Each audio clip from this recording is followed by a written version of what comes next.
Welcome to Mr. Chilling's Halloween special. I hope everyone is having a great night, dressing up, partying, or just staying at home and listening to scary stories.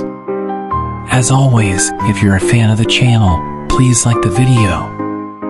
Leave a comment below telling us where in the world you are and what time you're listening at. And subscribe if you haven't already. This month was the 1-year anniversary of the channel, and I can't thank you all enough for the support over the past year. Thank you for watching. Get comfortable, grab a glass of water, remember to lock your door, and turn your lights off. It's time to close your eyes. A little while ago, when the sun was just setting, I decided to go for a drive with my friend Rose, up to the mountains. I grew up near the city limits and often drove the mountain roads. Rose, a newer friend in my life, had only been up to the mountains a few times before. I was eager to show her how cool it was at night, especially when you're headed back to town and can see all the city lights as you're leaving the foothills. I love listening to creepy videos and watching scary movies, which may have been a big help for us on this particular night. We headed up in my van, a dependable 03 Toyota that had made the journey dozens of times before. There is a part where the pavement ends, and the gravel road takes you deeper into the mountain. Just beside the stretch from asphalt to gravel, there's a stretch of dirt where people used to park their trucks and trailers. Rose and I drove by, and I noted that the pullout was empty, as was normal for this time of night. It was about 10 p.m. The sun had set, and the lights with timers had all turned on in town. I had never seen any lights up on the mountain. Almost every farming field on the mountain is fenced off with a locked gate that will say private property, normally with bullet holes in the metal to show that the owners are armed and generally pissed off at idiots who try to break into their fields. Every field in the mountains is watered with a central pivot irrigation system. Those are the long, repeated arch systems with metal frames and wheels that are commonly seen all over the United States as agricultural districts. I'd seen a few irrigation systems in town that have lights with timers on them, so at first, I wasn't too surprised when I saw one light in a field.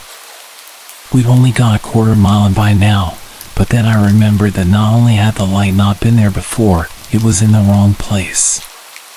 "Oh no," I said, which was probably not what Rose wanted to hear in the middle of her first nighttime mountain excursion. "What's up?" Rose asked me. "Well, I know farmers are harvesting now, so I guess a light in the field makes sense, but at the same time, I have never seen that one before." I gestured off to our right where there was a very random amber light at the edge of the field. It was dark enough that I couldn't see any fences or any of the boulders around it, but I was familiar enough with the mountains to know that it was the edge of a property. I started to tap on the wheel anxiously as I was filled with mixed emotions. I was eager to keep going because the mountains were going to be beautiful in the half moon, and Rose had never seen them at night before. At the same time, my brain told me that if I'm going to listen to a few dozen hours of horror stories per month, I'd at least better get some meaning out of them. "I'm sorry, Rose. I'd keep going if those were tractor headlights, but I've never just seen one light right there, especially in that field. I've never even seen it farmed, so it wouldn't make any sense to waste energy or money lighting it." Rose is amazing and didn't mind that we were turning around only a quarter mile in. We turned around and headed back towards the asphalt. I had no idea why, but I felt like there was a clock that had suddenly started ticking. "Hey, Rose, could you please hold the handle? I'm going to go fast enough that you might want to hold onto something." "I promise we're safe," I said. Rose silently clutched the handle above the passenger side of the car, and I went faster. I felt the sense that it was time to hurry up, so I did. I zoomed back towards the asphalt as fast as I dared, my sense of trepidation only intensifying when we reached the truck parking zone. There was a white truck and a flatbed trailer that had not been there less than 10 minutes before. About 6 guys were around the truck that had its headlights on. One guy was in a UTV, backing off a flatbed trailer so fast that I thought he was going to crash into one of his friends. I raced by, and someone ran behind the car. I turned onto a road that would lead me to a main road. "Rose," I asked while accelerating up to 70 miles per hour, "were those people there when we drove by earlier?" I just wanted to make sure I wasn't crazy. "No," Rose said. I sighed, copying her tone even as I jumped up to 75 and glanced in my rearview mirror. As far as I could tell, they weren't following us, but we had 8 miles of straight, flat roads with no cover before we actually managed to reach civilization. Did they seem like they were in a hurry to you? There was no other traffic, so we didn't have to slow down for anyone, which helped us both remain as calm as possible. Just a bit, she laughed nervously, looking over her shoulder to check for any cars as well. Thankfully, nobody came. We drove to a crowded restaurant and sat in the car while we calmed down. We tried to think of a reason why this guy had shown up so abruptly in the middle of the night. Rose suggested that maybe their friends were camping and in trouble. All the land in the mountains is private property, so nobody can camp out there. I'm glad Rose and I left so we didn't have to find out why 6 guys decided they needed to rush up the mountain in the middle of the night.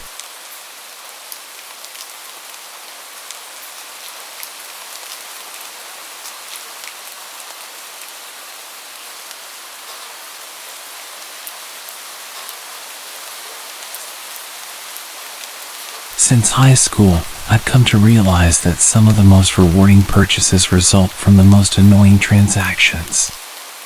When I was about 17, I decided to get my driver's license because I was tired of spending so much time at home with my parents. They weren't bad people, but my mom had a habit of loudly arguing with the political news channel alongside my dad, and it got old pretty fast. After getting my license, I initially used a texting service called QWERTY, but it went out of business, leaving me without a phone. Since having a cell phone was deemed necessary by my parents, it fell to me to go purchase my own. They agreed to pay for it, and I would work around the house to pay them back. I had to handle all the legwork of getting it. I didn't live in a bad area, but the Radio Shack, where I needed to go, was in a sketchier part of town, known for its escorts and dealers. While I never heard of anyone getting hurt there, the vibe was definitely off, and one particular apartment building on the way to Radio Shack was notoriously dangerous, a hotspot for addicts. At Radio Shack, the purchase process was unnecessarily complicated. The girl who first assisted me not only activated the wrong phone, but also broke it. It was a long ordeal, but finally, we got everything set up, and they instructed me to set up security on my new phone and add a backup passcode. I opted for one of those swipe pattern codes and promptly forgot it as soon as I got back into my dad's truck. It was around 8 p.m., and I had to stop at the intersection near the notorious apartments, heading west. The road was nearly empty, except for 2 other vehicles also driving west. As I stopped at a red light behind an orange PT Cruiser, a truck turned right, and a man stood at the northwest corner waiting to cross east past us. The light turned green, but the PT Cruiser didn't move. I waited a second before honking my horn, prompting the car ahead to back up slightly, which panicked me. In my confusion, I didn't shift the car into reverse. Instead, I put it in park and frantically pressed the gas, but the car didn't move. I struggled to find the right gear, and by the time I figured it out, the PT Cruiser had taken off. The man who was waiting to cross then approached my vehicle. He was about 5'6", slim, with long limbs and a sunken face that screamed zombie. His expression was twisted in anger. He wore a dirty, neutral-colored hoodie, and as he got closer, I could see how bloody he was. It was hard to tell how badly injured he was because his face was so dirty and bloody. As he tried to open the driver's side door, I finally managed to shift into neutral. The truck made a strange noise, which startled him, but I still wasn't moving. He then slammed his face against the window, looking as if he was bleeding from his eyes. He wasn't showing any signs of pain. As he tugged at the handle, I was finally able to find the right gear. Despite being terrified, I didn't want to harm him by driving off too fast. However, when he pulled out a gun, I shrieked, slammed on the gas, and inadvertently dragged him a bit as his arm was wrapped around the side mirror. He yelled and let go, and I sped off at 60 miles per hour down the road to my house. Arriving home in a full panic, I was chastised by my mom for barging in.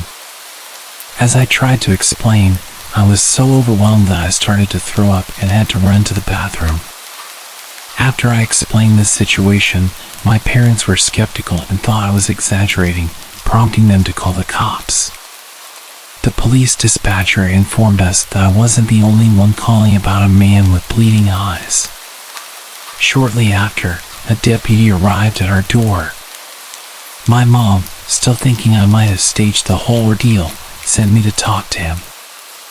I gave him a description and showed him the bloody face print on the window of the truck.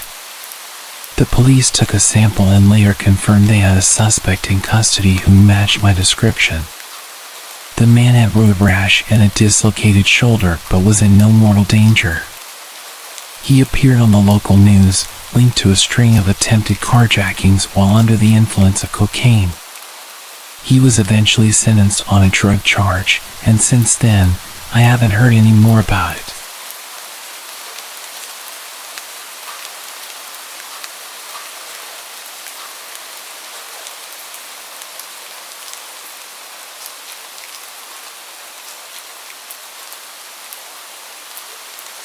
About 29 years ago, after graduating from high school, I moved to Saitama, a prefecture in Japan that neighbors Tokyo.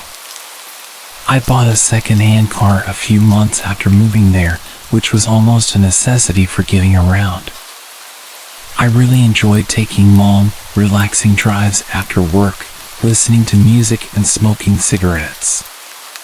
One night, during a particularly extended drive out in the mountains, surrounded by nothing but darkness and the sound of cicadas, an unsettling event occurred. I drove with the windows down, usually just the driver's side since I was smoking. As I navigated along this dark, secluded road, I heard a scream.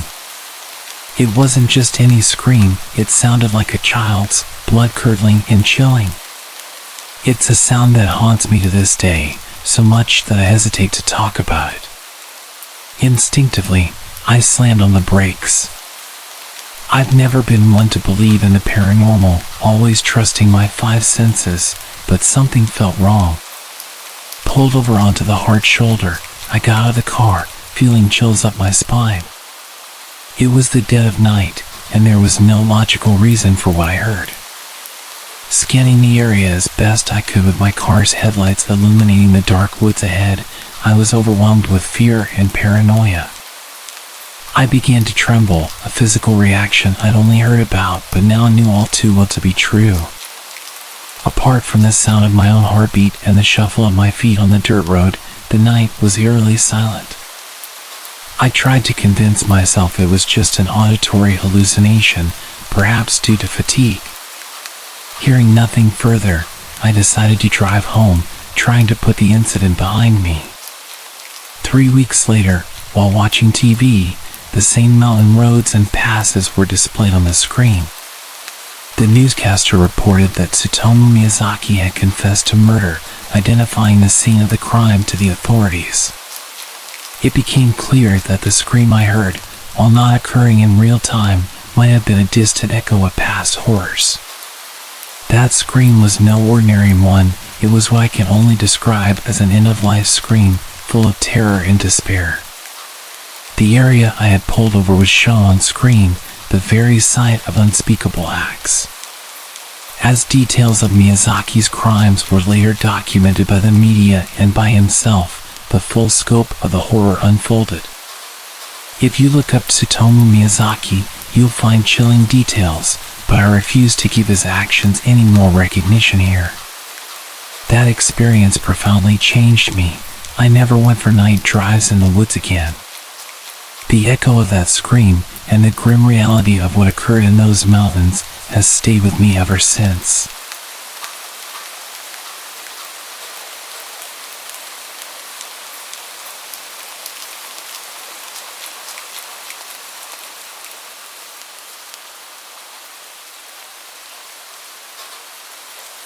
I was about 8 years old when this incident occurred, and although my memory of the event itself is patchy, I vividly remember how my mom reacted, which tells me just how serious it was.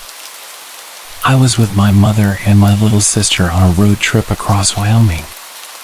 This was a common activity for us since we had families spread across the state, and my mom loved taking long drives. Anyone familiar with Wyoming knows that the roads there can be mostly deserted. On this particular day, we had been following an older green and white truck for several hours.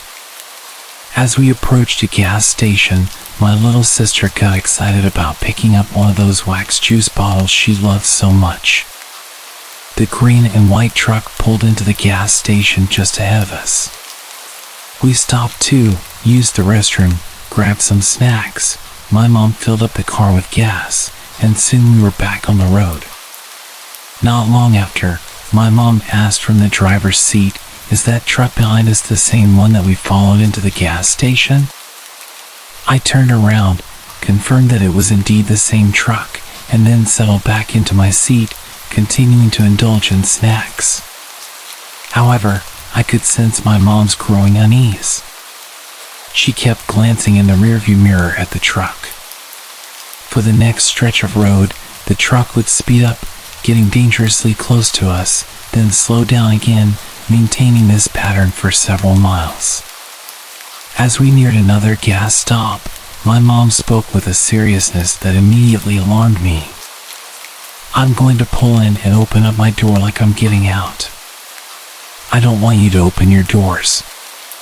Don't get out, just sit tight and hang on," she instructed. My sister and I exchanged puzzled looks, sensing the tension but not fully understanding the gravity of the situation. We pulled into the station and up to a pump. My mom fine-tuned the rearview mirror to keep an eye on the truck as it pulled in and parked to the side of the entrance. The driver, a large man, popped his hood, got out, and started fiddling under it with his back to us. My mom seized the moment. She slammed her door shut and sped out. I twisted in my seat to see the man turn around abruptly, startled by the screech of our tires. He quickly closed his hood and stared as we drove off. My mom drove faster than I had ever seen her drive before. The road ahead bent sharply, and just before the bend, she slammed on the brakes, yanked the steering wheel to the right, and expertly maneuvered the car around the corner into a small parking lot behind a building. We were hidden from the road but could still see the green and white truck speed past the bend. Terrified, we sat in silence until my mom broke it to check if we needed to use the restroom. I said yes, but she decided it was safer to wait and drive to the next station. Then she said something that has stuck with me ever since, completely out of character for her. "I'd rather piss my pants in this car than be murdered on the side of this road." We eventually continued our trip and never saw the green and white truck again. This chilling experience, driven by my mother's quick thinking and fierce protective instincts, remains vivid in my memory. A stark reminder of the dangers that can lurk on desolate roads.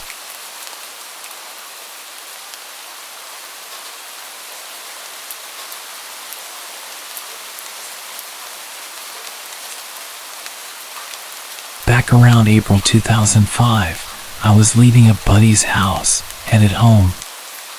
He lived on Lake Ariel in Wayne County, Pennsylvania. I was a good 15 miles away, so I decided to take the back roads to save time and avoid the cops. As I crossed the mountain road, I saw a van off to the side, doors open and lights on. It was well after midnight, and there was no one on the road. I slowed my car, a 1989 VW ragtop, down to first gear, looking for any person or persons that might be hurt. The woods were quiet, and the van off the road was not running, but all the lights were on, even the driver's door was open. I remember thinking to myself, shit, I don't have cell service until the top of the mountain, I gotta call the cops. So, I proceeded to go towards where I knew I had cell service, maybe going 30 miles per hour tops. I knew this situation was funky, but then it got worse. No more than 3 or so miles away, as the brush thinned on the roadside where you had a better view of the woods, I saw movement. I let off the gas, thinking I didn't want to hit a deer. As I let off, this man, soaked in fresh blood, came from the tree line and into the road. He was so covered in gore I couldn't tell it was a man at first. He stumbled out in front of the car and waved me down. I was in my ragtop, top down, of course. He was yelling and grabbing at my door. I dropped it into first and took off.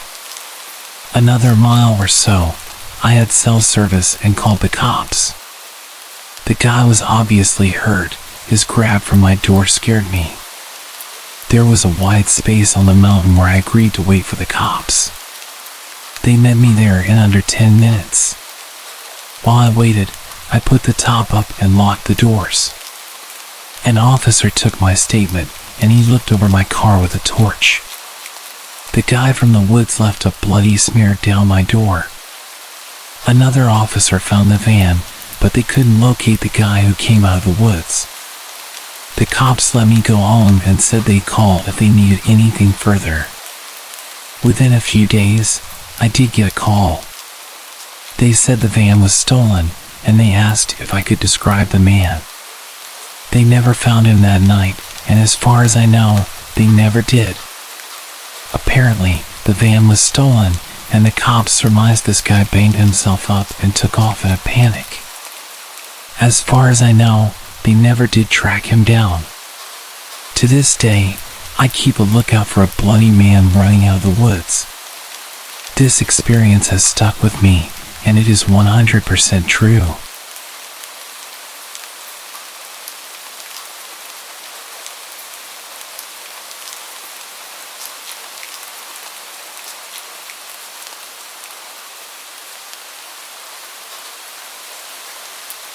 I've been dating my girlfriend for a few years. She's petite, blonde, and always has a positive attitude about everything. We both attend different colleges, hers in New Hampshire and mine in Massachusetts. Since she doesn't have a car, I drive up to see her in my old little red car that I got from my grandmother. I'm not a huge fan of the car, but since I got it for free, I can't complain. I've never had an issue with the hour-and-a-half drive, but a few weeks ago, I got more than I bargained for. I was visiting my girlfriend, and the day was already turning rough. We wanted the dorm room to ourselves, but her roommate wouldn't leave, so we hung out in the common room. After spending most of the day together, we finally called it time for me to head back to my own college. I said goodbye and told her I would text her when I got back. It was 6 o'clock, and it was getting pretty dark outside, given that it was winter. I normally take the New Hampshire back roads for a more scenic route and to avoid traffic. It doesn't affect the travel time at all, so I guess that's a plus. Most people who live in or visit New Hampshire know that most of the back roads are not well lit with street lights, or are not lit at all. This isn't too much of a problem because I can just put my high beams on. About 30 minutes into the drive, I turned down a road that looked as if it was just a wide path. The GPS said I would be going straight for about 7 miles, and knowing what New Hampshire roads could be like, I didn't think anything of it. The street was narrow, enough for a car and a half, and surrounded by woods.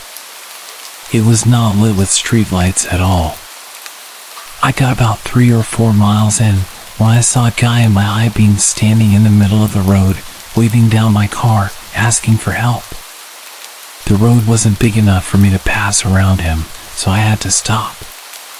The man then came around to my driver's side window and gestured for me to put it down. I wasn't fully thinking straight, so I put my window down about halfway. He looked like an average 40 to 45-year-old man, but he gave off a disturbing presence. He told me he was having car troubles and asked me to get out of my car and help him. Now, I am a 19-year-old with an average build. None of my physical qualities hinted me knowing anything about cars. I told him that I knew nothing about cars and that if he really needed help, all I could do was call a mechanic or tow truck. He kept gesturing to his black, rusted pickup truck and insisted I got out to help him. This started to give me the chills, and I didn't know what to do.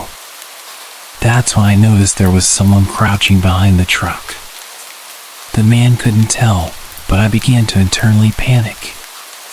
My fight or flight senses kicked into gear, and I chose to try something risky.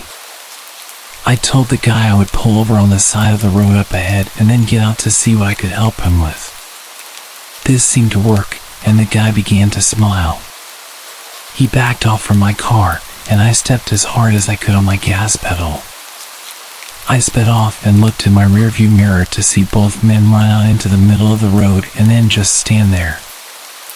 I kept driving as fast as I could until I got off the road. I got to a nearby gas station where I stopped to call the police. I told the dispatch about my experience and asked them if I needed to stick around for questioning. They told me they would send some officers to check out the street and that I was fine to continue on driving. I then called my girlfriend and told her what happened. She was just happy I was safe. I have no idea what the intentions of those men were. I don't know if they were actually having car troubles or if I was going to get carjacked or worse. Needless to say, after that night, I will not be driving the back roads alone at night anymore.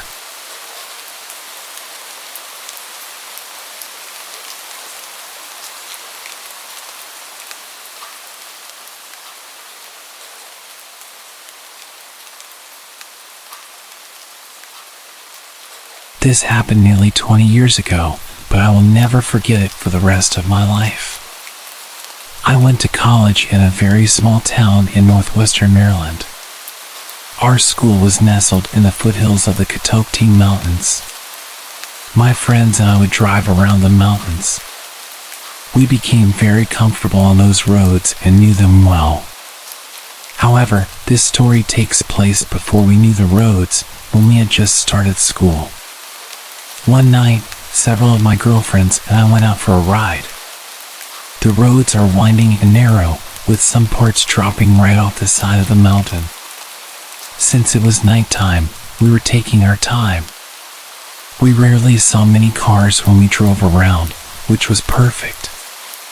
That night, however, as we pulled down to the parking lot, another car did as well.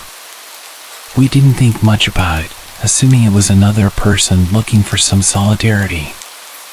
We entered the back roads, and initially, the car was no longer behind us. But as we went deeper into the mountains, the car came up behind us. It was getting very close to us, and we were getting freaked out. Mind you, we didn't know the roads very well yet, and they were backward roads, unpaved, with nowhere to turn around. I tried to drive as quickly as I could to get away from the car.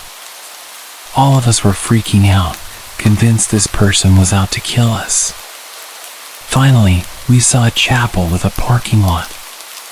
We pulled in, turned back to the road, and watched as a red-haired man drove past us, slowly staring at us. We booked it down the mountain, parked the car, and called public safety to tell them what had happened. A day later, we received an email from campus security telling us to look out for a man with red hair, glasses, and a beard. He had been trying to get into the campus doors and was following women around campus. I know it sounds a little bit uneventful, considering we got away from him so easily. But I'm fully convinced that if he caught us when we were parked up, we wouldn't have been seen again.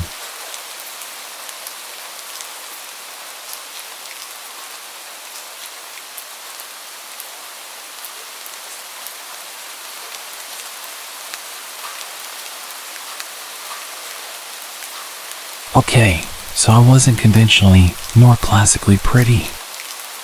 I was the duff in any friend group I found myself in. I never worried about being hit on, disrespected, or kidnapped. Safety concerns were never an issue for me when going out because I was never the one anyone wanted to get to know or be around. I was just too plain. It was always me who had to look out for my friends, male and female alike. I used to go to a local bar almost daily. I didn't drink alcohol there. I just ordered a regular Coke and waited for my ride home. It was my usual hangout spot after work, so I sat, chilled, and minded my own business. A few weeks ago, I had just finished work and was sitting at my regular spot, sipping my drink while working on a new pendant I was making. I had started wire wrapping crystals into jewelry. I didn't expect anyone to strike up a conversation with me, knowing I basically blended into the walls, despite the staff knowing me and paying me slight attention and being nice to me. But this weird guy I'd never seen before came over and sat at my table across from me. I was surprised and engaged in a small conversation that I can't even remember how I started, but he began asking me a few questions about myself that seemed normal and flowed together, so I didn't think much of it. Again, being plain, I didn't think anyone would take interest in me. By then, I had drunk 3 glasses of soda and needed to use the restroom, so I grabbed my phone and purse and went. When I returned a few minutes later, I resumed working since none of my stuff had been touched. I called the waitress over, asked for a new drink, and she nodded. It had always been engraved in me that you never leave your drink unattended. If you do, either have it remade or leave it to the bartender. As the waitress was reaching for my old drink, which only had a few sips taken out of it, the guy got a bit agitated, saying I was being wasteful for ordering a new drink. I looked at him, eyebrows raised in confusion, and asked why it was his concern. It was my money after all, and refills were free. He then accused me of making more work for the waitress for no reason. Annoyed, I told him firmly that it was my business and if he didn't like it, he could leave. He attempted to wave off the waitress changing my drink, but I had enough of his nonsense and flatly said, "You drink it, if you think it's such a waste." It seemed to catch him off guard. He looked shocked, then a bit angry, before storming off. I then handed the drink to the waitress, expressing unease about the guy I was talking to, and asked her to inform the bartender to keep an eye on him. I requested to have my drink dumped out and only water served from then on. I left for home after being picked up shortly after, and the next day after work, I found out he had been arrested for assault. I only found out today what exactly had happened. Apparently, he had gotten into a fight with the bartender working that night. The bartender caught him tampering with a girl's drink while she wasn't looking and prevented her from drinking it. The guy got angry, leading to a physical altercation. The cops were called, and now he's awaiting trial. It turns out he was trying to see if he could take advantage of someone like me, someone who always let her guard down due to low confidence. He thought I'd be an easy target with just a little attention. When I didn't consume my drink upon returning, he targeted another girl. If he truly was targeting me, I had to question his sanity and sobriety.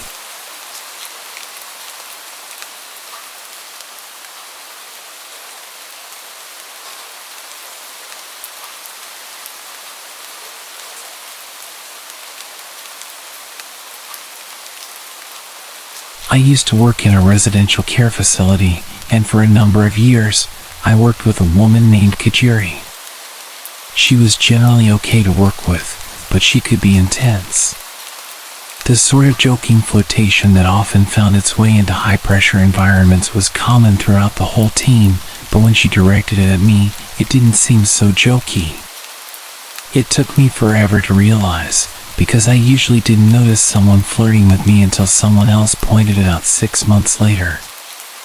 But when she started trying to give me jewelry and chocolate bouquets, I finally started to pick up on it. In between things being normal and actually maybe not really normal, there was a long escalation of text messages, comments that made me uncomfortable, personal space violations, dropping by my house uninvited, hanging around on my shift hours after hers had finished, unwanted touching, etc. As mentioned, I can be slow to catch on.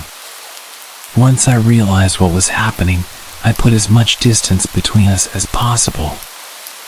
I stopped answering calls and texts, locked down social media, spoke to other colleagues and had them running interference. A lot of interference, actually.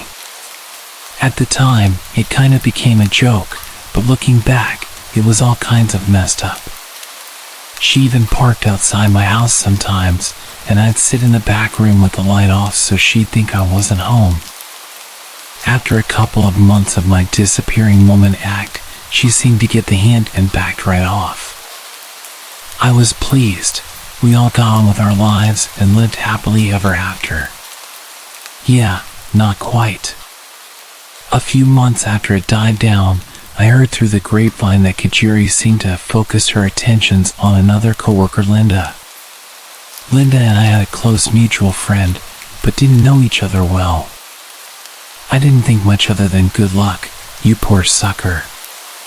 A few months later again, and I got a call out of the blue from a mutual friend. Without preamble, he asked, "Were you dating Kajiri?" No, I don't swing that way. I was shocked. He had been privy to all the awkward details of my experience with Kajiri and had helped run interference. He explained that he had been talking to Linda and she'd asked about my relationship with Kajiri. The story that followed still sounds too fantastical to have actually happened in an actual sensible grown-up workplace. Kajiri had been catfishing her own best friend Amanda, posing as Linda. In a string of emails, fake Linda and Amanda had discussed Kajiri's drug problem, her abusive and dangerous ex, none other than yours truly. There was a story about fake Linda coming out to her family after her brother caught her in bed with Kajiri, and more. The jig was up when Linda got a second job, coincidentally with Amanda's husband, who mentioned how great it was to finally meet Kajiri's girlfriend. Which was a complete shock to Linda when she learned about herself, that she was no longer a straight woman and had a girlfriend. So essentially, Kajiri moved on from me, found a new target, started emailing Amanda from a fake account, pretending to be Linda. She told all these stories about being with Kajiri, about how I was an abusive ex, and how Linda was caught by her family being with a woman and all the drama that it caused. She made up a bunch of insane stories to justify her creepy obsessive fantasies and was telling them to Amanda and other people from a fake email to make it sound like the stories were from the fake girlfriend and Kajiri couldn't be accused of making it up. Here's some highlights of the stories Kajiri had been telling to Linda, her friends, and other coworkers I wasn't close to. She picked her audience very carefully. That Linda and I had physically fought at work over Kajiri. That I had an orgy in the staff office on a night shift with Kajiri and 2 male coworkers. That Kajiri and I had broken up after I cheated on her with another male coworker, not one of the orgy ones. I was really getting around apparently. That I would drug her against her will. That we had planned to have children using a sperm donor, but that I couldn't decide who would have the baby. This woman had been living out a full-on soap opera and using her coworkers and friends as characters. Linda and I reported her to management, and she was immediately suspended, pending investigation. She quit 2 days later. Unfortunately, HR decided they needed to continue their investigation of the allegation that I had an orgy at work. Because that was totally plausible and not at all made up by a crazy woman. They put me through hell investigating this imaginary story about me and 2 men and another woman. Even though the only men in our department are twice my age and happily married. It made me never want to trust HR again. I left that job a month later myself, and when I interviewed for my current job, she had interviewed half an hour before me. And they were looking to hire 2 people.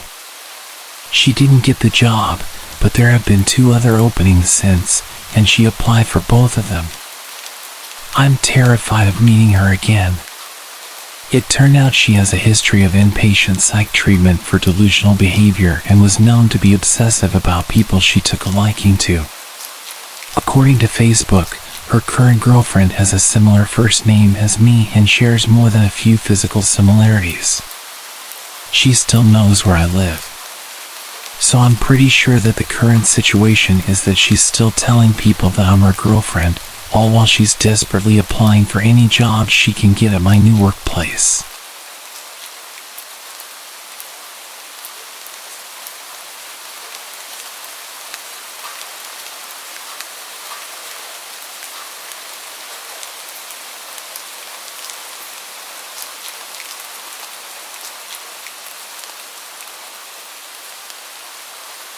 I used to work in a hole-in-the-wall gas station in the sticks of North Carolina.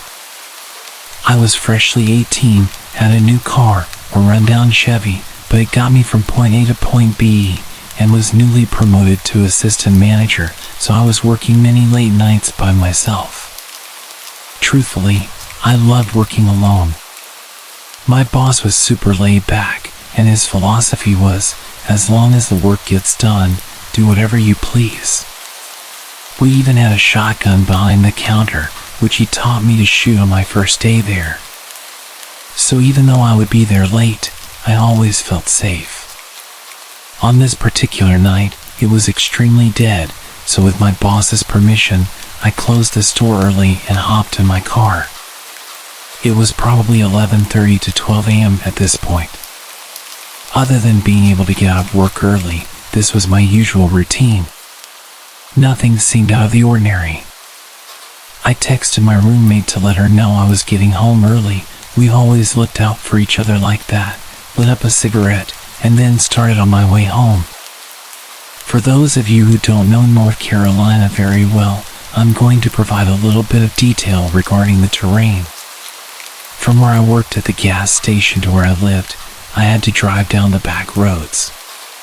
These roads consisted of very dense woods on both sides. Sometimes, the woods would seem so thick that you really couldn't tell where you were, especially at night. This could be intimidating to those who don't know the area, but honestly, I was more worried about deer jumping out in front of me, which was a common occurrence in this area. I'm driving down the road, blaring Nirvana, my favorite band at the time, and just being a typical 18-year-old grunge kid who had newly discovered the freedom of being an adult and getting off work. When all of a sudden, I see something in the middle of the road, probably 75 to 100 feet ahead. At first, I thought it was a deer, but it looked too small. So I started to gradually slow down, ultimately coming to a stop. I have to wear glasses when I drive. I mainly need them at night, but my eyesight isn't terrible enough for me to make it a habit. I grabbed my glasses and put them on. Now being able to see much more clearly, I almost shat myself at what I saw. It was a woman. An older woman, wearing what looked like a nightgown of some kind. Her hair was in disarray, she had her hands behind her back, and she was just standing there, in the middle of the road, just staring at me in my car. Let me remind you, we are practically in the middle of nowhere. There are trees as far as my headlights can shine, and it's midnight. I'm naturally paranoid, so all sorts of questions were running through my head. Who is this woman? Where did she come from? It's midnight. Are my doors locked? Why is she out here at midnight? Should I honk my horn at her? Should I call the police? What if she has Alzheimer's and doesn't know where she is? Or what if she's an escape patient? Even though the closest mental facility was 3 to 4 cities away, I didn't exclude that possibility. I thought about calling the cops, but I got my phone and of course, there was no cell service. This encounter went on for a while, just sitting in the middle of the road, mentally questioning what was happening. It's now way past midnight. She's still standing there, just staring at me with this zoned out look, hands behind her back as if she's observing me. I'm starting to get tired of this, considering that I had to be up early for work the next morning. So I honked my horn at her. I didn't expect what happened next. This woman's face turns from being spaced out to complete rage. And she raised her arms up. It looked like she was holding something in her hand. She lets out this horrid animalistic scream and charges at my car. As she ran closer, I realized she was holding something sharp. It looked like a kitchen knife or a piece of jagged glass. During this moment of horror, I had a brief flashback to my stepdad giving me advice when I first got my license. If an animal ever runs out in front of you, turn it into a speed bump. I love animals, so I couldn't bear to hear that. But this time, I was taking my stepdad's advice. I was going to turn this psycho into a speed bump.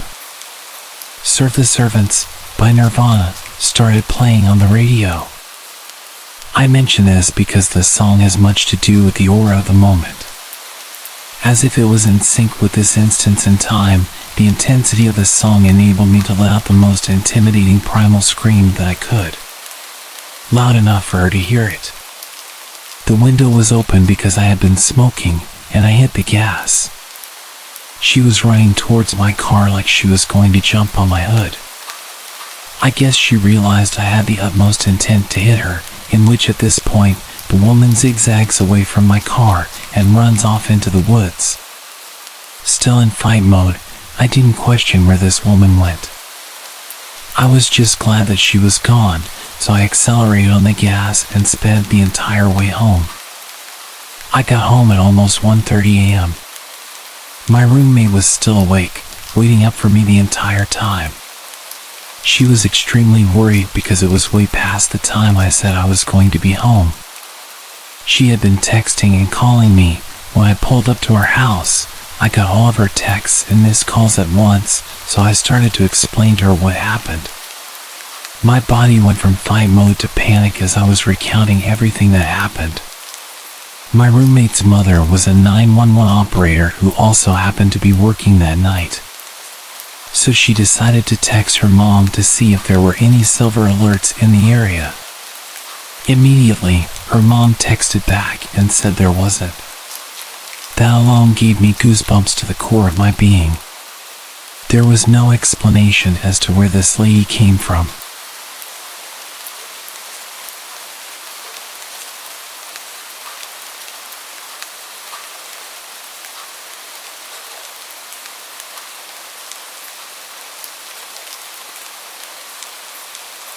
So, a quick backstory. I used to live in a very small town, predominantly safe for kids, with only some drug issues. My house was located in a small upscale part of the town. Most people who lived there were families. A small pond with lots of greenery in the neighborhood was about a 5-minute walk from my house. To get to the pond, you had to go down a grass hill. Neighborhood kids, including myself, would always go down to the pond for hours to catch frogs, skip rocks, and enjoy nature. Now, onto the story. On this particular day, it was raining and pretty cold, so there were no other kids at the pond. My best friend, her brother, who was 1 year older than us, and myself, decided to head down to the pond for a bit. After about half an hour, we saw a minivan pull up at the top of the hill. We thought nothing of it, assuming it was probably someone stopping at the neighborhood mailbox. A man, probably in his 60s, got out. In our small town, everyone knew everyone, or at least recognized each other. I found it strange that I had never seen this man before in town or the neighborhood. He just stared at the three of us for what seemed like forever. Suddenly, he yelled at us, saying, "It's not safe down there, you kids better come up here." My best friend and her brother looked terrified, and I had this gut feeling that something wasn't right. We didn't respond, but he kept repeating that phrase. "It's not safe down there. You kids better come up here." Our fight or flight reaction kicked in, and we all sprinted up the other side of the hill, just a few meters away from him and the minivan.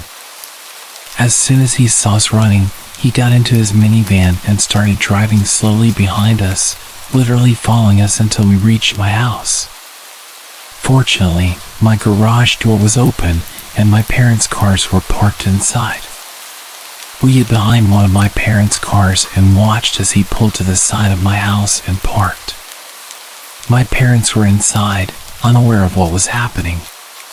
He stayed parked in front of my house for a couple of minutes until my dad came outside to take out the trash and saw the three of us hiding. I guess the man saw my dad and drove away, but as soon as he left, we told my parents everything. Even now, 12 years later, my parents still think we were being overdramatic and that the man was genuinely concerned for our safety because of the weather. Nonetheless, we weren't allowed to go back to the pond anymore. I understand why they think this. The three of us tended to exaggerate things and be dramatic.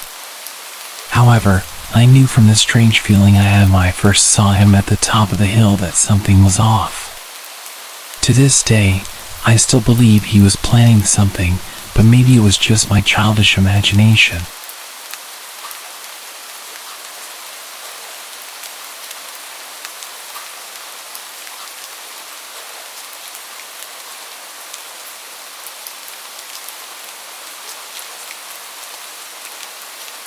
This happened about 20 years ago, and I don't think I will ever forget it. Back in those days, I was an apprentice hairdresser for one of the top 5 ranked stylists in Japan. Training in that profession at that level was very strict, and beauty standards were a bit different. You probably don't need me telling you that, but it's probably worth keeping in mind. Back to training, it was long, and the time off between sessions was pretty much non-existent. We were expected to be at training even during national holidays. I'm not sure if that was strictly by the books, but as impressionable young stylists, we couldn't be seen refusing training. I think I had about 3 or 4 days off for summer. I took them all at once, and a lot of my friends and coworkers used the time to head back to their hometowns and see families. Since I lived really close to where I was studying, I didn't want to use my time off just hanging around at home. I could do that any time. So, I accepted an offer from one of my seniors to visit his hometown. It was really late by the time I finished work, and we managed to get to my senior's hometown at around 2 a.m. The satellite navigation system told me that we were about 15 minutes away from arrival. The roads were dark and empty. We were the only ones on the road that late. He lived in the middle of nowhere, so that could have been a reason. I remember seeing empty fields on either side of the road. I kind of regretted coming already. I mean, what the hell were we going to do here? He should have probably mentioned that he lived in the rural countryside. I just watched the road and tried to stay awake. I should say that I was driving. I felt like driving since I didn't get to drive much. I might have changed my mind if I had known it was going to be that far to get to his family home. Then suddenly, something appeared out of the darkness in front of the car. A woman with no clothes came running down the opposite lane of the road towards us. I slammed on the brakes because I thought that I just witnessed the paranormal. She ran past us. I looked in the rearview mirror to see a woman between the ages of about 18 to 20 years old. She kept running, then she turned around and ran towards our car. I looked at my friend, and he had a look of disbelief on his face, and I guessed that I didn't have that much of a different look. I think the reality of the situation was we both didn't know what to do. I said to him, "Is that a ghost?" "I don't know. Shall we just keep going?" he replied. We slowly pulled away. I was very skeptical because I thought she looked so real. I made sure I kept to a low speed, and I kept checking the mirrors. The woman got closer, and I stopped the car and said to him, "That's not a ghost. Come on, we have to stop and see if she's okay." He agreed and said he would call out to her. It was so creepy to see someone running around in the middle of nowhere, even creepier if you haven't been to that place before. She kept on running past our car, so I tried to match her speed as my friend rolled down the window and tried to speak to her. "Hey, you shouldn't be running around on the roads like that, this late at night.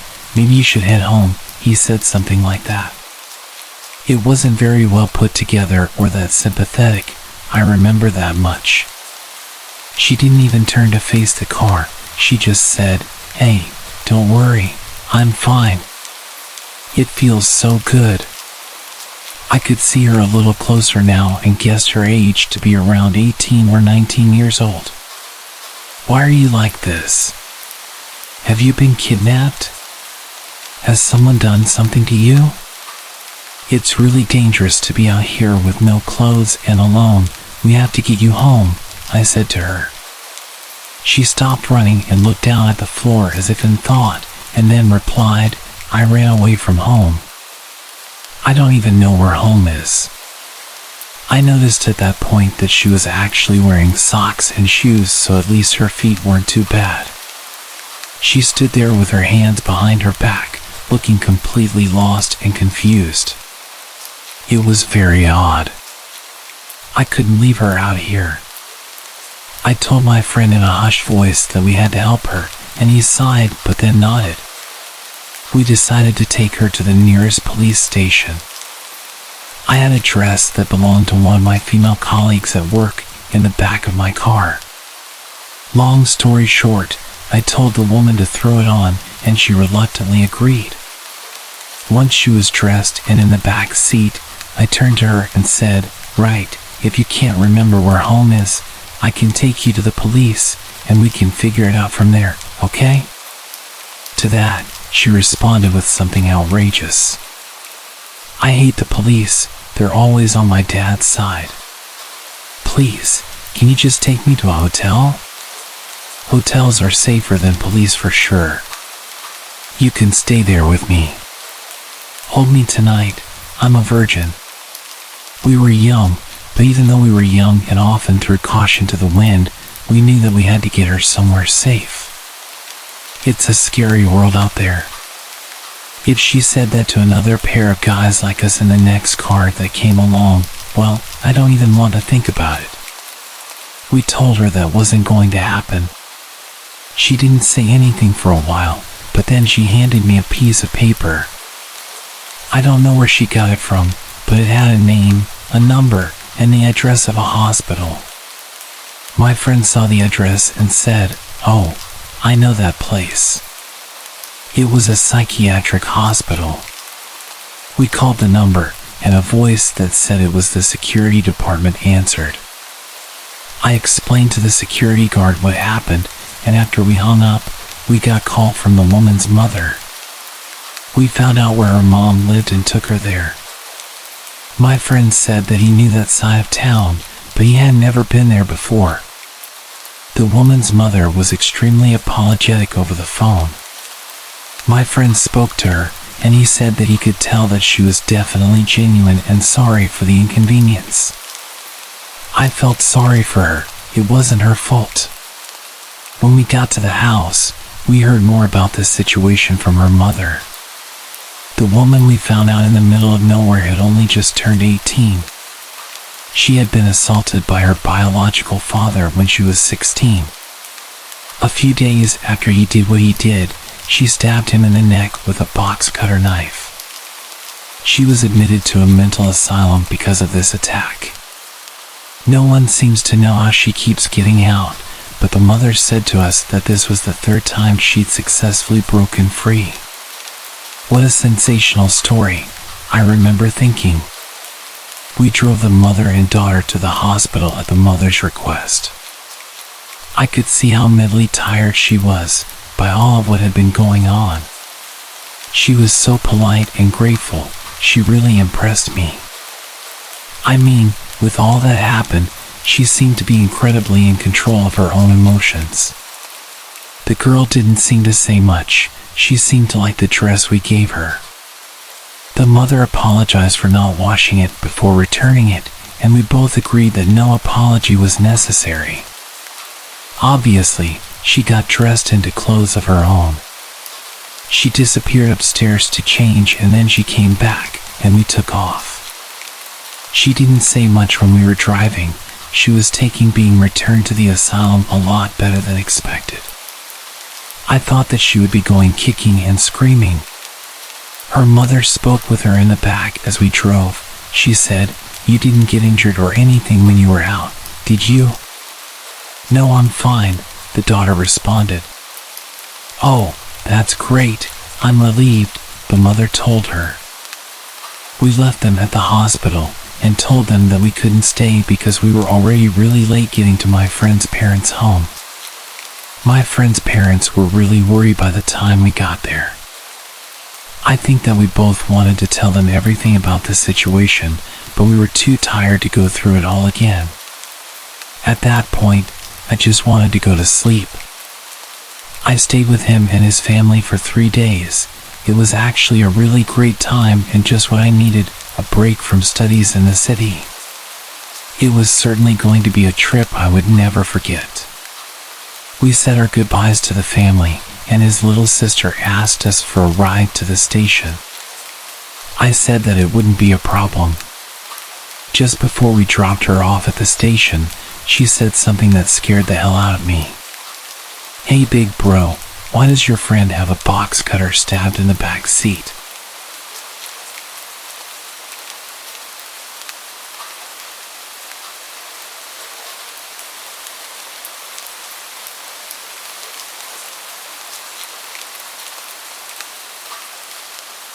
This happened earlier last year, and it still messes me up if I think about it too much.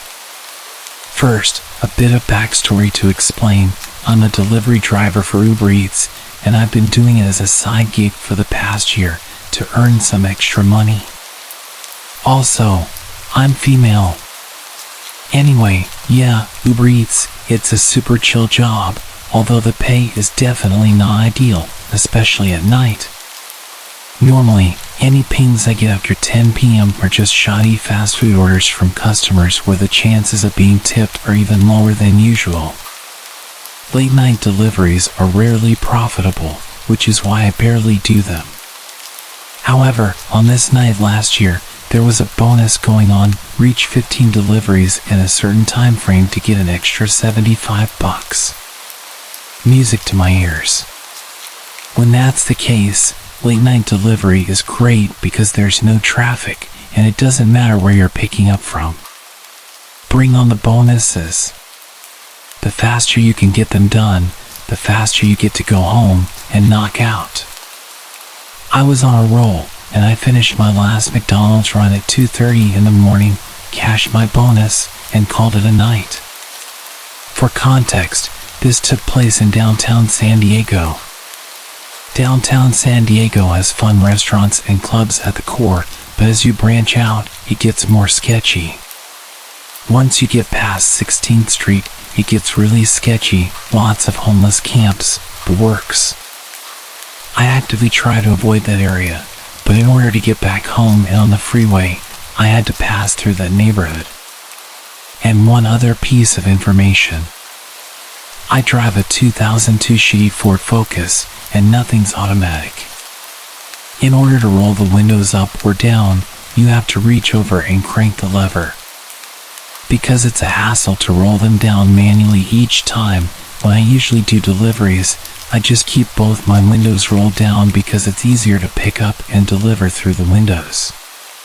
This night, I had my windows down as usual. I was planning to roll them up before I passed 16th Street where the homeless camp was, but I didn't get that far. As I turned down a side street heading towards the main drag up ahead, I saw a man in one of those orange reflective construction vests standing on the side of the road. There's always some sort of construction going on downtown, and it's pretty common for it to happen at night, so I didn't really pay much attention. As I got closer though, the man ran into the middle of the street, waving his arms, signaling me to stop. I started to slow down, thinking he was going to direct traffic or reroute me or something. I braked to 10 miles an hour, then 5, leaving distance, trying to figure out what I was supposed to do. He broke out into a jog towards my car and stopped directly in front of it, blocking me and my car from moving forward. I immediately felt uneasy. This is weird. I'm wishing my windows were rolled up. It's 3 a.m. on a dark road, and there's not a soul around except for me and this man. People talk about fight or flight, and I've always wondered how I would react in a situation that warranted a similar response. Now I know, my reaction is to freeze. Because, as I was slowing down, it hit me 5 seconds later than it should have. This guy is not a construction worker. He has a hard hat and a vest and the creepiest smile I've ever seen in my life. At first, I thought he was just smiling to be friendly, but smiling to acknowledge someone longer than a few seconds is super unnerving. Try it right now. Count to 5 in your head while grinning, and you'll see what I mean. That's what this guy was doing. Now that he's in front of me, I can tell he's homeless, or just, I don't know, he was an older guy. I would guess around 60s, but homelessness has a way of making everyone look old, so who knows really? He's just staring at me, wild-eyed and smiley, all teeth. Honestly, his smile and mannerisms, the best way I can describe is Twisty from American Horror Story. This guy looked insane. I obviously should have reversed, but my brain was panicking, and I didn't think that fast. I'm frozen in my car, thinking this is how I die. The whole time, he's not saying anything, just leering. And then, like a ninja, he jumps onto the hood of my car and slams his fist against my hood. I am frozen in terror, just watching this guy. He starts pounding on the hood of my car, crawling around on his hands and knees, not saying anything, just crawling and staring at me. That was the most terrifying part. He never broke eye contact once during all of this, and he never stopped grinning. The thought of my windows being open made me want to throw up, but at the same time, looking away and moving to roll them up felt scarier, like if I made any sudden moves or looked away, he would try to get inside my car. He never said a word. I think it would have been less scary if he said something. But he just pounded his fists on the car and stared. In reality, this whole encounter probably lasted all of 15 seconds, but it felt like days. I am freaking out, and before I can gain the sense to do anything remotely intelligent, I see headlights in my rearview mirror coming up behind me from down the street. This man sees them too, and in an instant, he jumps off of my car and breaks off into a run behind me, heading towards the new car. Jesus Christ. I floor it and don't look back until I'm halfway home on the freeway, and at this point, it's all adrenaline. For a long time after that, I stopped delivering at night. I sure as hell don't go to that section of downtown anymore. I take the longer route home, and I don't drive with the windows down at night if it's in an area even remotely run down. What I've realized from this is how naive I can be to just automatically trust and obey someone just because they have a uniform on. I didn't even question slowing down at first, even though the situation was clearly sketchy. In my mind, I was comforted by the fact that somebody trustworthy was on the road. My subconscious thoughts were like, oh, nice, a public servant doesn't want me to take a wrong turn. By the time I stopped, it would have been already too late if this guy wanted to attack me. I shudder thinking about it. I calmed myself down eventually by reassuring myself that this man was probably using something, and he meant no harm, which, hopefully, that's the case. And for my own peace of mind, I'm going to believe that. But what got to me is the fact that this guy was dressed as a road worker on the road and deliberately behaving at first in a way that led me to believe that he was a real worker. Why else would that get up, and why are you trying to pull cars over? I don't know the answer, and I'm glad I didn't find out what it was that he wanted from me.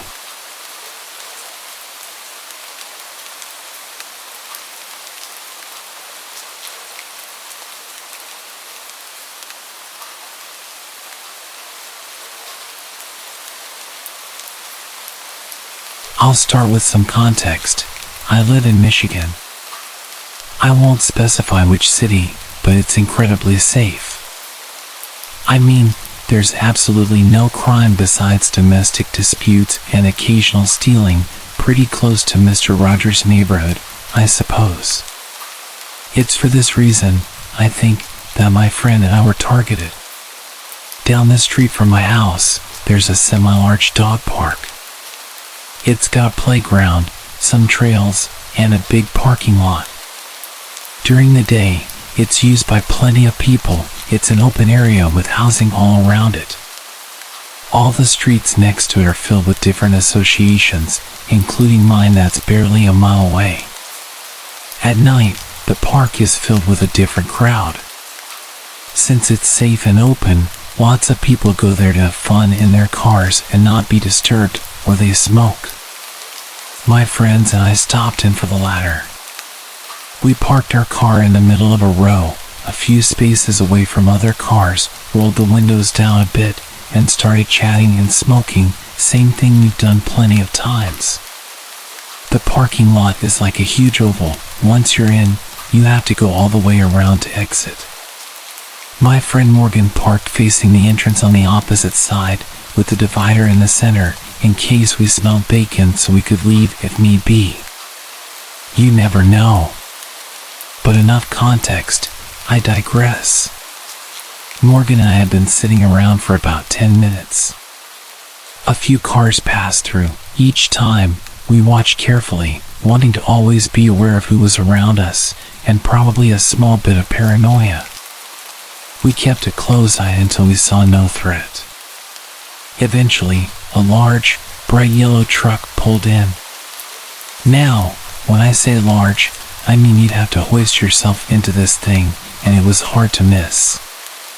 The windows were tinted, making it impossible to see into the cab. The driver pulled around the parking lot and went right for the exit. Not terribly slow, and not rushing out, as if he was just turning around. Morgan and I made a few snide comments about his choice in color and moved on. No big deal, right? We sat for another 15 minutes, had a deep and meaningful talk, smoked some more. The time was almost midnight. Obviously, it was time to go home. Morgan began to pull out of the park, look both ways down the main street, and so did I. But something piqued my interest right away.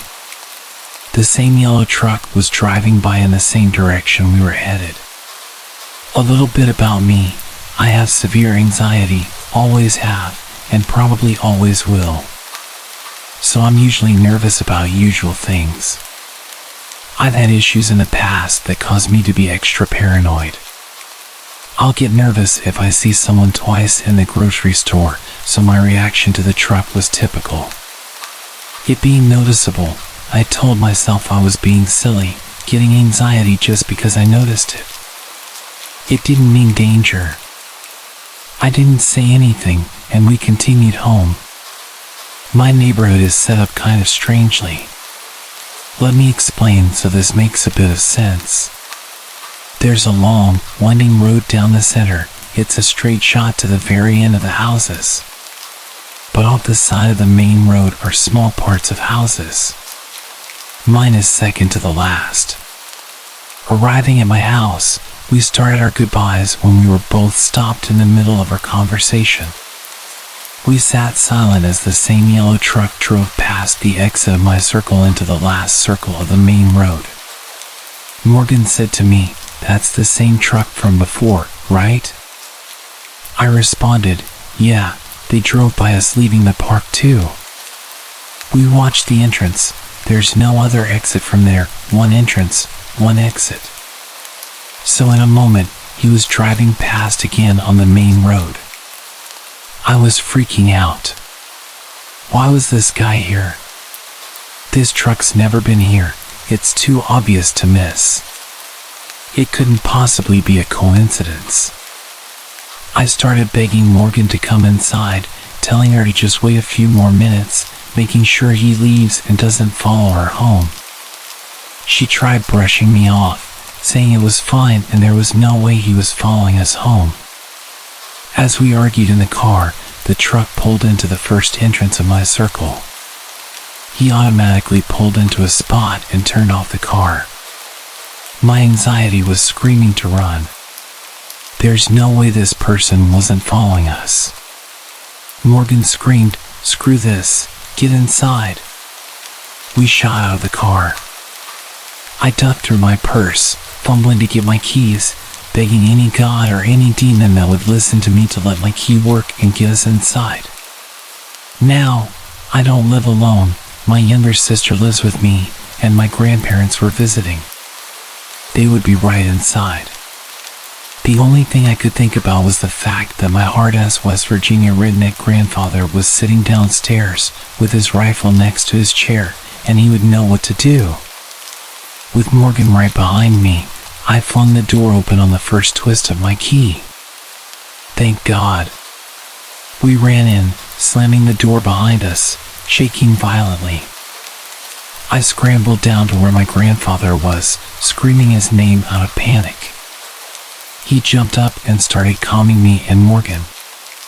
After telling him what happened, we began to realize how stupid we must have sounded. He said we were probably paranoid from the smoking. We calmed down, and my grandfather said he would check it out. He just needed Morgan to move her car from the front door.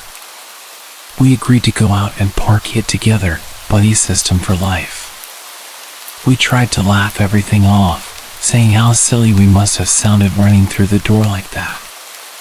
All sense of comfort was lost as soon as Morgan walked down my front steps. She gasped and turned around so fast, and I barely had time to react. She screamed, "He's right there." Apparently, when she looked around the corner, the truck was driving directly towards us, a few feet away. We clambered inside, and as I closed the door, I saw the truck peel off past my door.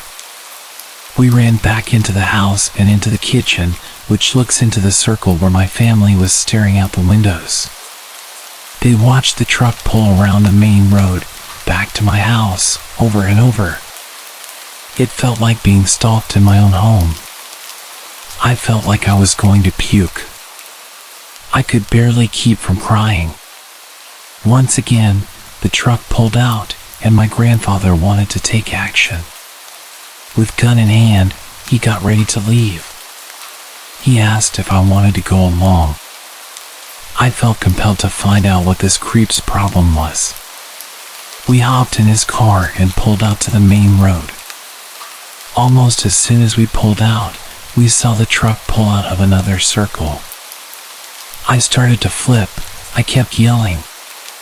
My grandpa told me to calm down and pay attention. The person in the truck hadn't seen this car and didn't know it was us. We watched as he pulled around into a circle past my house and then to the exit, the same exact exit our car was approaching. My stomach was in my throat. My shaking got worse as we began to drive towards him.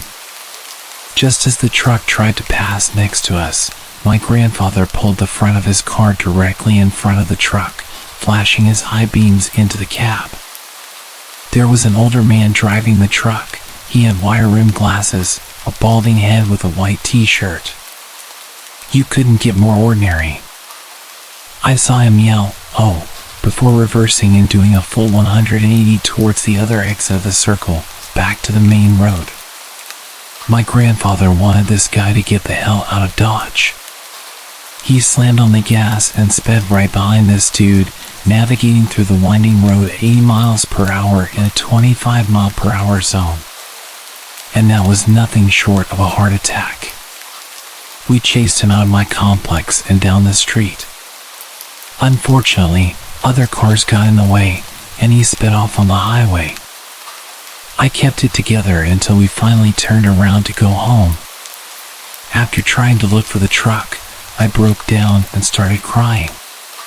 The man I saw seriously resembled my estranged abusive father, who was supposed to be states away. I asked my grandfather if he saw what I saw, and in return, he simply rubbed my back and told me it would be okay. Returning home, we told the rest of the family. They'd seen us pull away and chase after the car, but there's not much visibility from my porch. We called the police and made a report. When first asked our address, the operator responded, "Are you sure you guys don't get crime out there?" It gave me a good laugh. Nothing came from the report. No one reported the truck in the area doing anything, and we never got a license plate. No explanation as to who or what this person wanted. A sort of side note, my sister and I had a weird moment before everything. She told me, once everything calmed down, that right before I burst through the door, she had a feeling something was off. She was thinking to herself, wondering if I was okay. Maybe just intuition, but I like to think it was more. Anyway, creepy bald dude who likes to stalk pretty young girls, you better hope we don't meet again. My grandfather is waiting.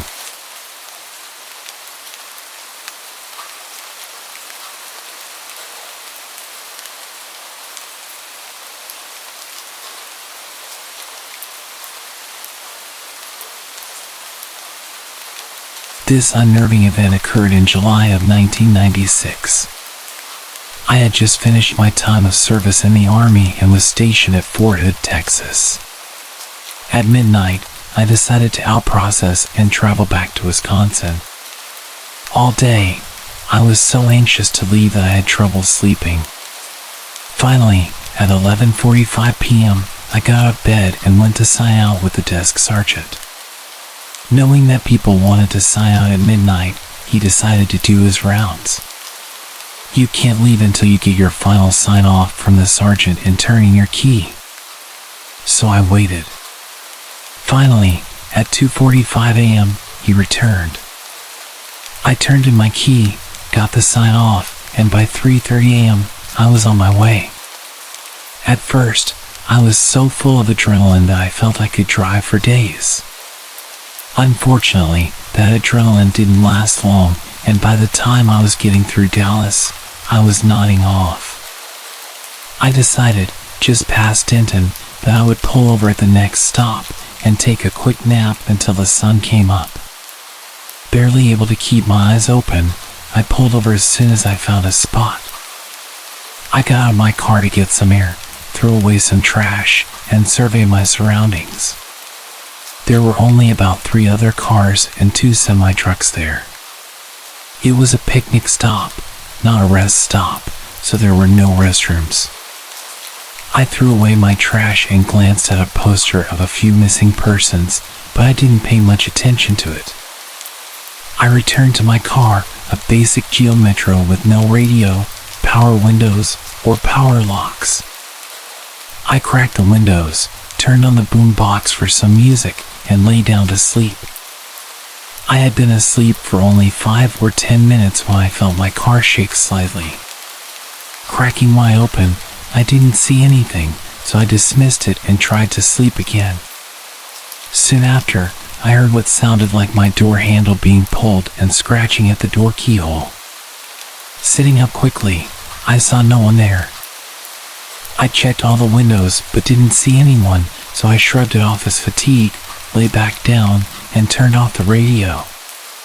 Being a Texas night in July, it was hot, but I was so tired I just lay back down. A few minutes later, I heard the door handle again and the car shook more vigorously. This time, sitting up quickly, I saw a man standing at the passenger side, looking in. Despite the heat and humidity, he was wearing a red sweatshirt with the hood up, and I couldn't see his face.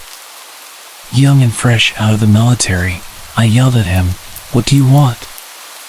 He just stared at me. I got out of the car, and although I'm only 5'6" and was angry, he just walked off towards the picnic tables as if nothing had happened, while I continued yelling that I would take him out if he came back. Deciding it was best to leave, I got back into my car and continued my journey. However, only about 10 miles down the road, I was extremely tired again. Luckily, another 10 miles down I-35, there was another picnic stop. North Texas doesn't have many rest areas, but they do have these picnic spots. I pulled into the second picnic stop, backed into a spot just in case I needed to leave quickly, and, not sure why, noticed there was only one other car there and no semi-trucks. I again locked the doors, cracked the windows, and turned on my boombox. I fell asleep right away, but about 30 minutes later, I heard a loud thud on my driver's side window. Jumping up, I looked around, but no one was there. With my military mindset, I got out of the car, which was very stupid, but found no one around. I assumed it was my nerves from the previous stop. I got back into my car, locked the doors again, and closed my eyes. Still amped up, I lay there with my eyes closed, feeling like someone was watching me. Suddenly, I opened my eyes and saw the same guy, in the red sweatshirt with his hood up, smiling at me. I quickly tried to open the door to confront him, but the cheap locks on my Geo didn't give. He backed away, still staring, and by the time I got out, he was about 30 feet away. In the darkness, he appeared skinny but was around 6'2" or 3". Despite feeling I could take him due to my military experience, I noticed something shiny, possibly a machete, as he stood there. Quickly, I grabbed a baseball bat from my back seat and started yelling at him to come get some, though I'm not sure why I provoked him. He began walking toward me, and just as I took a few steps, the yellow van pulled up quickly and parked just off the side of my car. Realizing what was happening, I saw two other guys wearing hooded sweatshirts in the van. Before they could get out, I dashed to my car, thankful it was a manual and didn't stall as I peeled out of there. The first guy was just about at my car as I cut hard right and sped away onto the interstate. I didn't stop until I was about 20 miles into Oklahoma. There, I stopped for gas and used the restroom. Inside, I noticed a flyer I had barely glanced at the first picnic stop. It had several missing persons on it and warned people not to stop for long periods at rest areas. It described a possible suspect about 6 feet tall, wearing blue jeans, green shoes, and a red hooded sweatshirt. I went completely white. Since it was daylight, I drove the rest of the way to Wisconsin wide awake. I'm not sure why, but I never reported it to the number on the flyer or told anyone about it. Now living in North Texas, I pass those two picnic stops every day on my way to work and often think about that night. I wonder if they got anyone else or if they were ever caught. I tried looking it up but found no stories about it on the internet.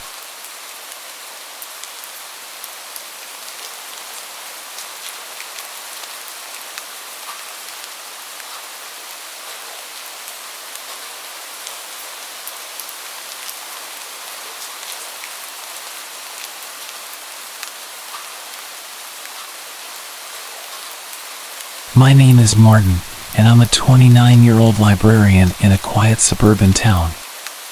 The tranquility of my daily environment made what happened over the past month all the more shocking and unsettling.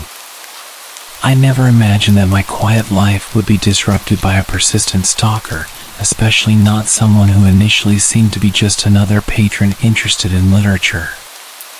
It started subtly enough with a new visitor to the library.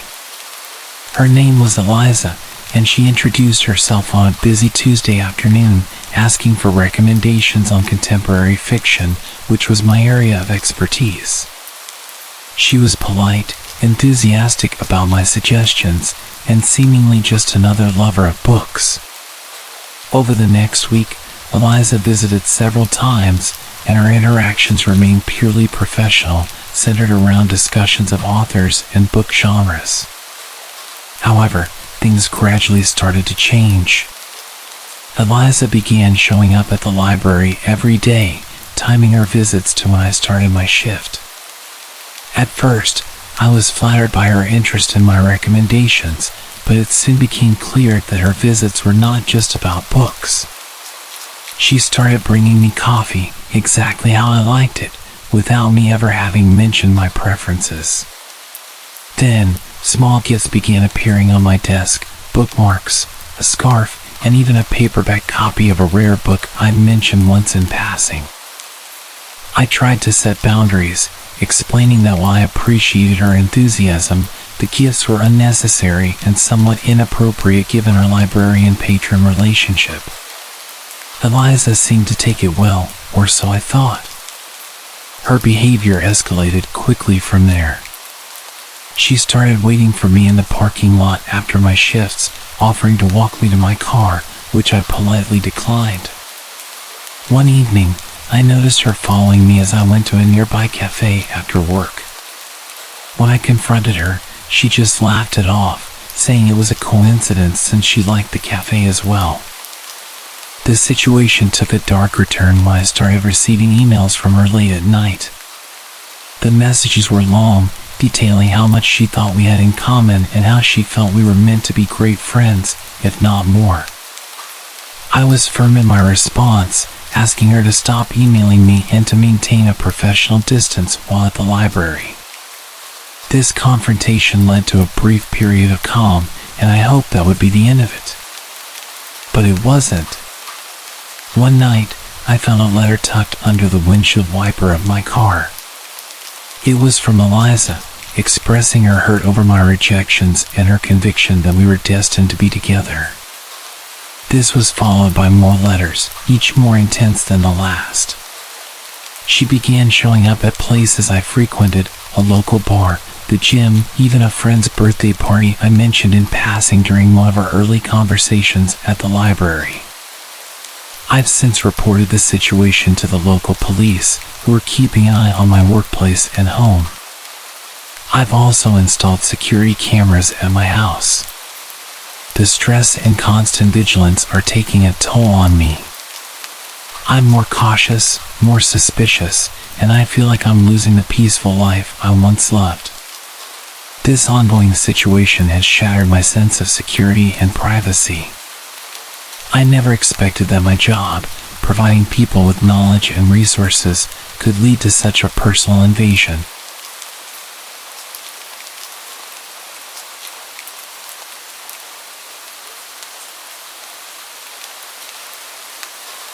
I'm Rachel, and I've been dealing with something pretty scary that all started when I ghosted someone from a dating app. His name was Mike. At first, our chats were light and fun, but then he got intense real quick.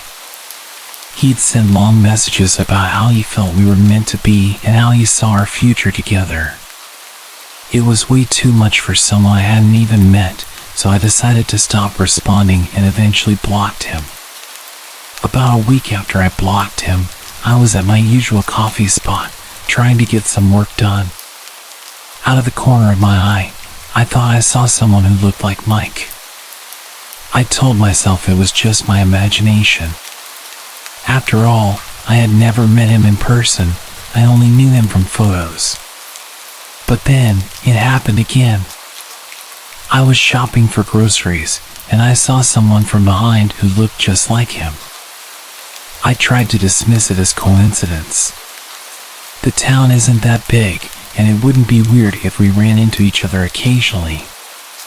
However, it started happening too often to ignore. I was at the gym, and I saw him again. This time, he was much closer, and there was no mistaking who it was. My stomach dropped. I had no idea how he would know I'd be there. I finished my workout early and left as soon as I could. The real shock came when I saw him outside my workplace. That was when I knew this wasn't random. He was following me everywhere. Each sighting made me more anxious. I couldn't understand how he found out where I would be.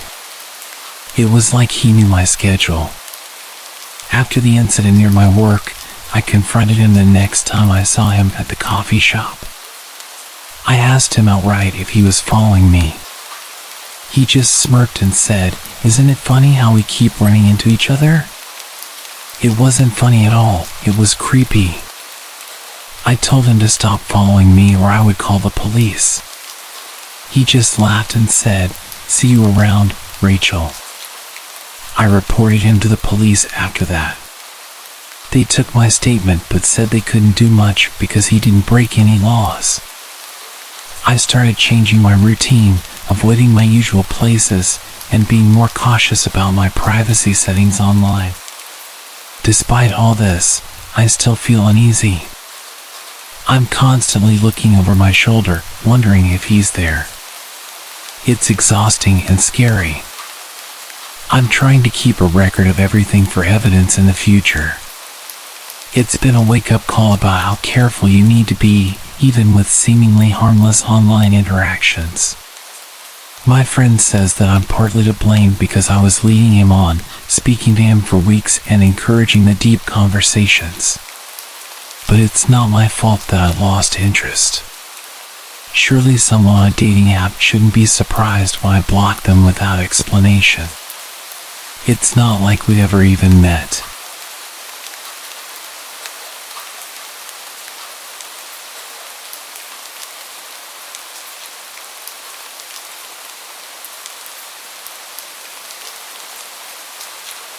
My name is Emily, and I've been dealing with something pretty unsettling for the past few weeks.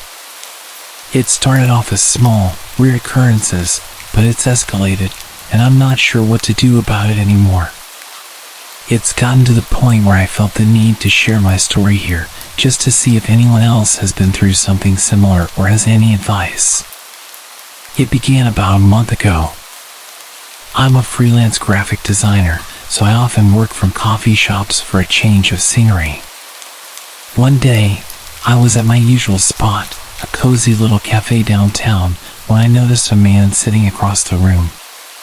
He was staring at me, not glancing or looking, but staring intensely. It made me uncomfortable, but I tried to brush it off as him just zoning out. People do that sometimes. However, the next day, I saw him again at a different coffee shop. This time, I was sure it wasn't a coincidence. He had that same intense gaze. I left shortly after arriving, feeling a cold prickle down my spine. Over the next few days, I started seeing him everywhere I went. Whether I was at the grocery store, the gym, or out with friends, he was always there, lurking a distance away. He was always wearing dark, nondescript clothing and a baseball cap, trying to blend in, but always watching me. I decided to confront him the next time I saw him, which was at the public library. I walked up to him and asked why he was following me. He just smirked and said, "You're very interesting." Then he walked away before I could respond. His reaction sent chills through me.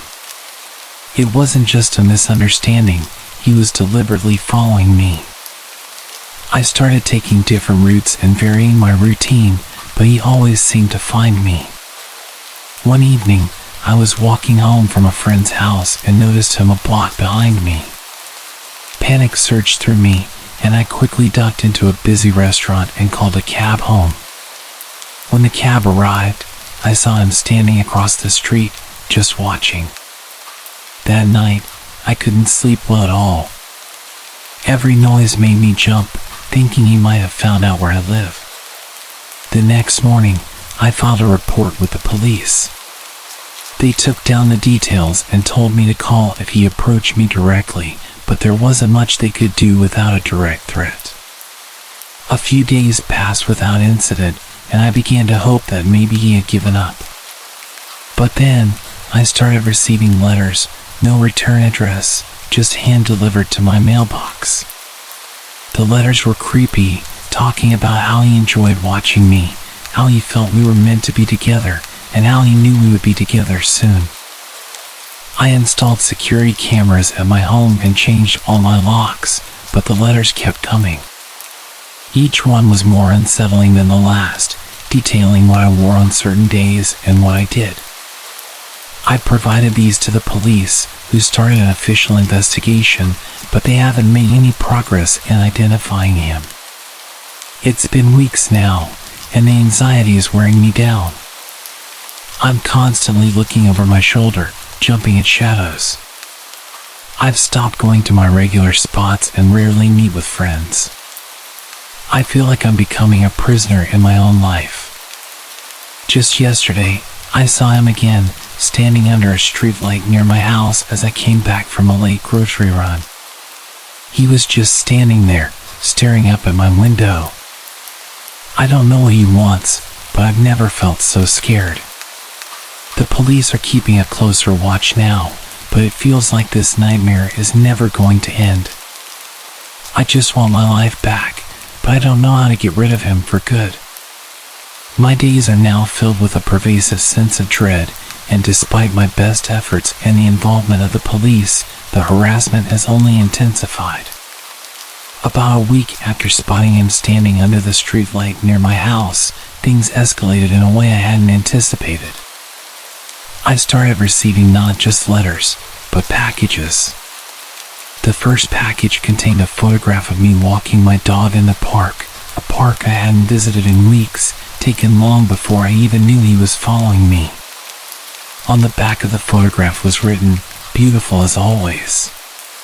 The realization that he had been watching me for much longer than I thought sent a new wave of terror through me. I installed a more advanced security system, including cameras that covered every possible entry point to my home and made sure that I was never alone when I went out.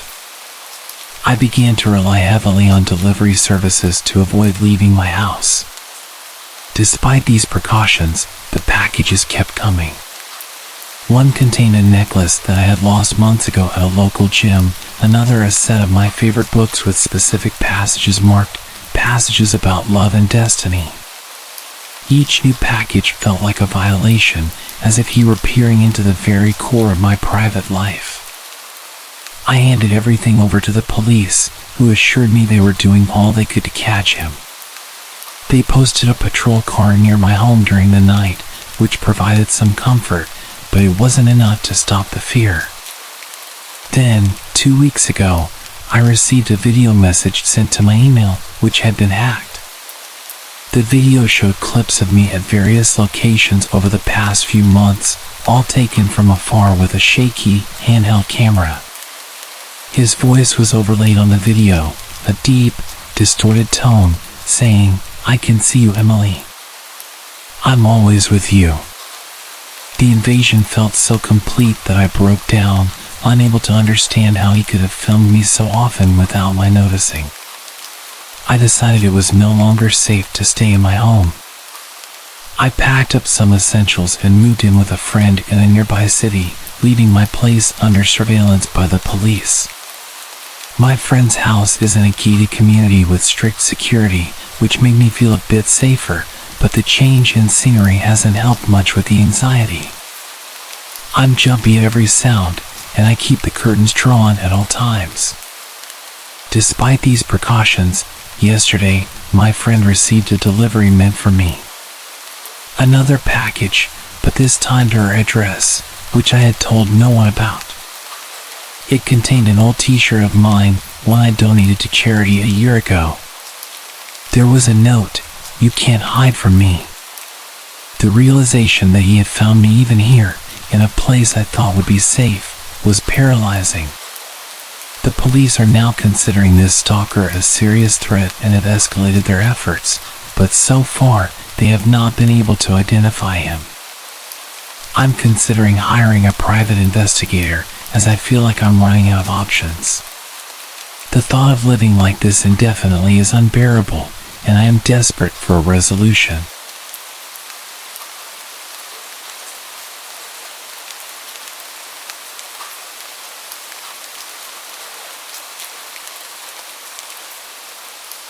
My name's Alex, and I'm a 34-year-old software developer living in rural Virginia, commuting daily to a small office about 30 miles from my home. The journey typically takes me along Route 27, a quiet stretch flanked by open fields and occasional dense woods. It's usually peaceful but somewhat eerie after sunset. Yesterday evening's drive started like any other, but it took a turn that left me rattled. I've been replaying the events, trying to make sense of them. As I was driving home around 6:30 p.m., the sun had just dipped below the horizon, casting the last of its orange glow. That's when I spotted a woman standing by the side of the road. She was thumbing for a ride, looking remarkably put together with a neat appearance and a small backpack slung over one shoulder. Normally, I adhere to a strict no hitchhiker policy, but something about her prompted me to pull over. Perhaps the way she seemed more like a stranded commuter than a typical hitchhiker. She introduced herself as Sarah as soon as she got in. She said she was headed to the next town over and was meeting friends. She seemed friendly enough at first, making small talk about the weather and local news.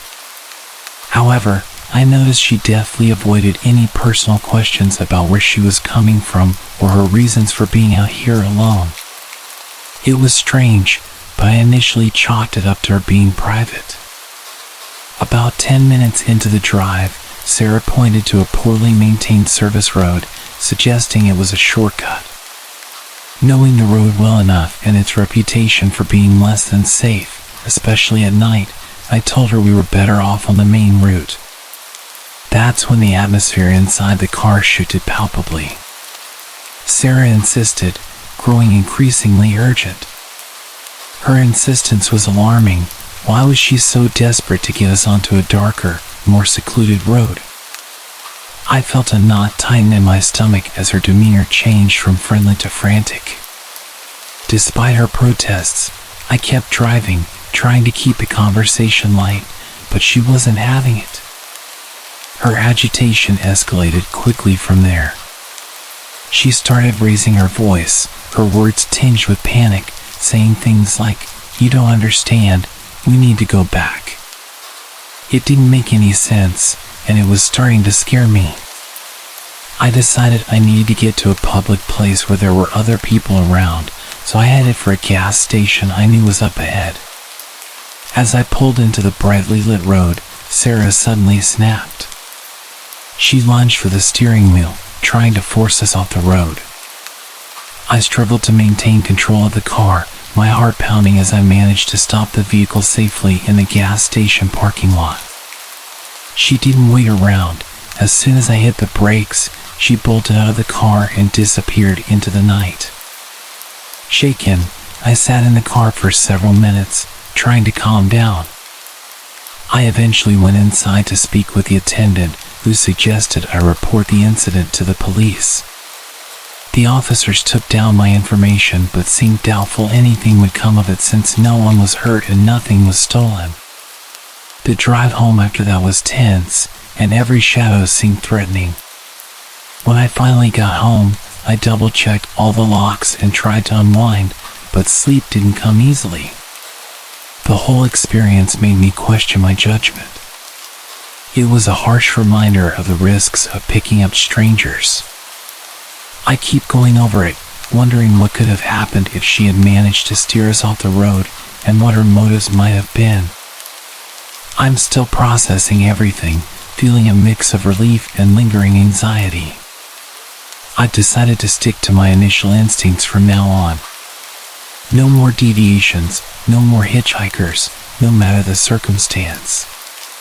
It's just too unpredictable, and last night was a little too close for comfort.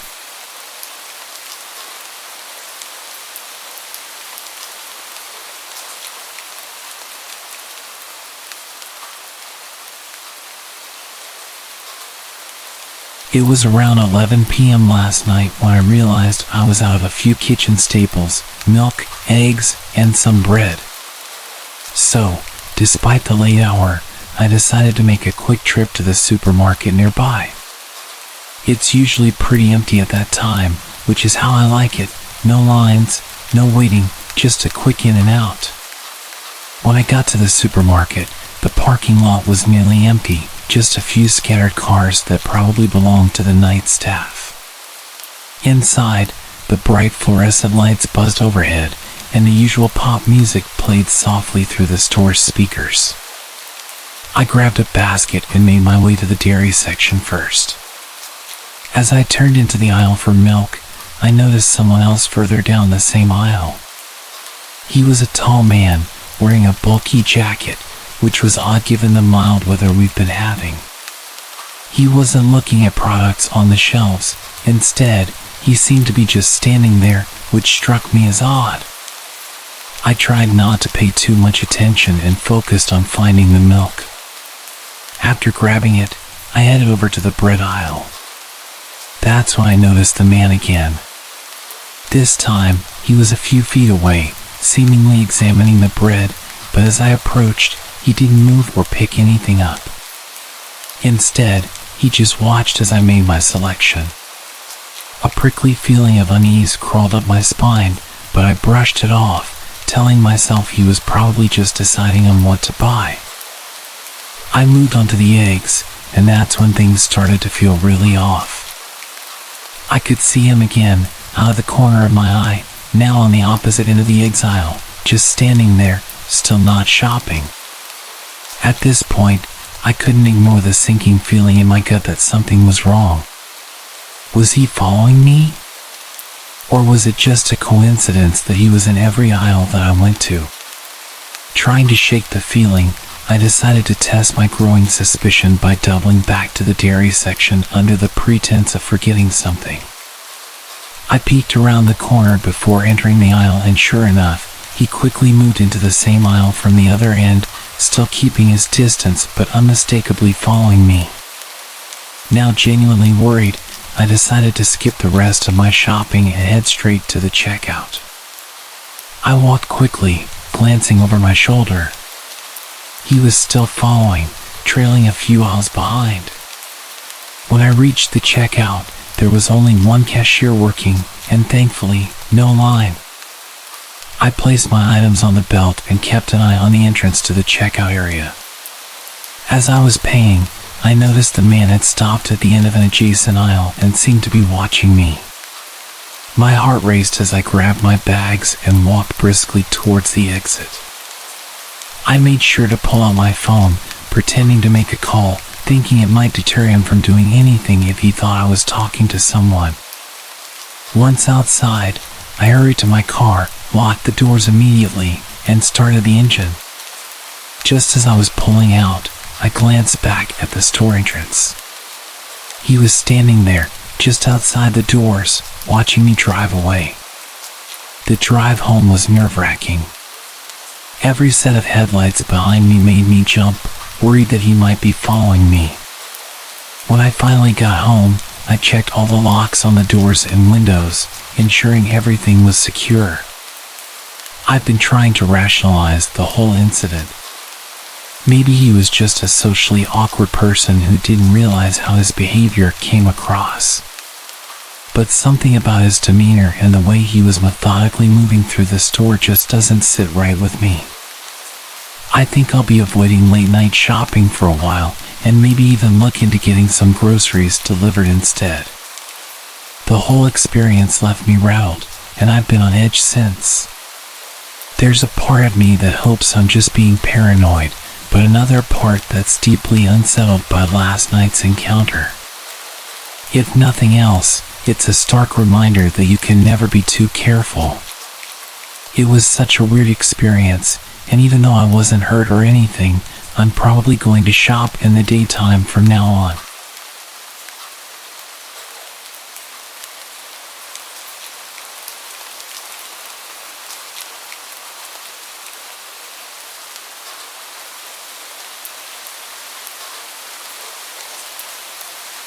This happened just an hour ago, and I'm still on edge. I need to get this off my chest. I often hang out late with my buddy Mark, especially on weekends when his parents are away. Tonight, though, felt different from the start. We decided to explore the abandoned house at the edge of town. It's an old, supposedly haunted mansion that all the local kids dare each other to visit. It was around 9 p.m. when we started walking. The air was unusually cold for a summer night, and a thick fog was rolling in, dimming the streetlights to mere halos in the mist. The old path to the house was overgrown, the branches clawing our clothes as we pushed our way through. We were halfway there when I heard it, a faint whisper. It was so soft I thought I'd imagine it, but when I looked at Mark, his face was pale, and he'd stopped dead in his tracks. "Did you hear that?" he asked, his voice barely a whisper. I nodded, and we listened. There it was again, a whisper, but this time it called my name. Chills ran down my spine. We were alone, but it felt like someone, or something, was watching us. Trying to shake off the fear, we continued, with the mansion now looming ahead, its broken windows like dark eyes watching us. As we stepped onto the property, the air grew colder, and the whispers seemed to surround us. Mark wanted to turn back, but I convinced him to keep going.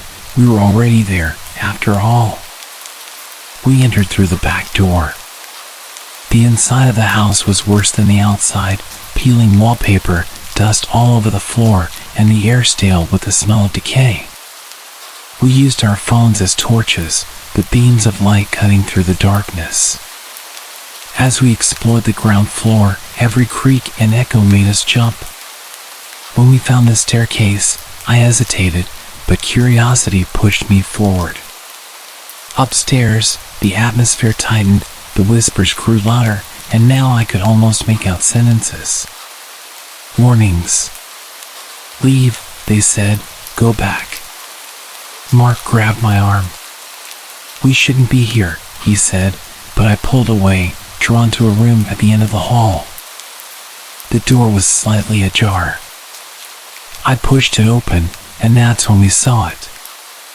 A large figure. It was shadowy and indistinct, standing by the window. It turned towards us, and though it had no eyes, I felt it staring right into my soul. We didn't wait around to find out what it wanted.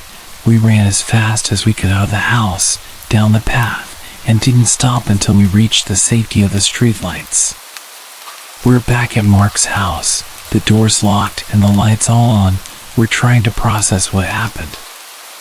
Mark is convinced we saw a ghost, the spirit of old Mr. Miller who died there alone. I don't know what it was, but every shadow now makes me jump, and the whispers, I can still hear them if I listen hard enough. What did we see in the Miller house? Was it just our imaginations, fueled by the ghost stories we'd grown up with, or have we stumbled upon something truly supernatural? I don't know if I'll ever go back to find out, but one thing is clear, I'll never forget the fear I felt tonight.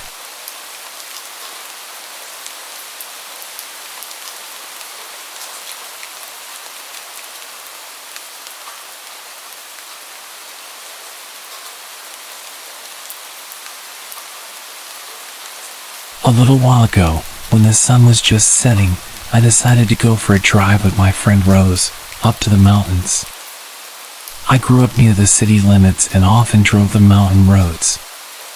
Rose, a newer friend in my life, had only been up to the mountains a few times before. I was eager to show her how cool it was at night, especially when you're headed back to town and can see all the city lights as you're leaving the foothills. I love listening to creepy videos and watching scary movies, which may have been a big help for us on this particular night. We headed up in my van, a dependable '03 Toyota that had made the journey dozens of times before. There is a part where the pavement ends, and the gravel road takes you deeper into the mountain. Just beside the stretch from asphalt to gravel, there's a stretch of dirt where people used to park their trucks and trailers.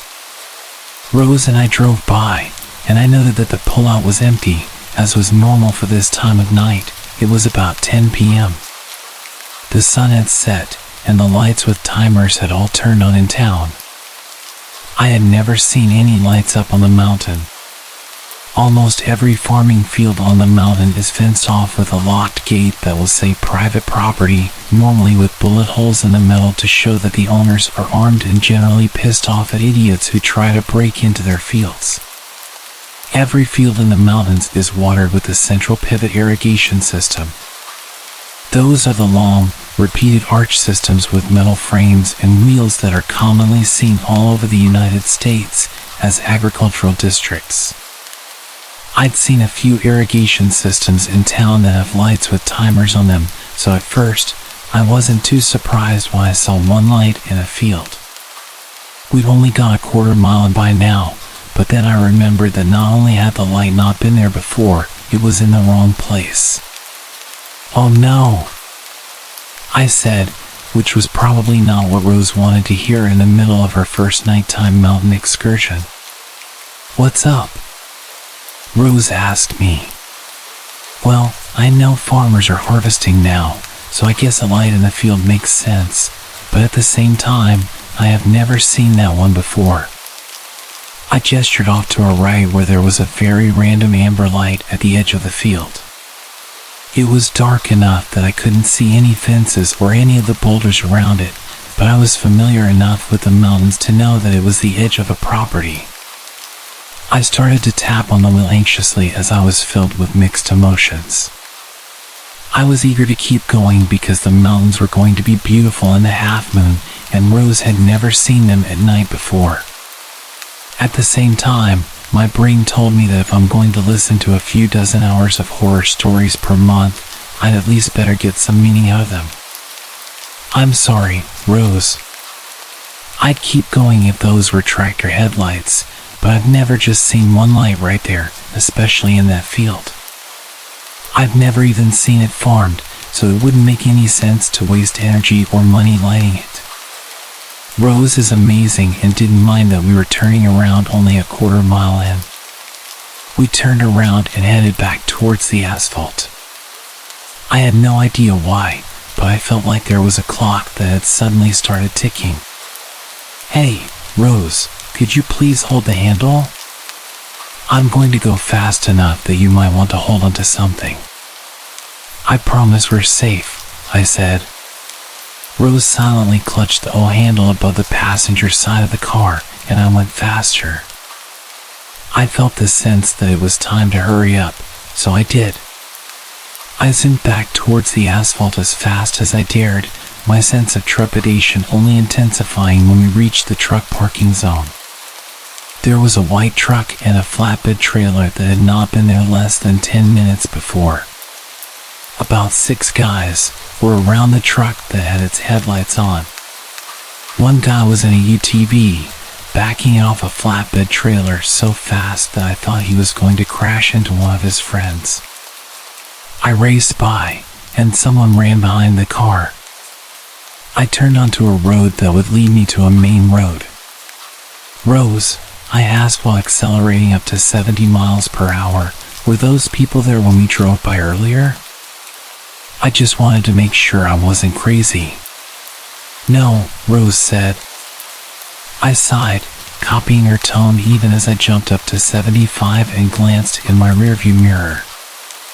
As far as I could tell, they weren't following us, but we had 8 miles of straight, flat roads with no cover before we actually managed to reach civilization.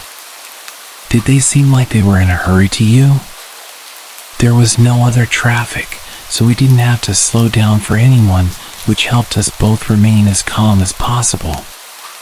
Just a bit, she laughed nervously, looking over her shoulder to check for any cars as well. Thankfully, nobody came. We drove to a crowded restaurant and sat in the car while we calmed down. We tried to think of a reason why this guy had shown up so abruptly in the middle of the night. Rose suggested that maybe their friends were camping and in trouble.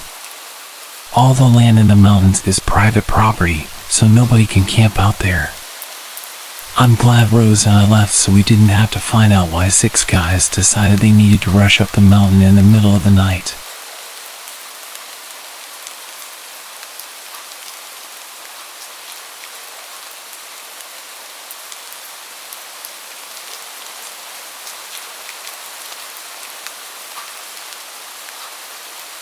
Since high school, I've come to realize that some of the most rewarding purchases result from the most annoying transactions.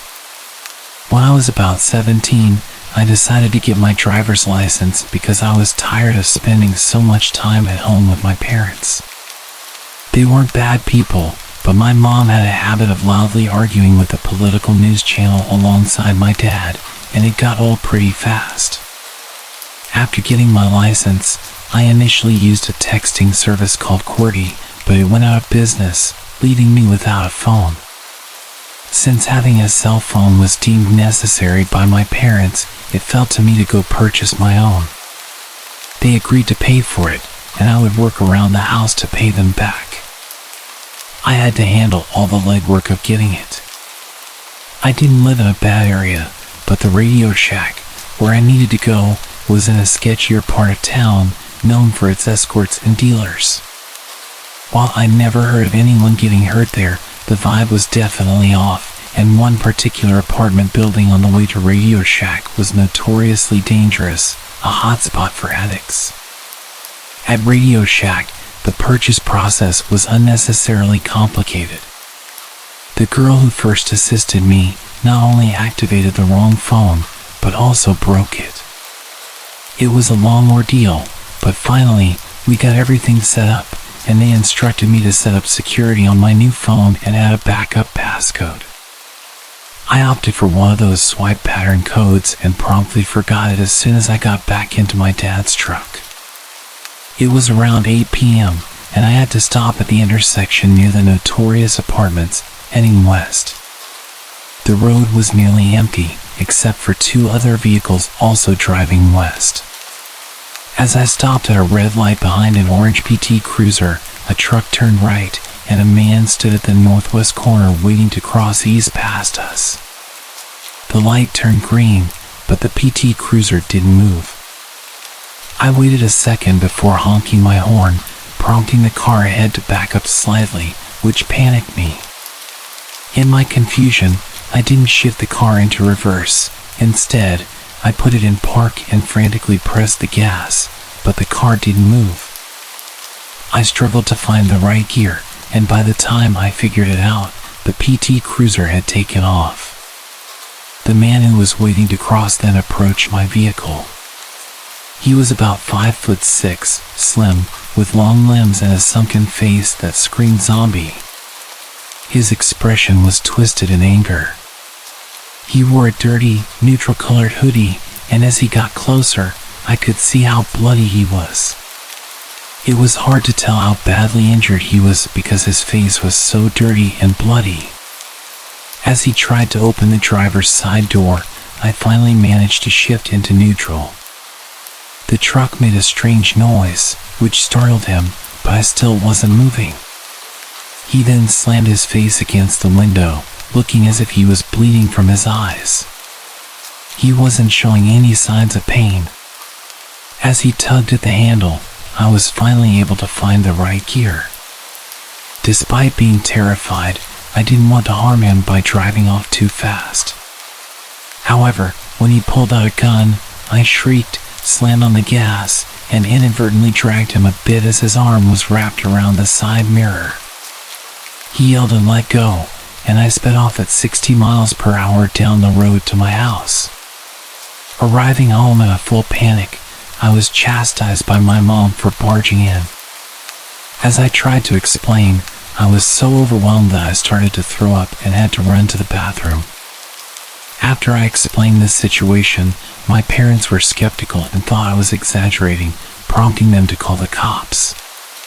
The police dispatcher informed us that I wasn't the only one calling about a man with bleeding eyes. Shortly after, a deputy arrived at our door. My mom, still thinking I might have staged the whole ordeal, sent me to talk to him. I gave him a description and showed him the bloody face print on the window of the truck. The police took a sample and later confirmed they had a suspect in custody who matched my description. The man had road rash and a dislocated shoulder but was in no mortal danger. He appeared on the local news, linked to a string of attempted carjackings while under the influence of cocaine. He was eventually sentenced on a drug charge, and since then, I haven't heard any more about it.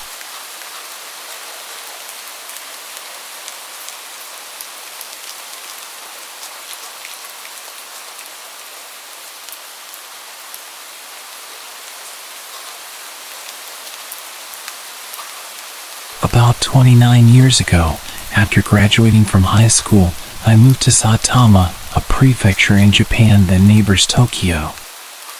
I bought a second-hand car a few months after moving there, which was almost a necessity for getting around. I really enjoyed taking long, relaxing drives after work, listening to music and smoking cigarettes. One night, during a particularly extended drive out in the mountains, surrounded by nothing but darkness and the sound of cicadas, an unsettling event occurred. I drove with the windows down, usually just the driver's side since I was smoking. As I navigated along this dark, secluded road, I heard a scream.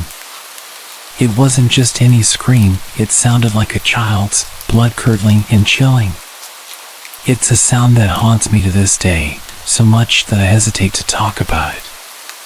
Instinctively, I slammed on the brakes. I've never been one to believe in the paranormal, always trusting my five senses, but something felt wrong. Pulled over onto the hard shoulder, I got out of the car, feeling chills up my spine. It was the dead of night, and there was no logical reason for what I heard. Scanning the area as best I could with my car's headlights illuminating the dark woods ahead, I was overwhelmed with fear and paranoia. I began to tremble, a physical reaction I'd only heard about but now knew all too well to be true. Apart from the sound of my own heartbeat and the shuffle of my feet on the dirt road, the night was eerily silent.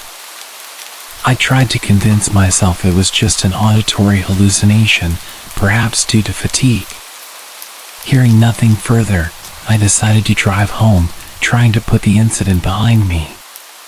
3 weeks later, while watching TV, the same mountain roads and passes were displayed on the screen. The newscaster reported that Tsutomu Miyazaki had confessed to murder, identifying the scene of the crime to the authorities. It became clear that the scream I heard, while not occurring in real time, might have been a distant echo of past horrors.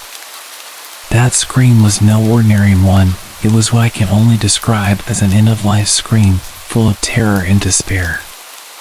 The area I had pulled over was shown on screen, the very site of unspeakable acts. As details of Miyazaki's crimes were later documented by the media and by himself, the full scope of the horror unfolded. If you look up Tsutomu Miyazaki, you'll find chilling details, but I refuse to give his actions any more recognition here. That experience profoundly changed me. I never went for night drives in the woods again. The echo of that scream, and the grim reality of what occurred in those mountains, has stayed with me ever since.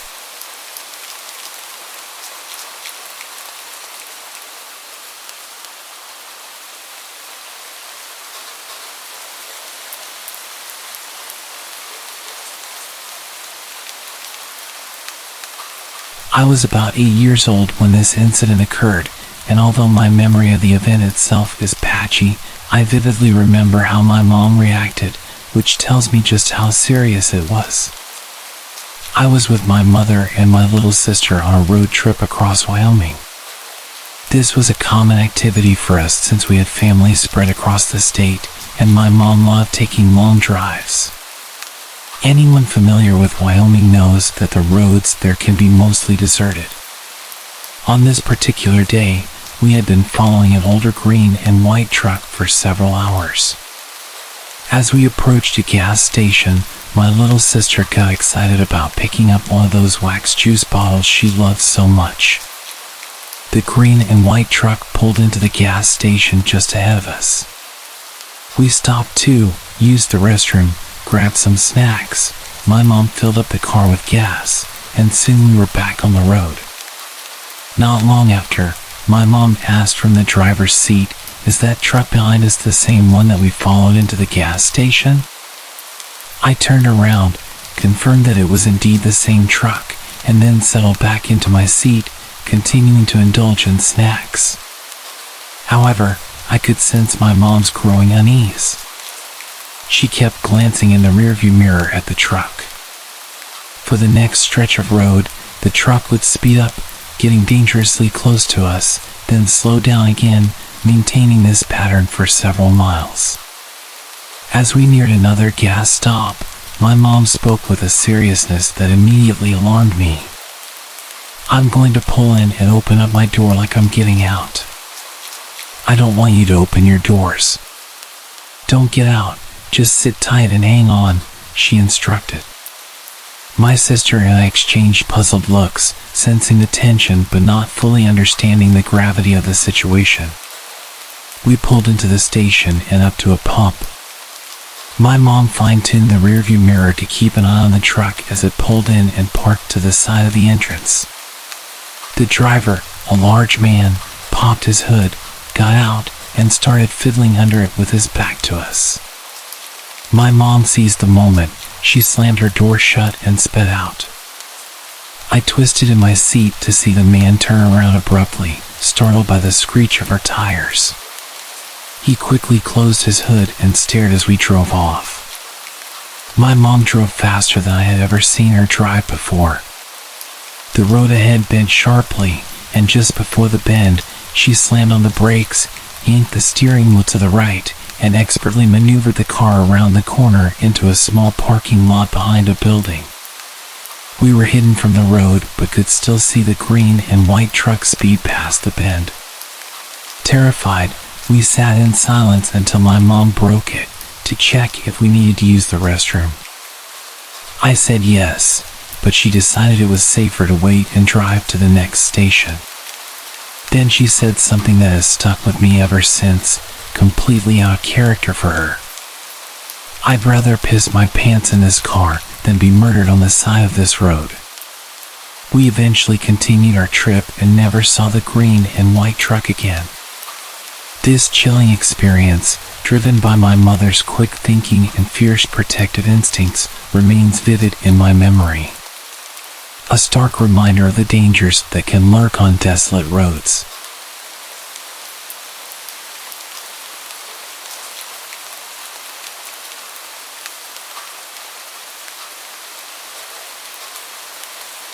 Back around April 2005, I was leaving a buddy's house, headed home.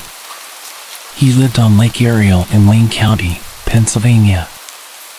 I was a good 15 miles away, so I decided to take the back roads to save time and avoid the cops.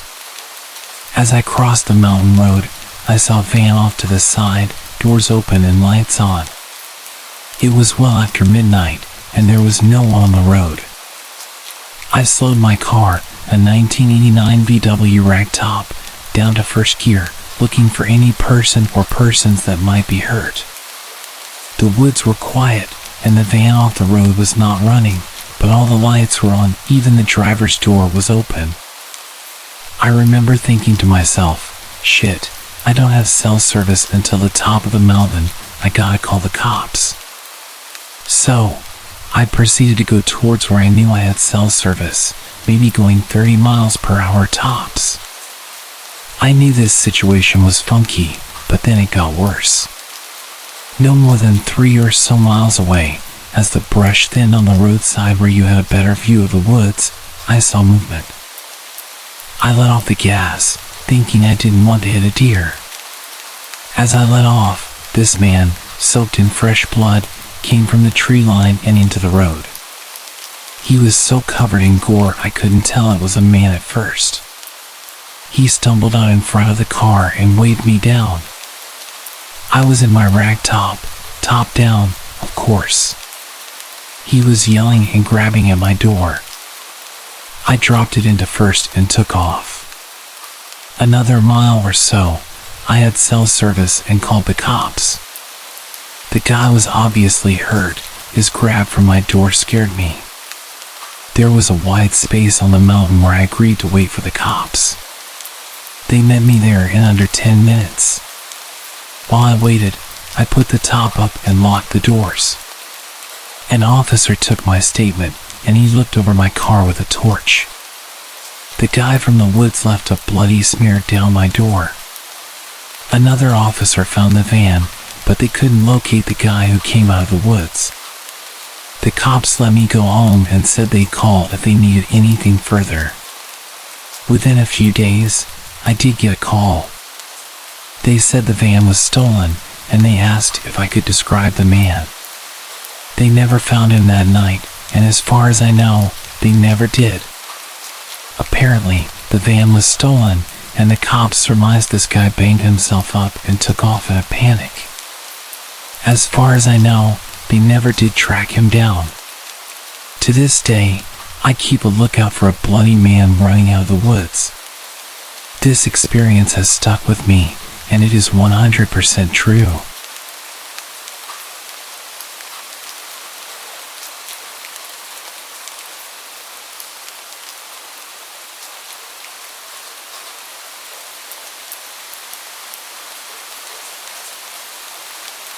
I've been dating my girlfriend for a few years. She's petite, blonde, and always has a positive attitude about everything. We both attend different colleges, hers in New Hampshire and mine in Massachusetts. Since she doesn't have a car, I drive up to see her in my old little red car that I got from my grandmother.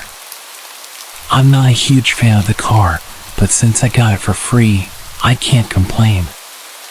I've never had an issue with the hour-and-a-half drive, but a few weeks ago, I got more than I bargained for. I was visiting my girlfriend, and the day was already turning rough. We wanted the dorm room to ourselves, but her roommate wouldn't leave, so we hung out in the common room. After spending most of the day together, we finally called it time for me to head back to my own college. I said goodbye and told her I would text her when I got back. It was 6 o'clock, and it was getting pretty dark outside, given that it was winter. I normally take the New Hampshire back roads for a more scenic route and to avoid traffic. It doesn't affect the travel time at all, so I guess that's a plus. Most people who live in or visit New Hampshire know that most of the back roads are not well lit with street lights, or are not lit at all. This isn't too much of a problem because I can just put my high beams on. About 30 minutes into the drive, I turned down a road that looked as if it was just a wide path. The GPS said I would be going straight for about 7 miles, and knowing what New Hampshire roads could be like, I didn't think anything of it. The street was narrow, enough for a car and a half, and surrounded by woods. It was not lit with streetlights at all. I got about 3 or 4 miles in when I saw a guy in my I-beam standing in the middle of the road, waving down my car, asking for help. The road wasn't big enough for me to pass around him, so I had to stop. The man then came around to my driver's side window and gestured for me to put it down. I wasn't fully thinking straight, so I put my window down about halfway. He looked like an average 40 to 45-year-old man, but he gave off a disturbing presence. He told me he was having car troubles and asked me to get out of my car and help him. Now, I am a 19-year-old with an average build. None of my physical qualities hint at me knowing anything about cars. I told him that I knew nothing about cars and that if he really needed help, all I could do was call a mechanic or tow truck. He kept gesturing to his black, rusted pickup truck and insisted I got out to help him. This started to give me the chills, and I didn't know what to do. That's when I noticed there was someone crouching behind the truck. The man couldn't tell, but I began to internally panic. My fight or flight senses kicked into gear, and I chose to try something risky. I told the guy I would pull over on the side of the road up ahead and then get out to see what I could help him with. This seemed to work, and the guy began to smile. He backed off from my car, and I stepped as hard as I could on my gas pedal. I sped off and looked in my rearview mirror to see both men run out into the middle of the road and then just stand there. I kept driving as fast as I could until I got off the road. I got to a nearby gas station where I stopped to call the police. I told the dispatch about my experience and asked them if I needed to stick around for questioning. They told me they would send some officers to check out the street and that I was fine to continue on driving. I then called my girlfriend and told her what happened. She was just happy I was safe. I have no idea what the intentions of those men were. I don't know if they were actually having car troubles or if I was going to get carjacked, or worse. Needless to say, after that night, I will not be driving the back roads alone at night anymore.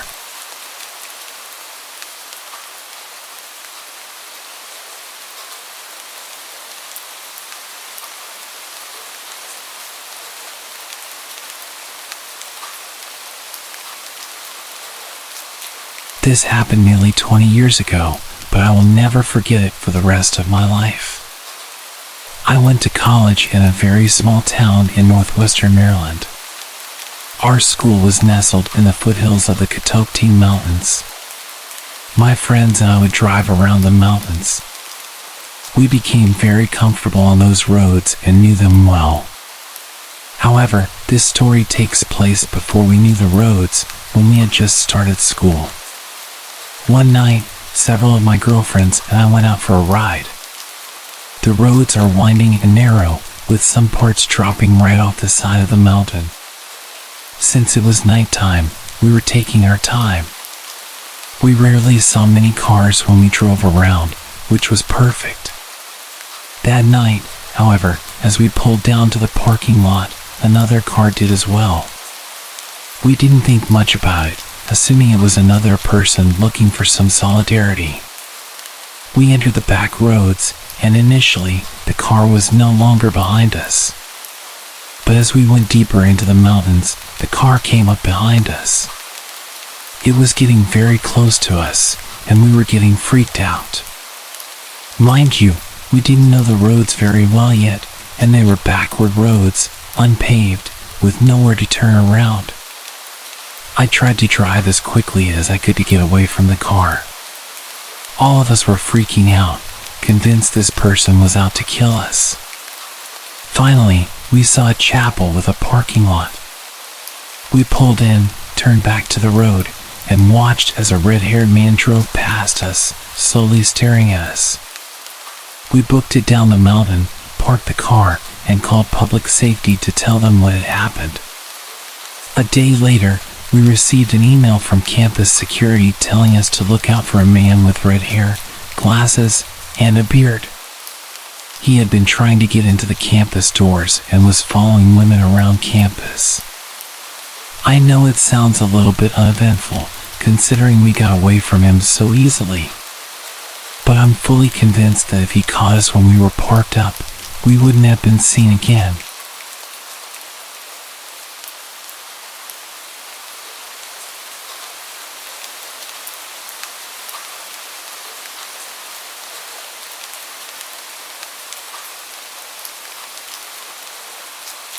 This happened to me several years back. I was living with a friend at the time and was en route back to my apartment from a night with my family. I was kind of in a foul mood and was out of cigarettes, so I stopped at a gas station on my way back home. This gas station was dingy. I mean, just absolutely run down.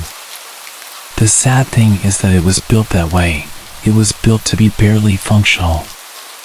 The lights outside didn't always work, and the place always smelled of burnt rubber. It was kinda sketchy during the day, but at 10 o'clock at night, it took on a whole different air. However, I was seriously in need of cigarettes, so I stopped. I got out of my car, went inside, grabbed a bottle of Gatorade, and made my way to the counter, only to notice that there was no one standing there. I'd stopped by this gas station before and had the same thing happen, figuring they were either in the bathroom or at their house. The employees were all part of a family who lived on the premises, so I hung around for a few minutes. Soon enough, the door to the restroom flew open, and out lumbered a rather angry-looking female. She rang me up for the Gatorade and gave me attitude when I said I wanted cigarettes. Which I totally didn't understand. It's like, you never get business. So on the rare occasion that someone wants to buy something, you should be grateful. And with that awkward encounter, I was on my way. Total time that had elapsed from when I got out of my car to walking out of the door was maybe 5 minutes. I have a hanging light in my car that is always on when I'm driving. I was sure I'd left it on whilst I was in the store, but as I approached the car I noticed it was off. Not thinking much of it, I went to open my door and noticed that the car was unlocked. I never leave my car unlocked. But then again, I figured I was kind of in a hurry, so it was possible. I got in, started my car, lit a cigarette, and kind of blindly backed out while opening my Gatorade. I recapped the bottle, put it in the seat next to me, and was about to pull out onto the road when a hand reached out from the back seat. I was panicking, and my immediate thought was to turn around, but suddenly he says, "Don't turn around if you know what's good for you." I sat facing forward and asked him what he wanted. He said he wanted a ride somewhere. My phone was in my backpack on the floor of my passenger seat, too far to grab discreetly. I asked him where he wanted to go. He gave me directions to a well-known crack alley about 4 miles from where we were. I'd been to the area before. I used to deliver pizza in that part of town before switching to a relatively safer delivery area. As I drove, I kept trying to sneak glances at him in my rearview mirror, but it seemed like every time I did, his face was encompassed by shadows. We got to the place he wanted to go, and he rolled the window down, yelling out some guy's name. That guy came over to my car and sold this intruder some gear through my back window. The whole time he mocked me and called me his new driver. After about 15 minutes, they were done. As we drove back, he started trying to talk me up, which I thought was weird. I gave reasonable answers without revealing anything personal about myself. We were about halfway through our trip when he asked me to pull over on the side of the road. This stretch of road went over one of those man-made concrete ditches, which meant that there was a significant paved shoulder over that ditch. He had me pull over there and turn off the car. "Do you believe in God?" My heart started racing. "I'm not sure." "If you died tonight, do you think you'd see God?" "I don't know." "I'd like to think so." "Close your eyes. Put your hands on the steering wheel, push your head forward, and let it rest on the wheel." Trembling, I did as he commanded. "Now count." "What? Are you deaf?" I said count. So I did. I started counting, slowly counting. My pace matched the seconds ticking by. I wondered how many more I'd have. Once the dealer walked away, the man in the back seat told me to bring him back to the gas station where he had gotten into my car. The stretch of road to get back there is not well lit or well traveled after dark. But it's not like I've run into any more danger than I was already in. I just wanted him to get out of my car. I could tell he was shifting in the back seat. I thought I was about to die. Then he simply got out of the car and ran off. I kept counting. I counted to at least 1,000 before I felt it might be okay to look up. I didn't want to look up to him standing in front of my car waiting for me to disobey. When I did finally look up, he wasn't there. I sped off toward my apartment, grabbed my phone, and called the cops. Naturally, they said there was nothing they could do. I didn't have a description of the guy other than that he was a male. I thought he might be black because I think that was the color of the skin I saw when I initially started to turn around, but it was so fleeting that I couldn't be certain. He didn't take anything out of my car or leave anything. I learned a few things that day. 1. I never, ever leave my car unlocked. 2. I always check my car before I get into it. 3. I'm never stopping at that gas station again. I no longer live there, so that helps. 4. If someone still somehow manages to get into my car to try something like that again, I'm running full speed into the nearest light post. I'll be wearing a seatbelt, and I doubt that some hijacker would worry about putting their seatbelt on.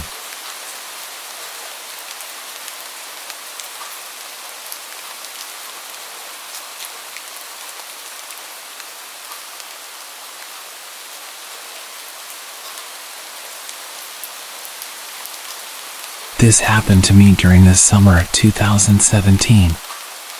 I was a 19-year-old girl at the time. I will be vague regarding details, country, origins of people, names of places, to avoid being recognized or causing a bad reputation to any community. While it isn't really scary, this story is still creepy, and the end is so crazy that I still can't believe it to this day. I was living in an apartment with my family. In the parking lot, there were always several guys repairing cars. I would often get home late at night and see these guys just talking. They would sometimes say good evening, and one time joked about keeping me a parking spot, but nothing inappropriate. I would just answer politely. I had noticed that one of them had a tuned-up sedan and must have been living in the same building, but used a different entrance, because in the morning the car was parked there. It was really recognizable. One morning, I was heading to work and realized this car was parked next to mine. Since he didn't live far, it wasn't that weird. But when I sat in my car, I realized the owner was actually sitting there, looking at me and smiling. Well, okay, it's 8:30 a.m., it's not completely out of the ordinary. I started to drive to work and entered a special roundabout where you have to stop inside if a car on the right is coming, so I stopped. I was looking to the right to see where I could go and realized that in the second lane, the car was there. As soon as I took the road to work, he was behind me. Even when we got close, he was still there. I was working in a mall with the biggest hypermarket in the neighborhood, so I thought maybe he was going for groceries. I got into the underground parking lot and parked. He did the same, right next to me. I chose to ignore him and headed for the escalator. He did the same and started to talk to me. Hello, I'm Steve. And you? I'm Anna. How old are you? I'm 19. I'm 27. Is that a problem? No, why would that matter? Okay, so you work here? We arrived at the place where I worked. Yes. Okay, well, see you tonight. At that moment, I realized he wasn't speaking the language well. I answered his questions because he didn't seem scary, and I didn't want to make a scene. When he said bye, I thought, yeah, I see him every night in my parking lot with his friends, so it's normal. But when I finished work, the exact same thing happened as in the morning. While I sat in my car, I realized the guy was right next to me. Surprised and seeing how eager he was to talk, I got out and asked, "What are you doing here?" "I have something for you." He had a big smile and approached me. "What?" "No." He gave me a red rose.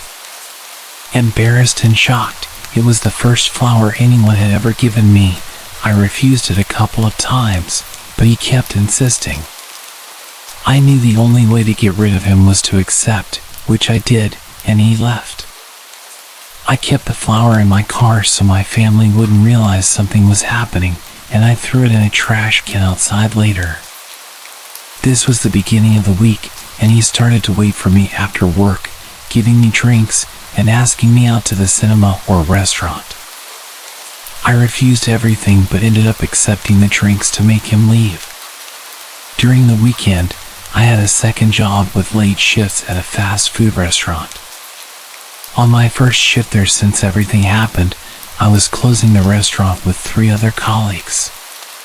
Since it was dark and late, one of us had to leave first and drive around the restaurant to ensure it was safe for everyone. I wouldn't normally do this, but that night I had a weird feeling he might be there. So, I volunteered for the drive, and right on the spot, he was parked next to my car. It was 1 a.m. How long had he been waiting? I told him to go a bit further, otherwise, we couldn't leave, which he did. After my colleagues left, I stopped next to his car and opened the window to explain why I reacted that way.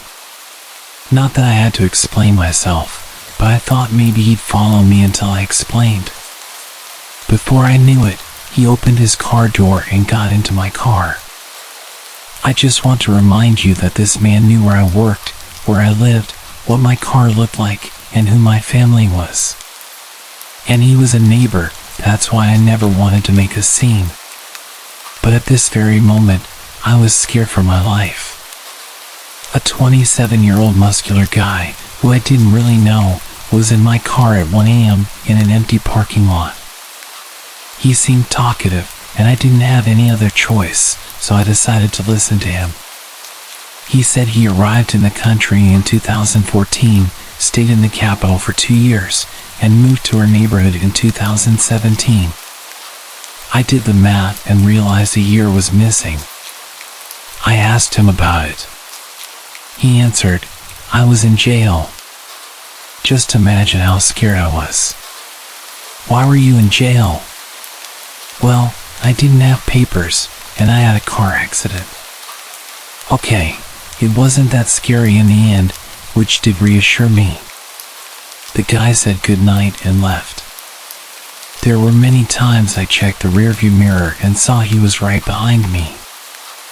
I wouldn't know since when, and even to this day, I check often to see if a car is following me. Once, during a late shift, I was washing dishes and texting friends, 2 guys, to let them know I was finishing so we could meet. I had to leave my phone, and maybe half an hour later, a colleague came to me and said, "Hey, your friend ordered at the drive-thru and asked for you." "Oh, yes." I told him I wanted to meet later. I took my phone and messaged my friends asking why they were asking for me at work. "What are you talking about?" At that moment, I realized that they weren't talking about the friends I had plans with. I rushed to my colleague and asked her to describe the guy and the car. It was Steve. There were so many instances of things like that happening. He followed me to my friends and would threaten to tell my dad that he'd seen me drinking with boys. Also, one of his friends, Carl, who I spotted in my parking lot, had also started following me. A friend who knew Carl told me he was married, had kids, and was 40 years old. I was so shocked. One evening, around 10 p.m., and it was already dark, I parked and saw a neighbor getting home. It had been a while since we talked, so he said he'd be back in 2 minutes so we could chat. While waiting, I was getting my stuff from the trunk. This is when the car parked behind me flashed its lights at me. I didn't have to turn around to guess who it was. I had been patient since nothing too crazy had happened, and I didn't want to scare or create problems for my family, but that night I was pretty pissed off, and it was happening right next to my place. I threw my stuff and rushed at the car. Both Steve and Carl were there.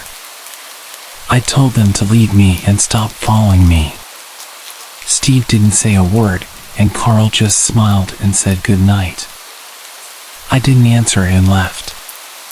It worked because they didn't bother me for months.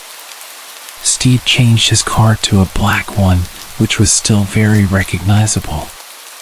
He followed me a few more times, and one day he tried to talk to me with a friend who could translate what he had to say. I explained to his friend that I wasn't interested, and that was the last time I talked to him. Months later, I saw a guy in my neighborhood, and I knew he lived in an apartment near where Steve lived. The whole thing was over, but it was always in the back of my mind. I didn't really know who the guy was, and didn't know if this would start again. I was curious, and you know how curiosity is a bad thing. I started to talk to him. Hey, do you know the guy Steve that lives in your building? Oh yeah, the mechanic? No, the guy who owns the black car. Oh, you mean my dad? I froze. I have no idea how this conversation ended, since it is still a big shock even to this day. I know I didn't tell him anything about his dad's behavior. I had known this kid for so many years, and he was actually the son of this guy. And he had 4 brothers and sisters. Then I realized the guy had lied about his age because the kid was about 15, and I believed him like an idiot. This is not the end of the stunning discoveries. A few days later, I met a friend who knew about these events and told her that the kid was his son. She looked at me, shocked, and said, "All this time it was this guy?" "What? You know him?" "He left his country because he stole money from powerful people and joined his family here, but got jailed for suspicion of badly assaulting a woman." "What?" I remembered that when he followed me, he would stop when I drove in the direction of the police station. I thought it was because he still had issues with his papers. She kept talking and showed me a video. This is his wife here, and the second woman is his second wife. She was so tired of him talking to other girls that she went to their country to find a second wife. I want to clarify that my friend was from the same country as this guy, but she was born here, which is why she had this kind of information. Small community, so they kind of all know each other. I was very lucky that nothing happened to me. I still can't believe it, and I wonder how it could have gone if I had acted differently. I was young and naive back then and didn't want to be offensive to anyone's culture, but in reality I really should have reported it sooner.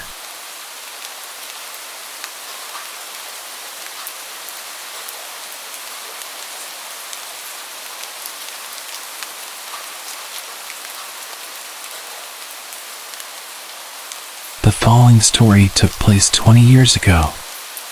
The dialogue is paraphrased but accurately conveys what happened.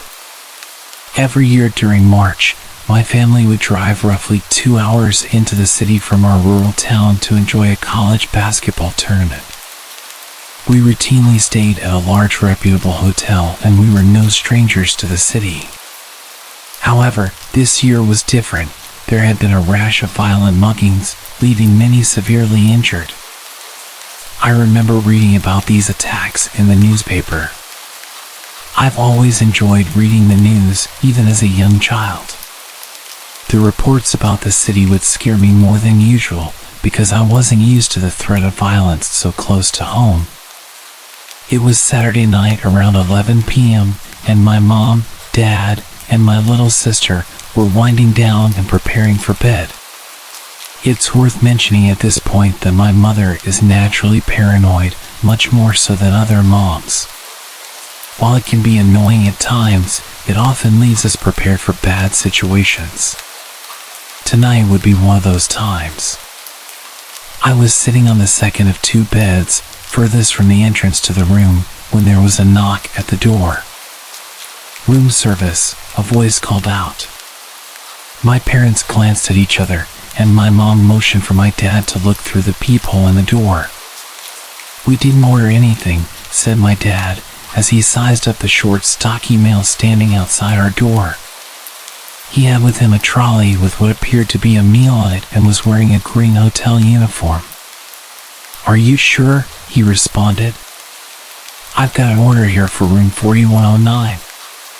The guy at the door didn't sound pushy or out of place at all. In fact, if it wasn't for the recent violence in the city, we probably wouldn't have had our guard up in the first place.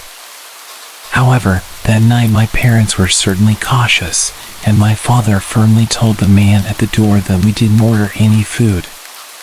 He left politely, without incident. We had little reason to be suspicious, and my dad wanted to chalk it up to a mistake on the hotel's behalf and get to bed. However, my mother eventually persuaded him to call the front desk to check that everything was legit. 15 minutes or so after the man had left our door, my dad got off the phone with the front desk. They have no record of us ordering food, and their room service staff were white, not green, he said grimly. I noticed my mother's face whiten and my sister looked scared. The hotel immediately sent security up to our floor to see if the intruder was still around. They checked on us and then went about searching the floor.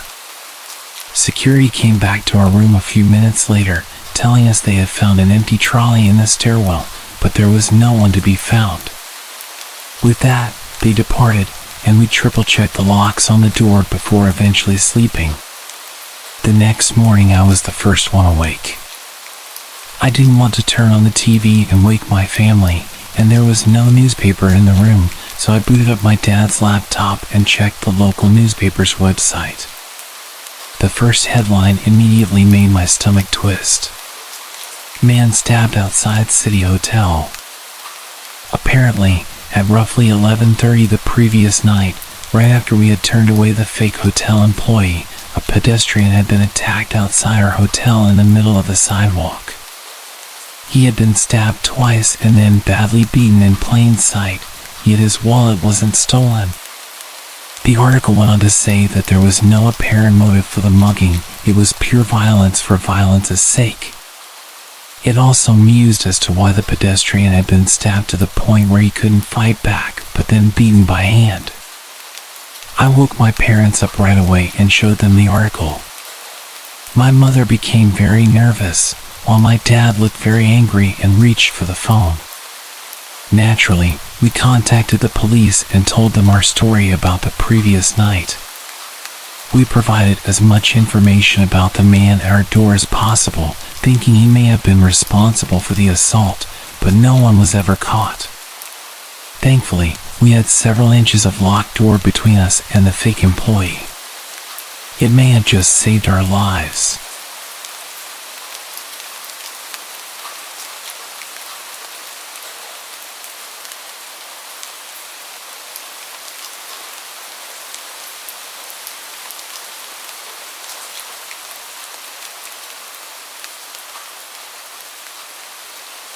This happened when I was 11 years old. At the time, I was living in an apartment situated on a street with an ongoing construction. Needless to say, they often tapped into the electric supply and the power fluctuated quite a bit. Therefore, the street lights often served no real purpose, especially in the winters when evening dawned on us with pitch black darkness. That is relevant, so keep it in mind. From what I remember, it was a weekend I was supposed to spend at my friend's house. For an 11-year-old me, this was an exciting prospect, having been loaded with schoolwork the entire week. I was to spend what I believed to be Friday night sleeping over and spend the entirety of Saturday at her bungalow, to return home that very evening. What made it even better was the fact that her parents had an event they could not avoid and therefore trusted us to stay alone in their 2-floor house for the entirety of the 6 hours they were gone. Back then, the idea of spending a whole night alone with my friend was great, no interference and a whole 6 hours of games and movies on their huge TV. As it turns out, my friend had other ideas. I arrived at her house just short of 8 p.m. It was already pretty dark out, and her parents had waited for me to arrive before telling us about emergency contacts, dinner, and such. They also reminded us to get their 4-year-old Labrador inside, as the weather was acting up and his kennel had a few loose panels which leaked when it rained. This is also an important fact to be noted. After they left, we watched a few cartoons, had dinner, and were chilling in her living room playing cards. That's when my friend Sid had the ingenious idea of exploring a fenced plot of land a few hundred meters down the street that she resided on. There was no construction happening in there, so what little of that area didn't have shambles was overgrown with plants and weeds. We got the dog inside, leashed it to its long chain that allowed it to roam within reason, got the keys, and left the house to make the short 10-minute trip. At this point it was about 10 p.m. In retrospect, this is where we still had a chance to avoid this particular encounter, but being curious and daring kids, we ventured anyways. Rather uneventfully, we arrived and set to climbing over a wall which was about 2 meters. Luckily for us, the wall was broken enough in places to make good holds to carry us over. Once inside, Sid suggested that we sit a few meters away from each other for as long as we could, until one of us was too scared to do so. We faced each other and walked backwards till there was just enough light to see the general silhouette of the other. After what seemed to me like a good 10 minutes, I saw Sid's hunched form rise and start to walk towards me. She seemed to be walking rather fast and in a haphazard manner, jumping over rocks at a daring pace, even getting cut by some thorns in the process. She came up to me, and just as I was about to laugh and call her out on being scared, she told me to get up because she needed to go feed Shaggy. I remember being really confused because her parents had already filled his bowl with food and he had this water thing which he could operate in case he was thirsty. But I saw her face, and let me just say I have never seen her this pale. She looked like she had seen a ghost. So without asking questions, I said okay, and we made our way back over the wall, albeit in a tense manner and rather quickly. The moment my feet touched the ground, I felt Sid grab my arm and straight up just start sprinting down the street. To put things into perspective, I had a bruise from the way she grasped it for 2 weeks straight. So we ran like hell and eventually arrived at her house and went in through her front yard fence gate.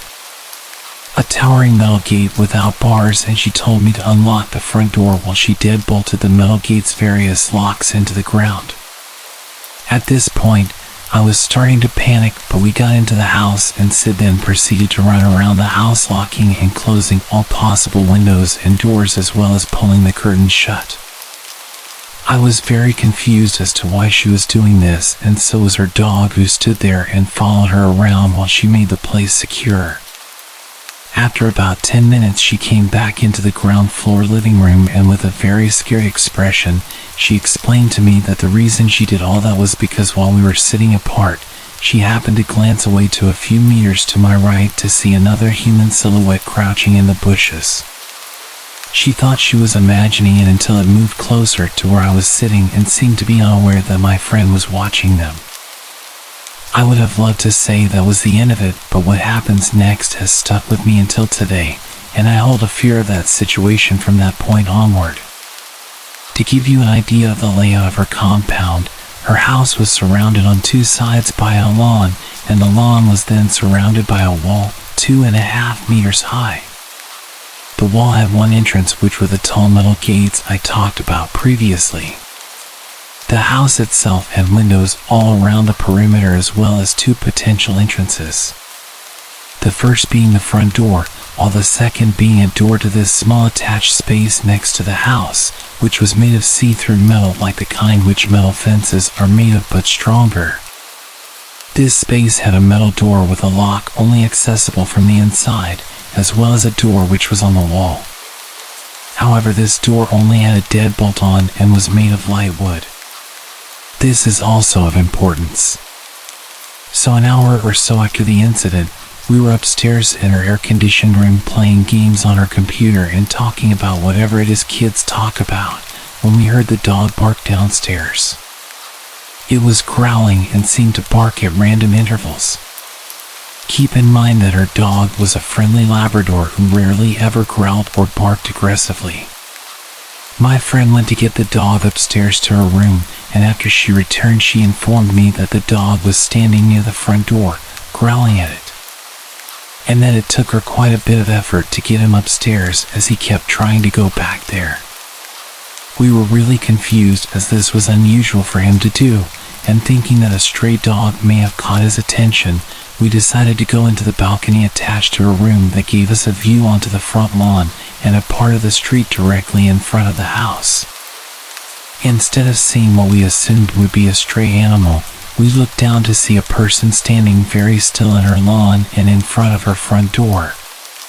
In the limited light we could make out heavy layers of muddy-looking clothing and a head full of hair that looked very matted. The dog was with us in the balcony and was whining to be let outside. We crouched in her balcony, and right as we were about to discuss the situation, we heard what sounded like the front door rattling, as if someone was trying to open it with a handle. We creeped back downstairs only to realize that this person had now moved onto the window next to the door and was trying to open that. The realization hit that he was trying to find an entrance into the house by going round the perimeter. Just as we were about to creep back upstairs, my friend grabbed me again and in a hushed tone told me that she had forgotten to lock the attached space door in her hurry before. We both looked at each other and paled as we realized that it would gain the intruder easy access into the house as the inner door had nothing but a deadbolt. At this point we heard the windows rattling behind the house, nearly 3/4 of the way back to the front again. The attached space door was a few meters away from the front door, and we were lucky that he had chosen to go around the other side. She told me to wait by the inner door with the dog while she went outside and bolted the metal door. She then informed me to close the door as soon as she returned, and that if she was caught to let the dog outside and to close the inner door as discreetly as possible as to not give myself away. We were both terrified, and since we had no time to argue about it, I stood guard at the inner door while she went to the outer door, fumbled with the lock, and returned inside practically running as quietly as she could. We closed the inner door, and just then we heard the outer door rattle harshly. Had she not gone there and then, there was a big chance that we would have no choice but to hide in her house had he found his way in. After he tried opening all doors and windows, which took a while as he was doing it quite intently and forcefully, we found our way back upstairs and went back into her balcony to see if he had gone away, as we were standing still near the foot of her stairs for a while, listening for any further activity. As we looked down, we saw him once again standing in her front lawn. However, this time we could see his head was tilted back, and it felt like he was looking right at us. However, we knew that it was far too dark for him to be able to spot us, as we closed all the windows shut.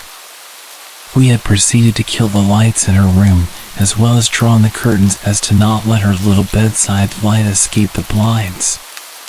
He then started giggling in the quiet of the night, and proceeded to go down on all fours, crawling around the lawn in front of the house while his laughter grew. In retrospect, we should have called the authorities at this point, but being the terrified kids we were, we did not want to get into trouble for not even being able to follow simple instructions. He did this for nearly half an hour, only to stand up once again facing the street. Then he started climbing on top of the kennel in the corner, up onto the top of the wall, and then jumping down to repeat the loop. We stood still in our balcony, waiting to see if he would return, but an hour passed, and that was the last we saw of him. At around 2 a.m. her parents returned. The next morning they were very confused as to why all the doors and windows were closed on such a pleasant night, and why there was mud on the front doorknob. We said we just wanted to play in the dark inside the house, lying about the actuality of the situation. To this day I do not think the man has been caught.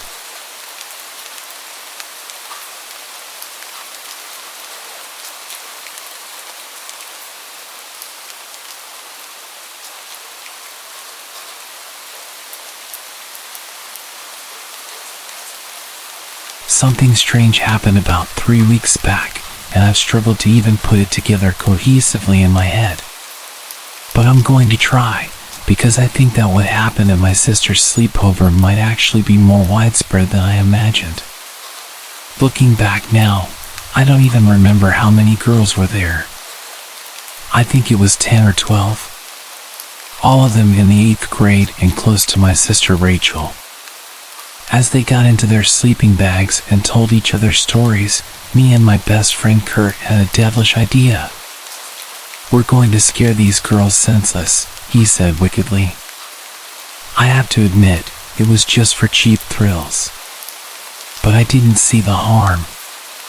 We got into my father's workshop and stole a few of his basic paint supplies to make Kurt look like a typical horror movie vampire. Then we went to the backyard and started to climb the tree outside of Rachel's window. Kurt was in place, ready to start making the usual boogeyman noises when he froze and squinted into the window. "What the hell?" he muttered as he tried to look in. "Hey, what are you doing? Don't be a peeping Tom." I shouted up at him, trying to figure out why he was hesitating to start the scare. Then suddenly his eyes widened and he started to fumble backwards. I watched as his feet slipped from under him and he fell to the ground. It happened in slow motion. But the sound of his head hitting the bird fountain in our backyard is one that I will never forget. Jesus Christ. "Kurt, are you okay?" I screamed. I looked up, waiting to see if my sister or one of her friends would stare out and see this horrific accident. I tried to prop his head up and stop the bleeding. Then I reached into my pocket to call 911. But I hesitated. I know it's dumb, but my parents were already going to give me a ton lashing for being stupid anyway. I didn't want the cops to find me for something like this, so I ran inside and used Kurt's phone instead. As dumb as that was, what I did next was even stupider. I went back out and after checking to make sure he was okay and not bleeding out, I decided to climb the tree and see whatever it was that had caused him to act so strangely. Slowly, I crawled up the branches and peered through the window to where my sister and her friends were sleeping. All except for one of them. It's been so long now and I still remember that ungodly sight. One of the girls was standing there, crouching over the other girls with a sharp knife, slashing wildly at the defenseless sleeping friends. I will never forget the look on her face as she swung that knife. That's when the girl looked straight at me. I nearly fell back like Kurt did. But instead I stared her down across the darkness. She'd already seen me. What good would it do running away? She could never make it outside in time to catch me regardless. Suddenly she started making her way to the door, and I could see that some of the other girls were moving. I scrambled to get out of there. I didn't even wait for paramedics to show up and help Kurt. I didn't want to be around if she was coming to get me. I ran for what felt like hours and ended up at my grandparents' house on the outskirts of my town. I frantically tried explaining to them what had happened. They called my parents and eventually they started putting the story together. Kurt was in the hospital with his head injury and apparently all the girls were fine. I went to see Kurt a while later to see what he remembered. Nothing. So now there's rumors that I attacked Kurt and put him in hospital and then ran away to avoid trouble. I tried talking to my sister about what I saw, but she denies that anything of the sort happened and treats me like I'm crazy.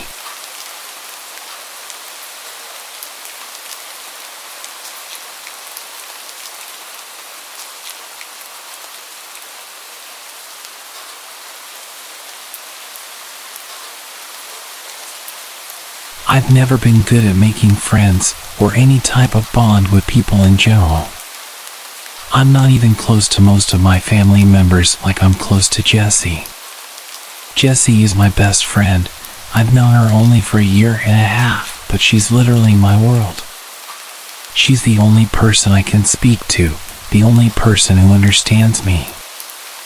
I've never slept over at anyone's house that isn't mine, and even when I'm supposed to be staying in a family member's house, I get anxious and they have to call my parents to collect me. This results in my parents having to cancel everything that they plan. My parents resent me. I'm a huge burden to them because of just how anxious I am. Jessie asked if I wanted to have a sleepover at her house. I'd never been to her house, or anyone else's house for that matter, and I'll admit I was ecstatic, but also hesitant in case I got anxious and ruined the sleepover and my friendship. I knew I was probably overthinking, but it still scared me. Jessie gave me some time to think, and I eventually agreed. I told my parents and they were pretty shocked, but decided to let me go because I had an actual shot at making a best friend for life. The car pulled up onto a large driveway, connected to an even larger house. It was huge, like mansion-sized. Probably the biggest house I'd ever laid eyes on. Me and my parents made our way over to the front door, which was about twice my dad's size, and he was 6'7". There was no doorbell. Instead, there was an abnormally large silver knocker in the middle of the door. I knocked. Jessie answered the door. When she saw me, her face seemed to light up and her smile grew larger. She instantly leaned in for a hug. Jessie's mother and father also approached the door and stood behind Jessie, also with a comforting smile on their face. Jessie's father was also tall like my own dad. He was your typical dad-looking person. It was the same with her mother. It was almost surreal.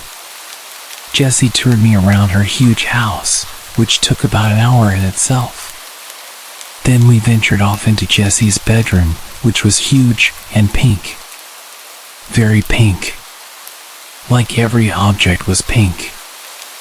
After staying in Jessie's room playing games and eating candy for a while, her mother walked into the room and placed a sheet of A4 paper on Jessie's bed. The way she walked was so elegant and graceful. I took my headphones and grabbed the sheet of paper. It read, "Sleepover rules. Follow these rules to ensure you have a safe and happy sleepover. 1. Don't eat too much candy. They can smell it from miles away. 2. Do not leave the bedroom after 1:45 a.m. Please remember this rule. Your life depends on it. 3. If you happen to wake up during the night for no apparent reason, hide under the bed within 25 seconds.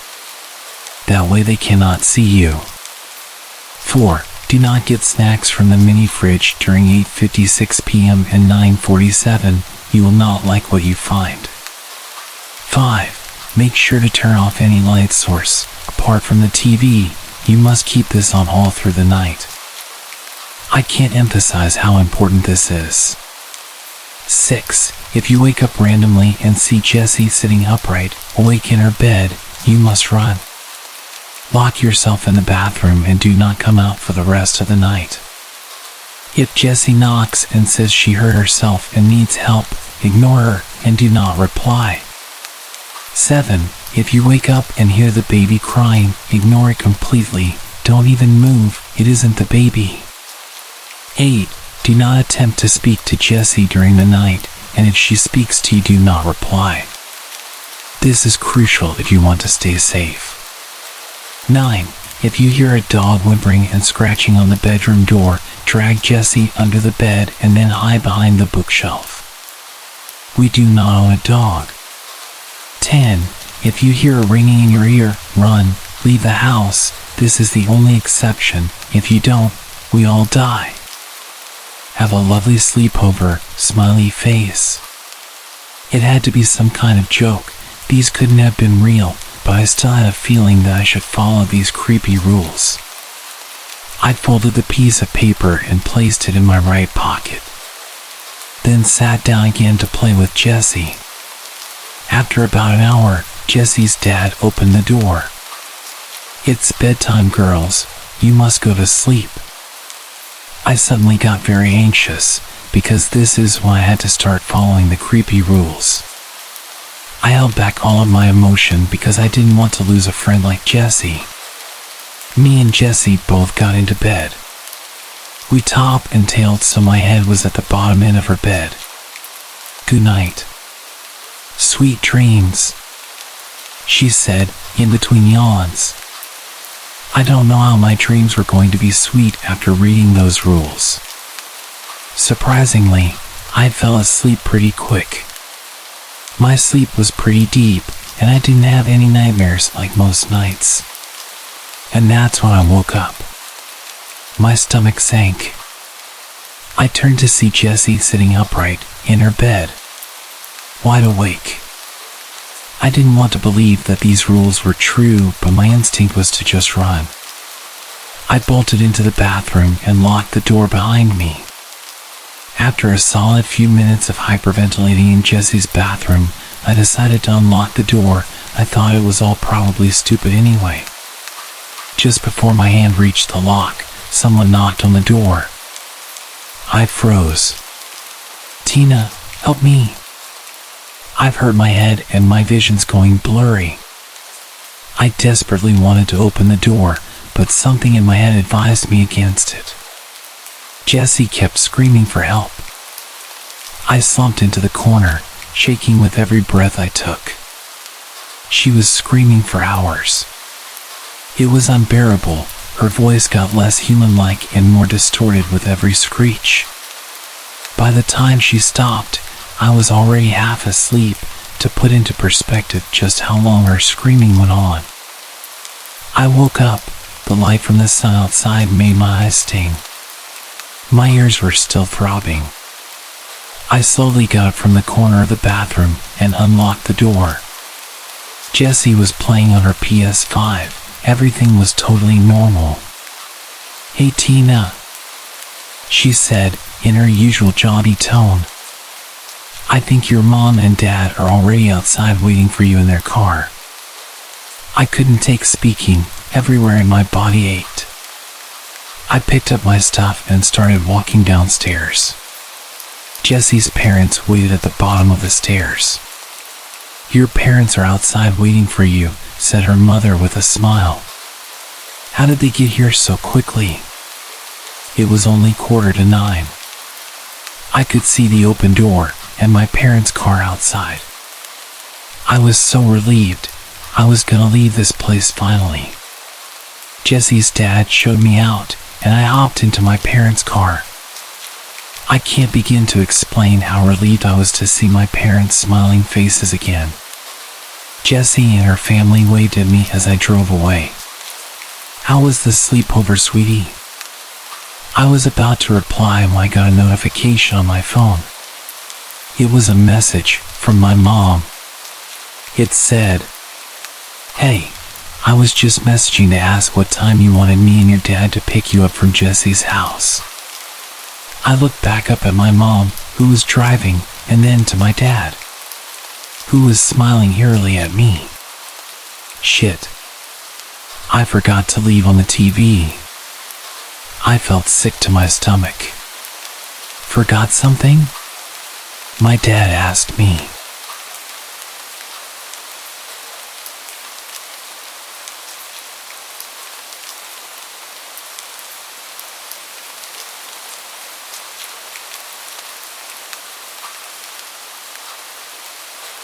I've always been good friends with one of my cousins, Cole. We're both the same age. The two of us were not quite inseparable, but we always did get along very well together, and were often found together, both in school. As we'd always end up in the same class together throughout elementary school and outside of it. When we were 12 and in the 6th grade, I was hanging out with Cole on a Friday afternoon around the later part of May, and we were psyched at the start of the weekend. We wound up at his house, since he didn't live too far from me, and at one point my mom called to say that our grandpa was in the hospital.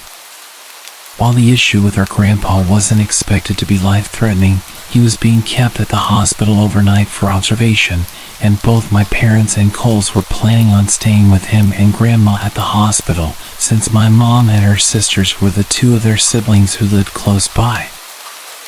I was told that I was given the okay to stay at Cole's house for the night, with Cole's 15-year-old brother Hunter being in charge while our parents were out. This was fine by us. I got along well enough with Hunter, and he was never the bossy older cousin that some of my other friends said they had to put up with. We ordered out for pizza and enjoyed goofing off. At around 9 or so, there was a knock at the front door, and Cole went to answer it.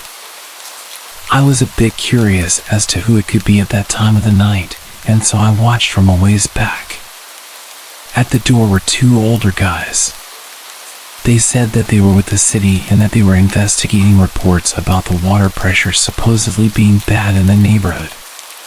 They asked Cole if his parents were home, and when Cole said they were unavailable at that moment, which we were told to say to strangers if our parents weren't home, the guys started asking a bunch of questions about how the water pressure was in the house and if they could come inside to check. Hunter came over at that point and politely told the guys that the water pressure was fine and perhaps they should move on to check on other homes in the neighborhood. The guys seemed reluctant to leave, but turned and walked away after Hunter started closing the door. After the door was shut, we looked at each other and shrugged, but didn't think too much of it after that and went back to goofing off. Eventually, we decided to go to bed. Cole and Hunter shared a bedroom, and we all agreed that I'd sleep in there with them, rather than me hitting the sack on the couch or something like that, so that we could talk while we fell asleep. Hunter grabbed a sleeping bag out of their camping supplies for me. When we got into their bedroom, they stripped down to their briefs, and I remembered Cole had mentioned to me once a while back that they had started sleeping in just their underwear. Since I hadn't originally planned on staying the night, I hadn't brought anything with me from home as far as overnight stuff, but since I wasn't in the mood to sleep in my clothes, I stripped down to my briefs as well, though I felt a bit embarrassed, even though we were all guys there and I knew they wouldn't say anything or be judgmental. They climbed into their beds and I quickly crawled into the sleeping bag, and after talking for a while about random stuff we eventually fell asleep. Early the next morning I got up because I had to pee, and so I quietly got out of the sleeping bag and did my business in the bathroom. On the way back to the bedroom, I heard something in the family room, which was on the opposite end of the house from the bedrooms and particular bathroom I was using. I didn't pay too much attention to it at the time, thinking it must be either Cole or Hunter, until I got back into the bedroom and realized that both of them were still in there. Trying not to panic, I woke them and told them that I thought someone was in the house.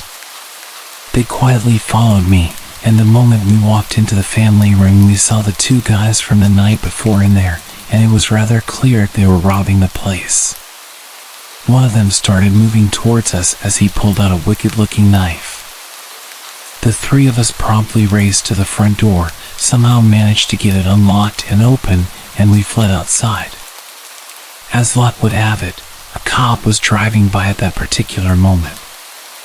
We quickly flagged him down and told him about the two guys in the house. The cop called for backup, and within a couple of minutes several other cops were there, and they proceeded to enter the house, and after some searching they caught the two guys. The cops figured out that the two guys must have entered from a window in the laundry room that had a broken latch, and had probably targeted the house because, while it wasn't empty, they probably realized that there were no adults there and figured that if we discovered them, we could be more easily dealt with than adults. To add insult to injury, while we were waiting outside while the cops searched the house, some of the neighbors came out to see what the commotion was about. This included some kids who went to the same school as Cole and me, including a few who were in our 6th grade class with us. It was during that time that the three of us realized that we'd never had the chance to get dressed. So just like in the stereotypical nightmare, we had to stand outside in full view of everyone in just our briefs for what seemed like forever, before being allowed back inside. When we went back to school on Monday, we had to put up with more than a bit of snickering, stares, and mockery for the next few weeks until school ended for the summer.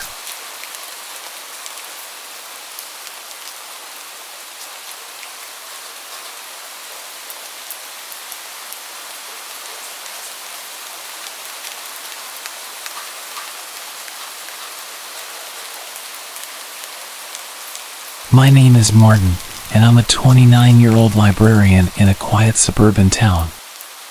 The tranquility of my daily environment made what happened over the past month all the more shocking and unsettling. I never imagined that my quiet life would be disrupted by a persistent stalker, especially not someone who initially seemed to be just another patron interested in literature. It started subtly enough with a new visitor to the library. Her name was Eliza, and she introduced herself on a busy Tuesday afternoon, asking for recommendations on contemporary fiction, which was my area of expertise. She was polite, enthusiastic about my suggestions, and seemingly just another lover of books. Over the next week, Eliza visited several times, and our interactions remained purely professional, centered around discussions of authors and book genres. However, things gradually started to change.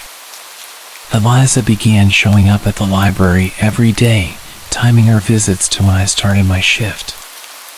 At first, I was flattered by her interest in my recommendations, but it soon became clear that her visits were not just about books. She started bringing me coffee, exactly how I liked it, without me ever having mentioned my preferences.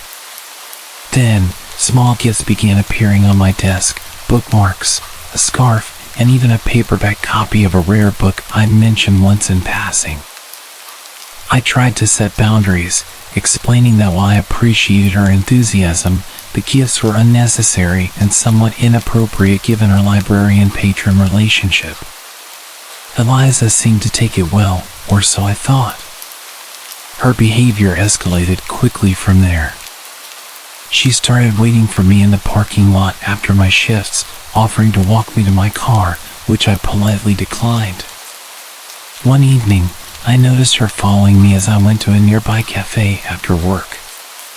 When I confronted her, she just laughed it off, saying it was a coincidence since she liked the cafe as well. The situation took a darker turn when I started receiving emails from her late at night. The messages were long, detailing how much she thought we had in common and how she felt we were meant to be great friends, if not more. I was firm in my response, asking her to stop emailing me and to maintain a professional distance while at the library. This confrontation led to a brief period of calm, and I hoped that would be the end of it. But it wasn't. One night, I found a letter tucked under the windshield wiper of my car. It was from Eliza, expressing her hurt over my rejections and her conviction that we were destined to be together. This was followed by more letters, each more intense than the last. She began showing up at places I frequented, a local bar, the gym, even a friend's birthday party I mentioned in passing during one of our early conversations at the library. I've since reported the situation to the local police, who are keeping an eye on my workplace and home. I've also installed security cameras at my house. The stress and constant vigilance are taking a toll on me. I'm more cautious, more suspicious, and I feel like I'm losing the peaceful life I once loved. This ongoing situation has shattered my sense of security and privacy. I never expected that my job, providing people with knowledge and resources, could lead to such a personal invasion.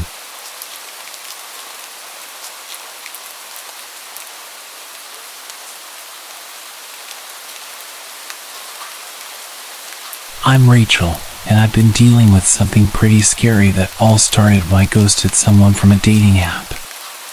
His name was Mike. At first, our chats were light and fun, but then he got intense real quick. He'd send long messages about how he felt we were meant to be and how he saw our future together. It was way too much for someone I hadn't even met, so I decided to stop responding and eventually blocked him. About a week after I blocked him, I was at my usual coffee spot, trying to get some work done. Out of the corner of my eye, I thought I saw someone who looked like Mike. I told myself it was just my imagination. After all, I had never met him in person, I only knew him from photos. But then, it happened again. I was shopping for groceries, and I saw someone from behind who looked just like him. I tried to dismiss it as coincidence. The town isn't that big, and it wouldn't be weird if we ran into each other occasionally. However, it started happening too often to ignore. I was at the gym, and I saw him again. This time, he was much closer, and there was no mistaking who it was. My stomach dropped. I had no idea how he would know I'd be there. I finished my workout early and left as soon as I could. The real shock came when I saw him outside my workplace. That was when I knew this wasn't random. He was following me everywhere. Each sighting made me more anxious. I couldn't understand how he found out where I would be. It was like he knew my schedule. After the incident near my work, I confronted him the next time I saw him at the coffee shop. I asked him outright if he was following me. He just smirked and said, "Isn't it funny how we keep running into each other?"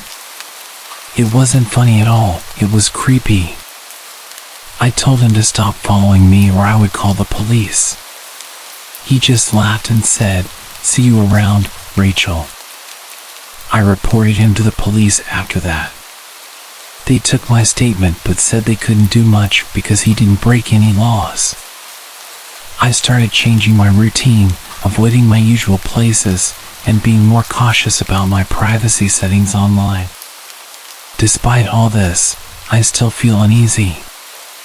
I'm constantly looking over my shoulder, wondering if he's there. It's exhausting and scary. I'm trying to keep a record of everything for evidence in the future. It's been a wake-up call about how careful you need to be, even with seemingly harmless online interactions. My friend says that I'm partly to blame because I was leading him on, speaking to him for weeks and encouraging the deep conversations. But it's not my fault that I lost interest. Surely someone on a dating app shouldn't be surprised when I block them without explanation. It's not like we'd ever even met.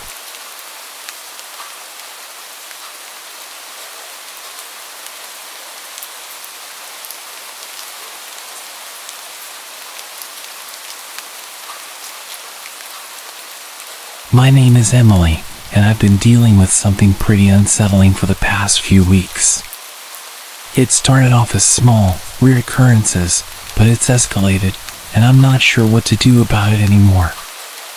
It's gotten to the point where I felt the need to share my story here, just to see if anyone else has been through something similar or has any advice.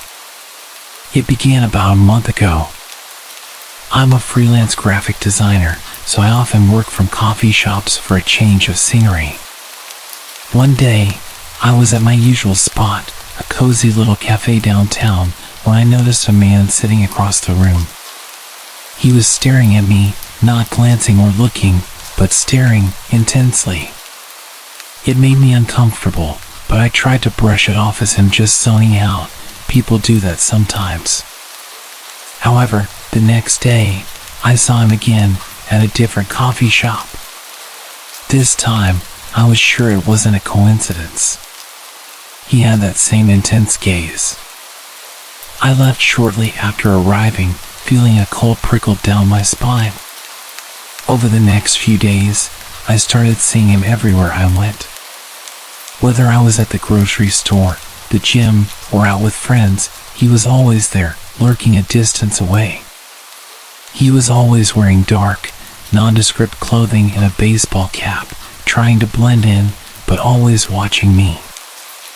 I decided to confront him the next time I saw him, which was at the public library. I walked up to him and asked why he was following me. He just smirked and said, "You're very interesting." Then he walked away before I could respond. His reaction sent chills through me. It wasn't just a misunderstanding, he was deliberately following me. I started taking different routes and varying my routine, but he always seemed to find me. One evening, I was walking home from a friend's house and noticed him a block behind me. Panic surged through me, and I quickly ducked into a busy restaurant and called a cab home.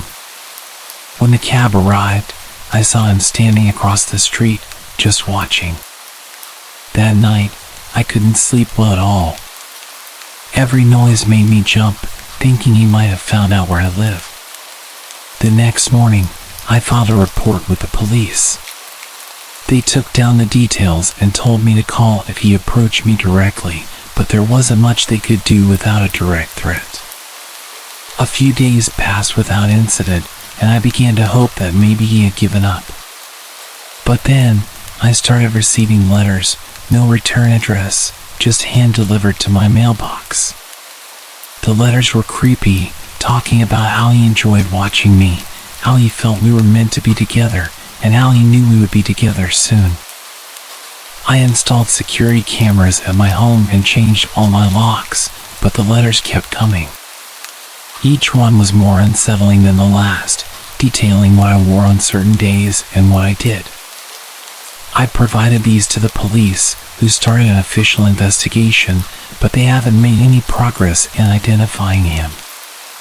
It's been weeks now, and the anxiety is wearing me down. I'm constantly looking over my shoulder, jumping at shadows.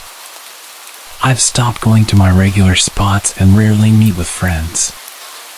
I feel like I'm becoming a prisoner in my own life. Just yesterday, I saw him again, standing under a streetlight near my house as I came back from a late grocery run. He was just standing there, staring up at my window.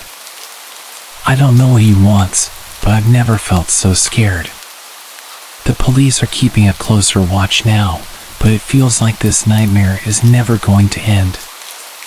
I just want my life back, but I don't know how to get rid of him for good. My days are now filled with a pervasive sense of dread, and despite my best efforts and the involvement of the police, the harassment has only intensified. About a week after spotting him standing under the streetlight near my house, things escalated in a way I hadn't anticipated. I started receiving not just letters, but packages. The first package contained a photograph of me walking my dog in the park, a park I hadn't visited in weeks, taken long before I even knew he was following me. On the back of the photograph was written, "Beautiful as always." The realization that he had been watching me for much longer than I thought sent a new wave of terror through me. I installed a more advanced security system, including cameras that covered every possible entry point to my home and made sure that I was never alone when I went out. I began to rely heavily on delivery services to avoid leaving my house. Despite these precautions, the packages kept coming.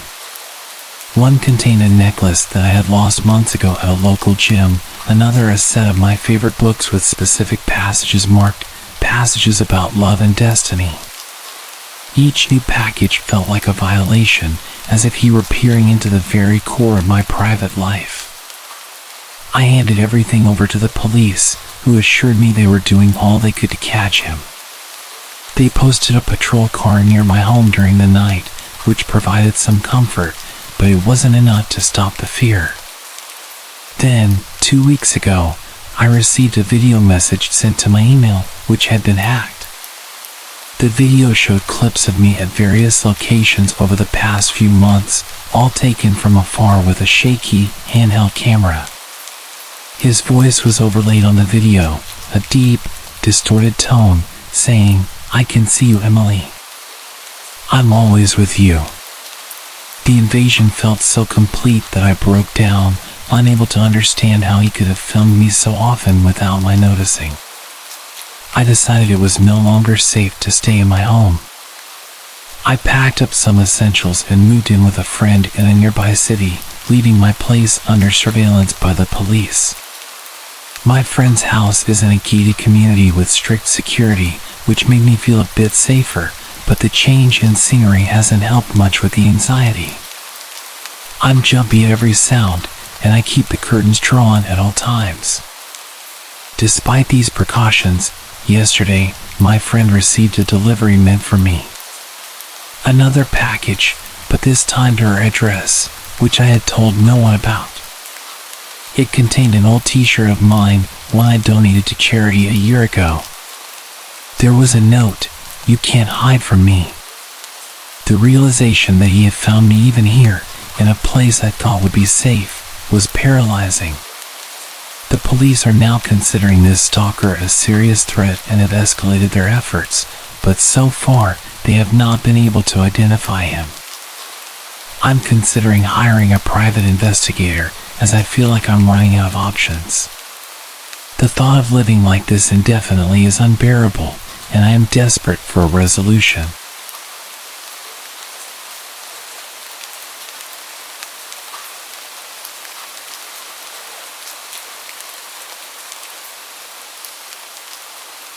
My name's Alex, and I'm a 34-year-old software developer living in rural Virginia, commuting daily to a small office about 30 miles from my home. The journey typically takes me along Route 27, a quiet stretch flanked by open fields and occasional dense woods. It's usually peaceful but somewhat eerie after sunset. Yesterday evening's drive started like any other, but it took a turn that left me rattled. I've been replaying the events, trying to make sense of them. As I was driving home around 6:30 p.m., the sun had just dipped below the horizon, casting the last of its orange glow. That's when I spotted a woman standing by the side of the road. She was thumbing for a ride, looking remarkably put together with a neat appearance and a small backpack slung over one shoulder. Normally, I adhere to a strict no hitchhiker policy, but something about her prompted me to pull over. Perhaps the way she seemed more like a stranded commuter than a typical hitchhiker. She introduced herself as Sarah as soon as she got in. She said she was headed to the next town over and was meeting friends. She seemed friendly enough at first, making small talk about the weather and local news. However, I noticed she deftly avoided any personal questions about where she was coming from or her reasons for being out here alone. It was strange, but I initially chalked it up to her being private. About 10 minutes into the drive, Sarah pointed to a poorly maintained service road, suggesting it was a shortcut. Knowing the road well enough and its reputation for being less than safe, especially at night, I told her we were better off on the main route. That's when the atmosphere inside the car shifted palpably. Sarah insisted, growing increasingly urgent. Her insistence was alarming. Why was she so desperate to get us onto a darker, more secluded road? I felt a knot tighten in my stomach as her demeanor changed from friendly to frantic. Despite her protests, I kept driving, trying to keep the conversation light, but she wasn't having it. Her agitation escalated quickly from there. She started raising her voice, her words tinged with panic, saying things like, "You don't understand, we need to go back." It didn't make any sense, and it was starting to scare me. I decided I needed to get to a public place where there were other people around, so I headed for a gas station I knew was up ahead. As I pulled into the brightly lit road, Sarah suddenly snapped. She lunged for the steering wheel, trying to force us off the road. I struggled to maintain control of the car, my heart pounding as I managed to stop the vehicle safely in the gas station parking lot. She didn't wait around. As soon as I hit the brakes, she bolted out of the car and disappeared into the night. Shaken, I sat in the car for several minutes, trying to calm down. I eventually went inside to speak with the attendant, who suggested I report the incident to the police. The officers took down my information but seemed doubtful anything would come of it since no one was hurt and nothing was stolen. The drive home after that was tense, and every shadow seemed threatening. When I finally got home, I double-checked all the locks and tried to unwind, but sleep didn't come easily. The whole experience made me question my judgment. It was a harsh reminder of the risks of picking up strangers. I keep going over it, wondering what could have happened if she had managed to steer us off the road and what her motives might have been. I'm still processing everything, feeling a mix of relief and lingering anxiety. I decided to stick to my initial instincts from now on. No more deviations, no more hitchhikers, no matter the circumstance. It's just too unpredictable, and last night was a little too close for comfort.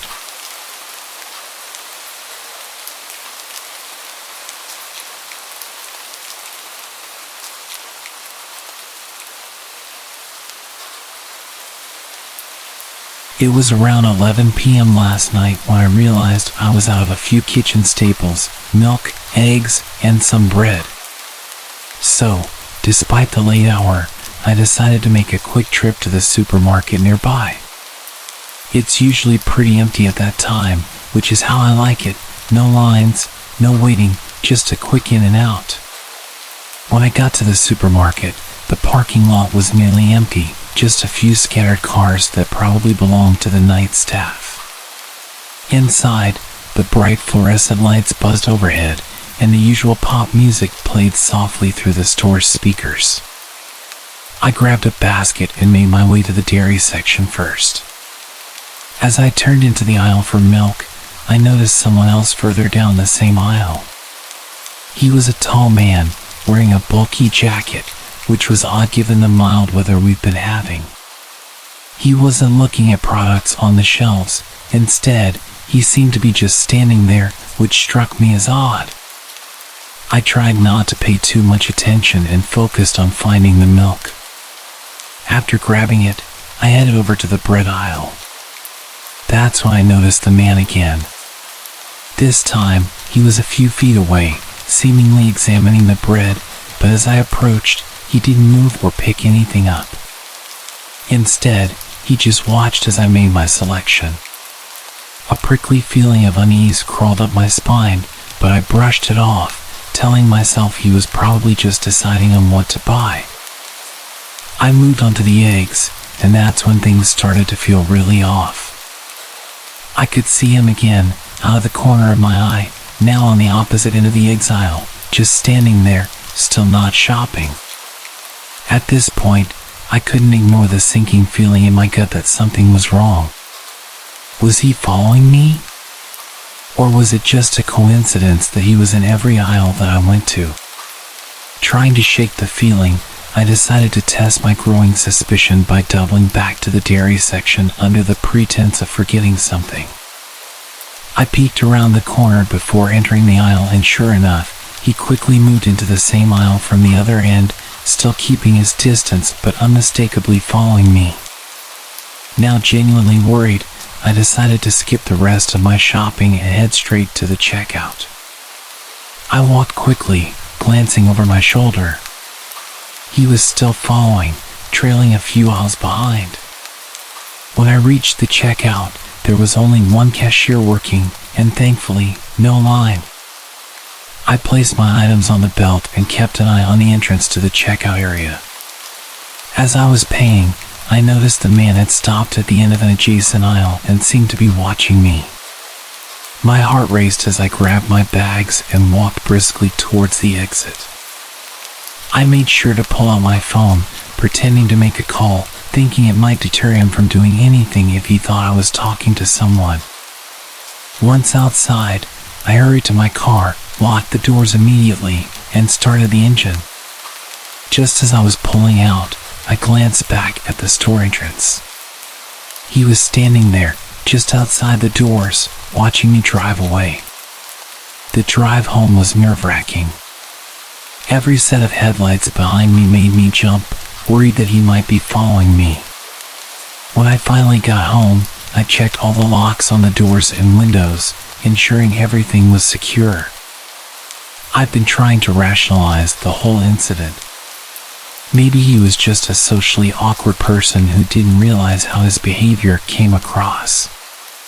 But something about his demeanor and the way he was methodically moving through the store just doesn't sit right with me.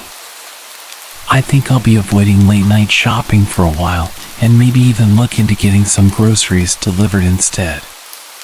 The whole experience left me rattled, and I've been on edge since. There's a part of me that hopes I'm just being paranoid, but another part that's deeply unsettled by last night's encounter. If nothing else, it's a stark reminder that you can never be too careful. It was such a weird experience, and even though I wasn't hurt or anything, I'm probably going to shop in the daytime from now on.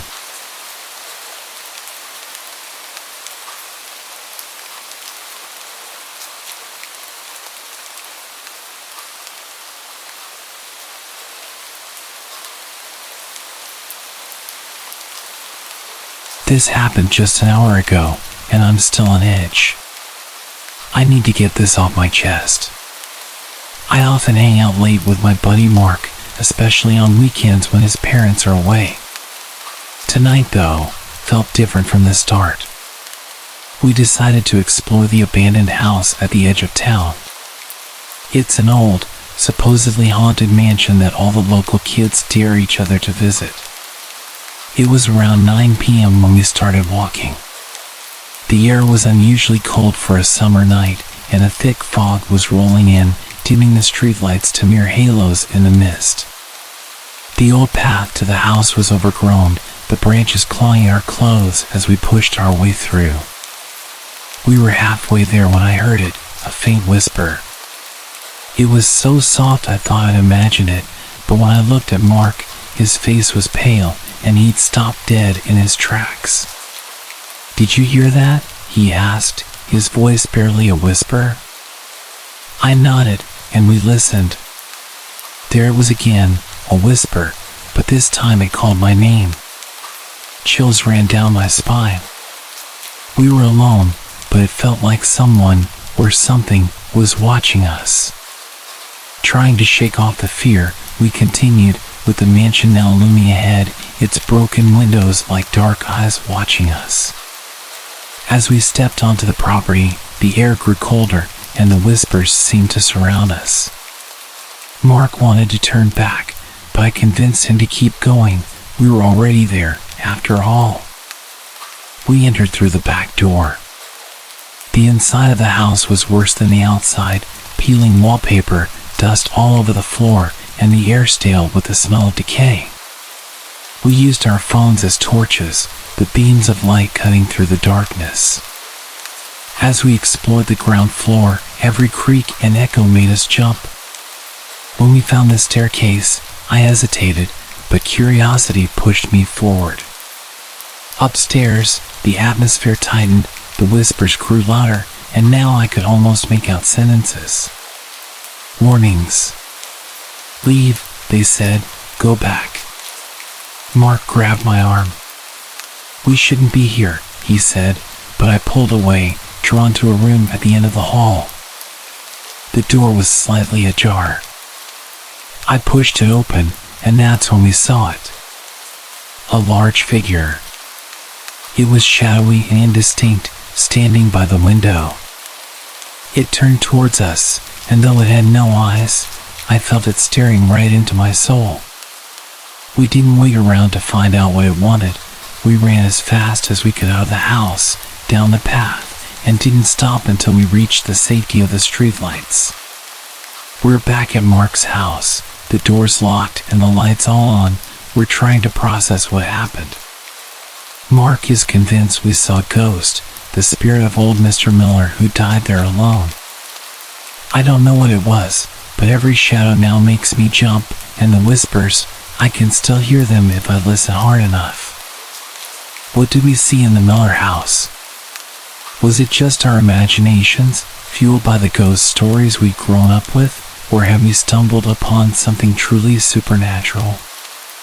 I don't know if I'll ever go back to find out, but one thing is clear, I'll never forget the fear I felt tonight.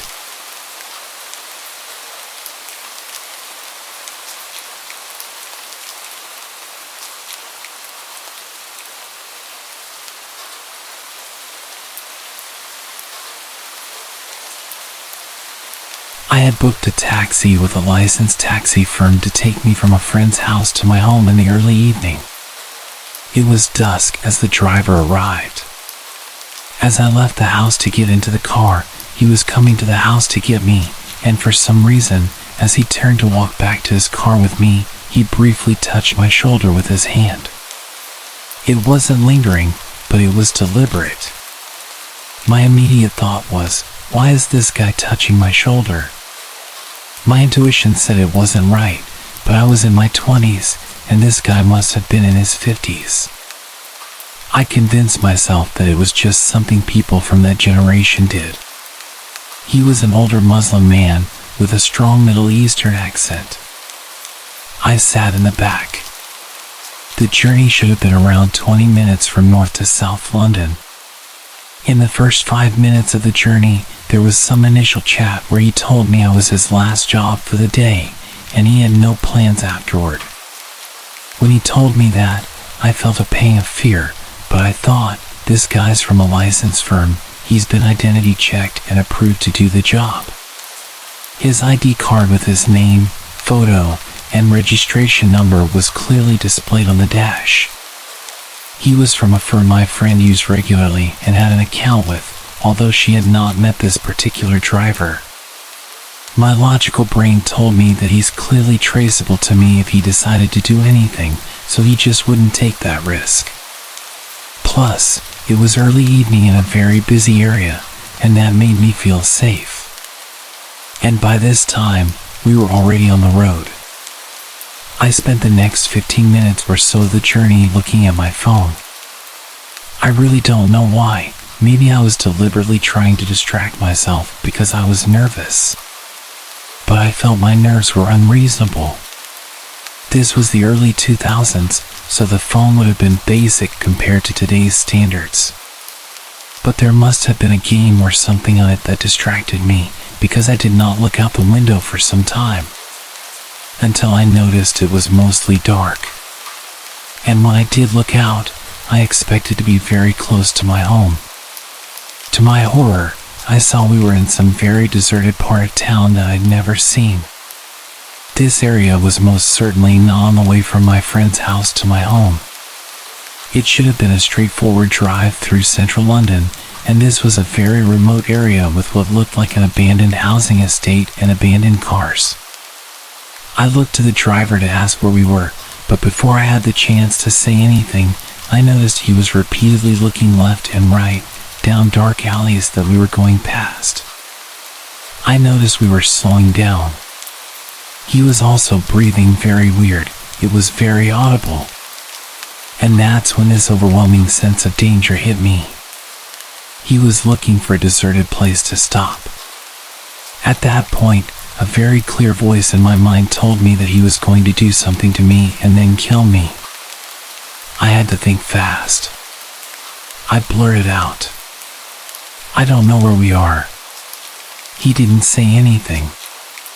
I then said the words to the effect of, "My friend asked me to call her when I was home safe, and I should be home by now, so I need to call her and tell her I'm not home safe, or she will call your firm and call the police because she's really over the top like that." That must have jolted him into thinking about the consequences of whatever he was planning to do. These were the very early days of mobile phones, and not everyone had them, especially the older generation. Perhaps it was a lifeline he hadn't considered I might try to use.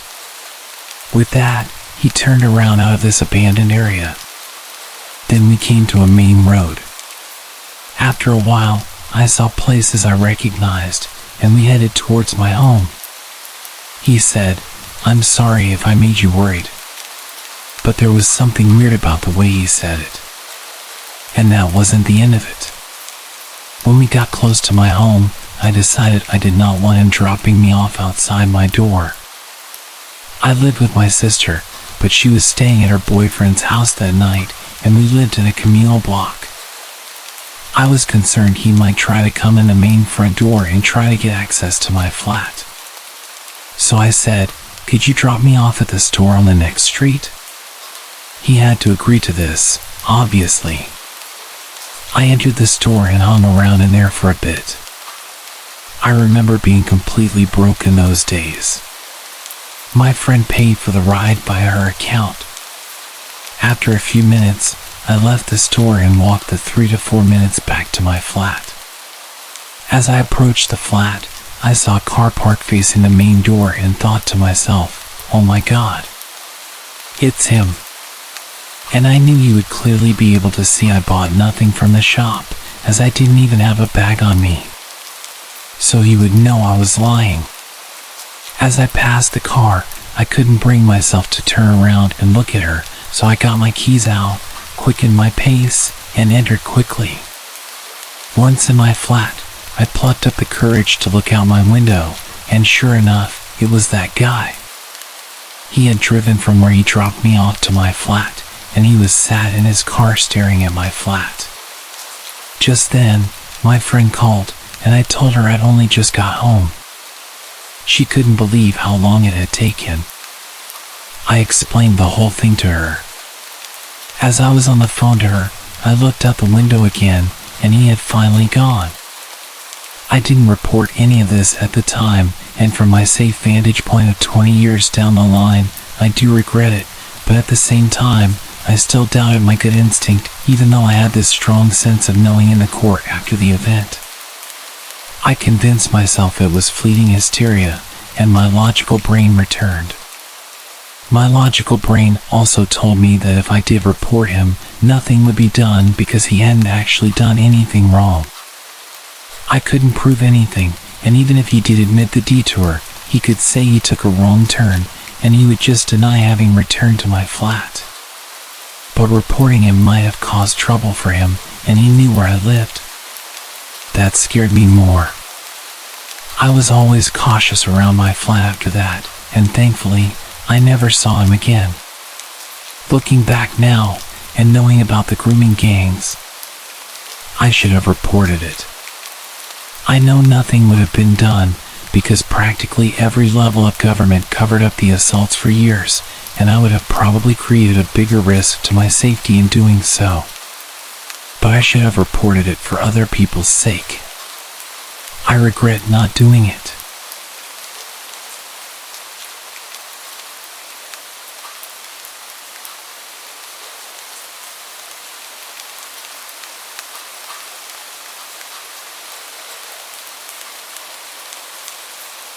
This happened a few years ago when I was bartending in college. I was coming home down a stretch of divided highway at around 3 a.m. when I noticed a car heading towards me in the wrong lane. At first, I doubted myself and thought the car was on the other side of the highway. However, a white Ford sedan passed me at a really high speed. It's worth noting that I also drive a white Ford sedan. I was accustomed to encountering drunk and reckless drivers in the middle of the night, so I pulled to the side of the road and let him pass. I then had a moment of clarity and decided to call the police, thinking this person could hurt themselves or somebody else. After I provided the dispatcher with the road and mile marker details, they said they would send a car.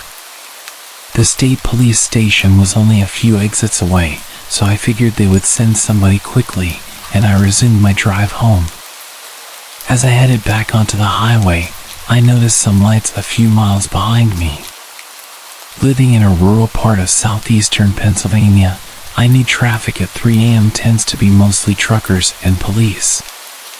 The car gained on me as I was getting up to speed, so I stayed in the right lane and waited to be passed. Instead, they flipped on their high beams, making it uncomfortable to drive, and rode my tailgate. At this point, I thought I was going to be pulled over by the police since I had called about a different white Ford sedan. I grabbed my registration from my glove box. Suddenly, the car behind me audibly slammed on the brakes and stopped in the middle of the highway. They must have shut off their car because the lights went out, and I saw what looked like the same Ford sedan from earlier. Still, I thought this might have been a police car, and I guess they could have thought I was reaching for a gun in the glove box. Panicked, I called 911 for the second time and asked the dispatcher if they had sent a cruiser to investigate. The dispatcher was a bit curt with me, but assured me they had sent someone out. I explained that someone was following me and acting weird. It could be a cop, and I thought I might have freaked them out by getting my registration. The dispatcher tried to reach the trooper they had sent out as the car sped towards me and stopped inches from my bumper again. Their high beams were on, and they slammed their brakes. I told the dispatcher I was pretty sure this was not the police behind me. The car sped to my bumper again and turned on their high beams, this time laying on the horn. The dispatcher asked what was going on. I explained that the honking was from the car behind me and that I did not think it was a cop. I decided I didn't care if I got pulled over. I started to speed. If they did put their lights on, then I would pull over. I tried to signal for an exit, then bail out on it, but they followed.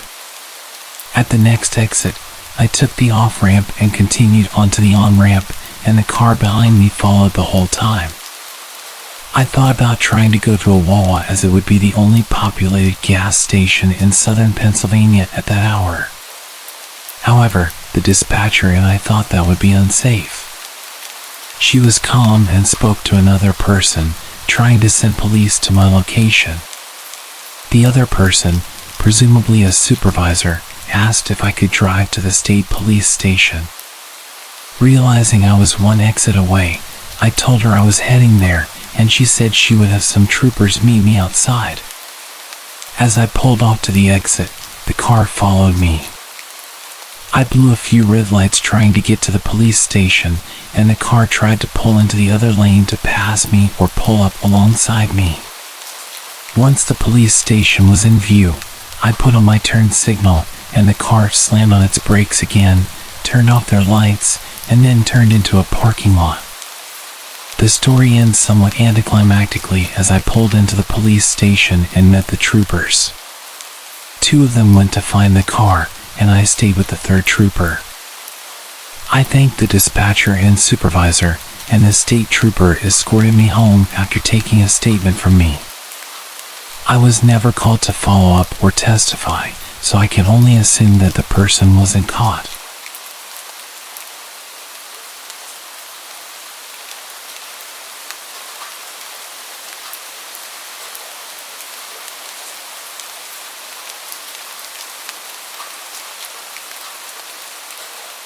I am an old man now, but this incident occurred when I was younger. I wanted to share this story just in case it helps someone. One night I drove to a remote tourist location and parked in its parking lot. I was alone and had nothing much planned for the evening. Around 8 p.m., I started feeling drowsy and eventually fell asleep. I don't know how long I was asleep, but I woke up to the sound of tapping at my window. As I woke up with a stiff neck, I turned my head in the direction of the tapping. There was a woman standing by my driver's side door, tapping frantically at the window. She looked young and was alone. Confused and still groggy, I heard her speaking. I cracked the window open slightly, and she pleaded frantically for help, asking me to open the door. She claimed she had been chased by a man. I was convinced it was real, even though I had just woken up. For a brief moment, I thought I might be seeing a ghost, but that thought quickly vanished. This was real, and it was happening. I hurried to unlock and open the door to help her, but then I hesitated. Something felt off. Her hair, makeup, and clothes were in perfect order. There wasn't a hair out of place. None of her makeup had smeared, and she didn't seem to be sweating as one might expect after being chased. She looked frantic and frightened, but it seemed somewhat forced. It was as if she knew exactly what to say before she arrived, as if it were an act. Looking around from inside the car, I saw no one else in the vicinity and no other cars in the parking lot. I was scared. Part of me really wanted to help, thinking about if I were in her shoes or if she were one of my family members. However, I just wasn't buying her story. I decided to start my engine, thinking I might use my headlights to check her claims. I didn't see anything in front of my car, but when I adjusted my rearview mirror, something caught my eye. I saw several figures, male by their appearance, crouched behind my car like runners at a starting block. Once the woman realized I had seen them, she glanced back at them quickly. I stepped on the gas and sped away from the park. It was difficult to drive initially because I had adjusted my seat to sleep earlier. While I was far enough from the car park, I checked the time and found it was just after 2 a.m. I realized those men were probably trying to hide in my blind spot, knowing exactly what they were doing. If I had unlocked the door, I might have been robbed, or something worse could have happened. That night taught me to park in well-lit areas, close to surveillance cameras. Nowadays, I tend to park in the center of parking lots. From that day forth, I haven't slept in my car in sketchy areas like that parking lot. If I sleep in my car, I make sure it is somewhere with plenty of lights, restrooms, vending machines, and cameras. The one positive takeaway from that night is that the woman didn't actually need my help, as she wasn't abducted or chased. I resent her deceptiveness, but I am relieved she wasn't in danger.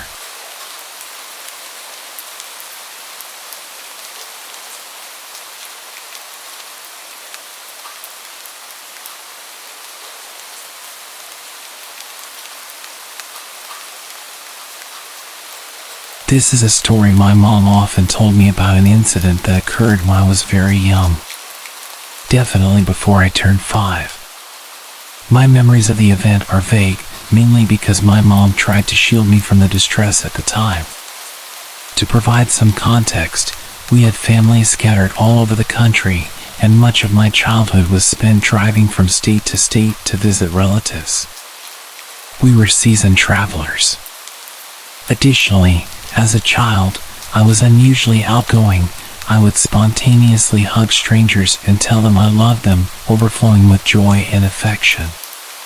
However, there was one stranger I instinctively avoided the moment I saw him, and this is the story of that encounter. My mom was taking me to visit some relatives while my dad stayed home with my brothers. She also had to house sit, and generally, she was more attentive to me than my father, so it made sense for me to accompany her. After hours of driving, we finally stopped at a rest area to use the restroom. There was a man in the parking lot who seemed to be watching everyone coming and going. As soon as we exited the car, his attention turned to us. Holding my mom's hand, I suddenly let go to switch to her other hand, positioning myself away from the man. Reflecting on it later, my mom realized that even at that young age, I sensed some danger and wanted to stay as far away from the man as possible. I quickened my pace both to the restroom and back to the car, behavior that was completely uncharacteristic of me with strangers. When we returned to the car, the man had retreated to his own vehicle but started following us as soon as we drove off. My mom quickly realized we were being followed and attempted to lose him on the highway. Despite her efforts, he persisted and kept trying to close the distance between our cars. During this tense moment, a semi-truck driver noticed how erratically my mom was driving and the desperation evident even from his position behind us. Understanding the gravity of the situation, he pulled up alongside us, and he and my mom exchanged a look that communicated their mutual understanding. The truck driver then contacted other drivers via his radio, explaining our situation. Several truckers from nearby routes converged on our highway and began to strategically block the man's car, effectively isolating him from us. My mom seized this opportunity to exit the highway, heading to another rest stop, with the original truck driver following close behind. Once safe, the truck driver approached us to confirm that we were okay and even accompanied us to a Burger King for a meal. We chatted for a while, and he stayed with us on the road until it was safe for us to part ways. I am eternally grateful to that truck driver and the others who came to our aid, likely saving our lives. Thank you.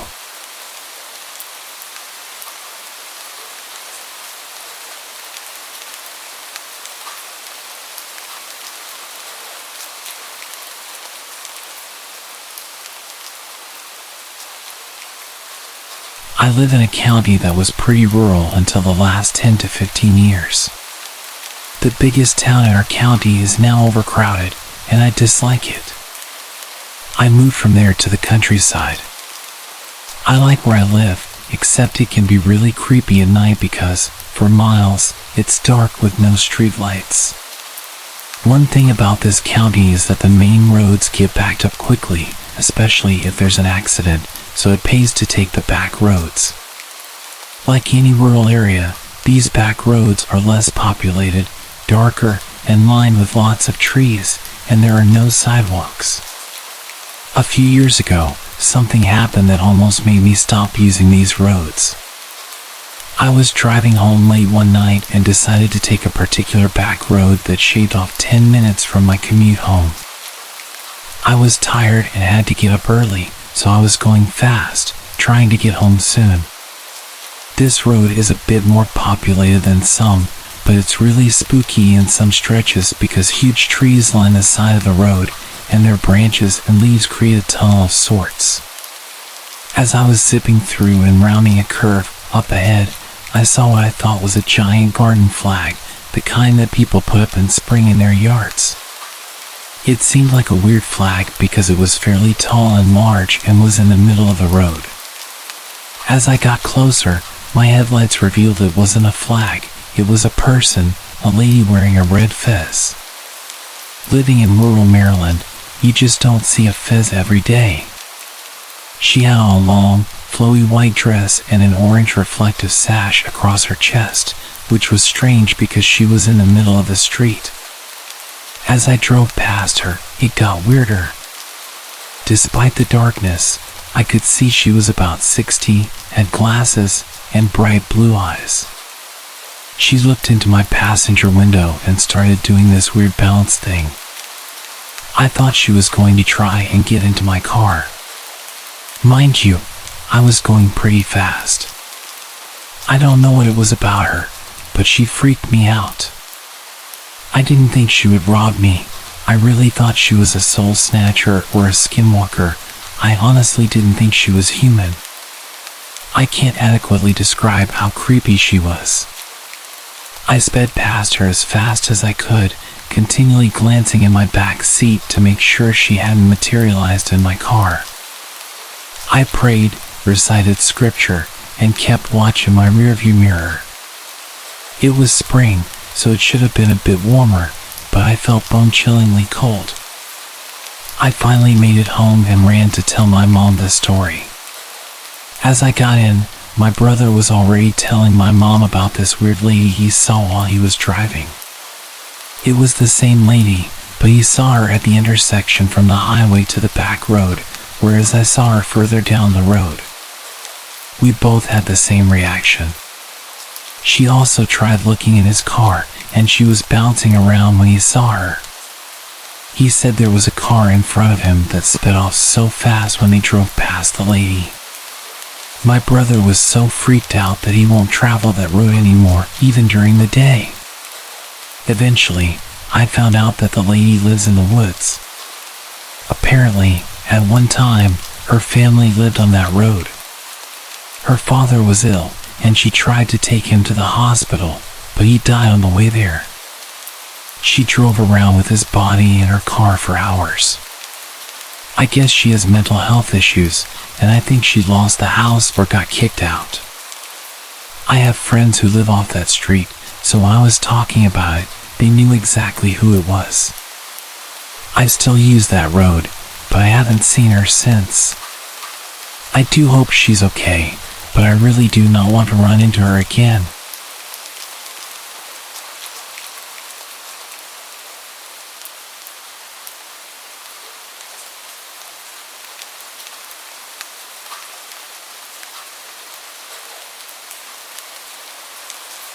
Years ago, during a Memorial Day weekend, I experienced a harrowing drive from Las Vegas to LA with two friends. After a long weekend of partying in Vegas, we faced the typically 5-hour drive through the desert, which can extend up to 7 to 9 hours on busy weekends. Hungover from a 3-day binge, the journey was always going to be challenging. Our friends, who were flying out, convinced us to stay longer to avoid traffic. We enjoyed a buffet and relaxed by the pool, hoping to recover before departing at 3 p.m., expecting to be home by 8 p.m. However, 2 accidents and heavy traffic significantly delayed us. It took us 6 hours just to reach Barstow, which was normally about 2 hours away. After refueling and grabbing coffee, we resumed our journey at 10 p.m. More traffic and a wrong turn later. It was 2:30 a.m. and we were passing through Santa Clarita, about 45 minutes from our destination, when suddenly there was a loud sound. It was like steel ripping and then exploding. I managed to pull the car off the freeway onto a side street and called AAA. They estimated a 30-minute wait, which seemed bearable considering the circumstances. The area had multiple gated communities, but the road we were on was deserted and served as an artery between these communities. About 15 minutes later, I was awoken by an SUV driving by in the opposite direction, with about 4 people inside, all staring at us. Shortly after, AAA called back to inform me that there had been a mix-up. They thought I was in Santa Clara, 6 hours north in the San Francisco area. They said it would be another hour before help could arrive. We decided to go back to sleep, but about 30 minutes later, the same SUV drove by again. This time much faster and flashing a light into my car, which raised my suspicions. For safety, I always kept a Bowie knife and a miniature bat under my seat. I took the knife and handed the bat to my buddy in the passenger seat, who was half asleep and confused. 15 minutes later, the SUV pulled up about 300 feet behind us, turned off its lights, and its occupants began talking animatedly about something. This intensified our fears, as we were stranded and outnumbered. As we sat there forming strategies and stewing in fear, I noticed the SUV's passengers, 2 large men dressed in black, exit the vehicle. One leaned against the grill, smoking a cigarette while staring at us, and the other urinated on the sidewalk. It felt like a mind game. Eventually, the passenger finished, conversed briefly with the driver, and then 2 more individuals, one small and one large, exited the car and they started walking towards us. In response, I readied my knife, my friend prepared to defend with the bat, and my other friend clenched his fists, ready for a confrontation. They stopped about halfway as the lights of the tow truck appeared in the distance. They quickly returned to their SUV and sped off as the tow operator arrived. We didn't get home until 5 a.m., unsure of the group's intentions.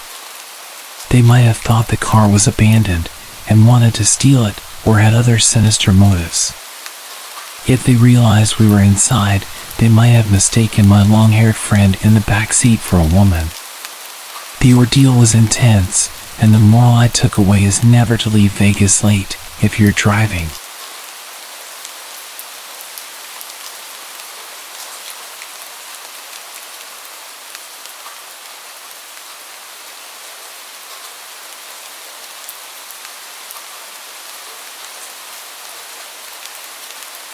I was about 11, my sister was 13.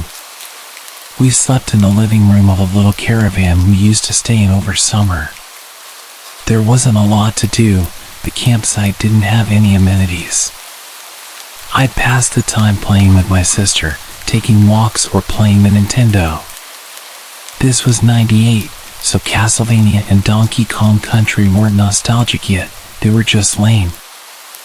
I couldn't wait to get home and back to the PC so I could get my theme Hospital on. But mostly I'd read.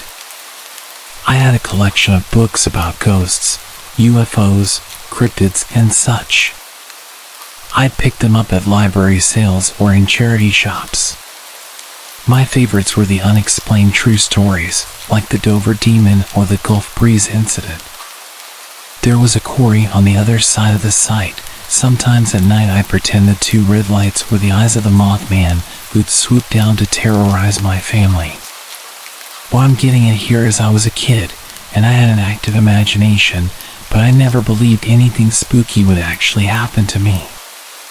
If something out of the ordinary happens, it's just your mind playing tricks on you, right? I woke up one morning around 6:20. It was gray outside, the sun had just come up, but fog and cloudy skies ensured it wasn't too bright. I felt uneasy, because I'd usually sleep till 9 at least. It was silent. My sister wasn't even snoring as she normally did. And then I heard it. It sounded like a horse galloping. It was just outside the window. It was unsettling, to say the least. Had a horse escaped from a nearby field? Surely not. I'd never seen any horses around here, and what's more, it didn't sound heavy enough. Whatever it was making circles around the caravan. I'd hear it fade a little as it looped around the other end where my parents slept, and then get louder, almost next to my head. It had the irregular rhythm of a gallop, but I never heard 4 legs. It was almost like a person was skipping very, very quickly, but no person could be heavy enough to make that kind of noise on soft ground. It was fading off into the distance. Whatever it was seemed to have ran off. I breathed a little easier. What a crazy situation. Maybe I hadn't fully woken up yet and was having a dream hangover. And then it came back. It was getting louder and more insistent. I decided to take my chances. "Rosie? Are you awake?" "Yeah," she said, voice quivering. "You can hear that, right?" "Yeah." "What is it?" "I don't know," I answered truthfully. "I'm afraid to look outside though." "Why?" "I'm afraid it might be the devil." She moaned in fear. There was a thump from the other end of the caravan, like whatever was outside had grazed it. I pulled my blanket tighter around me. After about a minute, it faded again. I told myself if it came back, I'd look outside, and the devil be damned. It didn't come back. My parents woke up around 8, made us breakfast, and the fog cleared. We asked them if they'd heard anything strange earlier. They hadn't. There were no scrapes on the caravan that would suggest something heavy bumping against it. Apart from my sister, there was no evidence that anything had ever happened, except for one rough footprint outside the front door in the shape of a hoof. To this day, I regret not looking outside to see what it was. But when I wake up in the middle of the night and everything seems so strange, I understand why.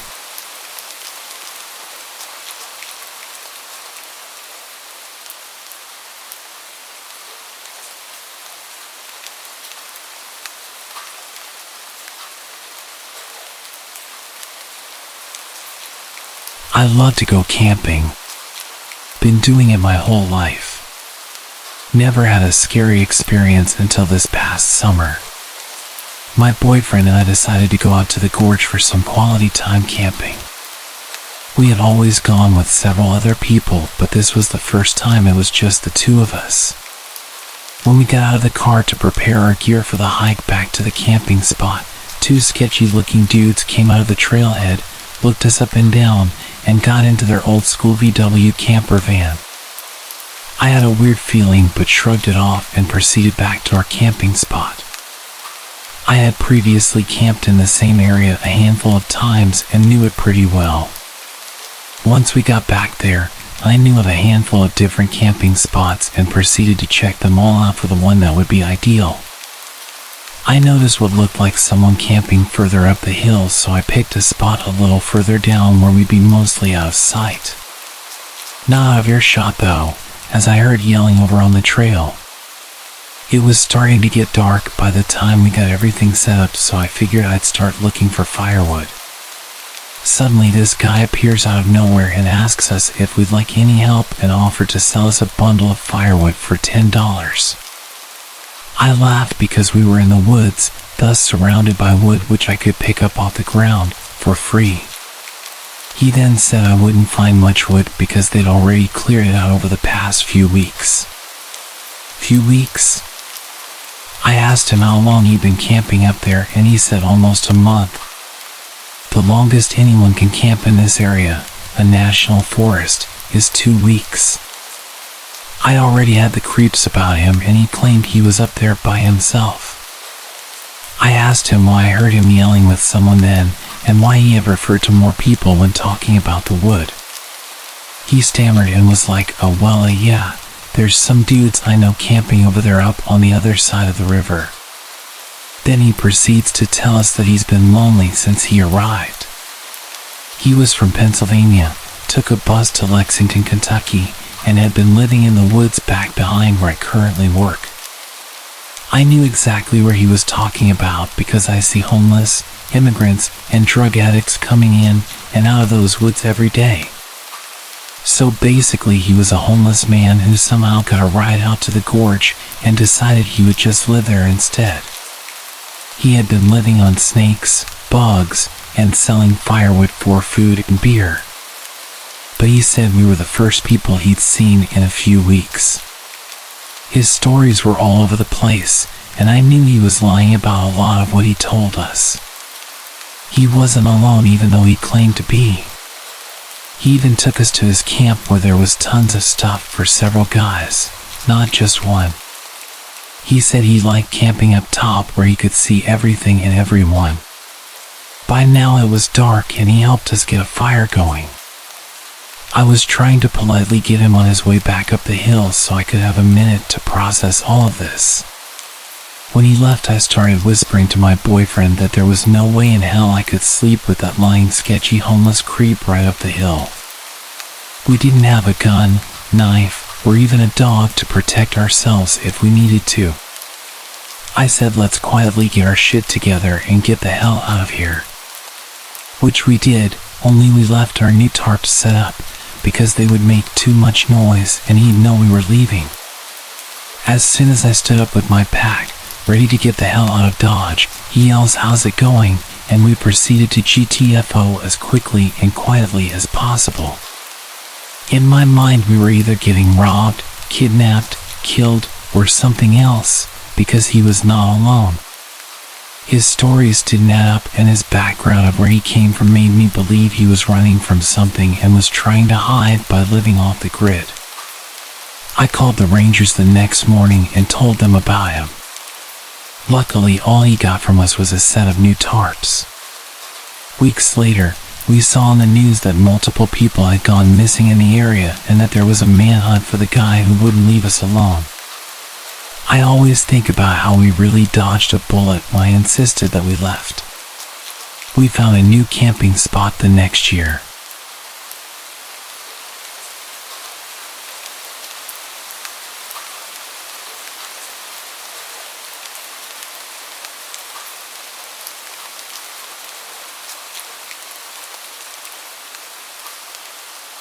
I remember that summer vividly. I was about 15, and my family decided to spend a few weeks camping near the lake. It was the perfect escape from the sweltering heat of the city. We set up our campsite, complete with a cozy tent and a small bonfire pit.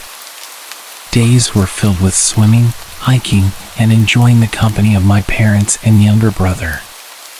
One evening, the sun dipped below the horizon, casting a warm orange glow over the tranquil waters. The crackling of the campfire filled the air, and we all huddled close, sharing stories and roasting marshmallows.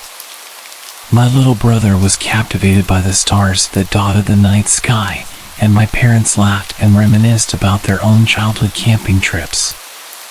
As the fire dwindled and everyone retreated to their tents, I lay in my sleeping bag, feeling the cool breeze against my skin. I could hear the distant hum of insects and the soft lapping of water against the shore. It was peaceful, serene, until a rustling noise interrupted the quiet. I lay still, my heart quickening as I strained my ears to listen. The rustling grew louder, closer. A chill ran down my spine as I realized that the sound was coming from just outside my tent. It was too rhythmic to be the wind, it sounded deliberate. Fear clenched my chest, and I held my breath, hoping that whatever was out there would just move along. But then, I heard it, a low, guttural growl. My pulse raced, and I felt a surge of adrenaline. I knew I needed to see what was causing the noise, even though every fiber of my being was screaming for me to stay hidden. With shaky hands, I unzipped the tent just enough to peer out. Moonlight filtered through the trees, casting eerie shadows that danced on the ground. And there, just a few feet away, I saw it. It was a large, hulking figure, partially obscured by the darkness. My breath caught in my throat as my eyes locked onto it, two glowing orbs that seemed to pierce through the night. The growl grew louder, more menacing, and the figure took a step closer. Fear paralyzed me, my mind racing to make sense of what I was seeing. My instincts told me to stay hidden, to stay quiet, but curiosity and dread pushed me to inch the tent flap open just a bit more. That's when I saw its shape, a massive, shadowy creature with elongated limbs and sharp glistening teeth. Its eyes never left mine as it stood there, almost as if it were studying me, assessing my fear.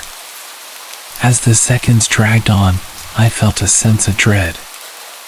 I couldn't tear my gaze away from those eyes, and I couldn't shake the feeling that this was a predator, a force much more powerful than me.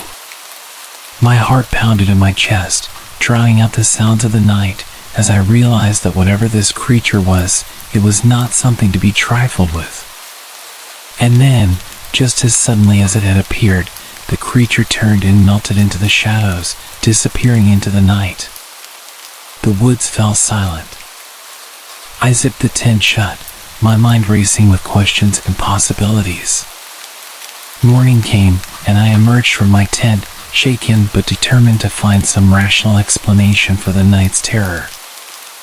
I scoured the area around the campsite, half hoping to find evidence of a prank or a wandering animal, but there was nothing, no signs that the creature had ever been there. I tried to shake off the unease, chalking it up to an overactive imagination and the dark of the night playing tricks on my mind. Reluctantly, I shared my experience with my parents over breakfast, expecting them to dismiss it as the product of my teenage imagination. My dad chuckled, attributing the sounds to a nocturnal animal, probably just a bear rummaging around the campsite. Mom nodded in agreement, mentioning that bears were known to roam these parts from time to time. As much as I wanted to accept their explanation, a gnawing feeling remained deep within me. I knew what I'd seen and heard. It was no bear. It was something bigger, something much scarier. Even now, years later, whenever I'm surrounded by the tranquility of the gray outdoors, I can't help but think about that night. I've heard the usual explanations, the logical reasoning, but deep down, I'm certain that what I encountered was something different, something you hear about in urban legends. I always think about going back to that place with some friends and searching for that monster. But that's probably not a good idea, is it?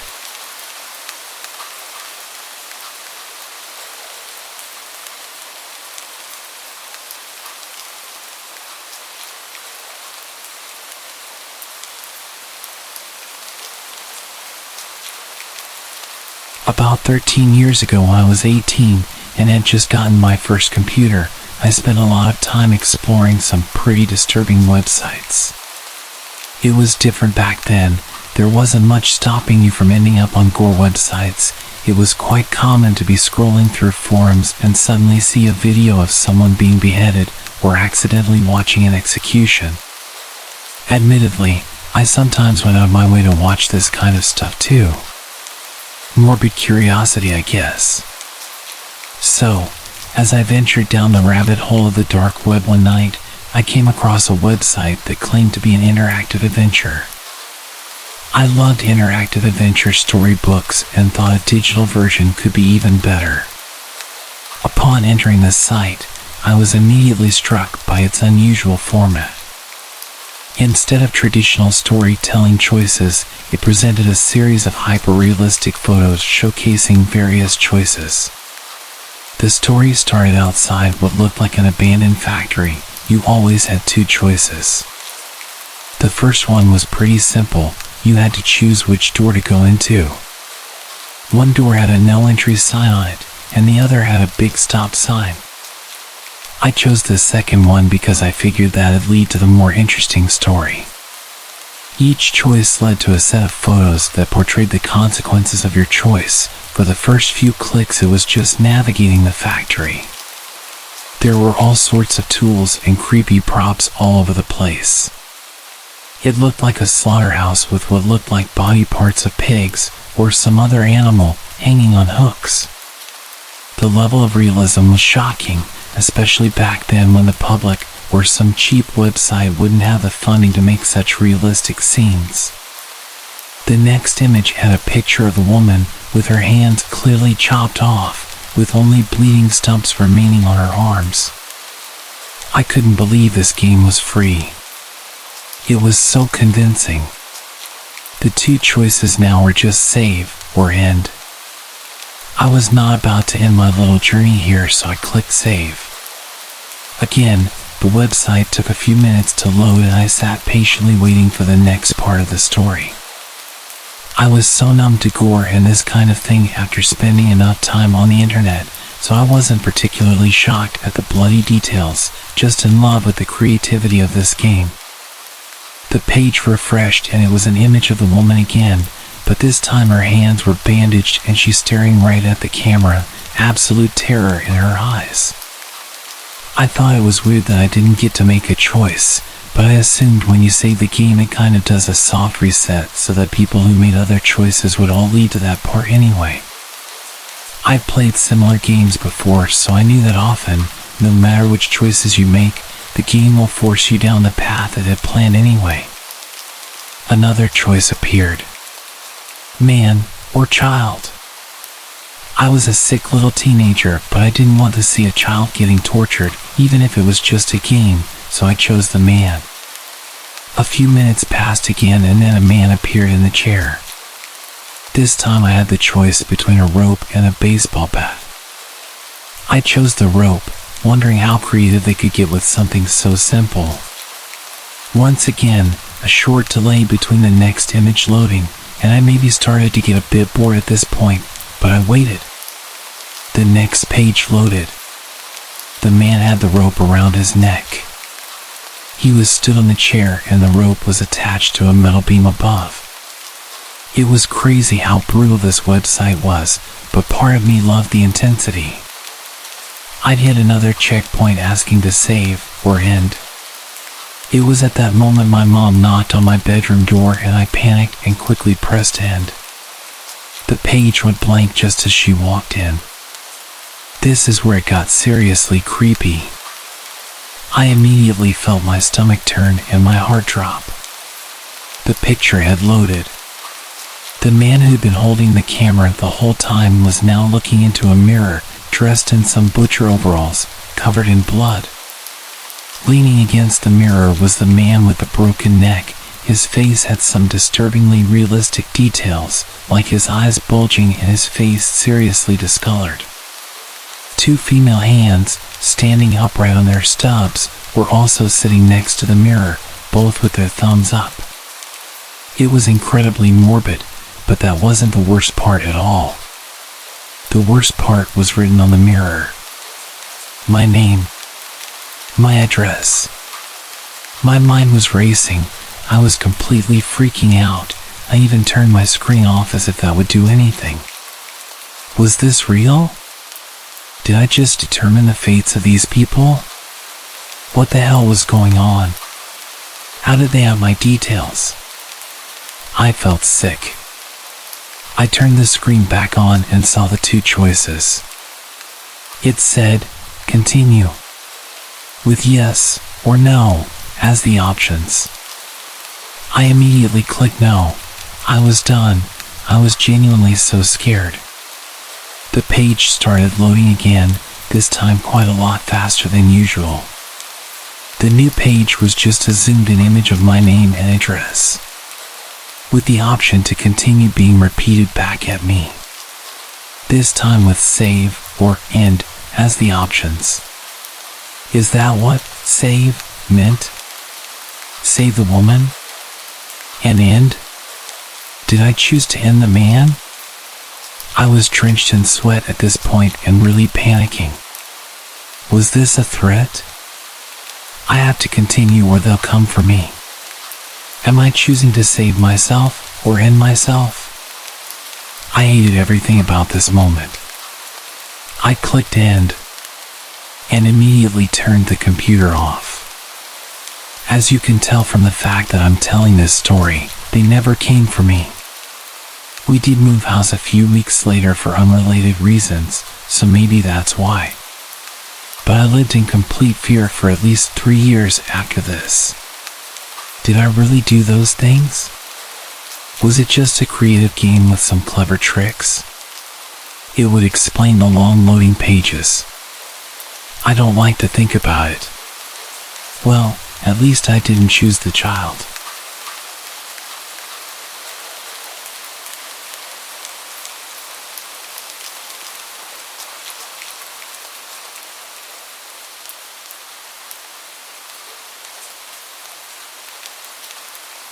Have you ever Googled yourself?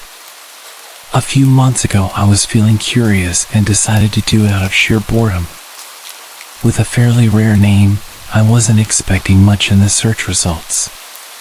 Yet to my surprise, I stumbled upon a website that had my full name as its domain. Upon clicking the link, I found myself on a message board. The website owner's profile appeared oddly familiar, sharing my age and similar hobbies. Although the message board lacked any posts, I saved it in my favorites due to the intrigue. A month later, I returned to the site. This time it boasted more content featuring diary entries that seemed ordinary at first glance. Notes like the weather was nice today or I'm so bored at work. Yet as time passed, I began noticing an array of coincidences. The owner lived in my city, which struck me as quite a coincidence given the rarity of our shared name. As I delved deeper, I found the diary's contents eerily mirroring my life experiences. One day it mentioned attending the same baseball game I had gone to. At first I dismissed it as a simple chance occurrence given the popularity of the local team. However, the coincidences persisted and became unsettlingly precise. Their pet dog's name matched mine from childhood, and even their favorite restaurant was the same one I frequented during my previous job. One particular day, the message board was filled with birthday wishes for the owner. Oddly enough, it was my birthday as well. Intrigued, I decided to leave a message for the owner, mentioning our shared name and extending a birthday greeting. However, to my surprise, there was no option to type a message. It appeared the message board was merely a static page. Puzzled, I reached out to the owner via email with a simple introduction. Hi there. Believe it or not, we share the same name, birthday, and we're in the same city. Nice to meet you. Just a friendly introduction. A few days later, I got curious again and tried showing the website to some buddies, thinking we'd all have a laugh about it. But guess what? The website was gone. Completely vanished. No trace. It wasn't even in my browsing history. That didn't sit well with me. Something felt off. I mean, it's like the whole thing was there one day and then poof, it just vanished into thin air. And then I got an email from my own email address. It just said, "Found you." Attached was a picture and, I swear my heart stopped. It was me. Sitting at my computer. In my room. And here's the worst part. The angle of the shot was taken from the corner of my room where the window is. You have to climb the side of my house to get to this window. I zoomed in, squinting at every detail. The hairs on my neck stood up as I realized the angle of the picture didn't match up with the window. It was clearly taken from the very corner of my room where I usually keep my old chair piled with clothes. Someone had been inside. My mind raced. Who could have taken this? How did they get inside? I went through every possible explanation. A prank, maybe? But the more I thought about it, the more that email and that picture made me feel like I was being watched. Stalked. I can admit I was freaked out. The whole thing went from curious to seriously messed up real quick. I can't shake the feeling that I'm being watched. Monitored. The thought of someone sneaking around in my personal space snapping a picture while I was totally unaware. It's unsettling, to say the least. I've permanently locked all of my windows now, and I've got this weird paranoia about my room. Like, am I going crazy or was someone actually in here? One night I was scrolling aimlessly through social media, clicking on random links about the dark web and supposedly true stories about crazy encounters. Boredom can drive anyone to the weirdest corners of the web, and that's how I stumbled upon this bizarre post that grabbed my attention. It was an image of my front door. The caption, "Back where I belong," was written below it. I'm not the superstitious type, so I rolled my eyes and chalked it up to a creative attempt at freaking someone out. The next day, I couldn't resist mentioning it to my buddies. Their reactions were a mix of amusement and speculative theories about hidden cameras and creepy stalkers. They laughed it off and I joined in. After all, we're living in the age of tech, where a few clicks can pull up someone's life story, including the color of their socks on a specific day. Probably just some algorithm, I said, dismissing the weirdness. They probably got it from my IP address and Google Maps. They chuckled, teasing me about my lack of supernatural belief. I shrugged it off. It's not like I have anyone that would want to hurt me. But as the night progressed, the sense of being watched started gnawing at me. The shadows from the windows seemed to stretch a bit too far, and every creak of the floorboard sounded like a whisper. Ridiculous, right? A couple of days passed and I thought the unease had finally left me. Until an email from an unknown sender popped up in my inbox. The subject line was empty and the email had a single link. No text, just an ominous hyperlink. Curiosity and a little defiance propelled my finger to click the link. It opened a web page I'd never seen before with a weird combination of numbers and letters as its title. The screen displayed a live feed from my living room where I was sitting with my laptop. I blinked and rubbed my eyes, completely stunned as I saw myself from behind.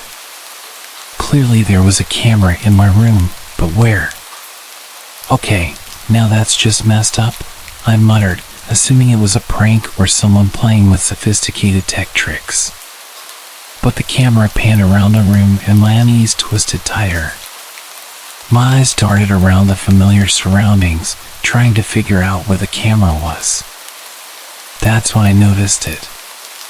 The angle was directly in line with the mirror that was mounted on the wall. My heart raced.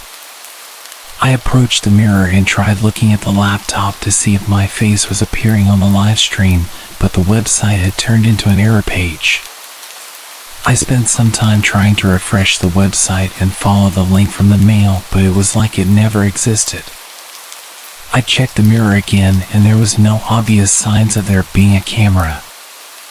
I was exhausted after a long day and I had quite a few drinks with my friends, so I told myself I was just being paranoid and went to bed. Days went by and I tried to forget the whole thing. Until one night, as I got up to grab some water in the middle of my sleep, I glanced at the mirror again. My reflection was normal, but something in the background wasn't. The edge of a shadowy figure peeked out from the corner of the mirror, a hint of a presence that shouldn't be there. I quickly turned around, heart racing, but there was nothing. The unease tightened its grip again. I need to chill out, I muttered to myself. It's all in my head. I blamed stress, lack of sleep, and the power of suggestion.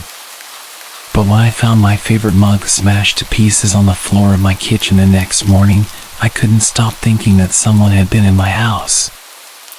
I was a believer in facts and logic, so when I heard the kitchen door creak open the next night, I didn't jump to supernatural conclusions. I thought it was an intruder. I tried the light switch, but it didn't work. It was practically pitch black. I grabbed my baseball bat and my phone and used its flashlight to investigate.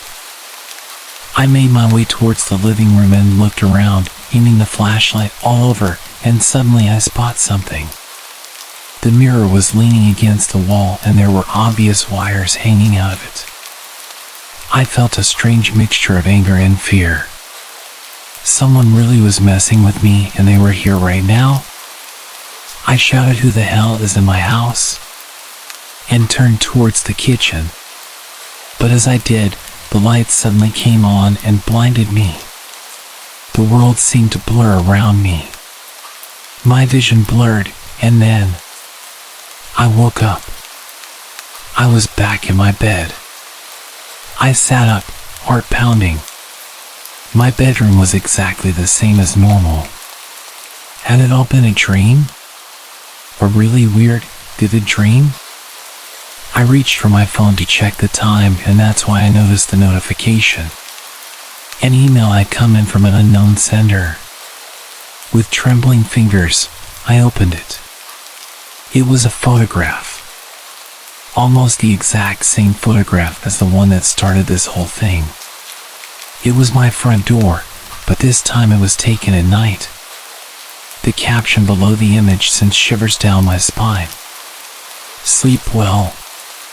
Goodbye for now." My eyes darted around the room, as if expecting someone to jump out at me.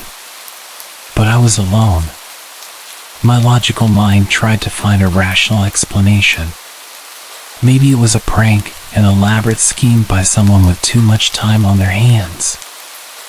I rushed to my laptop and checked the sender's email address, but it was a jumble of letters and numbers, impossible to trace. I started to panic as I realized that this wasn't a joke. Someone was watching me, invading my privacy, and I had no idea who or why. I ran back into the living room to check the mirror. It was back on the wall in its usual place. I frantically clawed at it and ended up smashing it on the ground in an attempt to prove to myself that I wasn't crazy. I felt like I was going insane, stood barefoot on my broken mirror, shuffling through the shards with my bare hands. The camera was gone. Or it was never there. What was I doing? I locked the front door, drew the curtains, and sat in the dimly lit room, my heart racing. I thought about going to the police, but what could he tell them? That I was receiving strange emails and photographs that seemed impossible to explain. The hours dragged on, and as the night grew darker, I felt my paranoia settling in. I didn't want to admit it, but the rational explanations were wearing thin. Was it really possible that someone was going this far out of their way to terrorize me? As I gazed at my laptop, its webcam staring back at me, I couldn't shake the feeling that someone, or something, was watching. I closed the laptop and made my way back to bed. If they wanted to hurt me, they would have done it already, and I was exhausted from this whole ordeal. I accepted my fate and closed my eyes.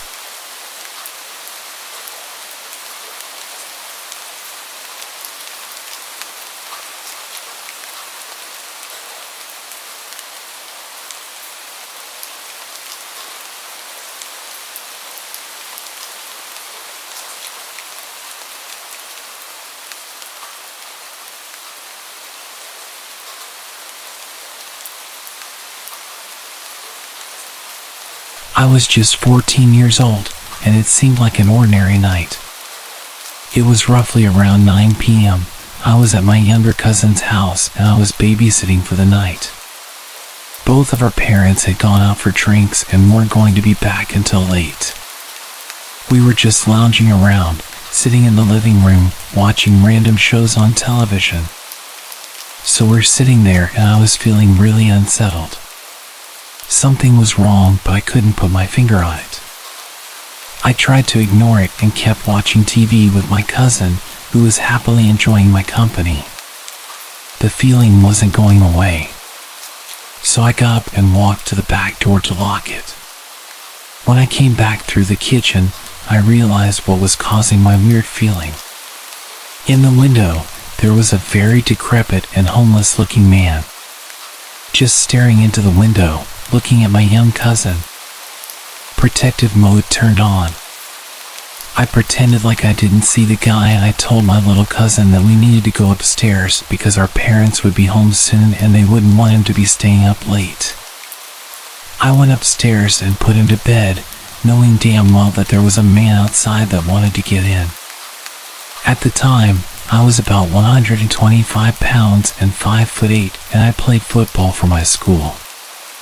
If I remember correctly, I went downstairs and straight into the kitchen and grabbed one of those meat tenderizing hammers. I turned back to the window where I saw him before. He wasn't there. So I ran back to the front door and checked that it was locked. Both the deadbolt and the knob were locked. I ran back upstairs with my meat tenderizer and went into my cousin's room and sat down in front of the door. He asked me what I was doing, and I said that he didn't need to worry about it and that he should keep his head low. I called the cops and then my dad and uncle. Cops said they would take half an hour, and my dad and uncle were 45 minutes away. All of a sudden I hear a window shatter and the sound of heavy boots walking around on the tiles. I told my cousin to stay calm and hide under the covers. I whispered to him that he needed to stay silent. I could hear the guy walking around downstairs. It was horrifying. I gripped that damn meat tenderizer and waited. About 5 minutes pass, and then I hear the boots walking upstairs. At this point, I was having a freaking heart attack. My cousin's door is no more than 10 feet from the stairs. I heard him opening the doors to my uncle's room, then the bathroom. My cousin's door was next along the hallway. I was shaking with adrenaline at this point. Suddenly, he decided to walk back downstairs, and I heard him open the door to the basement. 15 minutes later, the police showed up and burst into the house. They came up to our room, and I told them that I heard him go into the basement. They rushed down there and caught the guy without much fuss. It turned out the guy was loose from a mental hospital from the city about 20 miles away. He had the mental age of a child and had broken into a few other houses in the area. I had nightmares for months afterwards.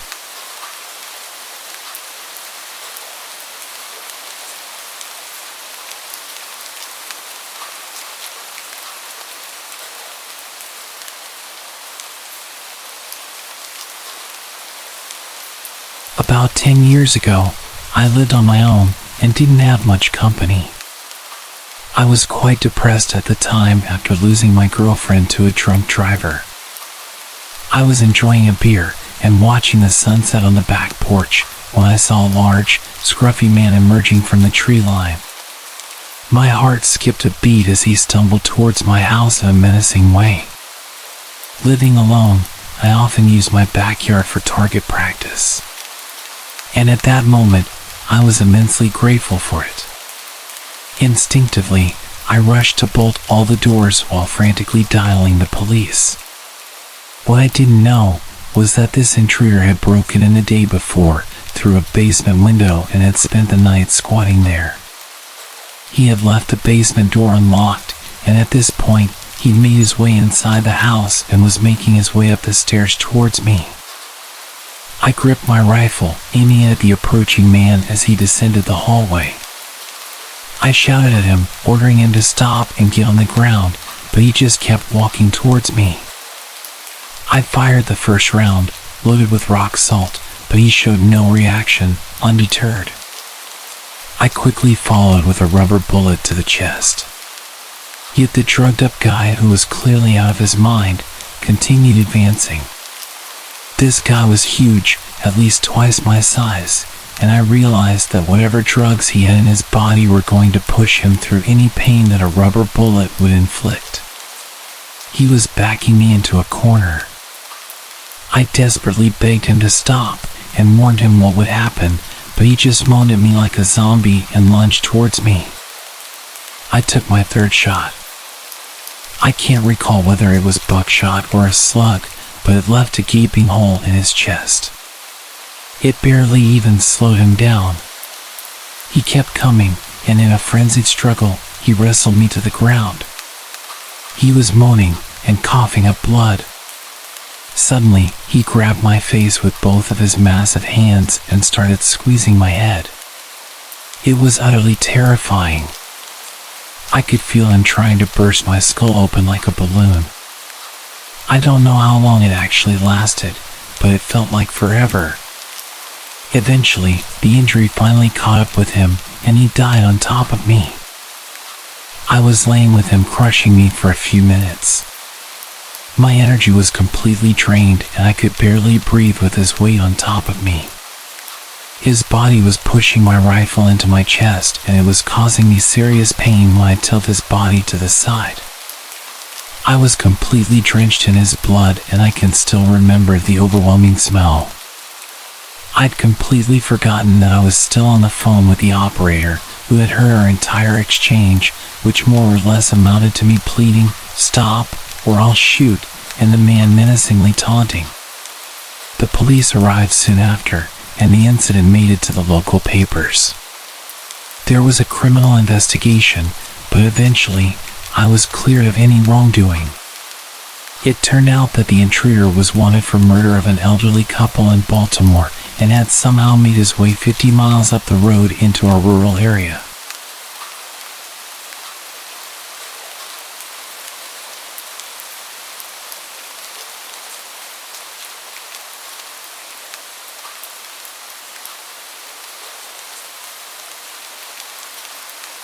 I was 18 and chilling in my friend's apartment alone. We lived in a duplex. He was on the top floor and I was on the bottom. Ironically, I was watching a horror movie when I hear something huge come through the front door and into the kitchen. I got up to see who was there. We threw huge parties all the time, so it wasn't really that odd for some random to just show up. But then I saw this dude. He was a huge country boy wearing overalls and holding a huge butcher's knife, just looking at me while standing in the kitchen. I might have said something, I don't remember. But I promptly rushed out of a side door, ran into my apartment and locked all the doors. I don't remember who I called or exactly what happened, but I know I waited until I couldn't hear anyone moving around upstairs anymore and crept back in. Big guy was passed out on the couch. Turns out he was on parole for domestic abuse charges, had gotten super sauce downtown, and made it to the apartment where he used to live. He was arrested and we never heard from him again, so I assume his parole didn't go too well. I also have another story from that apartment, possibly related. Again, I was home alone and waiting for my friend to get back so we could play some Xbox. It's like 1 a.m. and suddenly there's aggressive banging on the door. As I mentioned, it wasn't unusual to have unexpected guests, but banging like this? Not normal.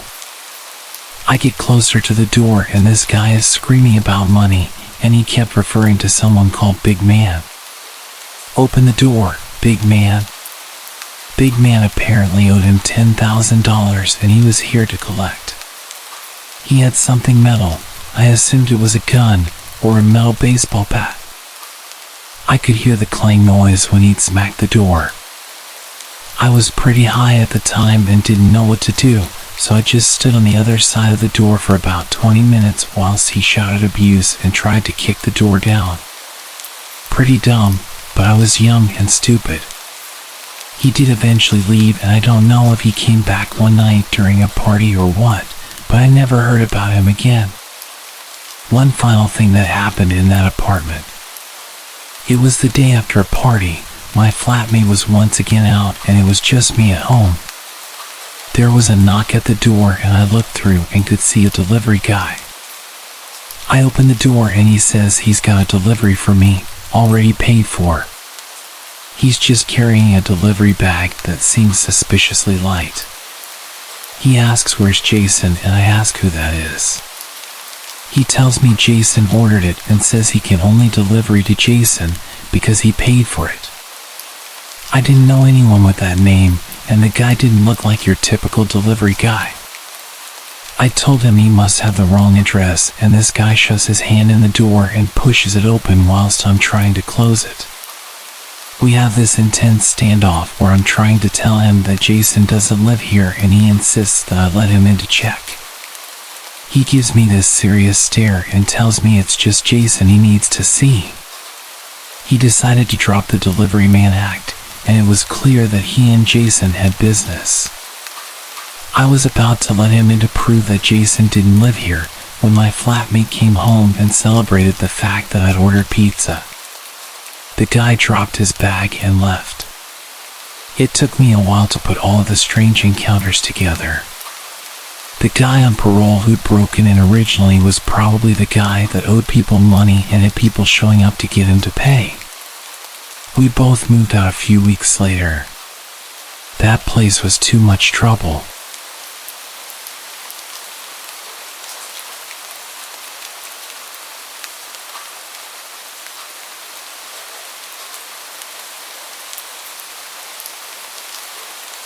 I had blocked this story from my memory until my girlfriend reminded me of it a couple days ago. I started dating my girlfriend at the end of my senior year, and I used multiple dating apps before we started dating. I had my Snapchat listed in many of my dating app profiles. This is important. Nothing led to anything with the apps. I talked to people for a bit, and eventually the conversation would die out. When I began dating my girlfriend, I had deleted the apps but never deleted my account, meaning people could still see my profile and my Snapchat account. I realized this after a few people would add me, but it didn't bother me much because I'd tell them I had a girlfriend.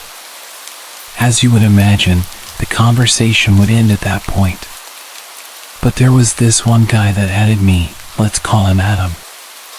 And he asked me if I was available. Being straight, I was used to guys adding me, so I gave him the usual response. Sorry, I'm straight and I have a girlfriend. I expected him to leave me alone, but it didn't stop him. At first the messages were normal. How was your day? What did you do today? Simple stuff like that. Being the nice guy I am, I responded because I thought this guy just wanted to be friends, and having a gay friend is okay with me. Then the messages progressively got more creepy. He started asking questions about my girlfriend, and not the basic questions. As the days passed, I started to notice that Tyler's vocabulary was very similar to Adam's. I wasn't sure about it, so I didn't make any assumptions that it was him. I shared Tyler's Snapchat with my girlfriend, who added him to investigate. As soon as she added Tyler's snap, Tyler flipped out on her, confirming that it was indeed Adam. Realizing this, I blocked him again. After that, everything went quiet from Adam for about a month.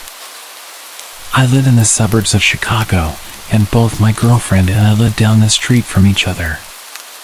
We often see each other, and our families are good friends. Anyway, a month went by until I received a letter with no address or name on it, just my name on the front. I opened it, and to my shock and horror, it was basically a love letter from Adam. The letter expressed his love for me and his desire for me to run off with him. The letter took a very sexual turn halfway through, with explicit descriptions of what he wanted to do to me. At that moment, I had two horrifying realizations. One was that he knew my address, and two, he had dropped off the letter himself, meaning he was in my town. I immediately called my girlfriend, who was equally shocked. After consulting with my parents, we called the cops. Unfortunately, since I had blocked and removed Adam's social media information and the letter had no return address, there was nothing we could do about it. Day after day, letters kept appearing in my mailbox until they also started showing up at my girlfriend's place. Her letters were far worse than mine. Adam wrote about how much he hated her and how he wanted to hurt her. He described in detail the ways he would inflict pain on her until she broke up with me. Like me, she reported this to the police, but they could do nothing about it. My girlfriend's family had plans to go to Hawaii for vacation, and I was house sitting for them. The first couple of days went fine until one of the last nights of the week. As usual, I was at their house, watching TV on the couch, when the power went out. It was around 1 a.m., and it was pitch black. The next few seconds were silent, and then I heard a window smash from the office. To help you understand the layout of the house, when you entered the front door, the living room was on your left, straight ahead were both the kitchen and stairs, and to the right were the office and dining room. Upstairs, as soon as you reached the top of the stairs, there was a bathroom straight ahead. My girlfriend's room was on the right, and the other bedrooms were on the left. I immediately grabbed a kitchen knife and ran upstairs to hide while I called the cops. I quickly got into my girlfriend's room and slipped into the closet. As soon as I was able to contact the operator, I heard the intruder pounding up the steps. Thankfully, I had relayed all the information to the operator in time, and she stayed on the phone as we both remained quiet. The intruder took a left when he reached the top of the stairs, which gave more time for the cops to arrive and for me to get ready, just in case I needed to defend myself. A few minutes passed until I heard the intruder start walking toward my girlfriend's room. In the precious seconds I had, I slipped out of the closet and positioned myself next to the door. As soon as he opened the door and started to enter the room, I took the kitchen knife and drove it into his shoulder. A young man screamed in pain as I heard a heavy metallic object make a large thud as it hit the ground. From there, I bolted out of the house, where I was met by 4 squad cars and cops with their guns raised. I raised my hands, shouting that he was upstairs in the right room. A few minutes passed, and the intruder was dragged out, still screaming in pain. With the siren lights flooding the street, I got a glimpse of his face. It was Adam. Later, an officer informed me that the metallic thud was caused by him dropping his handgun. Adam was from Texas and had traveled up to my state to be with me. He had rented a room at a local motel and would put letters in both my girlfriend's and my mailbox daily. He was doing this in the early hours of the morning. This was confirmed by the security footage from the motel he was staying at. On the night of the break-in, Adam had plans to kill my girlfriend and her family so that I would choose to be with him. He managed to pry open the power box, switched off the power to her house along with neighboring houses, and broke in with the intention of her being there. Well, unfortunately for him, she was enjoying a tropical vacation. To be honest, I have no idea how the outcome would have been different if they hadn't gone on vacation, and I am grateful that I still have my girlfriend as well as her family alive. So, to any stalkers out there, please stay away from my girlfriend.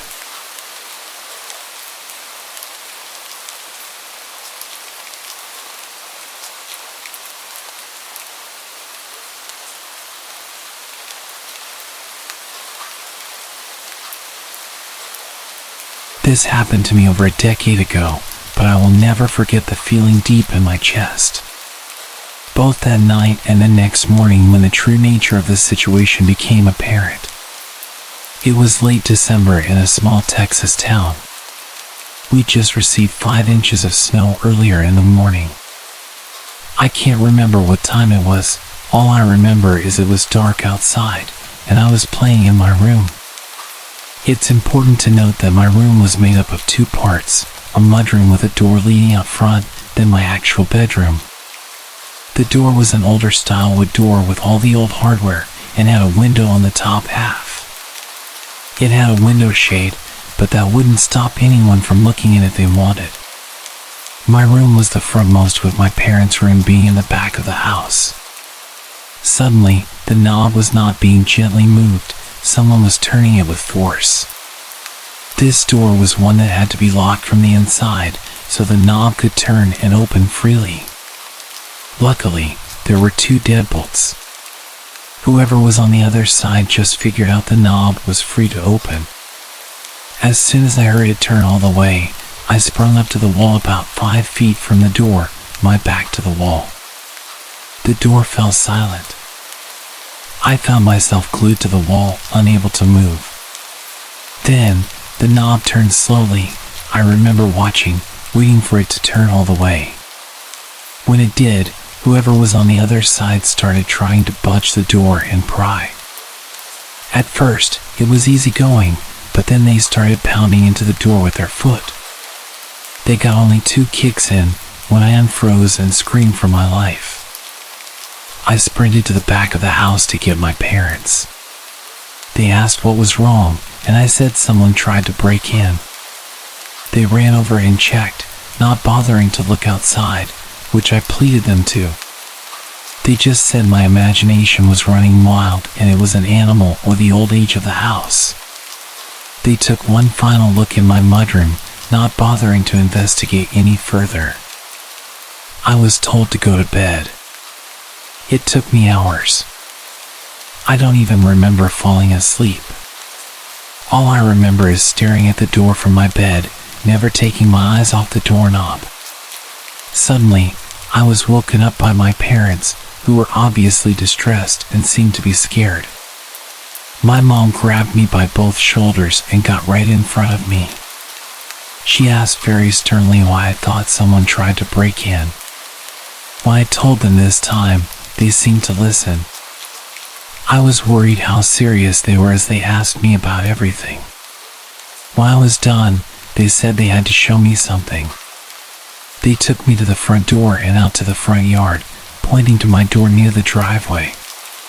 You could clearly see the boot prints in the snow, walking along the street through our yard and straight to my window, then my mudroom door, where I had been playing the night before. The police showed up and took a report, but nothing ever came of it. I was never able to sleep well in that house.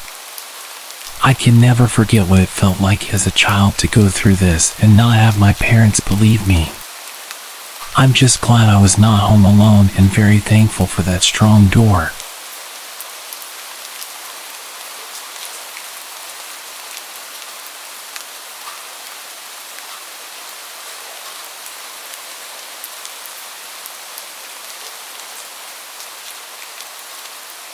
Hello.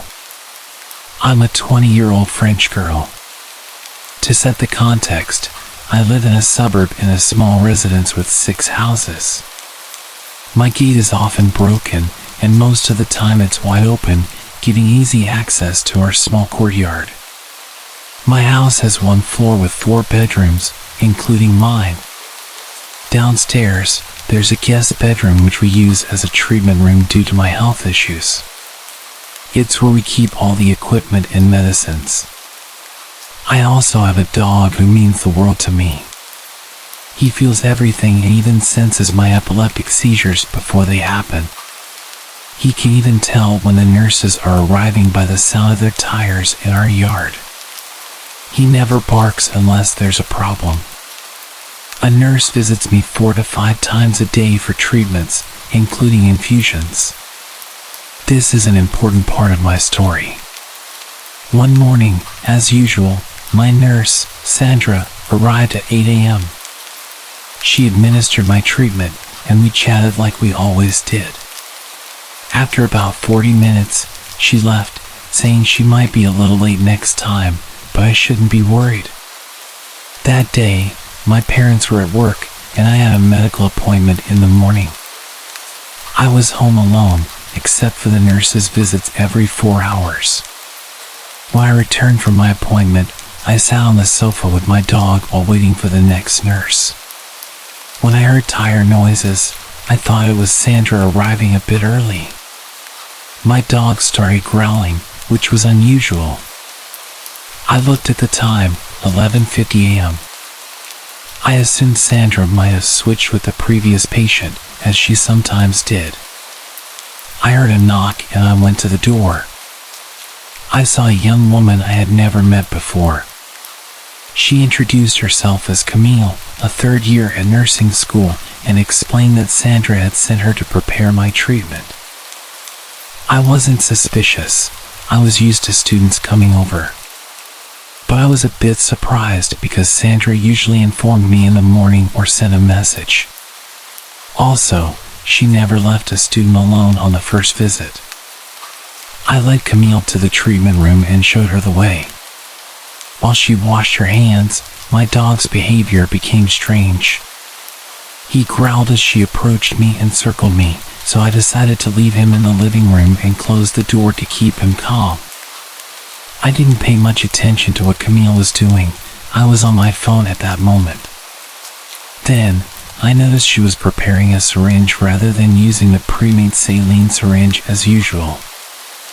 I glanced up and saw that my treatment ampoules were untouched, but I had heard the distinct sound of ampoules breaking. Something felt off. As she approached me with the syringe, I received a message from Sandra saying she'd be there in 5 minutes and asked me to start setting up the equipment. I made up an excuse, telling Camille that I needed to use the restroom and left her in the treatment room. My dog kept barking and growling. When I reached the toilet downstairs, I sent Sandra a message telling her about the woman, and she had no idea what I was talking about. I was terrified and started crying in the bathroom. Camille came to check on me and asked if everything was okay. I assured her it was, and that's when I heard the front door slam shut. 2 minutes later, it reopened, and I heard Sandra's voice. I left the bathroom, still crying, and Sandra asked me what had happened. I explained the situation and showed her the treatment room. We called the police, who arrived, examined the evidence, and took samples from the syringe and other items prepared by Camille. The test results were shocking. The syringe contained a paralyzing substance, enough to paralyze a 120 kilograms man, and the IV contained a highly concentrated medicine that could have stopped anyone's heart. To this day, we don't know who Camille really was. Thankfully, I never heard from her again. She had stolen all my opioids but left my tablet and computer untouched. Looking back, I realized my dog had sensed Camille's ill intentions. I should have been more vigilant, especially since she was a stranger and on her own. My treatments are far from simple. I often wonder what could have happened if I hadn't checked my phone that day.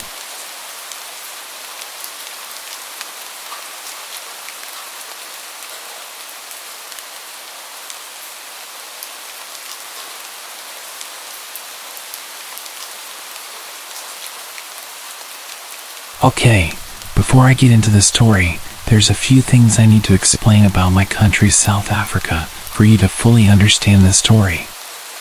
In South Africa, it's normal to have high brick walls with electric gates, electric fences, and alarms. The crime here is hectic. It's also pretty normal to have big gardens. My family and I are big animal lovers, so at the time we had 6 dogs. 2 Shar-Peis, 2 German short-haired pointers, and 2 dachshunds. With that being said, our dogs roam freely around the garden as it's obviously enclosed. We usually leave the veranda door open during the day for them to do their thing. Another thing about South Africa, it's normal to have a live-in maid and a gardener. Like, the average family usually employs them. It's not only for wealthy people, which seems to be a thing in other countries. For the story, our maid is Ellie and our gardener is Vince. So this happened in 2007 when I was 9 years old. My older brother was 10 and we had just gotten our first cell phones that day.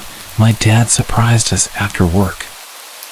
You may think we were quite young to have phones, but it was used for emergencies or to communicate with our parents. Anyways, it's an important piece of info for the story. We don't usually leave our veranda door open at night due to security reasons, but I remember it being a hot summer night that night. So of course, this night of all nights, the veranda door was wide open and the dogs were doing their thing in the garden. My brother and I were in my parents' room setting up our new cell phones, all excited. Ellie's daughter, who was 18, was like an older sister to us, and she was helping my brother and I. My dad was somewhere in the house and my mom was in the bath. I specifically remember the maid's daughter making a comment about how the dogs would not shut up and how annoying it was. That's when I noticed it as well. Sure, they bark, but it was usually the dachshunds that yapped when the bigger dogs just chilled. Plus, it would only happen for a few minutes, then they'd get over it. Something was different that night, as even the bigger dogs were barking non-stop. My dad appeared in our room and mentioned to us that he'd also noticed the dog's incessant barking and he was going to check if everything was okay. No alarm bells went off in my head, and I don't believe my dad thought anything was amiss either, because my brother asked to investigate with him and my dad agreed. I was obviously too engrossed in my new Sony Ericsson. My dad said he had a terrible feeling because of this, and because of how out of character the dogs were acting. He called after them. They usually come running, but tonight they all seemed to just look at him. They then turned back around and continued going crazy at this dark corner down the steps. My dad told my brother to go back inside the house and get a torch, sort of using it as an excuse for my brother not to come with him because of this off feeling. When my brother went back inside, my dad slowly approached the steps. He noticed how the dogs seemed to be snapping at whatever it was, hiding just out of view in the darkness. As he got to the steps, he noticed the lamp was smashed. Confused, he inched to the steps, and just as he realized what was happening, it was too late. My dad, being an ex-vet and avid hunter, felt something cold against his temple and immediately knew it was a gun. 4 men in balaclavas stepped out of the darkness, all armed. Shocked, he stood frozen on the steps. The man holding the gun to his head was instantly aggressive and asked him where my brother was.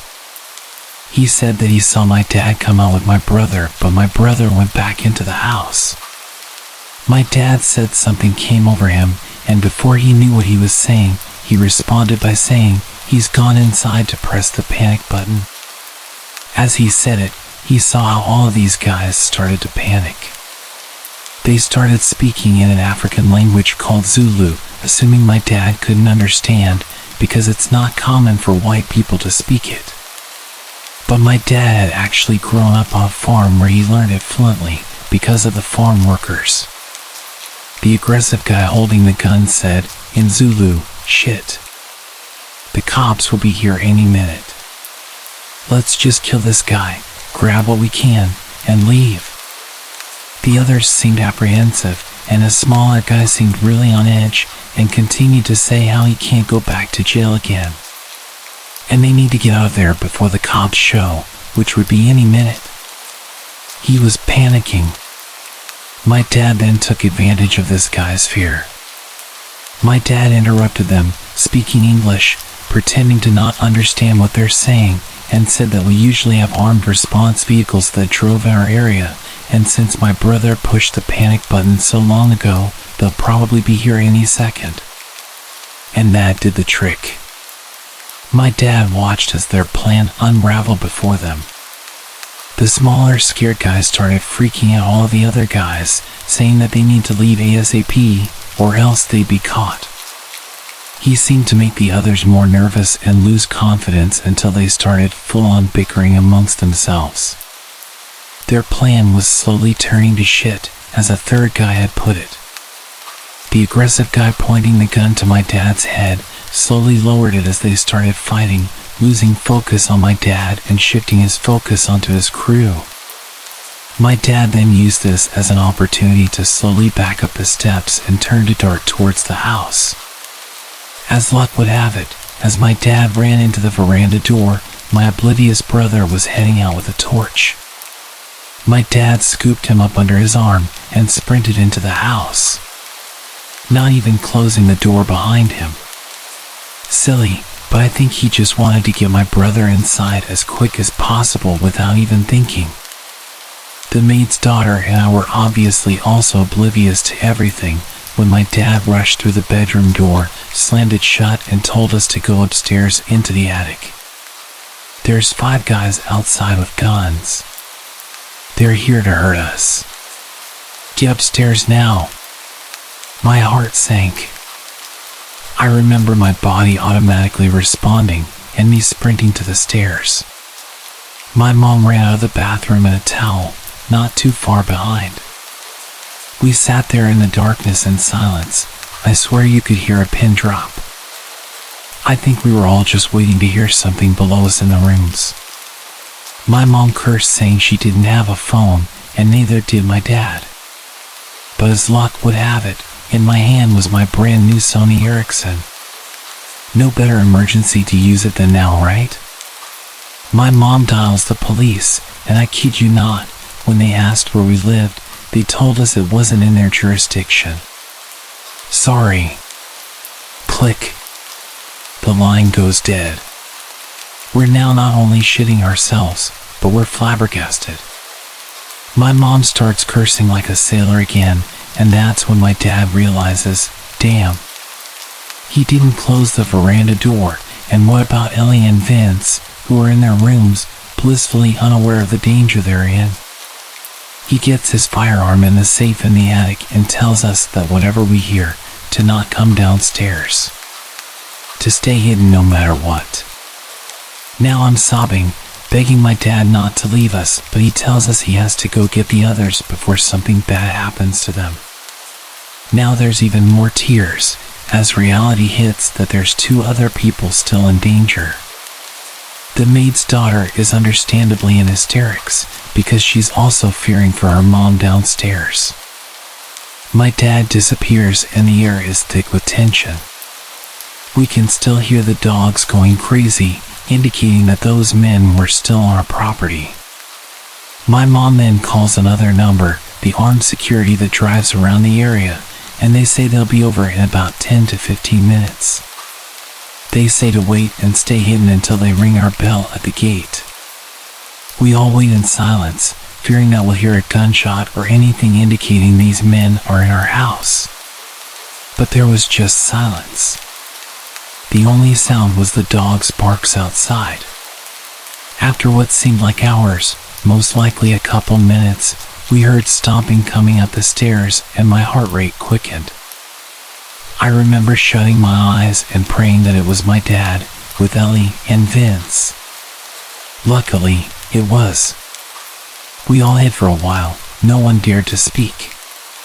The dogs seemed to have calmed down considerably, but were still barking every now and then. The gate intercom rang and my dad told us to wait while he checked if it was the security company, and sure enough, it was.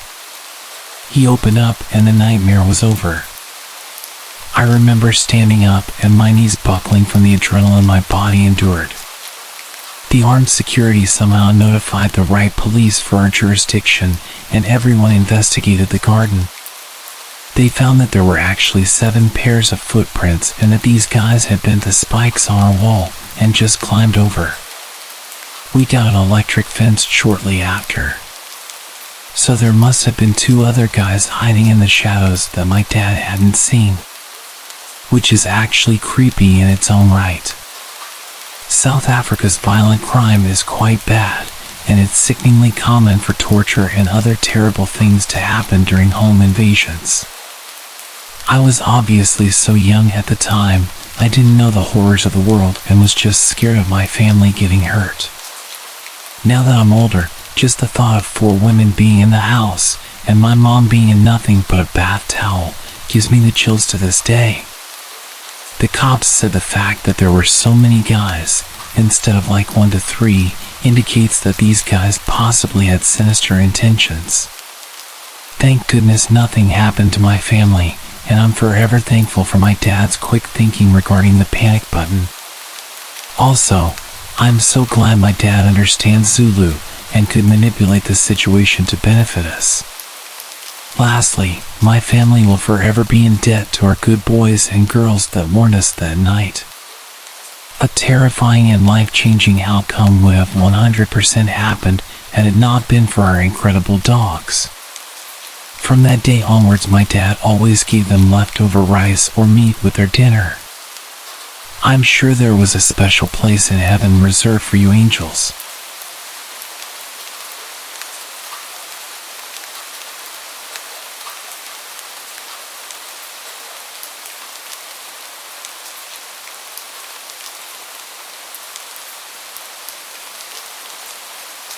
This all happened just recently, in summer this year. I'd been living with my parents until I had a good enough job to move out. About 9 months ago, I was finally ready to leave the nest. The place I found wasn't the nicest neighborhood, but it wasn't too bad. Some of my neighbors actually came over to welcome me and gave me some food. There was one neighbor though, the guy who lived to the right of me, who wasn't exactly welcoming, but immediately comfortable with me like we'd known each other for a long time. He'd see me leaving for work in the morning and run out of his house to tell me random stories, like how the last neighbor used to always turn the bathroom light on at 3 a.m. and leave it on all night. Or that they would sunbathe in the garden for 5 hours sometimes. It was all very random, boring facts, and I'd barely get a chance to react to his stories before he was asking me intrusive questions. Like, why did you leave for 83 minutes last night? It's worth noting that his voice was a bit odd. He spoke with a very particular inflection every time he'd say something. Like an enthusiastic nerd, if that makes sense. Sometimes it made his statements sound like accusations, and sometimes it made them sound like questions, but my response to his comments were never really met with conversation. I would kind of laugh it off and just give him a short answer, like, I had to grab some groceries for tomorrow. But he'd be really quick to interrupt and remind me that the last neighbor never took 83 minutes to grab groceries. And he'd say it with an almost accusatory tone. Like what I was saying was ridiculous. I assumed he was just a bit odd and didn't call him out on his intrusive questions too much. This continued for weeks. He either ran out to come and question me about my day-to-day activity, or he'd come knocking at random hours to tell me facts about my life. He would tell me that he noticed that I left at 8:33 this morning instead of the usual 8:26. I had different ways of reacting to this, sometimes thanking him for letting me know, sometimes being rather dismissive, but always friendly. He was never interested in any other kind of conversation. He'd tell me his observations and then leave. The months went by, and his behavior continued. Almost every day he'd stop me in the morning, or come knocking to tell me something about his observations. He seemed harmless, so I just let him do his thing. One evening while I was going for drinks across the road, I asked my neighbor if she ever had any issues with him. She paused almost immediately and looked at me with a serious expression. What happened? She seemed really worried when she asked me. I explained to her that he would approach me constantly to tell me that he'd seen me turning on specific lights in the house at night, or that he'd point out changes in my usual routine. Nothing terrifying, but still creepy. At this point, she turned the music off and put her glass down. You need to be careful around him. She seemed disturbed, like I triggered a repressed memory. The people who lived in that house before you were so sweet. I can't prove it, but I know that they're gone because of him. Gone?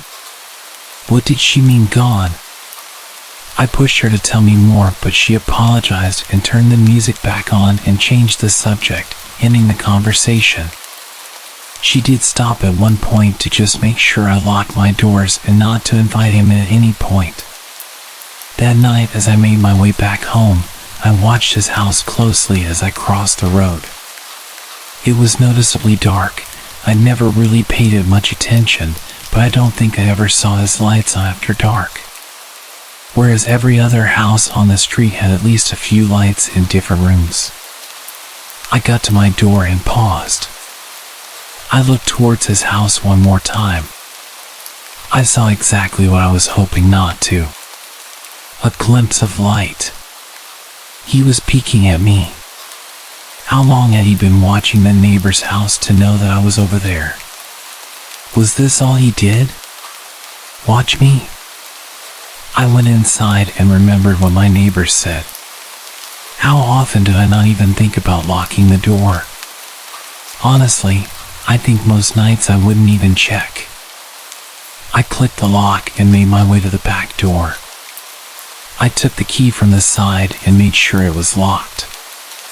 I put the key back in its usual place and made my way upstairs. As I dressed down into my underwear and made my way under my covers, I reached over it and turned off the lamp. It had been a long night, so I started to drift off quite fast. Did I hear that?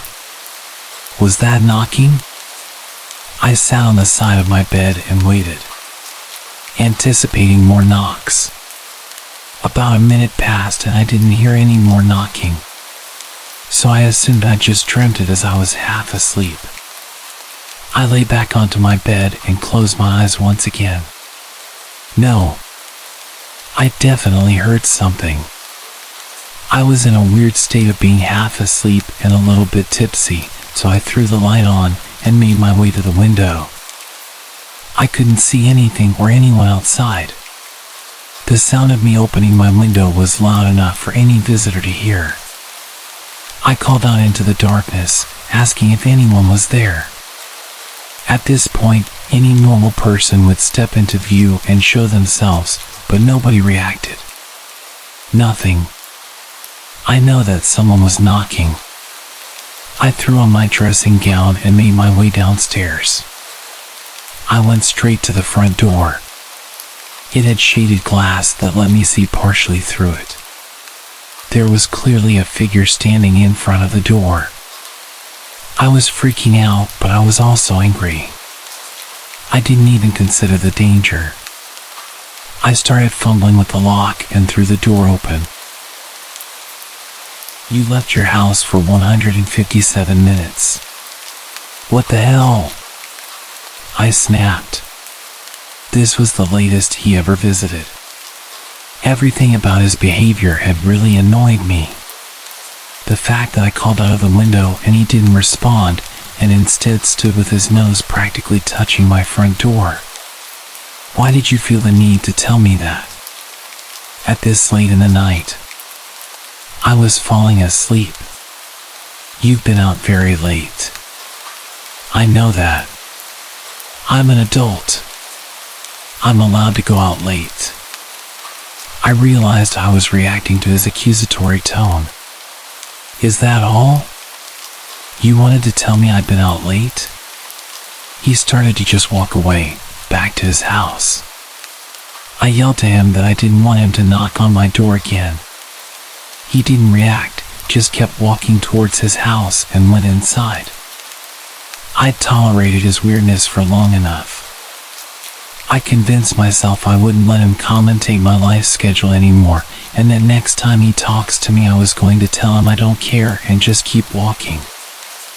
I closed the door and went straight back to bed, still frustrated with how intrusive and weird he was.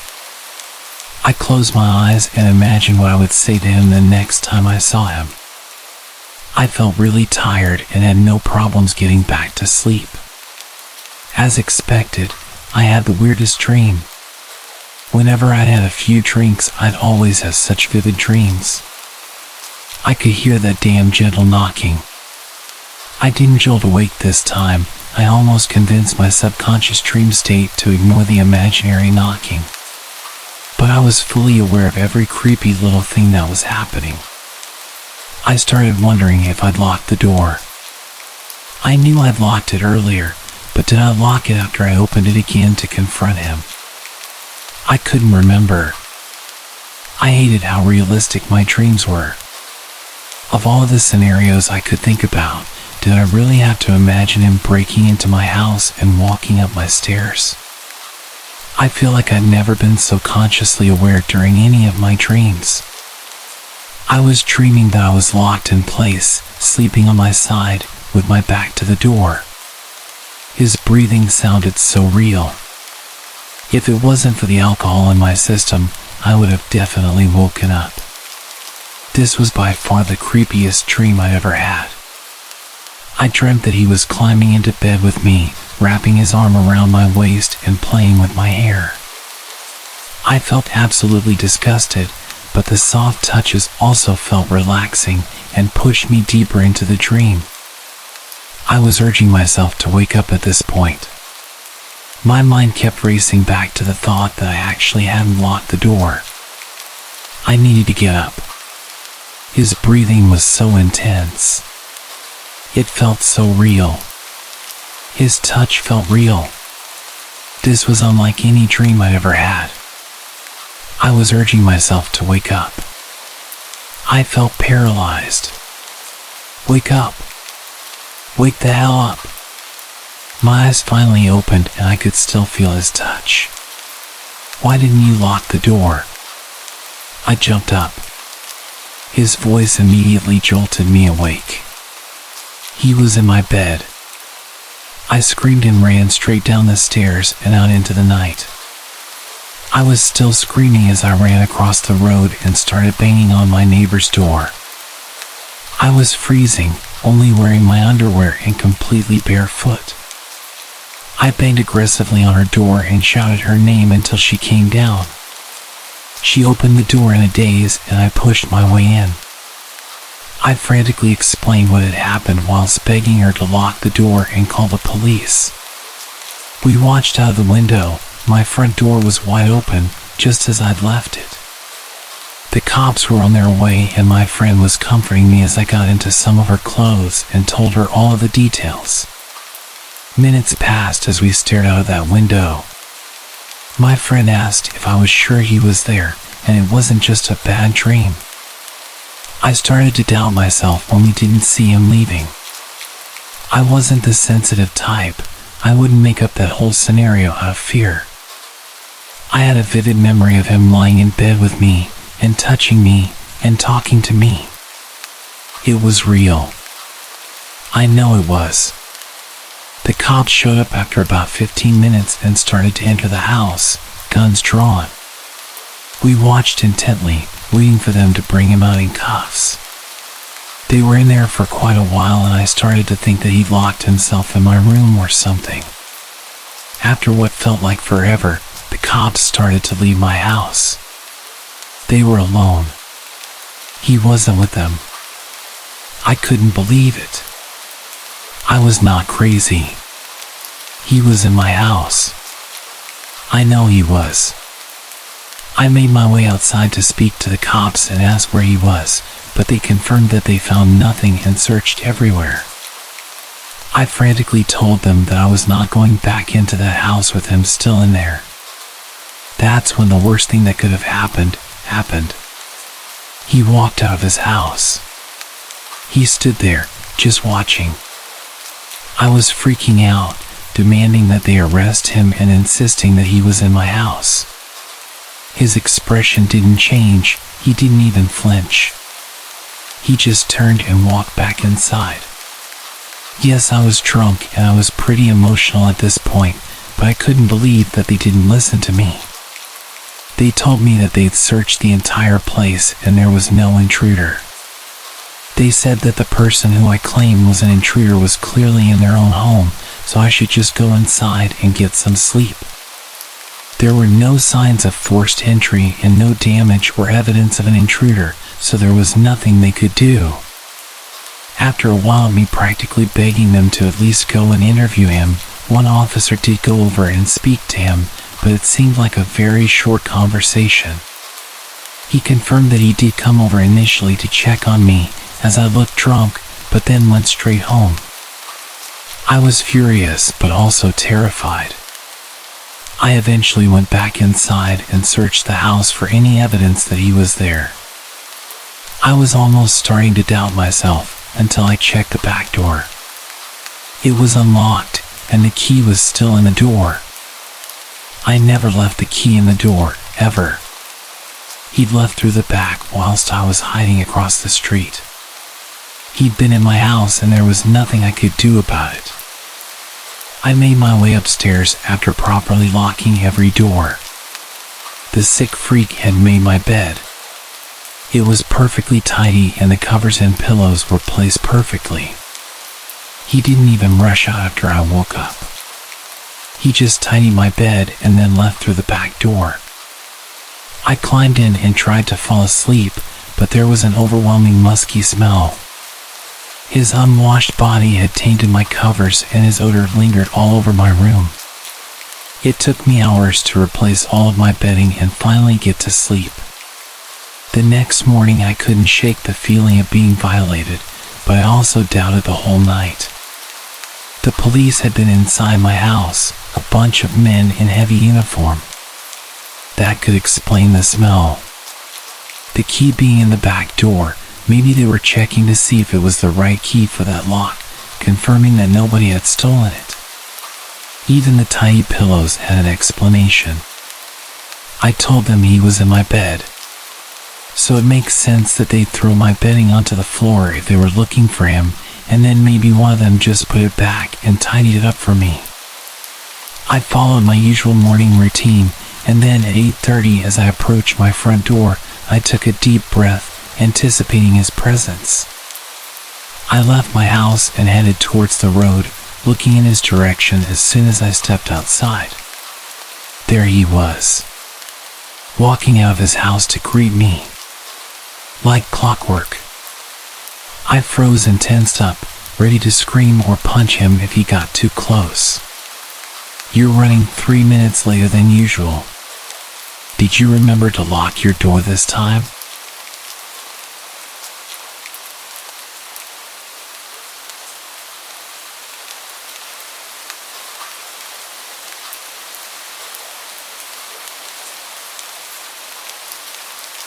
When I was 12, we had this neighbor. She was an elderly woman, but she was surprisingly active.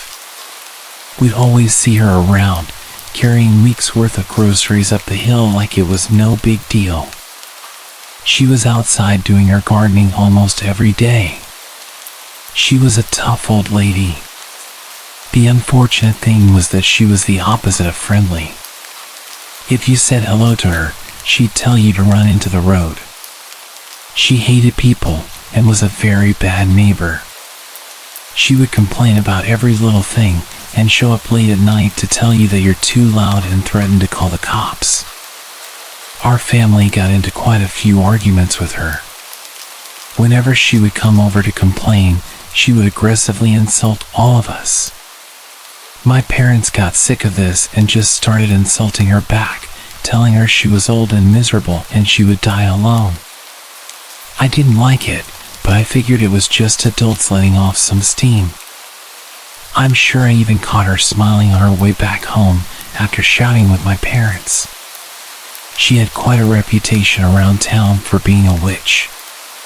There were all sorts of rumors about her being hundreds of years old and having the stamina and strength of a 20-year-old man. They were not wrong about that. People would say that they'd seen her performing rituals through her window and that she kidnapped children and ate them. It was all silly stuff, but at the time I found it fun to believe. Anyway, the real scary part happened when I was home alone playing on my Nintendo. I could hear an odd sound outside my window, like an animal scratching at a door. I paused my game and went to check it out. I couldn't believe my eyes when I saw it. She was in our backyard, clawing at a window with a screwdriver, trying to get into the house. I opened the window and told her that I'd called the cops. She didn't hesitate to run back home.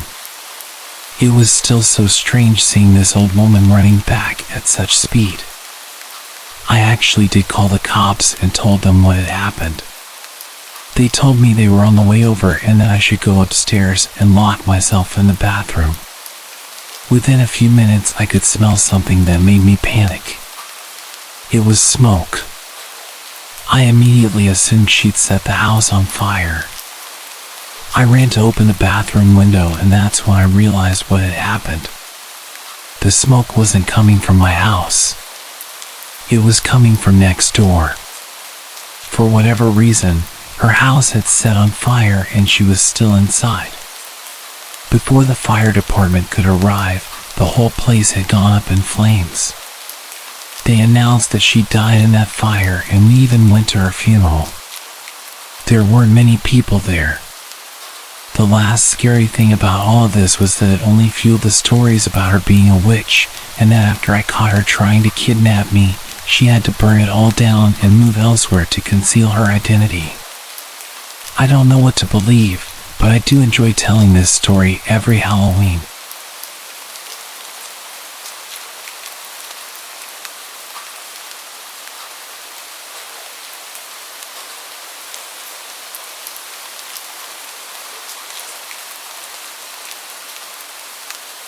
My neighbor is very weird.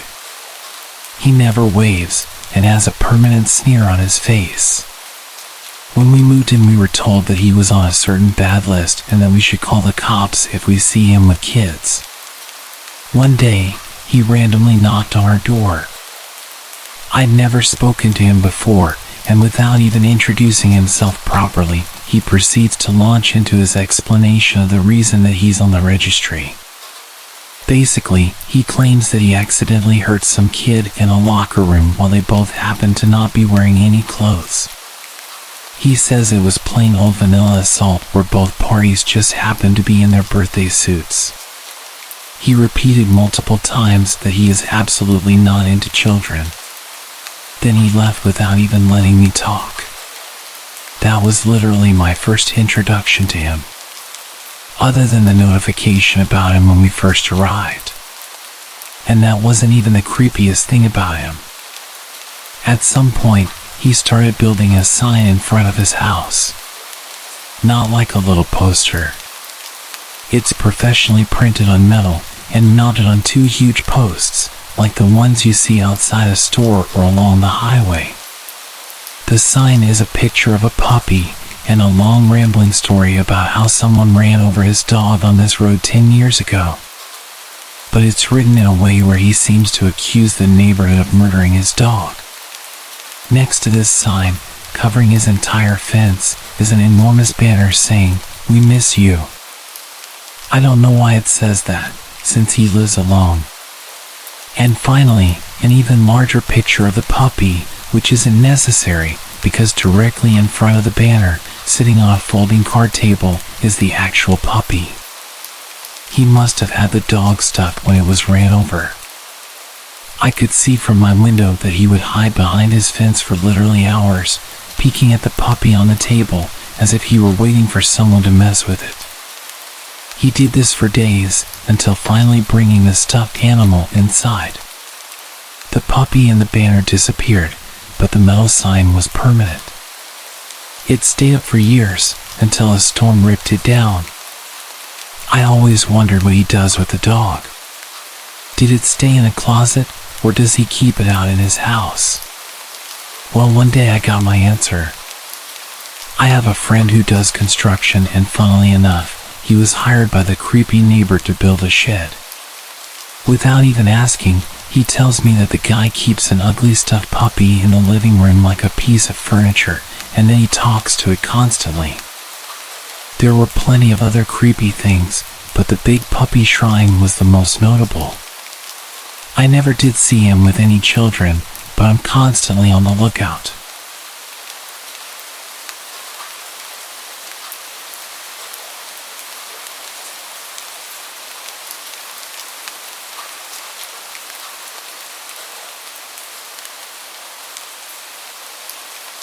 A few years back, I'd just gotten my first bike.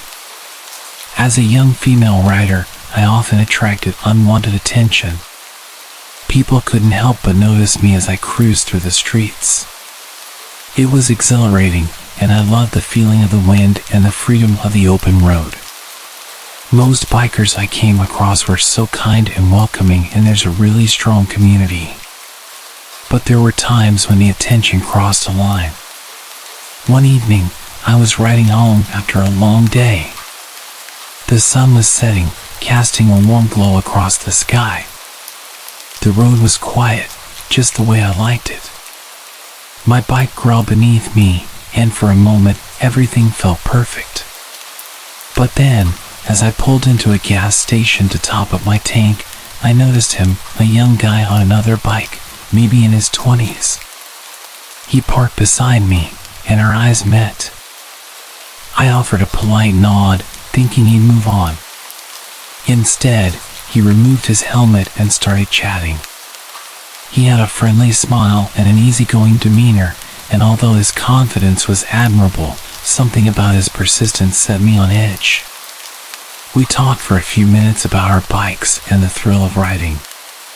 He seemed genuinely interested in getting to know me, but I couldn't shake the feeling that he was being a bit too forward. I nodded and kept my responses short, hoping he'd eventually get bored and ride off into the sunset. However, that wasn't his plan. After filling up our tanks, he hopped back on his bike and revved his engine, indicating that he was going to follow me.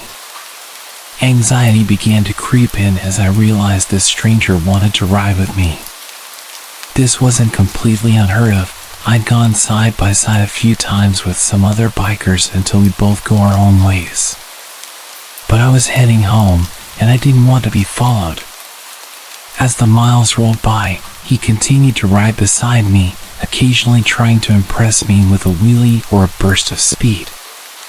It wasn't overtly creepy, just persistent. I decided it was time to lose him. I knew my bike and its capabilities well, so I hit the throttle, speeding away from him. The wind rushed past me as I pushed my bike to its limits. Glancing back, I saw him in the distance, desperately trying to catch up. The adrenaline was pumping through my veins as I weaved through the winding roads. But the persistent rider wasn't giving up. He was closing in fast. I could hear the roar of his engine growing louder, and I knew I had to make a decision. He caught up again, and I realized that I wasn't going to lose him. I decided to pull over, and he pulled up next to me. He was so proud of himself. He took off his helmet and had a massive grin on his face as if we'd been playing a fun game. I told him I was heading home now and that I'd see him around. He continued smiling at me and told me he'd make sure I get back safe. I really wasn't in the mood. I kind of snapped and told him directly that I was good and didn't need an escort. Just as I started to leave, I gave him a wave. One last attempt to make it clear that I was saying goodbye. Leave me alone. He'd rested his helmet down, so it took him some time to get ready. I managed to get some serious distance this time. Glancing back, I saw him in the distance, desperately trying to catch up. The adrenaline was pumping through my veins as I weaved through the winding roads. But the persistent rider wasn't giving up. He was closing in fast. I could hear the roar of his engine growing louder, and I knew I had to make a decision. Ahead, the road took a sharp turn. I had to slow down to navigate it safely. That's when he saw his chance to overtake me. He revved his engine, racing forwards. But he misjudged the turn, and before I knew it, he slammed into the wall with a deafening crash. My heart pounded in my chest as I watched in shock. He flew over the barrier, disappearing into the darkness. Without hesitation, I screeched to a halt and rushed to the edge. I pulled out my flashlight and shined it into the water, desperately trying to spot him. It was almost pitch black and I'd barely even seen how far he went. All I know is that I saw him fly straight ahead. He clearly landed in the river, but it was really wide and visibility was minimal. I shouted for him whilst pulling out my phone to call for help. The river was moving fast. He could have easily been miles downstream by the time help arrived.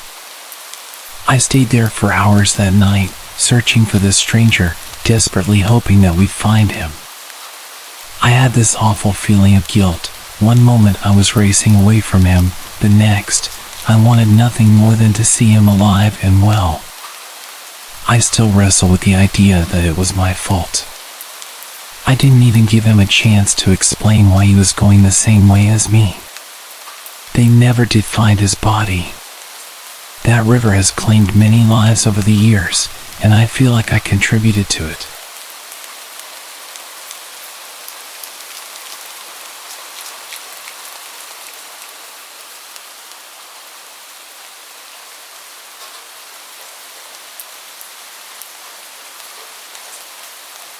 I had been chatting with this girl online for weeks, and she seemed like the perfect match for me. So when she suggested we meet at hers, which happened to be in the middle of nowhere, I couldn't resist the adventure. My GPS had guided me through the labyrinth of back roads with the promise that I was nearing her location. But as I rounded yet another bend, I found myself in the middle of a seemingly abandoned junkyard. Rusty old cars and worn-down buildings loomed in the darkness. The place was only lit by my car and the moonlight. Confusion turned to fear as I realized this was the wrong place. Panic set in when the harsh glare of headlights suddenly appeared behind me. A group of burly men, their faces obscured by the shadows, blocked my way and surrounded my truck. One of them, clearly the leader, approached my window. His eyes were filled with suspicion. "What the hell are you doing here, boy? This is private property." My words tumbled out in a rush as I explained my predicament, that I was supposed to meet someone nearby, but my GPS had led me astray. They exchanged glances, their suspicion turning into a sinister grin. Sure, the leader said, "but you see, we've been having some trouble with trespassers lately. Can't be too careful, you know?" His companions chuckled ominously. Without another word, I threw my car into reverse and backed out of there as fast as I could. My heart was pounding. I turned the car around quicker than I thought was possible, and I fumbled with the GPS, trying to tell it to return home. The men continued to shout at me as I sped away, but my troubles were far from over. My GPS, unable to keep up with my rapid escape, soon led me onto an even narrower road. Darkness surrounded me as I ventured further into the woods. My anxiety was making my legs shake aggressively, and my hands could barely follow simple instructions. With no cell service and no signs of civilization, I was well and truly lost. Suddenly, as if mocking my desperation, a deer bounded out from the shadows and onto the road.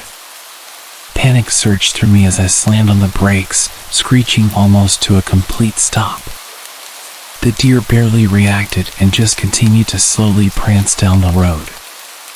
Suddenly, I noticed the rednecks from the junkyard had caught up, their truck now dangerously close behind me. They were leaning on the horn, yelling obscenities, and I really started to feel like I wasn't getting out of this alive. Desperation pushed me to follow the deer. I drove at a crawl, praying the animal would move aside. But it just dominated the road in front of me for a painful amount of time. It continued to run ahead of me. The longer it was there, the more it started to look like some type of demon. It looked like something you'd see in Norse mythology. Its horns looked like human arms reaching into the sky. My heart raced as I watched the creature's every move. The rednecks were relentless, inching closer, their voices growing louder, getting even angrier. The suspense was unbearable. I was trapped behind the deer, with nowhere to go, and a group of hostile men closing in behind me. The narrow road seemed to stretch on forever, and with every passing second I couldn't help imagine all of the different ways that I was going to be killed. The men in the truck behind me were starting to push into the back of my car, and I could hear the revving of their engine, eager to push me off the road. I really started to panic and started honking at the deer. I even contemplated abandoning my car and fleeing into the darkness, but I knew that would be futile. They would catch me within moments. As we continued our awful drive on that terrible road, the deer suddenly leaped to the side, disappearing into the dense underbrush. I seized the opportunity and accelerated. When I looked back in my mirror, I saw the deer jump out again right in front of their truck. They slammed on the brakes and were frantically shouting at it to get out of the way. I'm sure they had no issue with killing a deer, but ramming it with their truck at that slow speed would likely just make it angry, and it wouldn't be worth the damage. I didn't hesitate for a second as I went full speed down the rest of the road, hitting every bump with no regard for the condition of my car. I drove for what felt like hours, my heart still pounding, until I finally stumbled upon a small town. There, I found my bearings and eventually made it to the nearest motel. It was only when I locked the door behind me that I felt safe enough to breathe. As I lay in bed, trying to process what had happened, I couldn't help wondering about that deer. Was it merely a coincidence, a strange twist of fate? Or did it know what it was doing, sensing my fear, deciding to lead me away from danger and preventing them from chasing me? I'd almost completely forgotten about my date, and when I checked the app to tell her what had happened, she'd unmatched. I have mixed thoughts about the whole thing. Was she a catfish the whole time, luring me into danger? Did she think that I had ghosted her, so she unmatched out of embarrassment? I kind of believed that she set me up, either as a prank or as part of the junkyard group. What their plan was, I'm not sure. But I've given up with dating apps.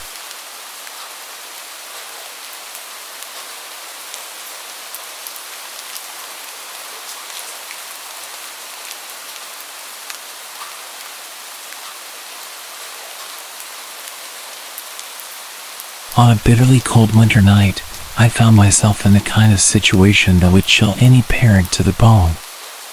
My 2 young kids sat shivering in the back seat of our car as I tried to keep my composure. We were stranded on a snow-covered road in the middle of nowhere, far from the nearest town. The car's engine had sputtered and coughed its last breath a while ago, and my phone had no signal. Desperation clung to the cold air as I tried to reassure my children that help was on the way. I had called a tow truck, but it seemed like hours had passed since then, and the icy darkness was unrelenting. Just as I was losing all hope of being rescued, a set of headlights appeared in the distance, slowly growing brighter. Relief washed over me as a man pulled up in a pickup truck. His frosty breath covered his face in the cold night air.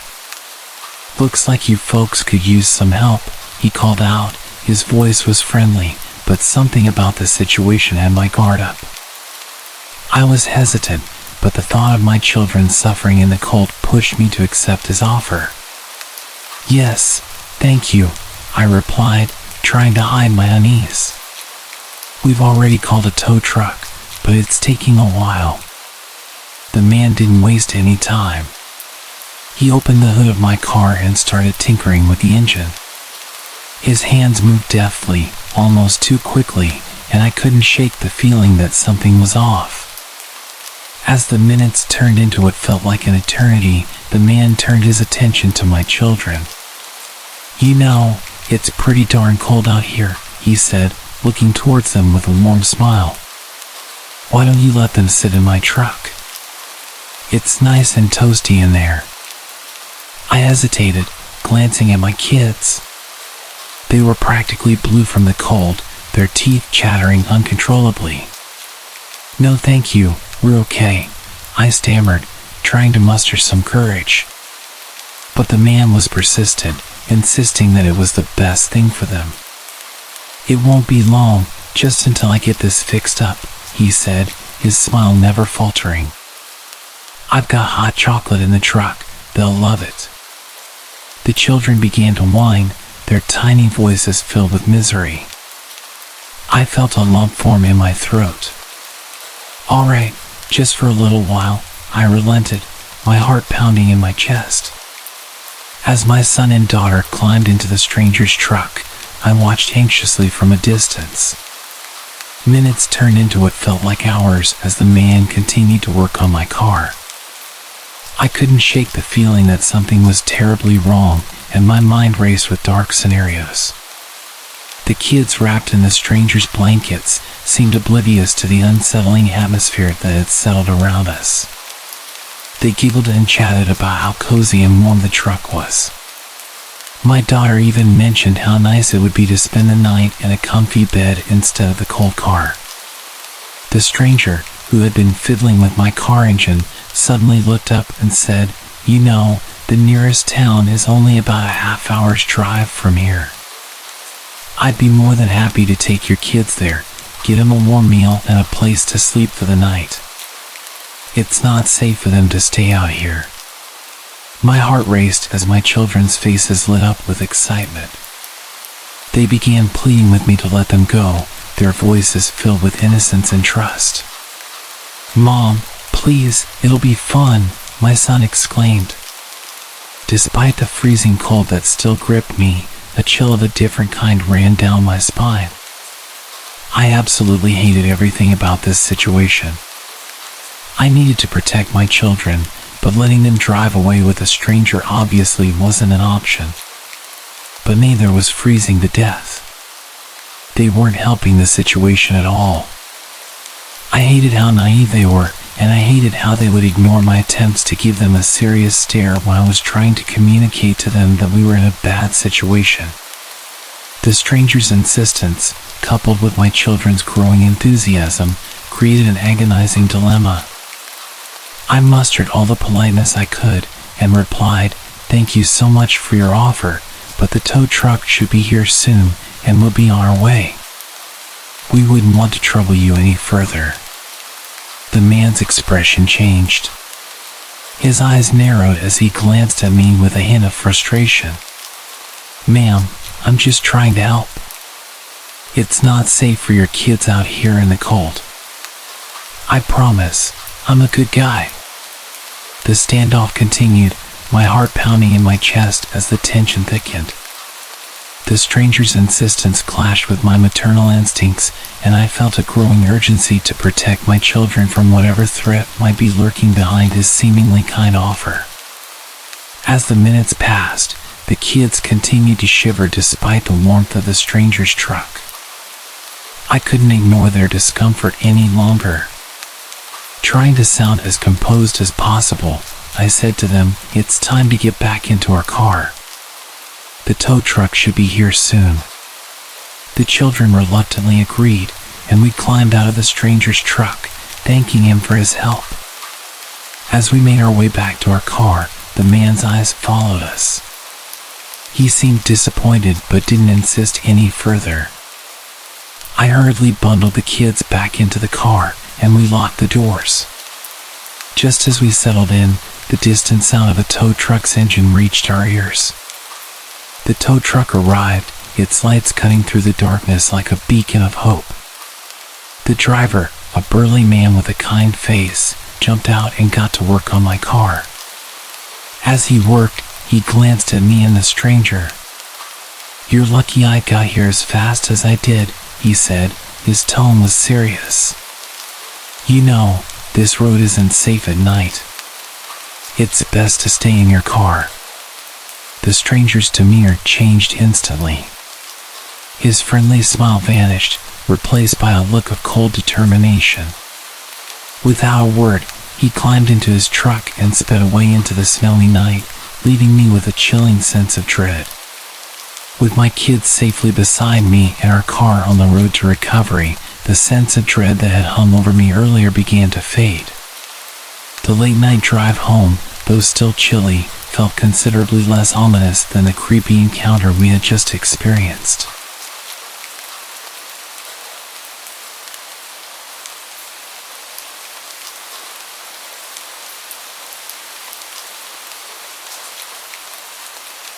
My wife, my dog, and myself were on our second day of an 80 kilometers hike in northern Ontario, Killarney Provincial Park. We set up camp on a point about 750 meters into a lake. One way onto the point and one way off the point. We were hearing wolves since about 9 p.m. We went to bed by about 10 and the howls were getting closer and closer. Then, one owl from right behind us on the trail down to the point. I got out of the tent and started making lots of noise trying to scare it off. This usually works for bears whom we have had lots of encounters with. I didn't see anything there and didn't hear anything either. I went back to bed and lay down, trying to act confident as to not upset my wife. Then when we both heard something outside of the tent, my dog was crazy quiet but shaking. I opened the tent to find a wolf staring at me from about 15 feet away. I grabbed the bear spray and took aim. I didn't use it, but I again started screaming at the wolf and took a few charges towards it. Again, this usually works when faced with a black bear if you have no escape. The wolf didn't really care that I was there yelling at it. It kind of hung out for a few seconds, then kind of very casually walked into the tree line just far enough that I couldn't see it anymore. I built a fire between the tent and the bush, sat up all night, and kept my headlamp on all night. Had to listen to 3 or 4 wolves howl to each other the whole time, about every 20 minutes. They were very close. One, I would estimate to be within 50 yards. I was sure they were going to come and grab my dog. At about 6 a.m., a bunch of them started howling all together, way more than during the night, but it sounded like 8 to 10 wolves. We waited until about 8 a.m., then packed up and got the hell out of there. We were 36 kilometers deep. Took us 2 days to hike in, but we hiked out in 6.5 hours. About 1.5 hours into our hike out, the wolves started howling behind us again. They were following us out. On the way back, we saw a bear with 2 cubs. This would usually concern us a bit, but we were just like, get the hell out of my way. My wife lost all her toenails from the hike. And my poor dog got some serious anxiety about being in the tent.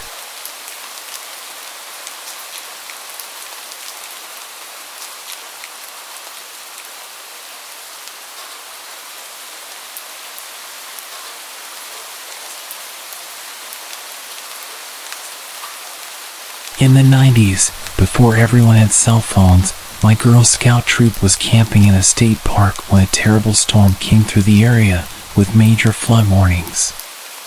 The rangers at the park frantically came through every campsite and evacuated everyone to higher ground.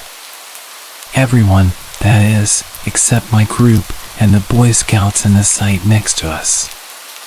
We went to bed with light rain, but woke in the middle of the night to our tents collapsing from the water quickly rising.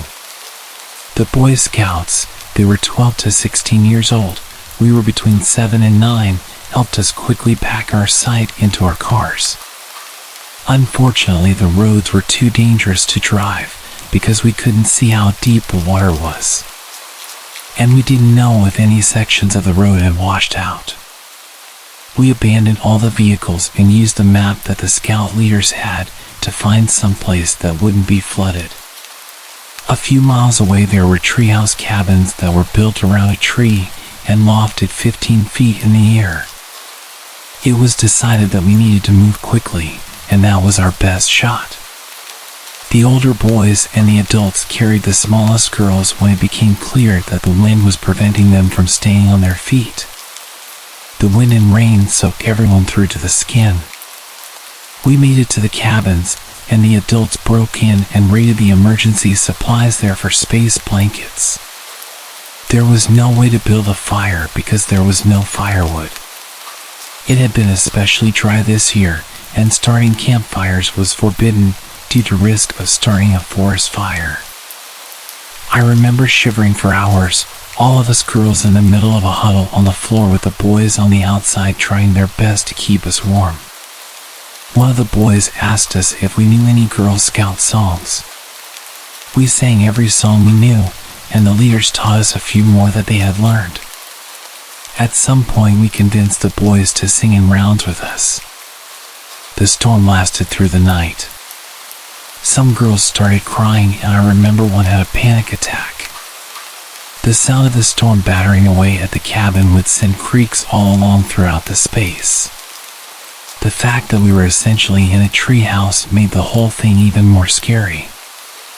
I was convinced that we were going to be blown over and either fly away or all be crushed when we hit the ground. It was impossible to even see what was happening outside. You could just hear the sound of the water, the rustling of the trees, and the creaking of the cabin. If we didn't die from the cold, we'd definitely die in the rushing water. The storm continued battering the cabin long throughout the night. Eventually, once we were a bit more dry, a bunch of us managed to fall asleep. I'd been lying there for what felt like hours, struggling to doze off due to the loud banging. I'd constantly jump up when I was half asleep and couldn't quite get there. In the early hours of the morning, I was lying down staring at the ceiling when I started to finally not be able to keep my eyes open anymore. I closed them and felt myself slipping away. A branch flew through one of the windows in the cabin, throwing glass everywhere and waking up everyone. The room was full of screams, and the camp leaders were frantically trying to calm us down whilst figuring out what had happened. The place was still really dark, and a few kids had been cut with the glass. The older boys and the camp leaders helped patch everyone up and dealt with the glass situation. If there was any night to earn some medals, it was definitely this one. We all really came together, and I felt safe with those people, even though the situation was so dangerous.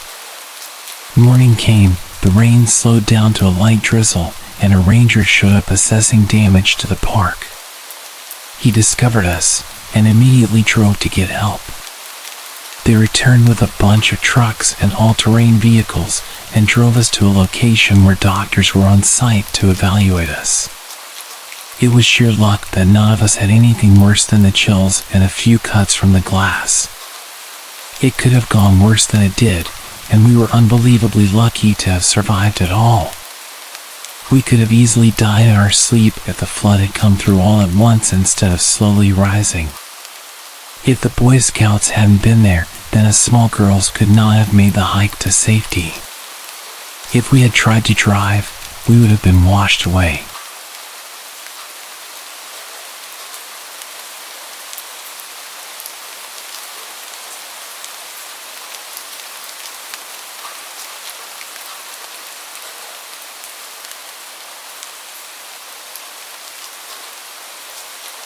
About a year ago, I embarked on a long road trip to New Mexico with a friend. We mostly camped along the way, and our first night of camping happened in the Jefferson National Forest at a campsite in West Virginia. We found some pamphlets for campsites at a gas station and decided to head to a place called White Rocks Campground. It was quite a journey, a 25-plus mile drive up a dirt road into the mountains. We were truly in the middle of nowhere. As we made our way in, we didn't spot any other cars except for one truck that followed us for about 15 minutes before turning down a different road. Along the route, we passed a massive coal factory with a sign that read, 62 days since an on-site incident. The only people we encountered on our drive were a group standing on the side of the dirt road, huddled around a plastic bin that was on fire.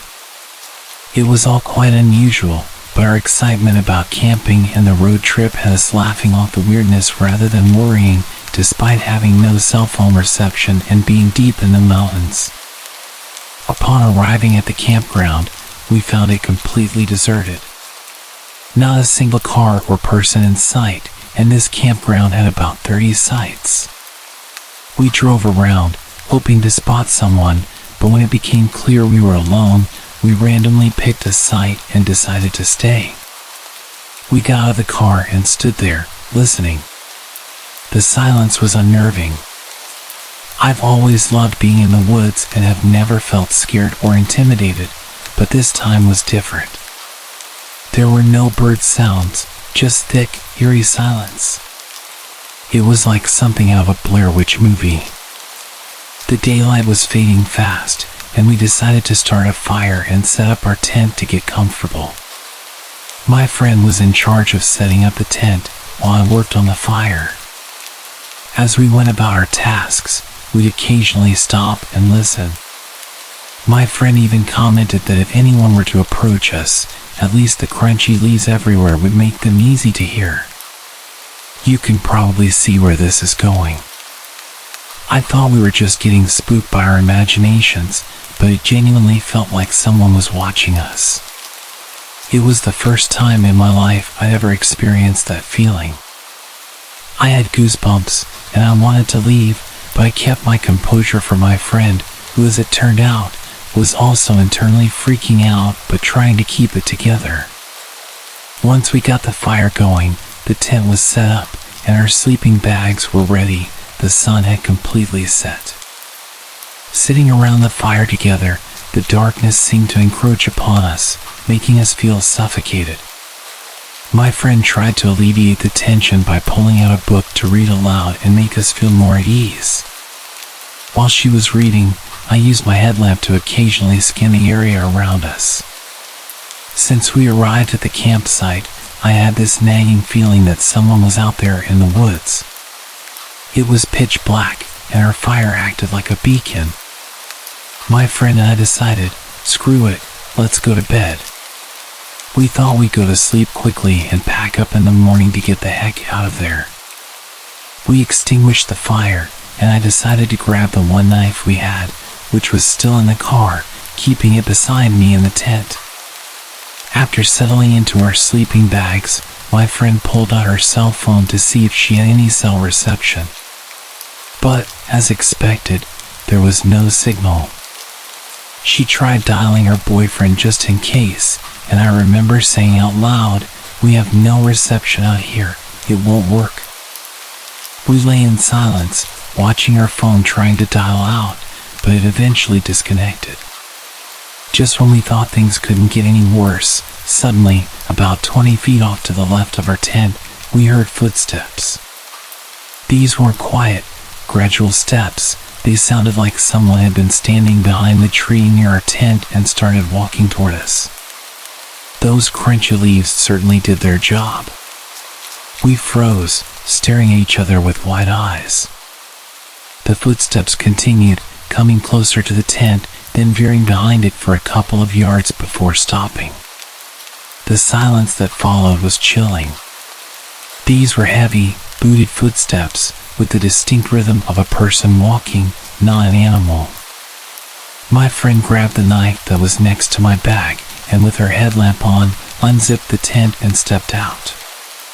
She stood in front of the tent with her knife drawn, scanning the area with her light. She was nothing short of a warrior. We both listened for more footsteps or voices during what felt like an eternity of silence. I could see the light from my friend's headlamp darting around the trees, but there was nothing there. She leaned back into the tent and whispered, "We're getting the hell out of here." We packed up everything within maybe 10 minutes, moving quickly, and then we bolted from the campsite. Looking back on it, it's amazing how we didn't lose our heads. We stayed calm while packing, even though we were internally screaming with terror. We only had our headlamps on, and the whole time we were packing up, I couldn't shake the feeling that the hill people were watching us and waiting to grab us and pull us into the darkness. We felt entirely helpless. But it didn't seem real, like we were just psyching ourselves out. Still, I couldn't shake the feeling of being watched as we sped away. Then came the confirmation that someone or something had been tracking us. As we pulled out of the campsite, we spotted two dirty black trucks pulled off to the side of the road, concealed in the trees but still visible. They had definitely not been there when we arrived earlier. The nearest residential homes were about 15 miles away. We didn't see anyone around the trucks, but we didn't stop to look. We reached a motel and stayed there for the night. We shared our story with the motel owner, who was incredibly kind and comforting. He even gave us some cash for another motel if we needed it. I made a promise to that man that I would give him a stellar review. I'll remember every detail of that night for the rest of my life. The unsettling feeling of being watched, the sudden footsteps so close to our tent, and the ominous black trucks by the road.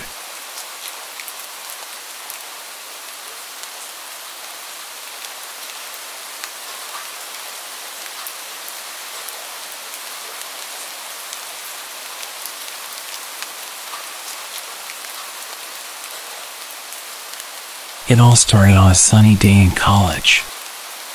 I had just finished my last class and was excited to get back to my dorm room. Once I arrived back in my dorm, I quickly got on my computer.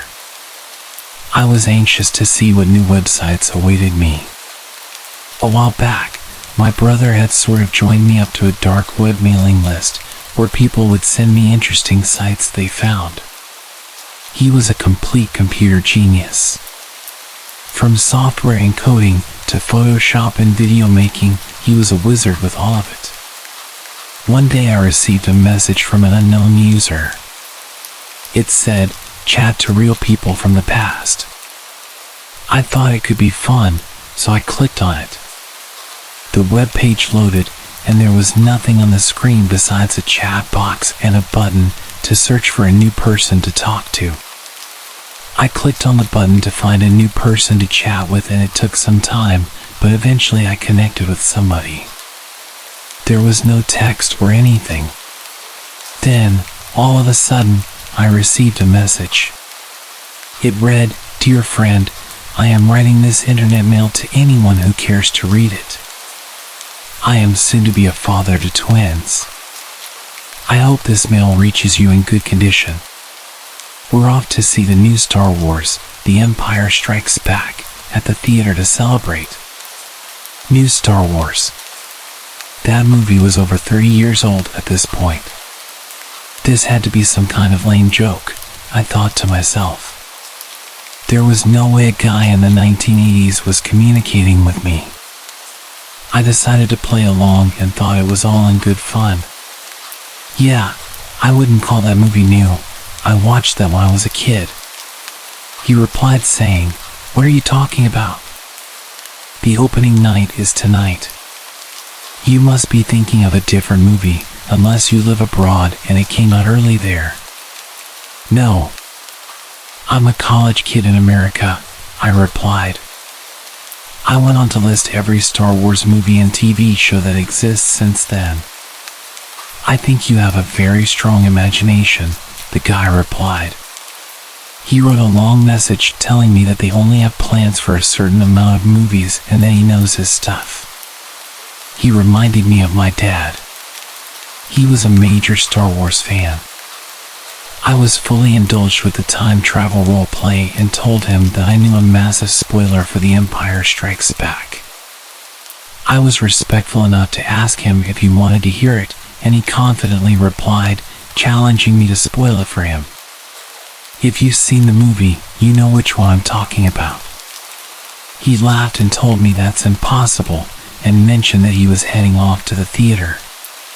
He stopped replying at this point, so I assumed that the fun little roleplay was over. It was quite wholesome, and the guy really played the part well, speaking like someone who'd only just figured out what email was and with a polite tone throughout. I went about my day, probably studied a bit less than I should have, and had a small chat with my brother. I told him about the guy from the 80s, and he laughed and told me he'll have to check that website out. He was much more nerdy, and he was really into all that stuff. He was a bit on the antisocial side, so the dark web was his happy place. Hours later, I heard a ding. I'd left the website open without noticing. The 80s guy had actually replied. He was going crazy, asking me how I knew about the big spoiler, and speculating that I must have had early access or worked on the film. We had a further back and forth about how I lived in 2023, and I really played into the part about being in the future, teasing him about the technology we have here. Part of me enjoyed the role play, even though that usually wasn't my thing. He asked for my name, but I was smart enough not to give someone on the dark web any details about myself. So I asked what he was called, and I felt my stomach twist when he told me. Alfie Rogers. This was suddenly not a very fun conversation. That was my dad's name. This person obviously had information on me. They must have pinged my IP address, found out my name, and did some basic background research on Ancestry.com and all those other websites that exist nowadays. Alright, you know my dad's name, this isn't funny. What do you want? I asked him, knowing that this kind of thing usually turns into a blackmail attempt or a twisted game. What do you mean? He replied, still deep in the role play. There's no way that you just pulled out a random name and it happened to be my dad's name, so you know who I am. What do you want? Even as I called him out, he still didn't budge. He confidently asserted that he was called Alfie Rogers and that he was living in the 1980s. He started to list a bunch of personal details to prove he was a real person. He knew where my dad was born, where his parents came from, my mother's name, her parents, the car he had, everything.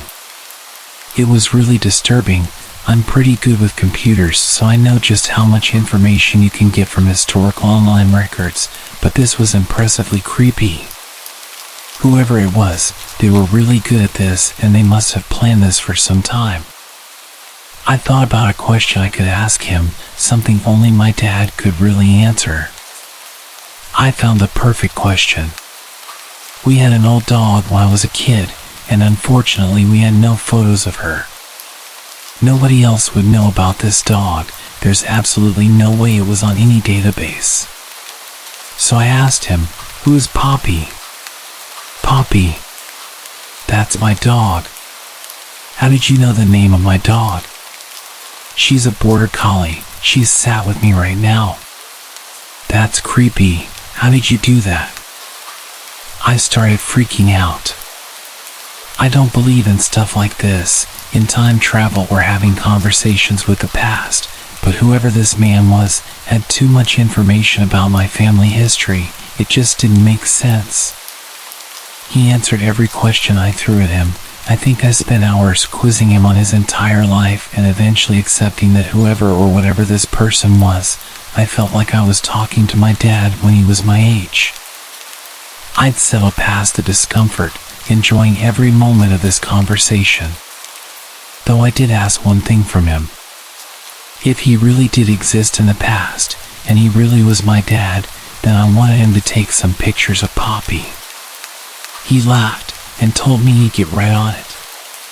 He told me he had to get going, and that he loves how clever computers are. I don't think he fully grasped the situation, but he happily played along as if he was talking to his real son. I asked him to tell Poppy I miss her, and even though I highly suspected that this was some strange AI or a wholesome role player, I told him I loved him. Funnily enough, he replied saying that he loved me, and finished with, "Can't wait to meet you." Then we ended the conversation.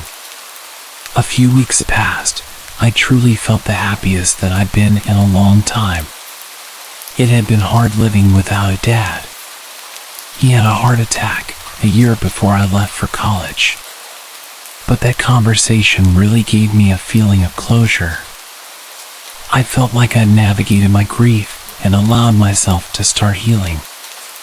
I'd occasionally check back on that website but never saw anything from him. I suppose it was a one-off thing. Over the next few months I started to think about that conversation less and really started to live my life again. It was Christmas time, and I went back home to visit family. It was the second Christmas without him, and the lack of his presence was still heavily evident, but we enjoyed the holiday and I enjoyed seeing my mom and my brother. On the last night before I returned to college, my mom remembered that she had something for me. She brought me an old VHS. It was Star Wars, Empire Strikes Back. I knew what a VHS was, but they'd been extinct for about 20 years, so I wasn't sure why she was giving it to me. "Open it," she said. I pried open the clunky case and looked inside. Well, shit. There was a whole collection of photos of Poppy, dozens of them. Posing with the whole family, including me and my brother when we were just babies. There were some photos of my dad posing with the dog too. It was surreal, and I was too emotional to think about how these had come to be. There was a note attached. "For my brilliant children, may the force be with you." He was always a bit of a dork. My mom said to me, "I thought we didn't have any photos of Poppy. I don't even remember your dad taking these." A glimpse of happiness and nostalgia was noticeable in her voice. "But your brother found them a few weeks ago." I gave her a big hug and went to find my brother. I told him how great it was that he found them and started to look through them. I told him all about the website and the man from the past who claimed to be my dad, and that we even had a conversation about him taking photos of the dog. He was happy to listen and go through the photos with me, but he was his usual quiet self and didn't have much to say other than a few positive comments on the photos. He hadn't been the same since he passed. But it was nice to see him with a smile for the first time in a while. So that's my story about my time-traveling conversation with my dad. Sometimes it completely freaks me out, and I stay up all night thinking about it. Other times, I just feel comfortable knowing that something beyond my comprehension happened to me. Whether it was an incredibly talented hacker or a crazy AI, I don't know. But I tend to avoid the dark web now. I think I got lucky with this encounter. It was only a matter of time before I met someone who would use that information for the wrong reasons.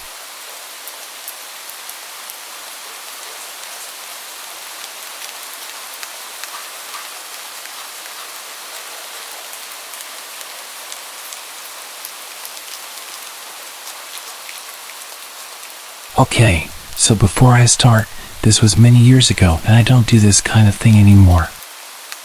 I was young and naive and I wanted to impress a girl I liked. For legal reasons, this whole story is completely made up. I was in my early 20s and I'd started hanging out with a group of people that partied pretty hard. They did all sorts of drugs that I shall not mention here. I did my best to keep away from that stuff, but I may or may not have joined it a few times. My life was a bit of a mess at the time. I won't make too many excuses about why I was hanging out with these people, but one of the reasons I stuck around for so long was this girl. At the time, she was exactly my type. She had long hair and she was playful and flirty. She was pretty much my dream girl. We got chatting and I asked her to hang out sometime and she actually agreed. I couldn't believe it. A few days before she was supposed to come and chill, she messaged me asking if I had any of that good green stuff. I didn't smoke on my own, only in social situations that made it a necessity. But instead of saying this, I just lied and said of course I have some. Suddenly, I'm panicking, contacting everyone I know about getting some grass. Nobody could help, and I was desperate. So, I did the dumbest thing I could think of. I went to the dark web. I got myself a virtual private network to stay anonymous and went searching for a way in.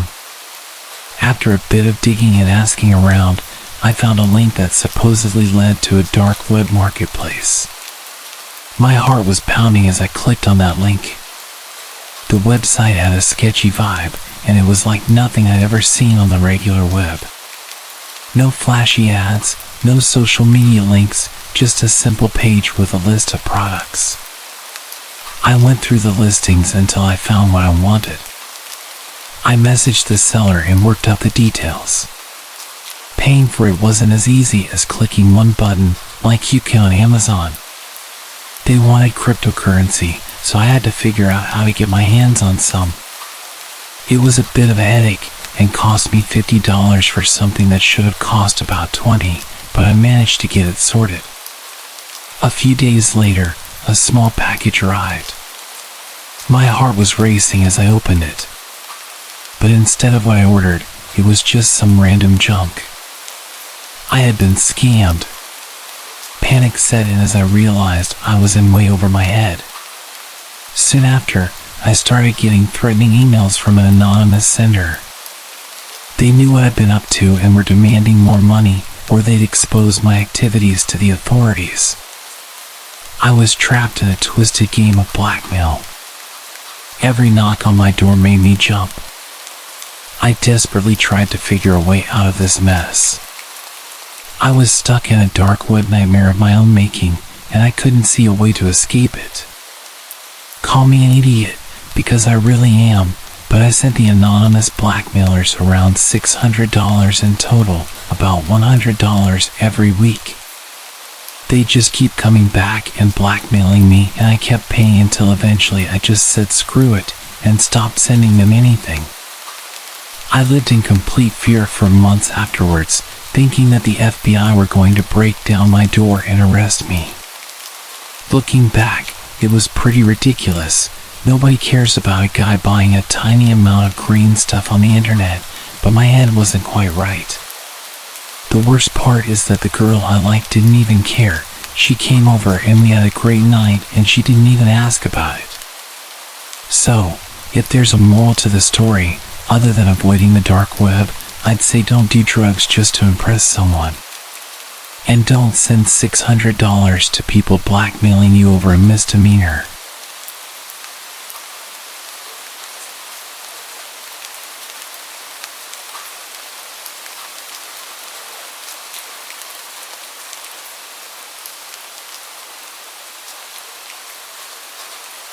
This is a pretty short story, but it's true, so I'll tell it exactly as it happened. At the time I was a 23-year-old man, I had a history of using the dark web, browsing random sites, ordering some stuff, never really had any issues. I will mention though, that I used literally no programs or filters to protect me. I just went in deep and assumed that my antivirus would protect me from any harm. Ladies, cover your ears for this next part. Unlike other young men, I would watch adult content, and one night while I was feeling particularly lonely, I found some videos that I wouldn't watch with my parents. I sat in front of my laptop and did my business. 2 nights later, I get an email. Weirdly, it said that it was sent by my own email address. I hadn't seen anything like that before. I click on it straight away and I can't describe the feeling that hit me. There was a video attached, and it was me, in my birthday suit, furiously playing rock, paper, scissors in my lap. You could see everything, including my face at some point in the video when I adjust my seat. So there was no denying who it was. The email listed a bunch of demands: go online and buy some Bitcoin or gift cards and send them to him. Or the video of me sending would be sent to my family. The blackmailer had the decency to list the names of my family members, just in case I thought he was bluffing. He gave me a time limit of 48 hours, and pointed out that he could see that I'd opened the email because he was in my computer, and threatened that if I contact the authorities or start searching about how to deal with this situation, that he would release it all. Call me crazy, but I thought about it for a few hours and decided my dignity was too expensive. I wasn't going to pay someone to hide the fact that I do something that almost every other adult in the world does.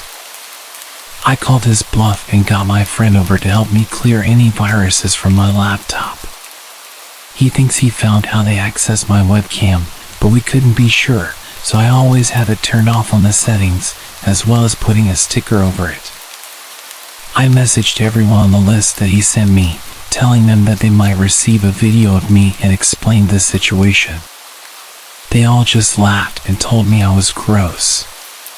The blackmail guy never did send the video as far as I know. But I learned my lesson about taking online privacy a bit more seriously.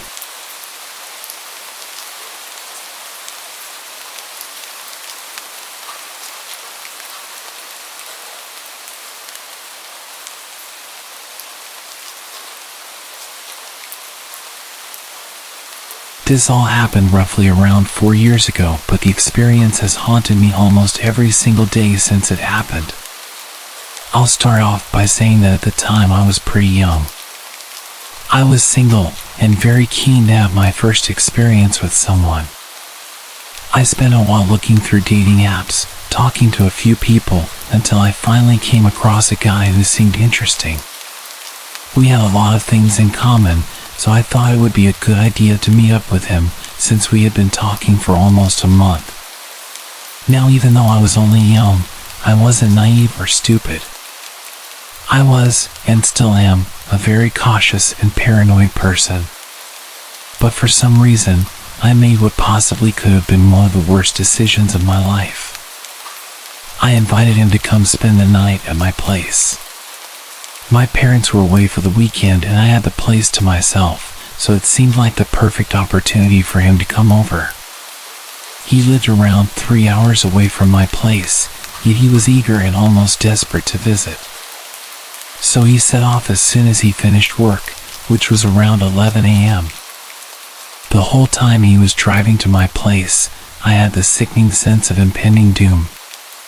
Almost as if something was going to go very, very wrong. I almost texted him multiple times to tell him that I wasn't interested anymore, but I hesitated as he was only 10 minutes away by this point. I jumped up as I heard his car pull up, and I expected to be greeted by a smile once I opened the door. But he pushed his way through, and continued to stare at me blankly, all whilst my 2 French bulldogs snarled and growled at him, which they never do to anyone. Things instantly seemed extremely odd. He followed me quickly to my bedroom and didn't waste any time in aggressively undressing me. I hesitantly went along with it, as this was my first experience with someone. He was almost 6 years older than me, so I was pretty tense. Fast forward to a couple of hours later, he suddenly asked me if he could sleep in my room, which confused me as it was only 5 p.m. But I told him it was fine, and I would continue to watch movies by myself downstairs. After about an hour, I heard what sounded like furniture being moved around, and the sound of him talking. So I made my way upstairs and opened my door, only to find him crouching in the middle of my room and breathing extremely heavily. When I asked if he was okay, he motioned for me to get on the bed. He sat me on his lap and proceeded to place a blindfold over my eyes, putting his hands around my neck lightly. I was already feeling extremely uncomfortable, and it worsened as he tightened his grip around my throat. He asked, "Does anyone know I'm here? Do your friends know who I am and what I look like?" I instantly answered, saying that my sister and friends knew he was here. This was a complete lie because I don't have a sister, and my friends were unaware, but something inside of me forced me to say it. After minutes of awkward silence, he stood up to gather his things. I noticed that in his backpack, he had tape, rope, and handcuffs. At first, it didn't concern me as I knew he was into that stuff, but looking back, I think it was intended for something much worse. All of a sudden he said, "I think I'm going to head home. I have a long drive, and I'm rather tired." I didn't hesitate to let him out of my door because I was already extremely uncomfortable. As he left, he failed to even look at me or say goodbye. He raced off down the street as soon as he got into his car. I ran back to my room to see if he had left anything, because he'd left in a hurry. I found a note on my desk with the words, "Being nice is what saved you." At the time, I had no idea what the note meant. Now that I think about it, I seriously think that he had very ill intentions toward me.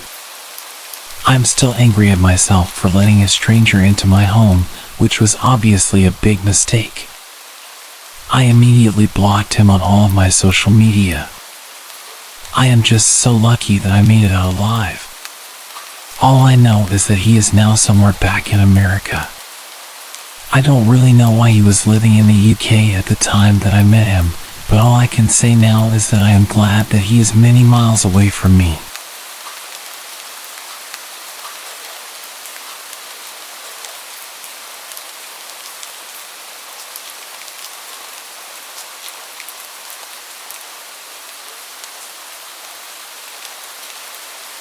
I lived with my older brother for about 4 years after I finished school. We shared rent on an apartment together since neither of us could afford anything on our own. But during the 4th year, my brother started making better money and he planned to move out once the lease came to an end. I wasn't making a lot, so I knew I couldn't afford to pay for the apartment alone. I looked around online for a roommate for a few months but decided to move out as well and find a cheaper place. I searched until the last month of our lease at the apartment. My brother had basically moved everything out already, and there was a lot of pressure on me to find somewhere quick. But with my extremely low budget, it was hard. Eventually, I stumbled across a listing posted by a homeowner renting out a room in their house. The man's name was Evan. I sent him a text to let him know I was interested, then kept searching. He responded within a few minutes. We scheduled a time to call later in the day, and when we did, he explained all the details. He said he lived alone in the house and was renting out his spare bedroom, but I'd be able to use all the other rooms in the house. It sounded great to me, so I agreed to it. A couple of weeks later, I packed everything in a U-Haul and drove down to the house. Between this time, we'd been texting and calling, and he sent me a bunch of pictures, but I hadn't had the chance to view it in person yet. I got there around noon, parking in the driveway. The house was definitely small, but it looked nice from the outside. Evan was standing in the garage, waving me over. He gave me a quick tour, then helped me unload all of my stuff into my room. Evan seemed like a regular man in his mid-30s, which was almost 10 years older than myself, but I didn't really mind. He didn't hold conversations very well, and was somewhat shy. Anyway, we finished moving everything inside, and I dropped the U-Haul off. I Ubered back to the house, and by then, it was almost 8 p.m., and I was really tired. Evan was on the couch, watching TV, so I told him I was going to bed early, and I went to my room. All in all, it seemed like a decent place, and I was happy with it. I unpacked some more, then set up my bed, and by 9 o'clock, I was finally ready to sleep. I walked over to my door to lock it and turn off the lights. But as I reached my hand out, I saw the knob on the door was empty. As in, there was no lock on it. Confused, I opened the door. The lock was on the outside of the door. I stepped into the living room and asked Evan why the bedroom door locked from the outside. He looked confused and said he never noticed that, but he would switch it around tomorrow. I shrugged and said okay, then went back to my room. I was tired and not too worried about it, but it was definitely an odd find. I got in bed and fell asleep. In the middle of the night, I woke up. I heard someone moving around in the kitchen, which I assumed was just Evan getting water or something. I closed my eyes again. A minute later, I heard him walking back down the hallway, but as he was passing my room, he stopped. I opened my eyes and looked at the door. He was standing out there quietly for maybe 15 seconds before I heard a click. he locked my door. My stomach dropped, and I felt my face go cold as Evan walked down to his room. As soon as I heard his bedroom door shut, I got up quietly and went over to the door. I tried the handle, and it wouldn't budge. I stood in shock for a few seconds, coming to the reality that this man I just met has now locked me in a room. My fear started to turn into anger, and I called out for Evan, telling him to open the door. It only took a second before I heard Evan run out of his room and over to my door. I heard him place his hand on the door, but he paused for a few seconds before he unlocked it. I swung the door open right away. What the hell was that? I confronted him. Evan was stumbling over his words, saying he just wanted to make sure he was safe because he didn't know me well enough. I understood that concern, but locking someone in a room was not a smart way to go about it. I told him that I was going to pack up and leave in the morning. I stayed up all night on the couch in the living room, waiting for the U-Haul store to open at 9 o'clock. I looked into the hallway, seeing Evan's bedroom door was still closed, hopefully meaning he was still asleep. Then I drove straight there and drove the U-Haul back to the house. When I went inside, Evan's bedroom door was open. "Evan?" I called out. I walked over to his room and peeked my head inside.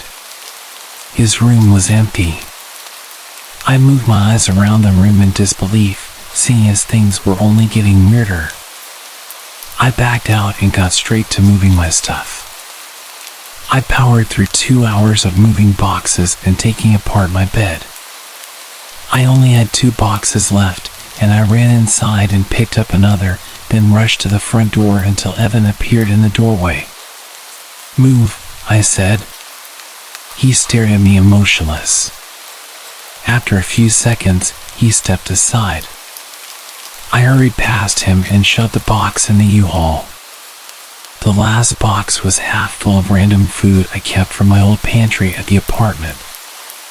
I decided to just leave it. Evan was freaking me out, and I wanted to get away from him as soon as possible. I started closing the back of the U-Haul before Evan interrupted. "You forgot this." He held out the last box. "Oh yeah, thanks." I grabbed it from him and climbed back into the truck. I felt him watching me as I stacked the box, and when I turned, he had his hand on the door. He started pulling it down, trying to close me in. I was able to stop him before the door was even halfway down. I shoved him to the ground, but he got up and ran. Not into the house, but off into the trees, away from the property. I didn't know what to think, but I didn't care. I quickly shut the back door and drove away. My brother was nice enough to let me stay with him until I found a new place. I don't know what happened at that house, or what would have happened, but there was definitely something very wrong going on.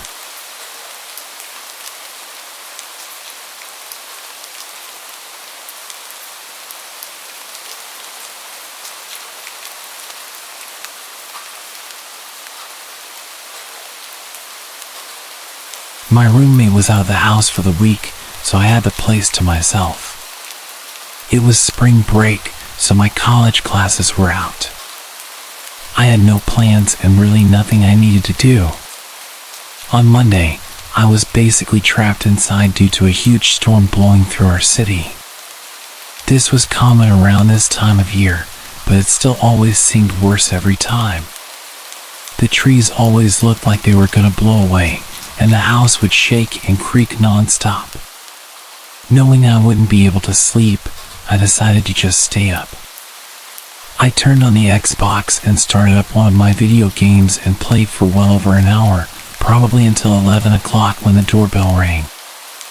I paused the game and got up, but then I remembered the whole storm situation. Who would be outside right now? I went over to the front door and looked through the peephole, but nothing. I opened the door. The wind and water hit me right away, but when I looked around, I didn't see anyone. I closed the door and thought maybe the wind had somehow rung the doorbell. I don't know, it sounds dumb now, but what was I supposed to think? I went back to my game, but only a couple minutes later, I heard a huge crash in the backyard, stuff tumbling over and breaking. I immediately knew it was our patio furniture and ran over to the back door. Everything was scattered around the yard, blowing around in the wind. I quickly put on my shoes and went outside, pushing each piece of furniture up against the back of the house. The wind was so heavy it would even hurt sometimes when the water would hit my face. I was rushing, going as fast as I could until I saw someone. They were standing at the edge of the backyard, watching me. I looked back at them for a moment, but then grabbed the last piece of furniture and ran inside to escape the rain. I looked at the back door as I dried off, but the person was gone.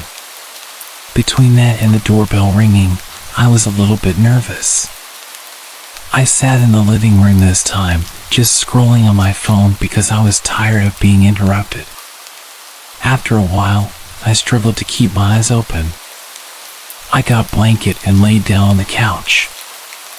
I didn't feel like going upstairs, and the storm was much louder up there.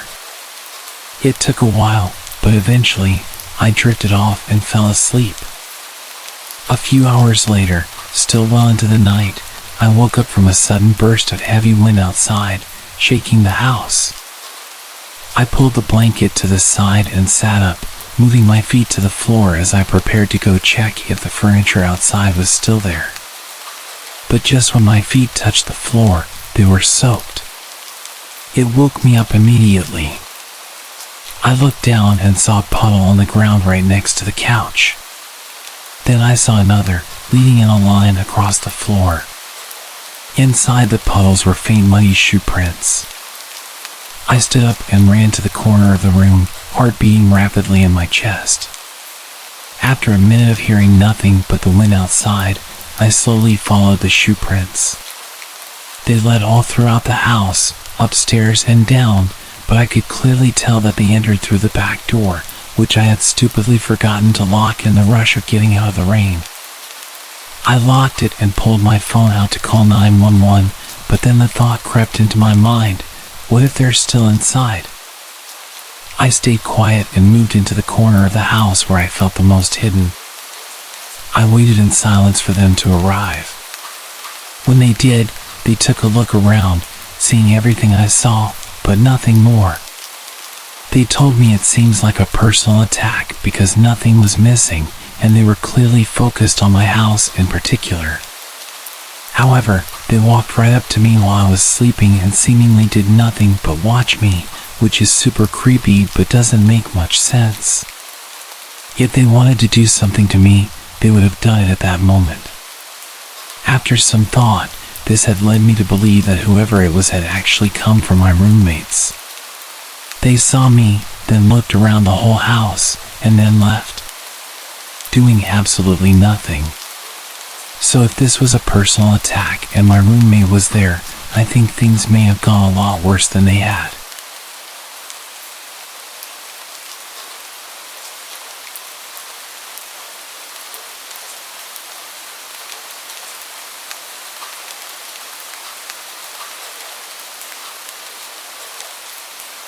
A few years ago, I was renting a house in Northern California.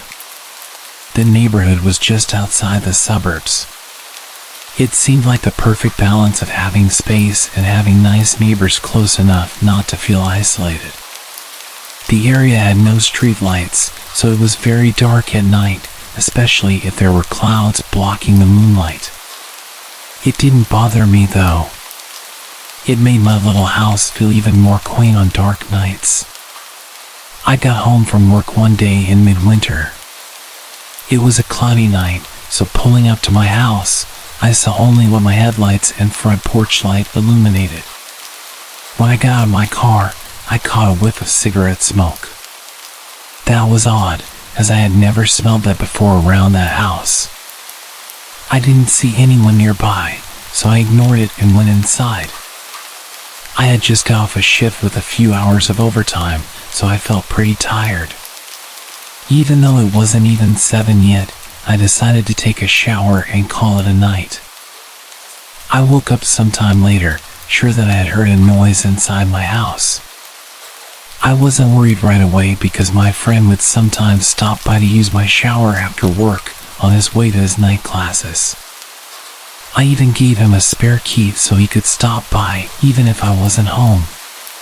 He would always text me to let me know beforehand though, and I hadn't heard my phone go off.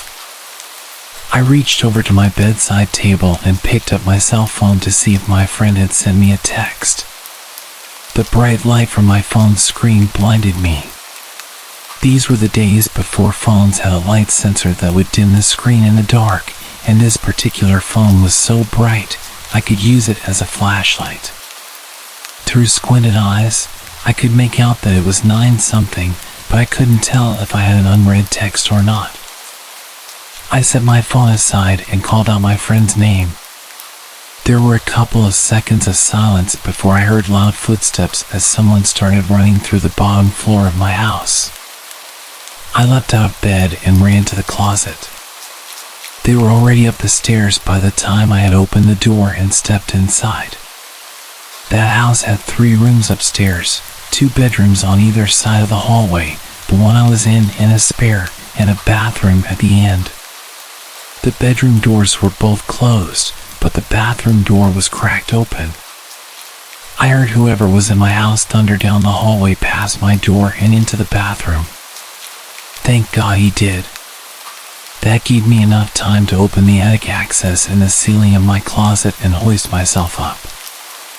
I had just started to lift myself up when the person ran back out of the bathroom. My feet were barely inside of the attic when my bedroom door burst open. I heard footsteps run into my room and stop. When they didn't see me in that room, they ran back to the hallway and into the other room, which just had boxes stacked in a corner, some weights, and a table where I painted my miniature models. I guess they decided that if someone were hiding, it would be in the bedroom because they charged back into my room and turned on the light. A moment later, the closet door was ripped open.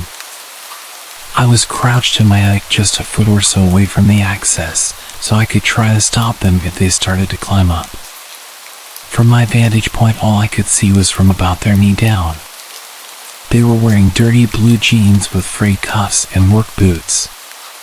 After a few seconds of looking in the closet, they stepped away and I heard a loud crash come from my room, followed by a scream of frustration and anger. That scream was the most unnerving part of the incident for me. It reminded me far too much of my stepfather, who would scream in a similar way when he lost his temper.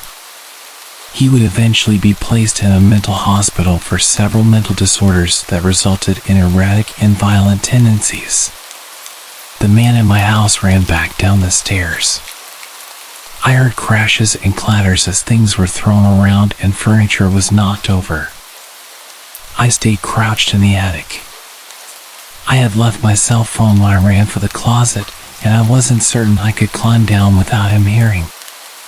After some time, the noises stopped. I started counting slowly. When I reached 1,000, I decided it was safe enough to climb down and call the police. The first thing I noticed when I exited the closet was the intruder had flipped my bed over. I assumed in an attempt to find me. That was the loud noise I had heard after he stepped away from the closet. I couldn't find my cell phone, so I went to the landline by the bed and called the police. I waited in my room until I heard them call out from downstairs. The first floor was a mess, but I had expected that. Chairs had been knocked over, the sofa had been flipped. All the books, pictures, and knickknacks I had on my shelves were strewn across the floor. The cupboards in the kitchen had been opened and all the boxed and canned foods had been thrown to the ground. As far as I could tell though, the only thing missing was a single knife out of the wooden block in my kitchen. The police checked the house from top to bottom. They found that the side door had been forced open by something like a crowbar. They also found a few cigarette butts along my fence line, along with some foil and an empty pen, which the police said people often use to smoke meth, so they think he had been watching my house for a while. I realized that he must have been up there smoking a cigarette when I got home. They collected up the evidence and told me I should stay with family or friends that night and get that door fixed as soon as possible. I opted to just not sleep. I moved a shelf over to block the broken door and spent the next couple hours cleaning things up. I would often go to the window with a flashlight and shine it along the fence line where the police found the cigarette butts and foil, but I didn't see anything. The next day I called to have the door fixed and get motion lights installed at the back and sides of my house. I ran a phone cable up into the attic and added a landline. I never wanted to be stuck up there without a phone again. Nothing else happened at that house though. I lived there another 3 years without incident. One more precaution I took was practicing getting out of my bed, going to my closet and climbing into the attic as quickly and quietly as possible.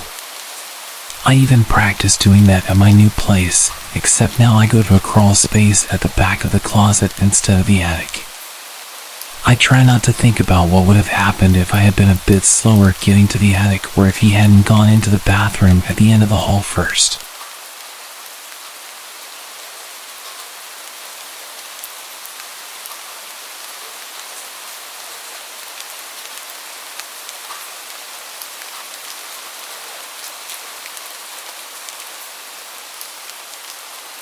When I was 19, I was a Marine and had stupidly used my military perks to get a home loan and bought my first house. I moved a barracks room worth of stuff into this place that seemed to me like a palace. Of course, I went out and bought some bar stools, a futon to sleep on until I got a bed, and some used coffee tables for my TV. I also had my dog with me. As I unpacked my meager belongings in the living room, I noticed a car had pulled into my drive and blocked me in. I walked out, and there stood a man offering to sell me a home security system. The man was dressed in khakis and a polo with a name tag that I can't recall, and the car didn't have a logo on it. It should have been a red flag for me, but I figured that some people on the job didn't drive company vehicles. He gave me his card, but I don't even remember the name of the company he told me he was representing. Cue the friendly salesman, giving me his pitch about needing a system and all the perks that would come with being able to watch the exterior of my house at any time. As a low-ranking military member, I knew I couldn't afford yet another thing, so my mind was working to try to get this man to go away. I even considered ninja chopping him or whatever it is that we Marines do in hand-to-hand just to get him to leave. But I'm a sort of passive person. I'm too nice. Nah, let's call it polite. I won't be rude to someone doing their job. I've been in customer service. I can relate. I tried politely declining his offer after he had tried to show me some stuff on his iPad, but you know how persistent these types are. I'll admit to my own stupidity when answering his questions, like giving out too much information. Do you live alone? No, I live here with my wife and our 3 large dogs. At least I had it in the large part. Her and her dogs hadn't actually moved in yet, and hers were just fat, though they were more vicious than my own good boy. But 2 women living together probably seemed like easier targets. I also mentioned being a Marine when he asked. He seemed a bit shocked, but wouldn't be deterred. What kind of security system do you have? My dogs and me. Not the best answer I could have given. I wasn't exactly intimidating. I mean, I would be terrifying if I had a gun or something. I've been using them all my life, and I've never missed a target, alive or inanimate. If you would invite me in, I can show you the best places to set up cameras, he mentioned more than a few times. Each time made me more and more creeped out, thinking that he was wanting to potentially rob me, not that there was much to take. Despite being a victim of assault in the past, All I could consider was a possible burglary and made sure we stayed away from my house while we talked. We were outside for about 15 minutes total, me spending most of that time trying to politely get away from him and retreat inside. I was losing my mind with the social niceties and just walked away, leaving him standing alone in my front yard. I walked into my house and locked the door. He got into his car and left. I thought nothing more of it. After some unpacking, I couldn't do much. I had nowhere to put most of it. I ate some junk food and put together the futon. I got it all decked out with my fluffiest blankets, made sure the doors and windows were locked, and went to lay down in the living room. Looking back, I'm not sure why I didn't put it in a bedroom. They all have blinds, and the rooms take a bit of getting to. Perhaps I wanted to be near an exit. For some context, my back door is a double glass pane door. At the time, I didn't have curtains on it, but I did have blinds on the kitchen window. My kitchen, living room, and dining room are all connected, but there's a wall in the living room that I strategically situated my futon against so it couldn't be seen by the back doors or the front door window. Call me paranoid. I had been laying down for a few hours, and at about 11, my dog got off the futon and went to the back doors. My dog is large and looks like a Rottweiler, but he's never hurt anything in his life. He'll greet strangers at the door with a tail wag and hardly barks. He stood back there for a bit and whined a few times. I ignored him, it was probably a squirrel. But then he started growling, a sound that I'll never forget. It sent terror straight through me as I sat alone in the dark.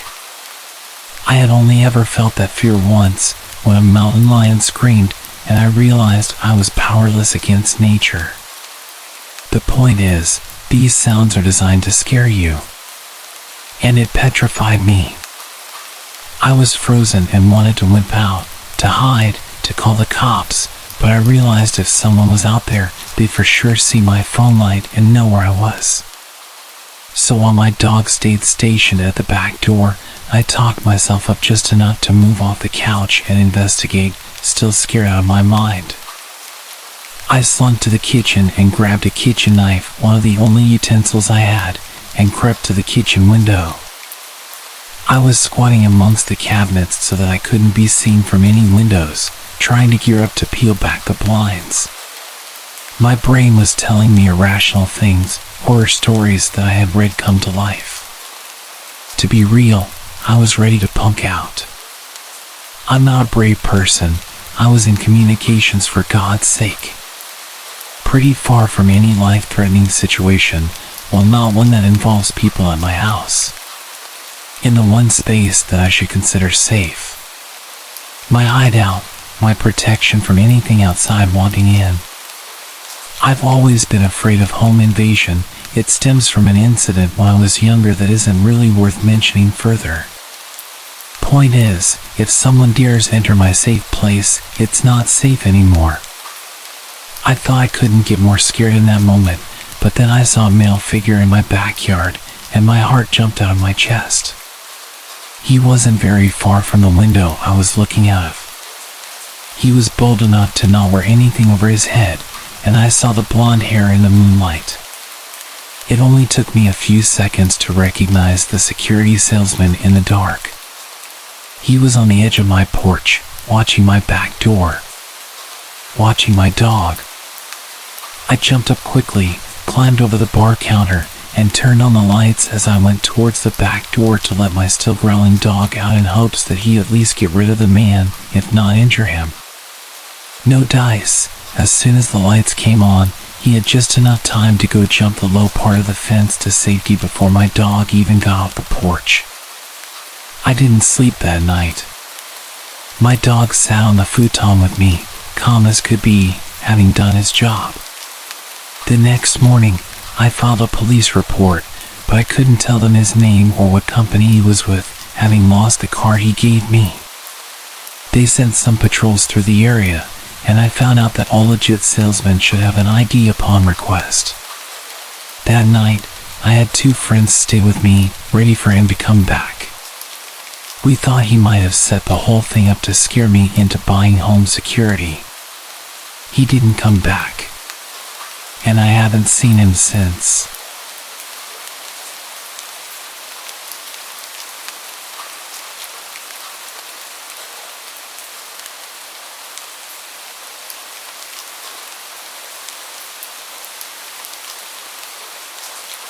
This happened yesterday while both of my parents were at work. For context, my dad's a mailman and my mom is an RV saleswoman. They're always on their feet, so neither can pick up their phone very quickly. I do have an older brother, but he's at college 2 hours away, so he doesn't matter in this story. I was sitting in the living room with my dog when I heard people talking in the hallway. This isn't unusual because I live in a 3rd floor apartment and there's a noisy family next door that brings over friends a lot. This was also a Saturday, so I wasn't expecting complete silence. I obviously just ignored the talking since it's not that loud and I had headphones on. But my dog perked up and walked towards the door with an alert posture. The hair on his back was sticking up, which he never usually does. So I got concerned and took my headphones out. This is when I heard the voices from before, which were 2 adult men yelling very loudly in the apartment hallway. I got a bit freaked out, so I pushed my dog away from the door, made sure it was locked, and crept towards it to make sure they weren't near my place. When I looked out, I couldn't see either of them, and because the only blind spot in my peephole is directly to the right, I knew they were at my neighbor's. As I'm leaning against it, my whole front door starts shaking because the men are banging on the neighbor's door and still yelling things like, "We can hear you," and "Come out." But I didn't want to show that I was home. At this point, I grabbed my dog and pulled him into my room while I tried to call my dad, who luckily picked up after a few rings. He told me that I should just stay in my room and stay quiet, and that they would go away. I did stay in my room for the most part, but I called my best friend just to have someone on the phone because my dad couldn't stay talking to me. My room is the furthest from the door, so they definitely wouldn't have heard me whispering to my friend about the situation. After about 5 minutes, I stopped hearing the banging. I told my friend I was gonna check if I could hear anything. When I got out there, I didn't hear the banging anymore, so I moved closer to listen. I looked out of the peephole and I could see one of them pacing. I freaked out again and started creeping back to my room. That's when I heard one of them say, "Maybe we got the wrong house." This threw me into a full-blown panic attack. Since my identical apartment door is 5 feet away from my neighbor's and all the others are down a hallway, if they didn't even know the exact number and they obviously weren't scared to bang on an apartment door so aggressively, they would probably come to my door. So, again, I pulled my dog into my brother's room since it had a lock, and I camped in there. I waited for about 10 minutes before I heard the banging calm down again.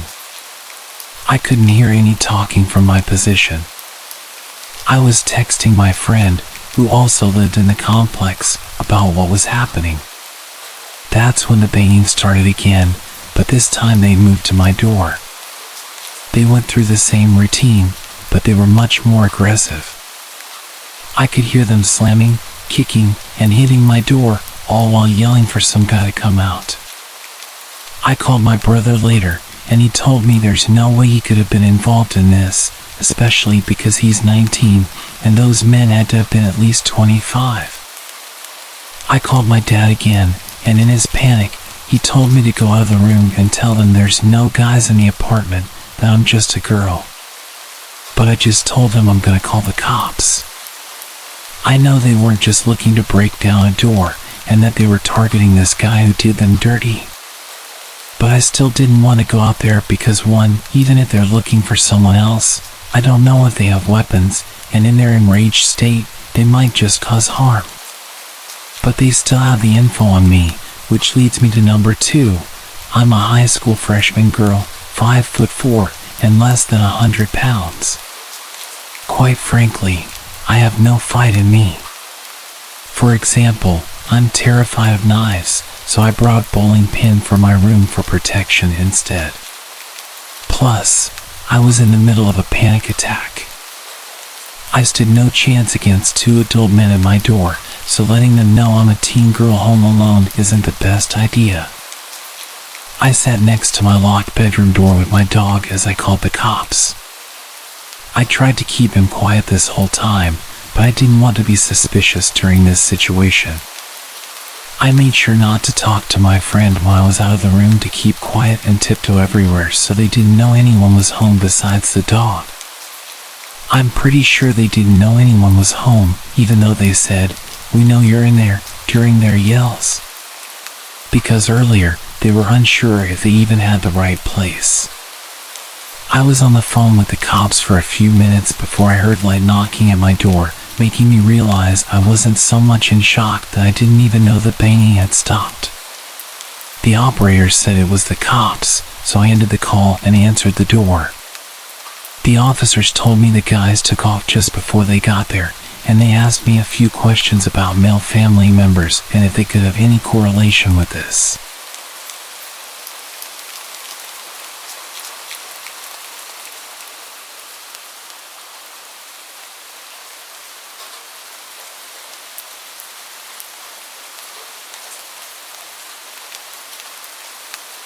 I want to share a story about the time my family's house got broken into. It was a really creepy experience. It happened one dark October evening while I was in high school.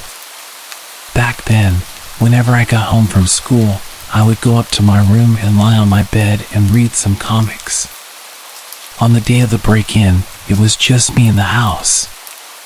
My family had gone shopping, so I shut myself in my room and lost myself in my books.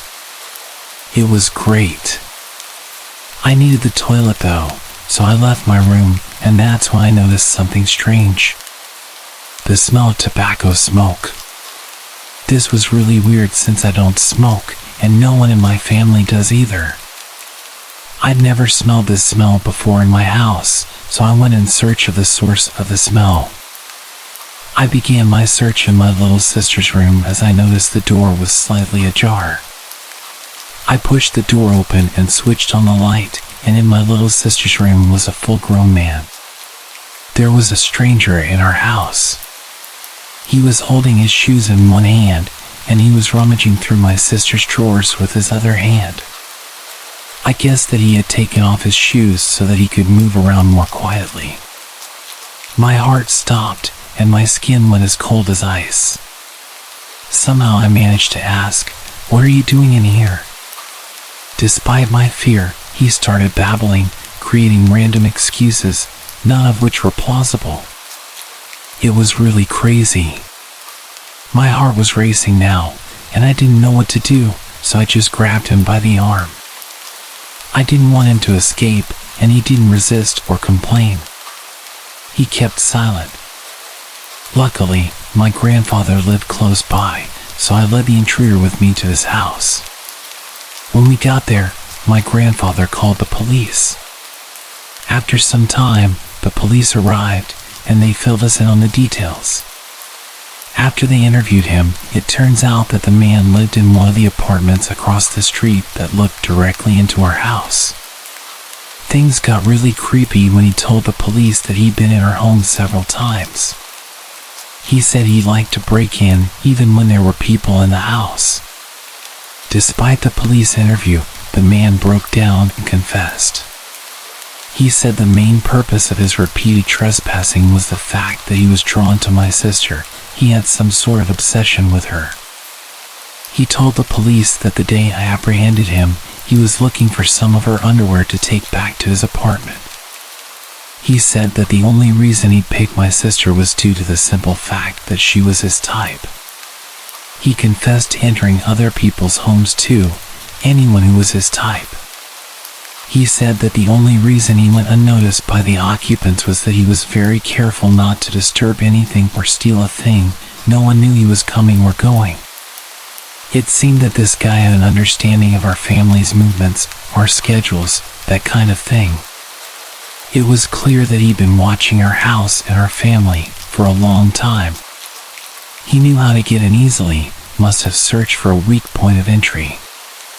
He had done this many times without being caught, and my guess was that he began to get careless, which was how I was able to catch him. I only caught him due to the cigarette smell. I can't tell you how horrifying it is to find someone standing in a dark room in your house when you're at that age. I literally have no words for how frightened I was. Of course, we threw away all of my sister's underwear. We decided to get her new clothes. I mean, how could she feel comfortable wearing anything that man had touched? I think my sister has suffered mentally with this, and it's a thing I don't speak to her about. I'm just glad I caught him. Who knows what else he might have tried doing. Maybe stealing the clothes was just the beginning. I don't want to think about it.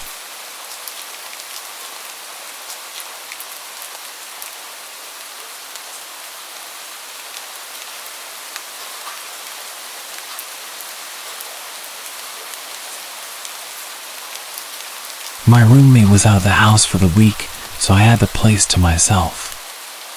It was spring break, so my college classes were out. I had no plans and really nothing I needed to do. On Monday, I was basically trapped inside due to a huge storm blowing through our city.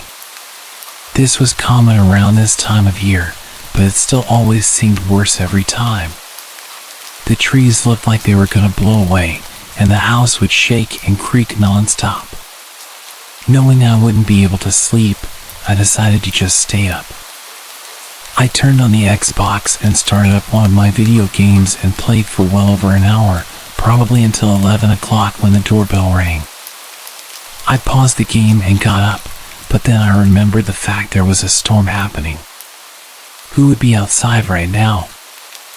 I went over to the front door and looked through the peephole, but nothing. I opened the door. The wind and rain hit me right away, but when I looked around, I didn't see anyone. I closed the door and thought maybe the wind had somehow rung the doorbell.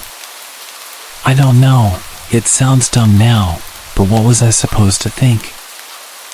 I went back to my game, but only a couple minutes later, I heard a huge crash in the backyard. It sounded like stuff tumbling over and breaking. I immediately knew it was our patio furniture and ran over to the back door. Everything was scattered around the yard, blowing around in the wind. I quickly put on my shoes and went outside, pushing each piece of furniture up against the back of the house. The wind was so heavy it would even hurt sometimes when the water would hit my face. I was rushing, going as fast as I could until I saw someone. They were standing at the edge of the backyard, watching me. I looked back at them for a moment, but then grabbed the last piece of furniture and ran inside to escape the rain. I looked at the back door as I dried off, but the person was gone. Between that and the doorbell ringing, I was a little bit nervous. I sat in the living room this time, just scrolling on my phone because I was tired of being interrupted. After a while, I struggled to keep my eyes open. I got a blanket and laid down on the couch. I didn't feel like going upstairs, and the storm was much louder up there. It took a while, but eventually, I drifted off to sleep.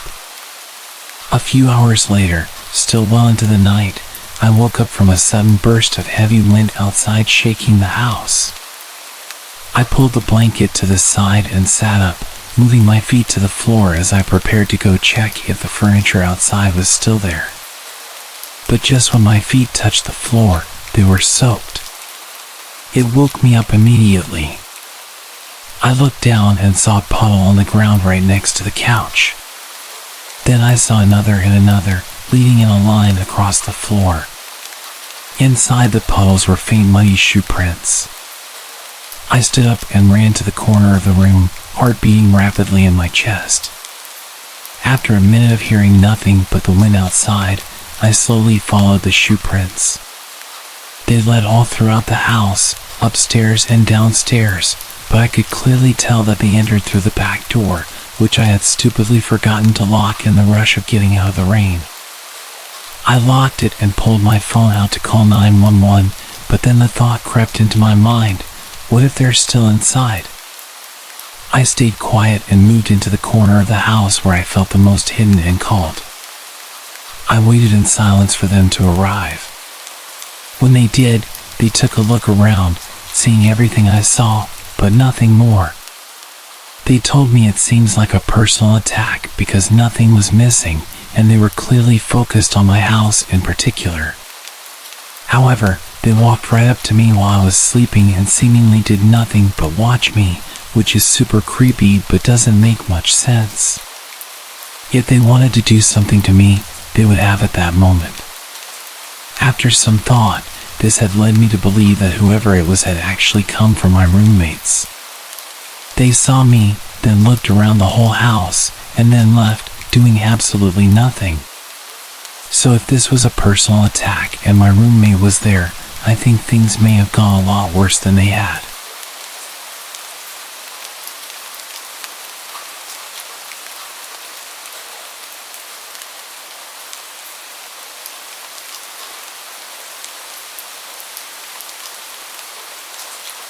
This happened last year when I was 17, and it's something I will never forget. I was home alone one weekend while my parents were at a work convention out of state.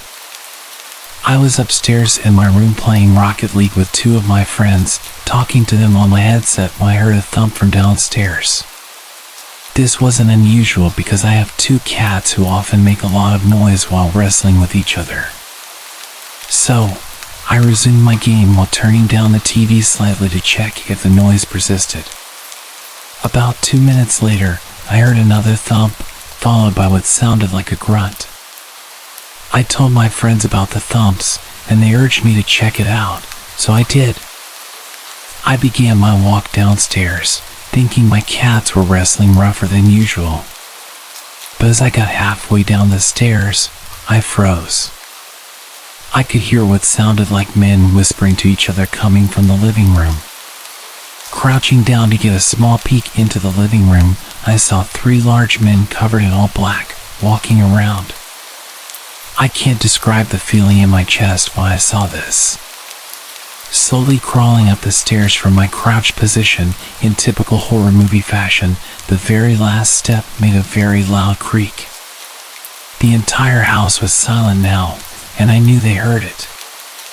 Thinking on my feet, I ran quietly to my room, threw on my headset, and told my friends to call the cops and send them to my house. They sounded confused and asked what was going on, but I just urged them to hurry and threw my headset on my bed. As I got to my door to close it, I heard 2 sets of footsteps coming up the stairs. I knew if I locked myself in my room, they would know where I was. So I closed my door and snuck over to my parents' room, purposely leaving the door open so they wouldn't think to check it. About 5 seconds later, I heard a pair of heavy boots hit the wooden upstairs floor, accompanied by another set of footsteps. They got louder as they came down the hall and stopped by my door. I heard pounding on my bedroom door, followed by a deep voice saying, "Open up," before I ran this door down. I got chills hearing this. I made a break for my parents' bedroom window and slid it open quietly, but I must not have been quiet enough because I heard heavy boots go further down the hallway. As I was halfway through the window, a man came into view from the doorway and yelled as he ran towards me. At this point, I jumped out the window, and the man grabbed my ankles, trying to lift me back up. Luckily, I wiggled my feet enough to slip out of my shoes and onto the small roof above my back door. The man followed me out the window as the other man came to the window. I panicked and jumped off the roof, landing awkwardly on my left ankle. The commotion upstairs caused the third man, still downstairs, to spot me through the porch window and run outside to chase me down. I made it to the backyard gate, limping on one foot, before the man grabbed me and pulled me back into the yard. I tried to yell, but the man covered my mouth as the other two men climbed down from the window. All three of the men grabbed me and tried pulling me back into the house. As they got me in the house, I heard the relieving sound of police sirens pulling up. The men looked at each other and said, "Shit," before pushing me to the ground and fleeing out the back door. Limping on my one leg to the front door, I yanked it open and yelled that the men were in the backyard. 3 officers ran into the backyard while 1 officer helped me over to one of the police cars. They only caught one of the men, while the other 2 escaped over the fence. They threw the man into the other car as the officers came to question me. Shortly after, my 2 friends, whom I was playing with, pulled into the driveway on their bikes and rushed over to me to see if I was all right. I told them I was okay and thanked them for calling the police, potentially saving my life. The man that was caught was charged with burglary and attempted kidnapping. It turns out the men broke in through the basement window. I was thankful to escape with my life and only a sprained ankle that night. My lesson to all is to always follow your gut and never ignore any sound you hear while home alone.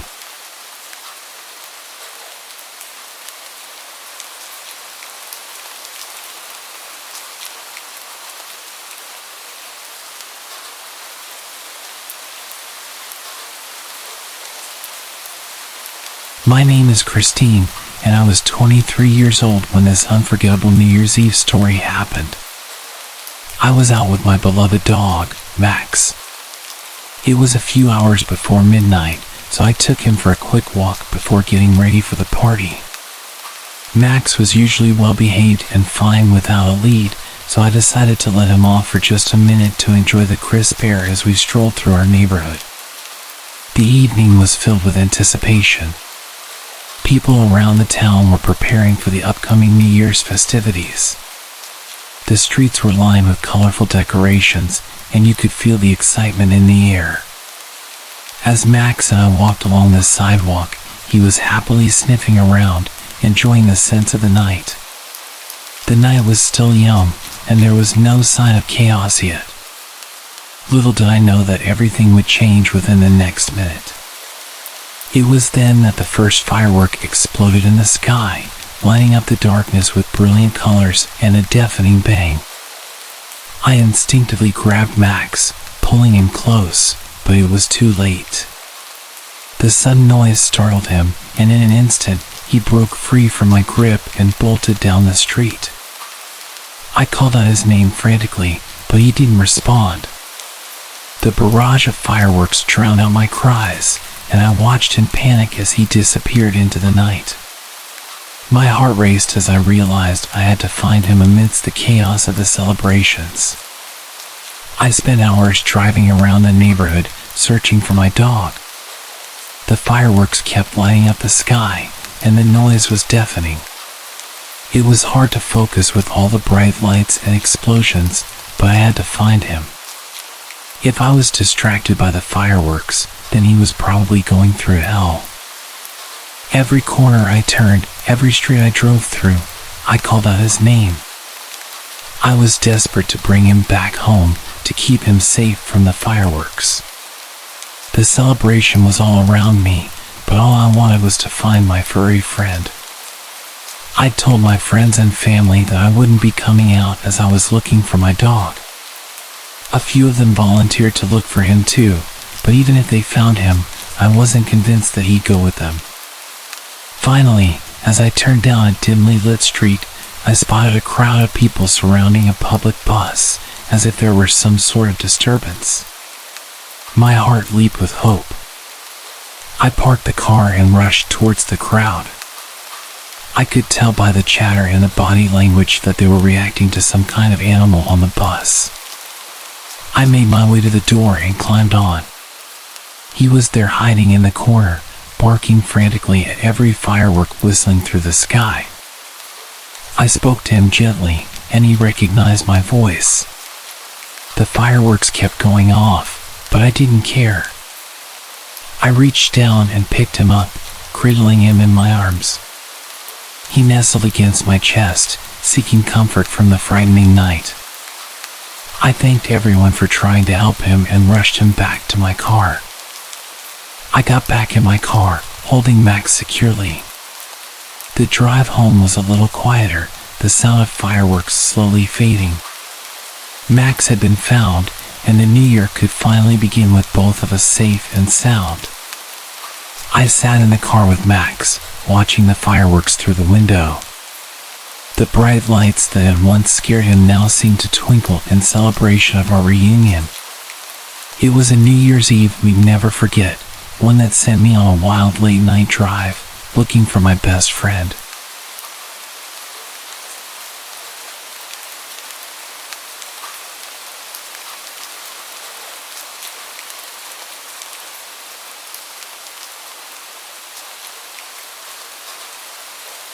Earlier this year, I borrowed my dad's Tesla to go visit my aunt who lived in the countryside.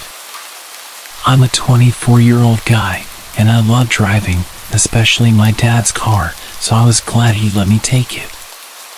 The road trip took me through some pretty remote areas, but it was a pretty smooth drive heading over. I passed through one small town that had a charging station for the car. Whilst I was there recharging the Tesla, I got quite a lot of attention.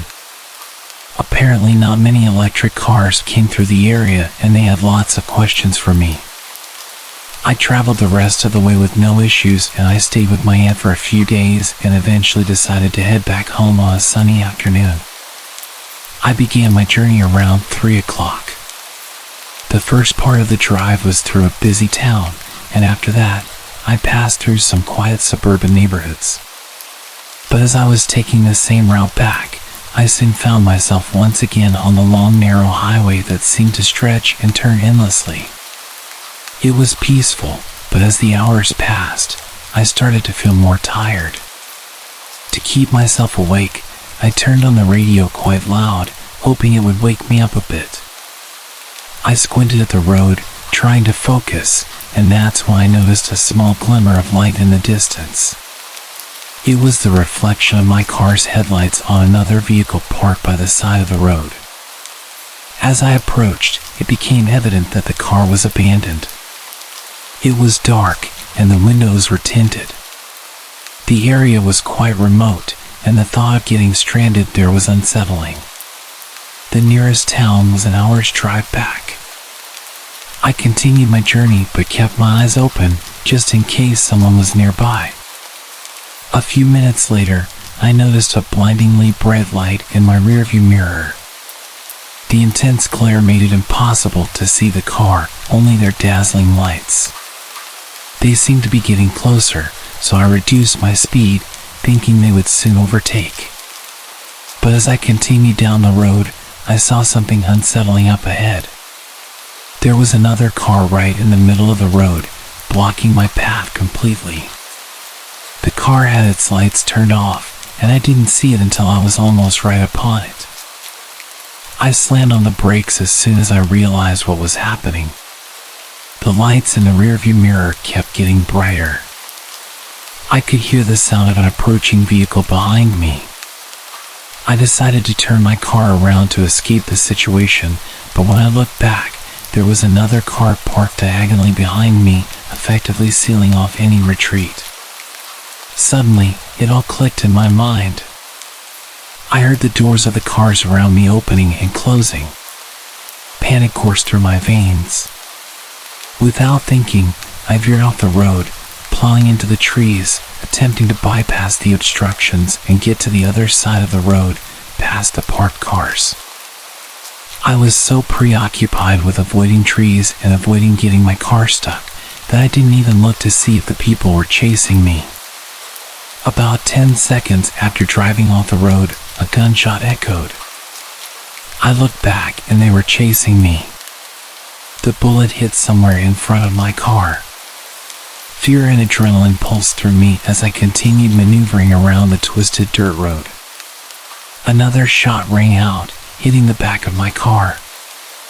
I was driving like a maniac, going full speed through these tight trees, desperately trying to lose them. My Tesla was impressively handling the practically off-road adventure that I pushed it through. Eventually, I could see that I lost them, but I didn't slow down until I hit the highway again. It took about 10 minutes of driving before I regained enough cell phone reception to call the police. The attackers didn't catch up, and as far as I know, they were never apprehended. To this day, I can't help but wonder about how they had such an elaborate setup. Had they spotted me coming in an expensive car and somehow thrown together a plan? Was it the guys I'd been speaking to when charging my car? I told them that I was going to be heading back through in a few days. It really bothers me not knowing, but as you can imagine, I'm not allowed to drive my dad's Tesla anymore.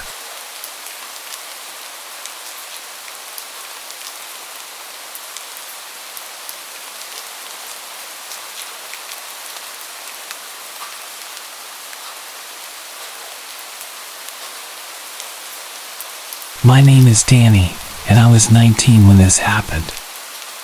I lived with my parents and wanted to move out, so I bought a car with the money I'd saved and eventually got a job for Uber Eats. I'd seen their advertisements all over. Apparently it was easy money with flexible hours. All you had to do was pay for fuel. I had a few friends tell me how good it was, so I figured I'd go through the sign-up process and give it a shot. However, the reality was quite different. Driving around on a tight schedule made the job pretty stressful, and the payouts were often just a few bucks. If you didn't claim the orders with high tips or payouts, then you'd barely make enough to cover the fuel. Being a teenager, I only had to cover my car payments and insurance, so I didn't need to make a fortune. But it did feel like I was getting shortchanged given the time and effort required. I pushed the idea of finding another job to the back of my mind because I was a bit lazy, but everything changed after a particular incident. I accepted an order from KFC and set off to deliver it to the customer's location. It was a pretty large order, enough for maybe 4 or 5 people, but the pay for this delivery was much higher than usual and the tip was $20, which was unheard of. It tells you on the app when you accept an order how much you'll get paid. While en route to the destination, I received a text through the Uber Eats app. The customer was asking about my whereabouts. The app said delivery time was about 30 minutes and I was on track to be there in about 15. They could literally see my live location on there, so I didn't understand why they were asking. I didn't see the point in pulling over to reply, so I just kept driving, as I'd be there in about 5 minutes.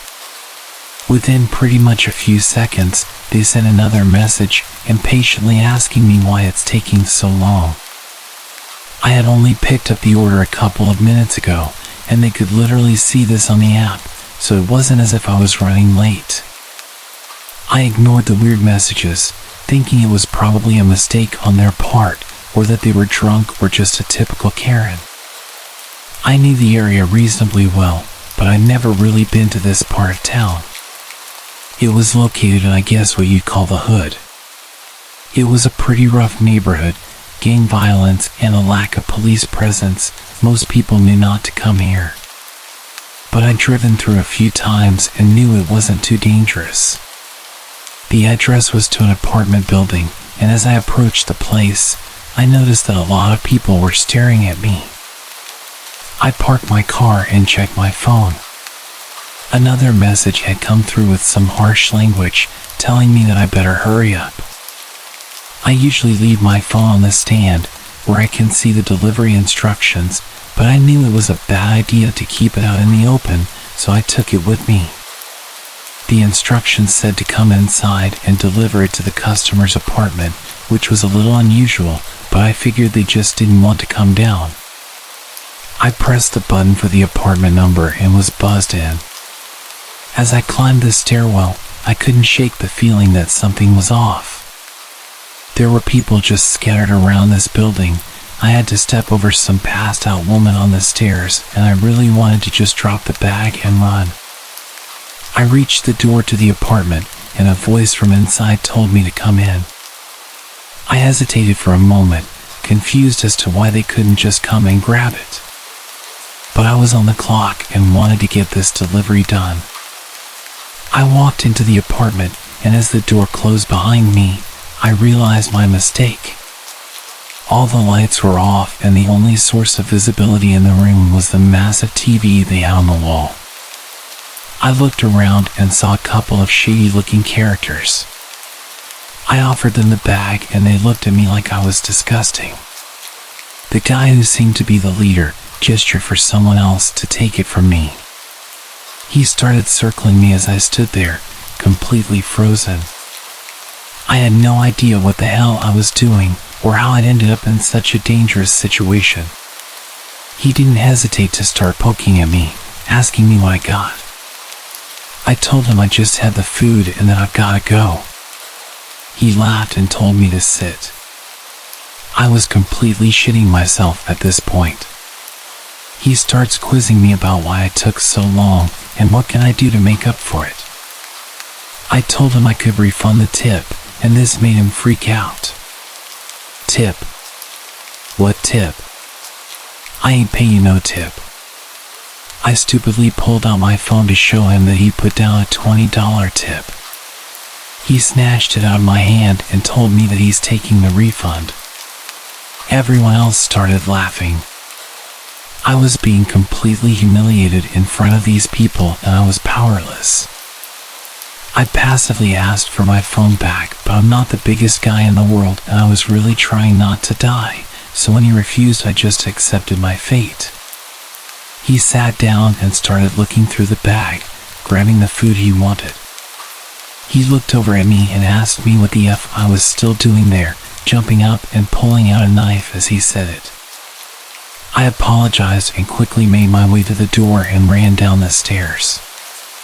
I almost tripped over the unconscious woman on my way out. I got in the car, and I've never driven so fast in my life. I drove to somewhere safe and immediately broke down into tears. My whole body was shaking and I was hyperventilating. I was a complete mess. What the hell was I thinking, walking up and going inside someone's apartment, never mind a place like that? I'd literally been told to never go inside anywhere, but all I could think of was that big tip. I drove home and told my parents what had happened. They were really supportive and glad that I was okay, but they were furious that I had not followed their advice about going into dangerous places. We got the phone locked remotely, so you probably can't use it for much, but I know I'm never getting it back. I found out weeks later when I got a new phone that Uber also suspended my account because he said the order wasn't delivered. In their defense, as far as they could see, I just disappeared with the delivery and never showed up again. So he got a full refund and free food and my phone. Losing my phone and my job really sucked, but I was grateful that I got away unharmed. I had no interest in working as a delivery driver after that and got a job at a restaurant instead.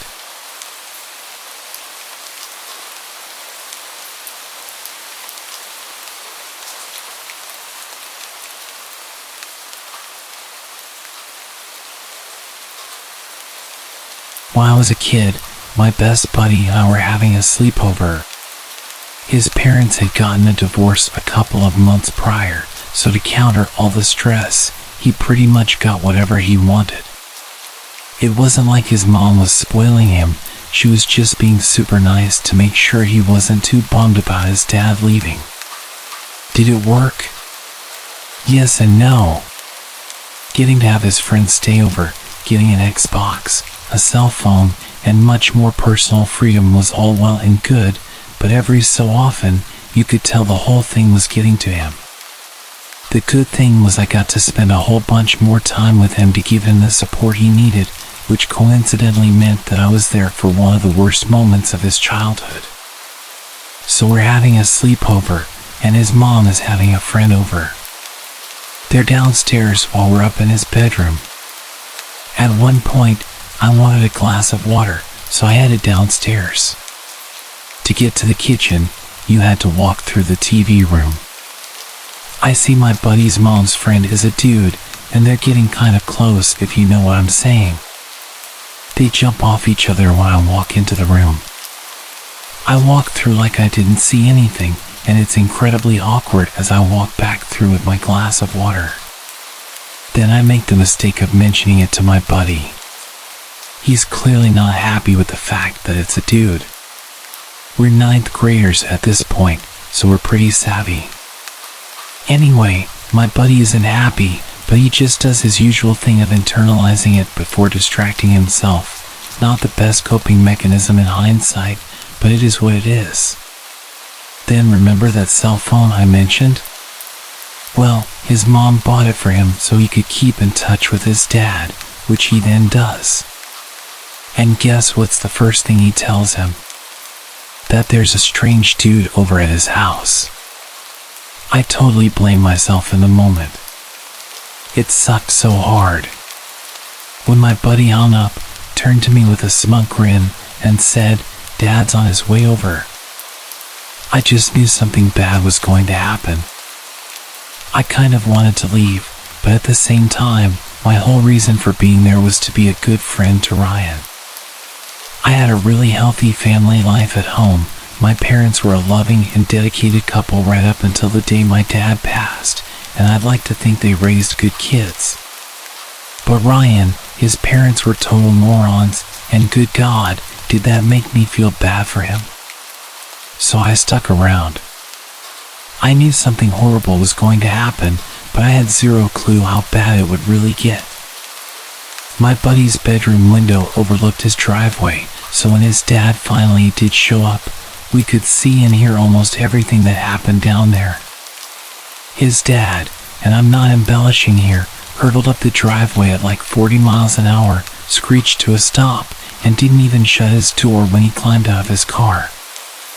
Ryan watched him, looking at him like his dad was a knight in shining armor for a few seconds, right up until he said, "Oh crap, I think my dad has a gun."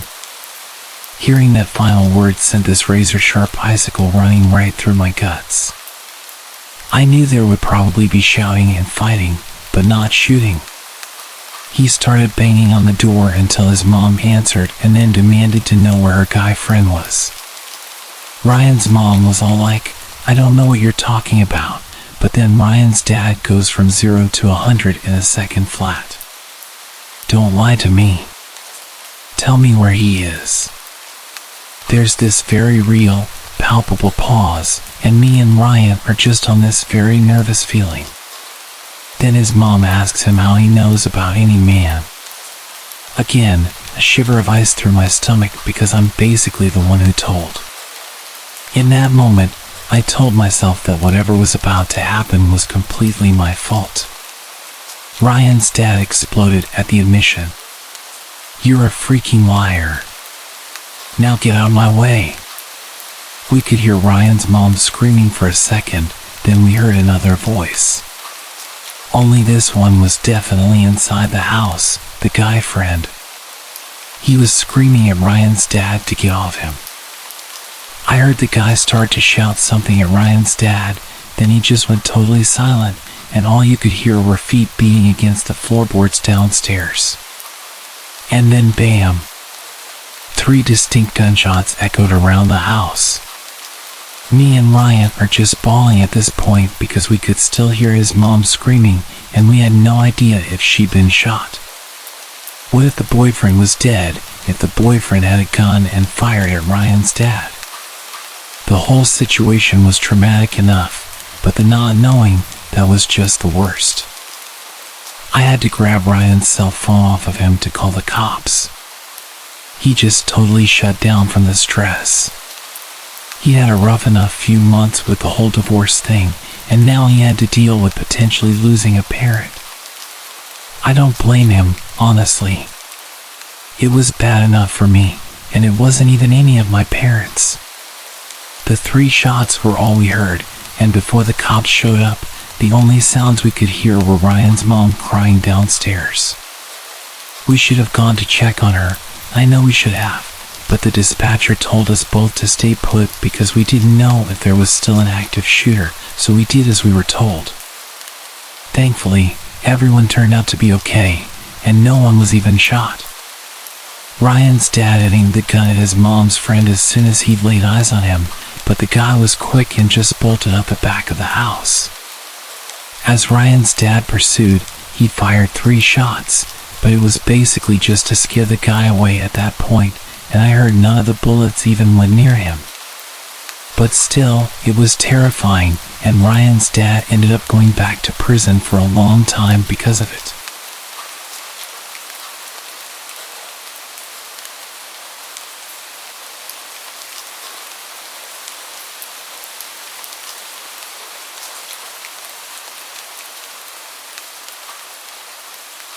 Back when I was a kid, I had this friend in elementary school. We were super close, sat next to each other in class, and hung out every recess and lunch. At one point, we planned a little sleepover. My parents' place was kind of small at the time, but she lived in this big old house with her grandparents. So it was arranged that we'd have the sleepover there instead. I never found out why she lived with her grandparents or where her parents were, but I distinctly remember my mom and dad telling me not to ask her questions about them. The reasons were obvious in hindsight. The only thing was, my friend seemed really set on having the sleepover at my place. I mean, to the point where when we had no choice but to have it at her grandparents' place, she seemed to not want to have the sleepover anymore. I had to convince her to have it at her place just because I was so excited about the idea of having the sleepover in general. Anyway, it comes to the night of the sleepover.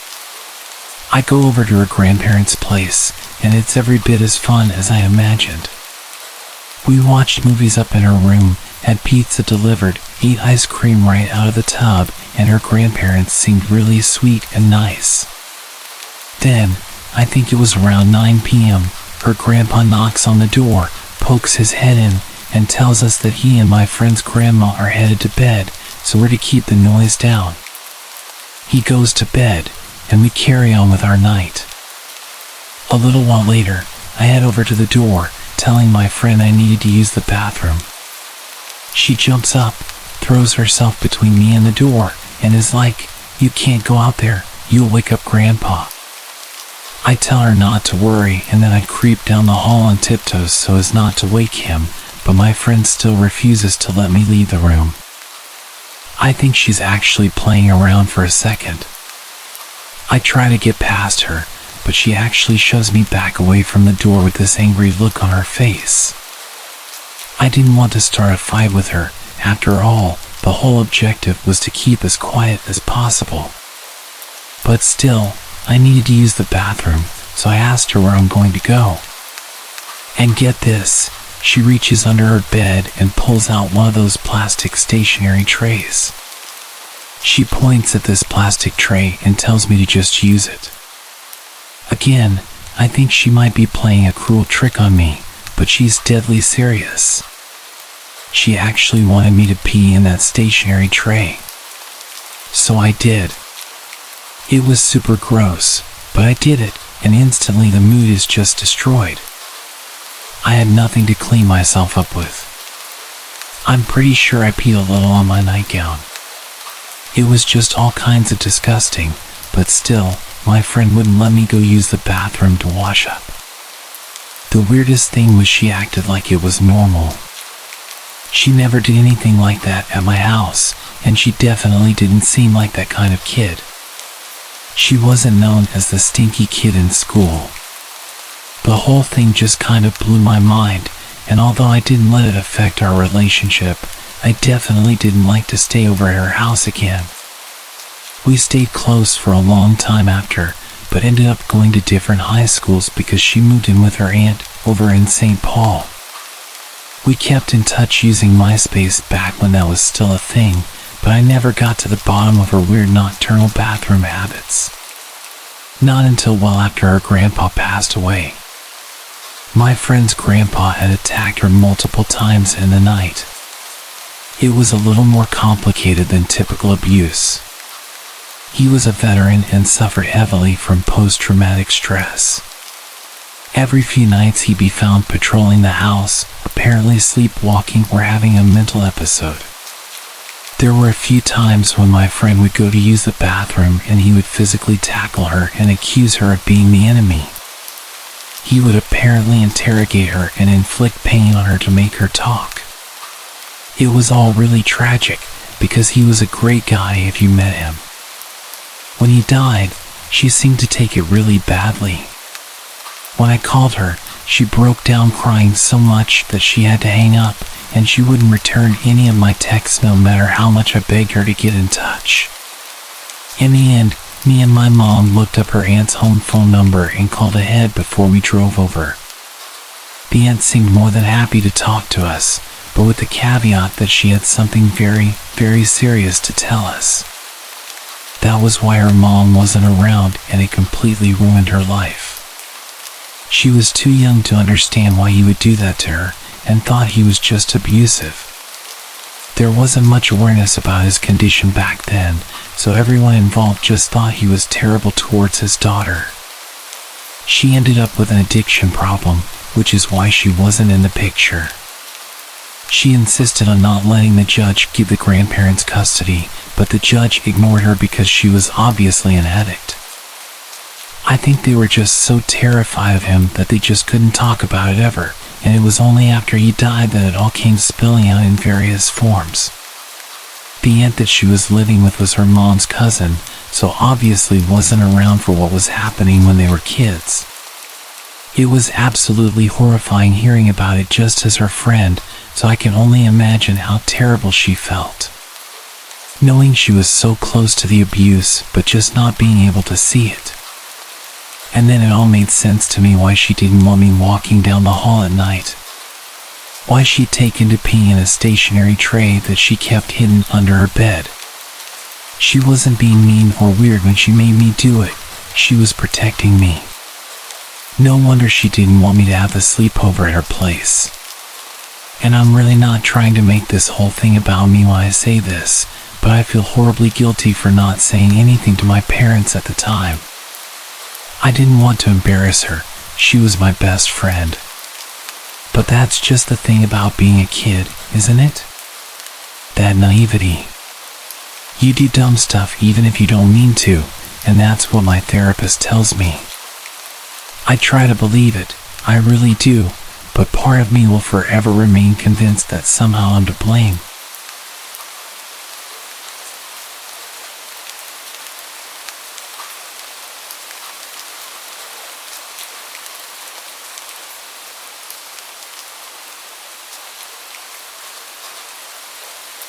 This story is genuinely still one of the weirdest experiences I've had with a friend.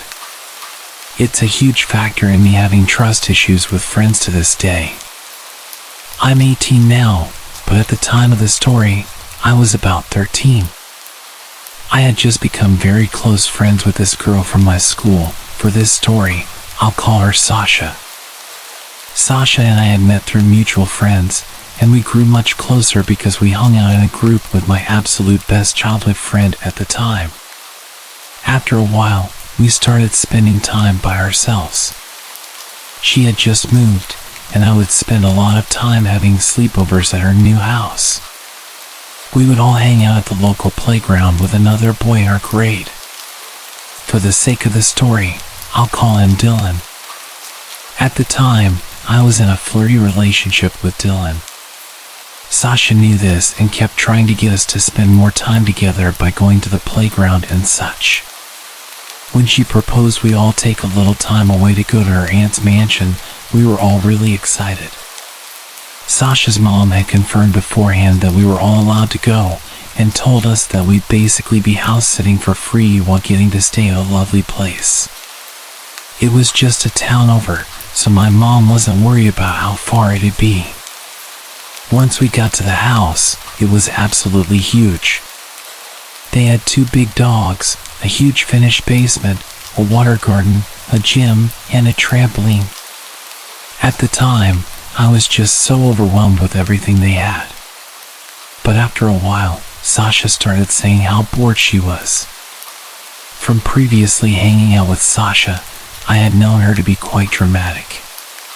She would switch up the things she'd say depending on who she was with and would completely lie for seemingly no reason.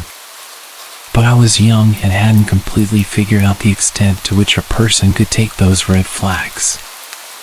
Her boredom was a bit weird to me, seeing our surroundings, but when she suggested we do something, I reluctantly agreed and asked what she had in mind. Sasha then told me that she wanted to take a mall trip so we'd have cute clothes for the upcoming county fair. She took her phone into the other room to call her mom and ask for some money for the shopping trip. I heard the whole conversation from the room over. I heard Sasha's mom word for word say that her aunt and uncle were being charitable and wanted to thank us for house sitting by giving us some money for shopping. Sasha's mom then said to Sasha to take some more money from the drawer in the closet in the bathroom, which is where I was standing. They both seemed so genuine. I was really shocked and impressed when Sasha's mom said we could have such a big amount of money. At my age, I think it was about $500, and Sasha took more for herself.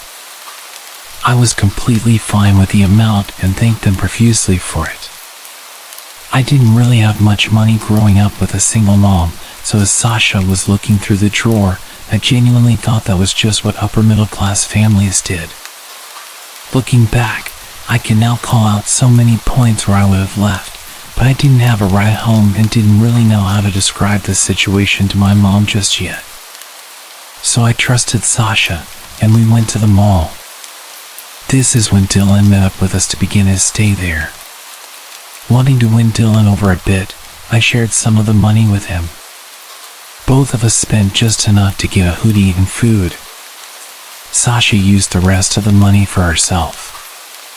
We walked home that day, which Sasha insisted we do, although it was freezing and we were about 30 minutes away. These were the moments looking back where I know Sasha was off about the whole situation. When we finally got home, I remember Sasha instigating a fight with Dylan, and he got so mad he fell asleep. The day after that was the fair, so we all cleaned up and went home. Sasha's parents provided us all with transportation. Once we got to the fair, I remember Sasha having to leave early because she and her mom were having problems. But I tried not to ask questions because, again, I was aware things were a bit off in their situation. A few days later, my mom got a random Facebook message from my previously mentioned best friend's mom. She had sent my mother a message describing how awful of a child I am and making several shocking claims with an attached article from the police. It apparently featured mine and Dylan's faces and stated that we had stolen around $7,000 from the most popular women's basketball team's donations. Directly after this, Dylan's mom called mine, initially thinking that we had told them Dylan stole it. After figuring out we hadn't, we both knew there was only one person it could have been. I still can't wrap my head around the whole situation, but my prior best friend's mom always thought badly of me after this. Some people probably still do. From what I've gathered, Sasha's mom had probably sent us there with the intention of having Sasha or Dylan take the money, knowing we trusted her as an adult. Since Dylan and I are black and Sasha was a white girl in the area we live in, everyone would believe Sasha was completely innocent, especially the police. Unfortunately, situations like this happen a lot, and kids like us are always blamed, even by the people I trusted, like my best friend's mom. Luckily, my own mom immediately believed me. The police and basketball team ended up dismissing everything they said, as Sasha's mom presumably confessed everything to her sister and brother, who owned the house and basketball team. Luckily, Dylan and I ended up dating after this, and we cut off Sasha completely.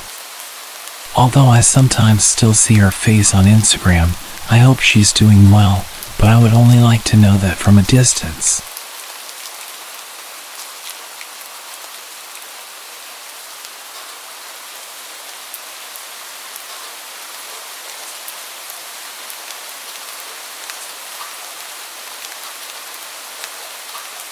This happened during August this year. start off, this happened with my best friend Hazel.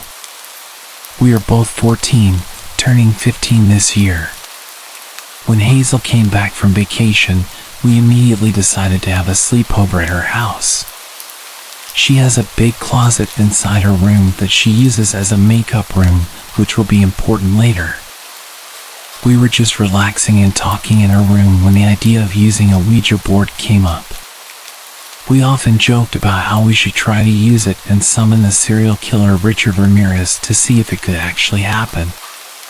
After that idea came up, she brought it out and set it up with the lights off, except for her TV, which we were using to listen to old music while playing. This wasn't her first time playing, and she would say that it doesn't actually work as she's tried multiple times.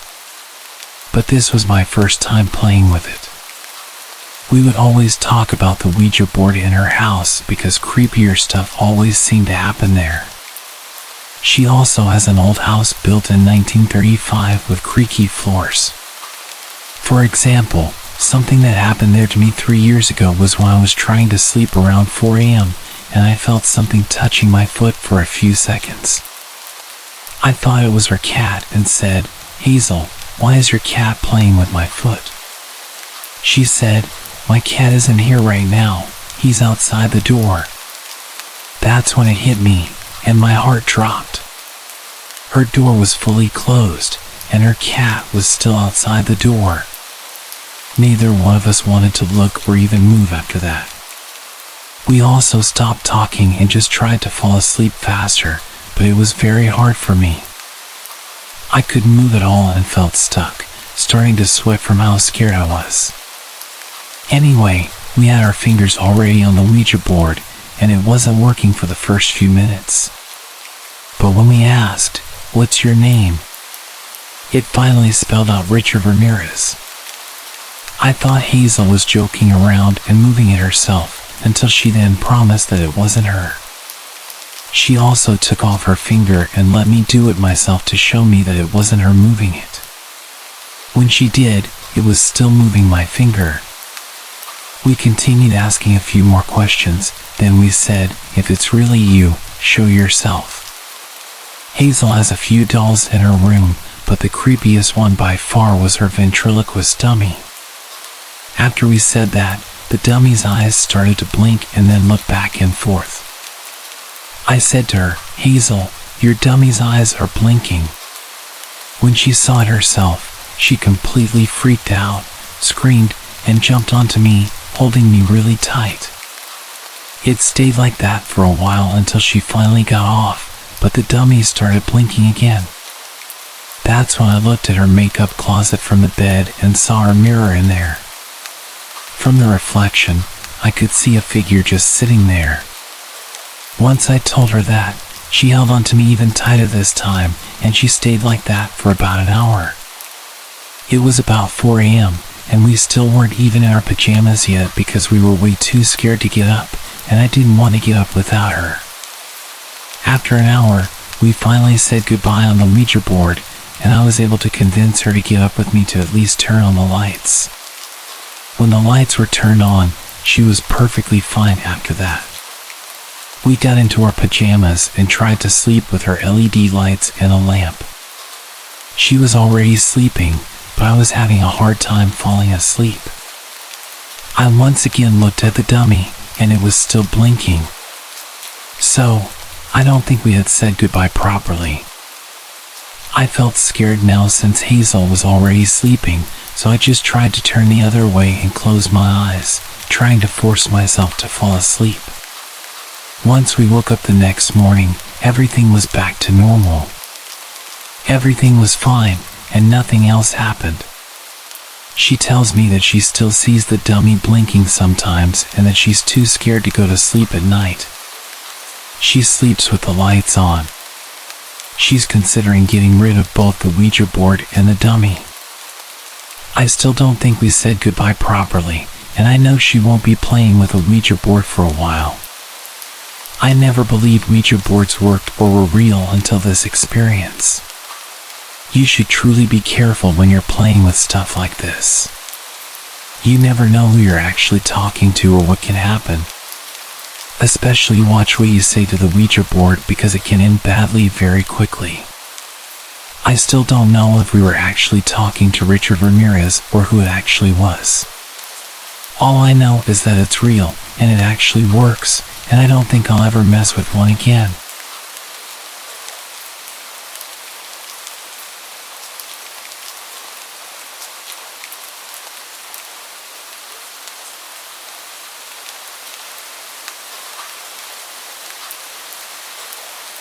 In the summer of 2019, my friends and I were having a sleepover in honor of one of our friends' 17th birthday. Rihanna had invited our friends to come over to swim in her pool and have some drinks and hang out with some boys and sleep in her trailer so we didn't wake up her parents. We would sleep in the trailer on her driveway. There were 4 beds, a bunk bed in the left corner, a single bed directly beside it, and another bed as you walked in. After hours of fun, throwing up, and tons of teenage drama, we decided to head over to the trailer so we didn't wake the neighbors or Rihanna's parents. It was about 3 a.m. when things began to settle down. About 10 minutes later, Reese was still wide awake, and her drunk self decided to look out the window on the top bunk where she and I were sharing. She recalled seeing a teenage boy quickly walking on the sidewalk beside us, repeatedly looking behind himself to watch another guy quickly following him. She decided to stick up for the first boy and yelled random things to get the second guy to stop following him. The second guy, noticeably not sober, instantly heard the screams from Reese and Rihanna, and it caught his attention. Scared, she stayed quiet beside me while I was trying to sleep.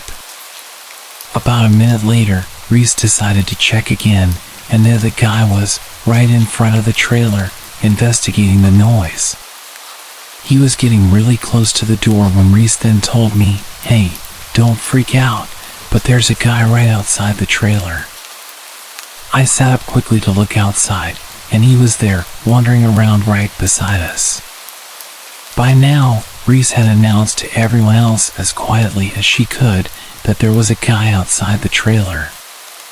Rihanna quickly got up, looked outside a window to see for herself, and then told everyone else to get underneath us in the bottom bunk. We were all huddled in the bottom bunk when Mackenzie, our smallest yet fearless friend, decided to stay outside and check the windows. The man, still not sure where the yelling came from, was gone. We sat for a few minutes in silence, contemplating calling someone until Mackenzie decided to look out the window of the bottom bunk. This window faced the garage. She quickly announced that he was standing right beside the window. She could only see his legs though. Quickly closing the window, we sat scared once again in silence. Mackenzie kept running back and forth through the windows to see where he was. At one point, he decided to walk to the middle of the street to get a better view of the house. This is when we thought it was over.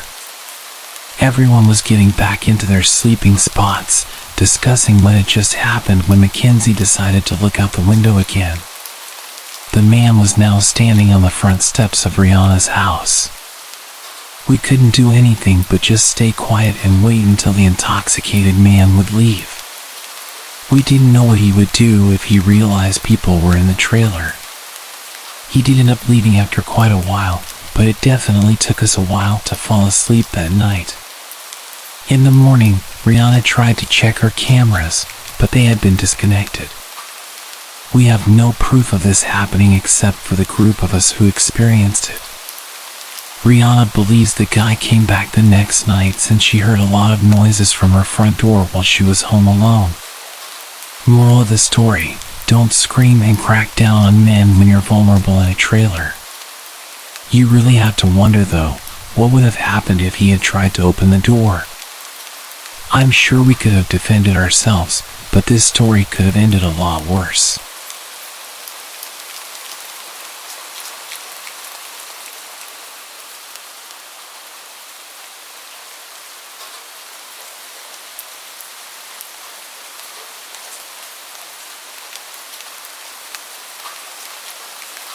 I was 10 years old and had just started 5th grade. I made a new friend in school, Yanni. My parents allowed me to go for a sleepover at her house after they met her mom once. My mom and dad were pretty laid back because I was their last kid. My sisters were more than 10 years older than me. My mom dropped me off, said hello to Yanni's mom, and left. Yanni and I started playing karaoke when her mom decided she was going to leave. She said goodbye to us, gave us kisses on the cheek, and I remember thinking she smelled like black licorice. Yanni and I were left to do whatever we wanted for the next 5 hours. We played games, watched TV, and talked about school. Yanni's older sister came home around 1 a.m. and told us that we should go to bed because we were falling asleep on the couch. We went into Yanni's room and laid in her bed. Later that night, I can't be sure what time because it was pitch dark, Yanni's mom came home. I woke up to a pounding sound on Yanni's bedroom door. I started yelling in fear when I felt a hand over my mouth. It was Yanni telling me to be quiet and pretend to be asleep. But at that moment, it was too late. Her mom had kicked the door open, stormed over to the bed, and grabbed Yanni's face. She began screaming at Yanni because we had accidentally left the TV on. I was trying to hide under the covers, but she saw me. She began slamming her fists on the bed around me, screaming, "You think you are better than me?" over and over. I was sobbing, and all I could think about was going home. I was so scared and begged her mom to let me call my parents because I felt sick. Her mom grabbed my chin, looked me in the eyes, and said, "I know what you're doing, little girl, and you aren't going anywhere until I say you can." She stormed out of the room, slamming the half-broken bedroom door behind her. Yanni said nothing, and neither did I. Needless to say, I did not sleep that night. Every sound in the house made me jump. In the morning, when I went to call my mom, Yanni's mom was on the phone. She wouldn't let me use it, even though I asked multiple times. Finally, she was going to take a shower, and I heard her pass the phone off to Yanni's sister and say, "Don't let that little bitch use this phone. If you even think about it, I ain't buying you cigarettes anymore." I was a sheltered kid at the time, but when I overheard that, I knew I had to get out of there. I approached Yanni's sister, and she basically threw me the phone. She was ready to give it to me before I even asked for it. With a look of fear in her eyes, she said, "My mom is calling her guy, so you need to call your parents quickly." And so I did. She saved my life, and I still believe that to this day. Was her guy someone who was going to get rid of me? I shudder at the thought. The rest of the story isn't very exciting. My mom picked me up, and I acted like nothing was wrong. 2 days later, it was Parents' Day in school. Yanni was in my class, which meant her mom was there. Her mom approached me and asked me why I never wanted to come over anymore and accused me of being a mean girl. She talked to me in a way that seemed harmless, so it wasn't obvious to my mom or my teacher. I kept my mouth shut and didn't say a word. Well, until 2 weeks later. My older sister was babysitting me while our parents were at the movies, and I broke down and told her what happened because I couldn't stop thinking about it. She comforted me and told our parents. We hugged each other and cried. A couple of weeks later, Yanni stopped coming to school. My classmates wondered what happened, and so did I. I didn't want to ask my parents what happened. 15 years later, I heard from Yanni on Facebook. There was no life-changing conversation, but we exchanged pleasantries. That's life sometimes.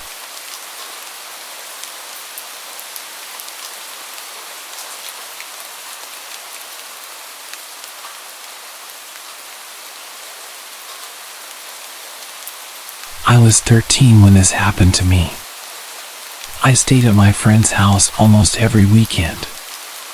She had a huge bedroom and I just lived with my mom in a small apartment, so whenever I stayed there it felt like I had a taste of what a real family home felt like. That would be true if it wasn't for the constant arguing that I hear from her parents. Her dad was always really nice to me, pretty much treating me like his own daughter. He'd buy us food and DVDs and make sure that we had the best sleepovers every week. Her mom, on the other hand, was always quite cold with me. She wouldn't really even speak to me.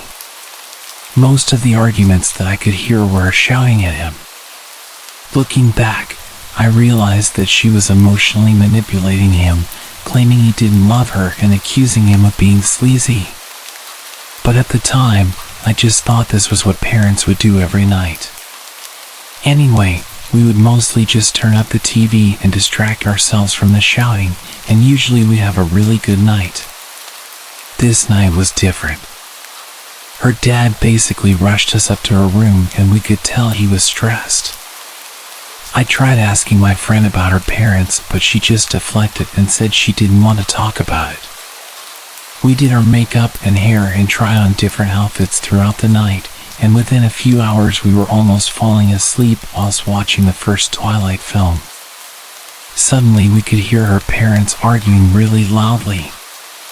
There were bangs and the sounds of things smashing. This wasn't normal. I could hear her mom practically screaming at her dad, throwing the usual accusations and seemingly hitting him. I know this because he was shouting stop.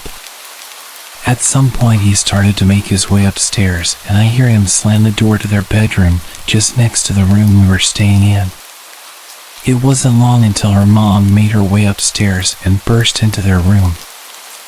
I heard him shouting, "What the hell?" and then lots of screaming and shouting. The whole house was practically shaking as they were throwing each other around their room and knocking into the wall. I felt really uncomfortable at this point and asked if we could lock the door. My friend agreed and reminded me to be quiet.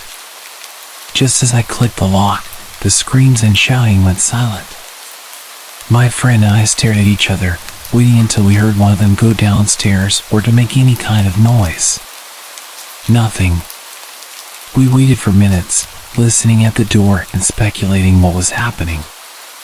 Had they just gone to sleep after all that shouting? Unlikely.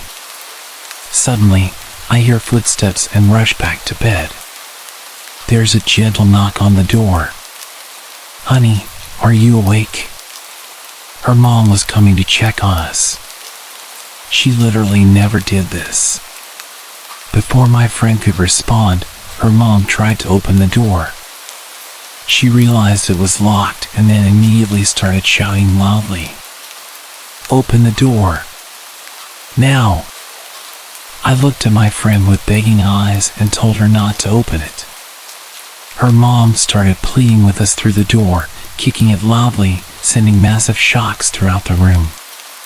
Her mom turned her attention at me and started ordering me to open the door, gradually getting more nasty, telling me I was a leech and that I would end up like my mother, alone and miserable. I started crying and so did my friend. At this point I called my mom and told her what was happening. She could hear the door being kicked and the nasty comments, and she told us to put something in front of the door. She told me she had to hang up for a moment whilst she called the police, and we were both left there waiting for this terrifying moment to be over. The banging stopped and I could hear her mom's footsteps going down the hallway. The footsteps came back towards us and then things got seriously disturbing. The end of a knife burst through the door. It was shiny and long, and she repeatedly stabbed the door, gradually chipping away at the cheap wood. We were obviously screaming uncontrollably at this point, and I have a vivid memory of exactly when I noticed something terrible. As the knife came through the door, I noticed that the white paint around the hole started to turn red. It looked like the door was bleeding. My first thought was that she'd hurt herself whilst on her rampage, but my friend's screams suddenly made me realize exactly what had happened. She started screaming for her dad. It hadn't even crossed my mind. She only walked a few steps to go and collect this knife. Why would she have a knife in her bedroom, and why would it be covered in blood? Up until this point, I thought we were just going to be in trouble with her psychotic mom. Maybe she would take away our snacks and make us go to bed, or send me home. I was pretty naive, but it just didn't cross my mind that she was going to kill us. The door was slowly coming apart, and she was just grunting loudly every time she'd stab the door. She was evidently getting tired, but she wasn't giving up. My friend was still screaming for her dad, and I was a complete mess, crying and pleading for her mom to stop. She started trying to reach her hand through one of the cracks she'd made, but she couldn't reach the lock. At this point, when she'd reached for the lock through the smashed door, she was ripping her skin along her forearm, desperately trying to get in. Her arm was flailing around through the hole. We both cuddled up in the corner of the room, exhausted from all the crying. She was going to get through, and there was nothing us small girls could do to stop her. We both hear something that makes us stop sobbing, and we look directly into each other's eyes. Police sirens. The cops were here, and we were going to be saved. Her mom clearly heard them as well, because she started going feral on this door. She was screaming and smashing at it with both hands, occasionally stabbing wildly at the hole she made. We'd thrown a small bedside table and a chair next to the door, which lined up perfectly with her wardrobe, creating a line of furniture that perfectly blocked the door from opening, even if it was unlocked. The cops started banging on the front door, and she made the choice to violently shove her arm through the hole, ripping open her arm. I watched as she pushed through the pane, finally reaching the door lock. She'd done it. She was nearly inside. She opened the door a few inches before our barricade stopped her from pushing it any further. Her hand once again reached through and started clawing at the bedside table we'd put there. She was gradually moving it, and it was clear she was making progress. She'd pushed through enough that her shoulder was now in the room, and her arm was slowly shifting the table to the side. All while this is happening, the police are smashing the front door, reacting to our terrified screams. All at once, we hear the door downstairs give way, the cops shouting for us, their footsteps running up the stairs. Her mom must have used all her energy to force the door open and lunged straight towards us. We were crouched in the corner, unable to quickly react. She landed on my friend and gripped her neck with ferocity. I remember how fast she turned purple. She was still holding my hand and struggling wildly, trying to get free whilst her own mother was choking the life out of her. The cops burst into the room, immediately tackling her to the ground. There was so much screaming and shouting and flashlights, and I think they even used a taser. It was overwhelming. My friend lay next to me, barely breathing and having a seizure. They ran to her aid, and one female cop kept checking me and asking me if I was okay, scanning me for injuries and trying to get a response from me. I think I just froze at this point because I don't remember much of what happened after. I know we went to hospital for a while, and I remember them putting a shiny blanket on me, which made no sense to me at the time. Throughout the night, we learned that her dad had been stabbed to death. I think he had over 80 stab wounds, all over his body. Her mom was sent to a psych ward and remains there today, over 10 years later. I never saw my friend again after that night. She was sent away to live with her grandparents. It completely messed me up for years. I was a dark and troubled teenager. Even now I have terrible anxiety around staying at other people's houses. I used to dream about having both parents living at home together, but I realize now that my home life was much better than what my friend had.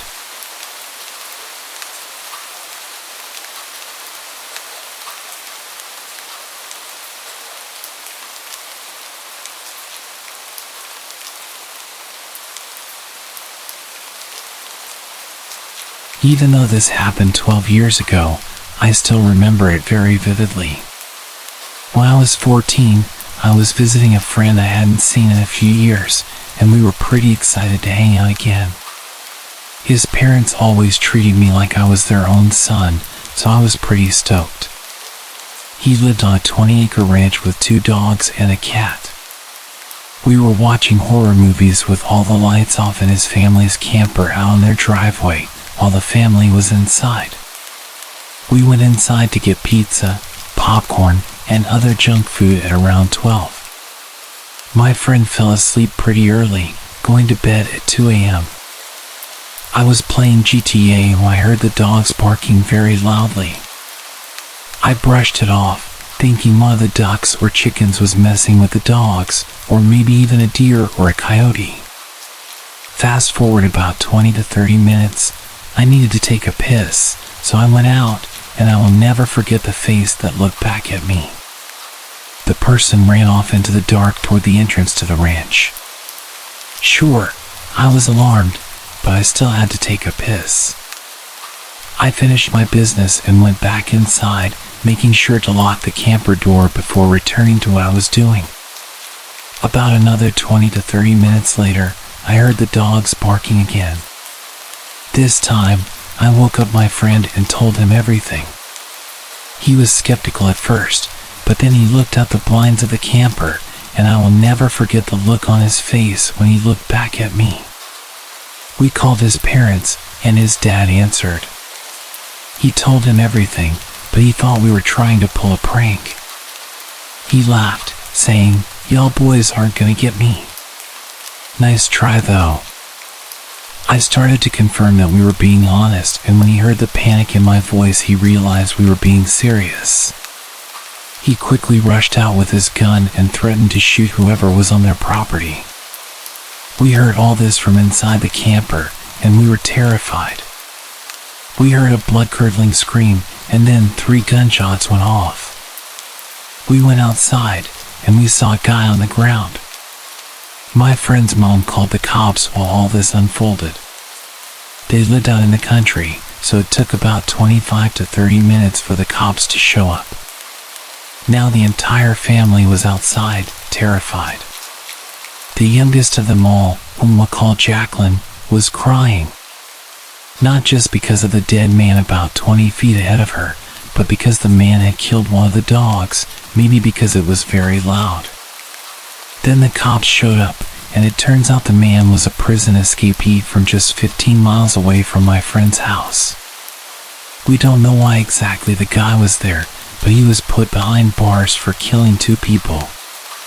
Still to this day, we don't know if he was there to kill us.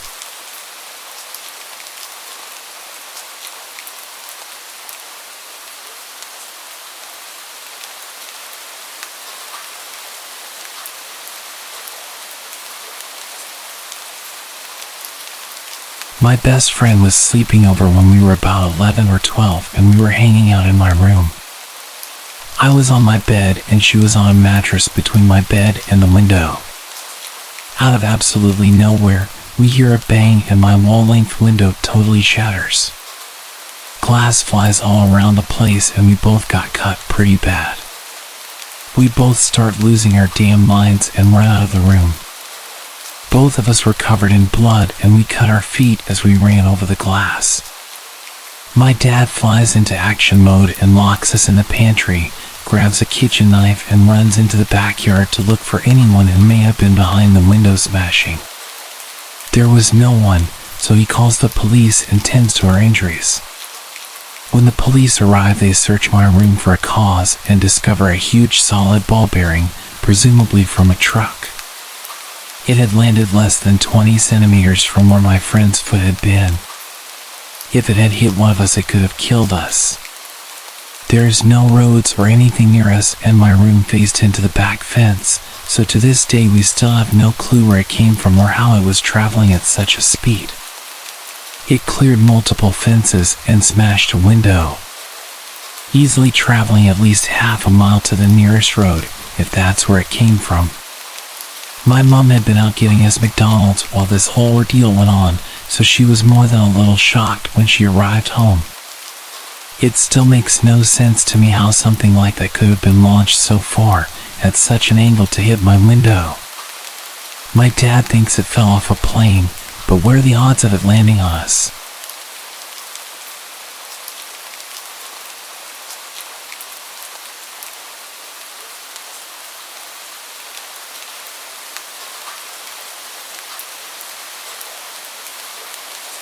I've held this story in for the last 6 years because it sounds crazy and I got told not to talk about it.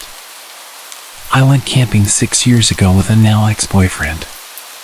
The campsite we picked was beautiful. We were able to drive in through some rough trails. The spot we picked was next to some hiking trails that weren't very far from some natural hot springs and a huge waterfall. We were in the middle of nowhere. Absolutely no one was around. We set up camp next to the car, went hiking, soaked in the hot springs, came back, and had dinner. It was all very normal. Until we woke up the next day. I need to give some context as to how we slept that night so you can understand my confusion. Before we went to sleep, I put our food cooler in a stereo that we brought in the car and locked it. I put the keys in the front pocket of my backpack and placed the backpack next to my sleeping bag on the far side of the tent, away from the door of the tent. My boyfriend at the time slept nearest the door of the tent with a gun next to him. When we woke up the next morning, I felt fine. I had slept hard, and from inside the tent, everything seemed normal. When we got out, our campsite was absolute chaos. The fire pit we had made was ruined. The cooler had been thrown, and food was scattered all over the place. The stereo was smashed to pieces, lying next to a tree. All of the car doors were open, including the trunk. We stood there for a minute in silence, just taking everything in. The woods felt strange. It was quiet and not the beautiful campsite that I saw yesterday. Everything about those woods felt wrong. My ex accused me of not locking the car and said that an animal got into our stuff. I promised that I had locked it and went into the tent to grab the keys from my backpack, but they weren't there. I found them later on the ground right next to the car. We quickly threw everything in the trunk and left. My boyfriend was quiet and wouldn't talk to me about what had just happened. He finally spoke up when we were almost home and told me that he had a dream about something kneeling over him in the tent, holding his gun, and just staring at him. When I tried to ask him more questions, he got quiet again and said he didn't want to talk about it and that I shouldn't talk about it anymore either.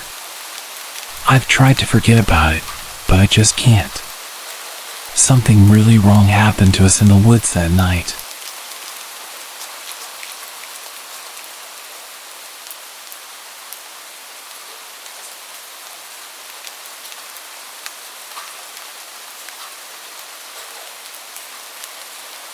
I grew up in these woods and usually feel comfortable there.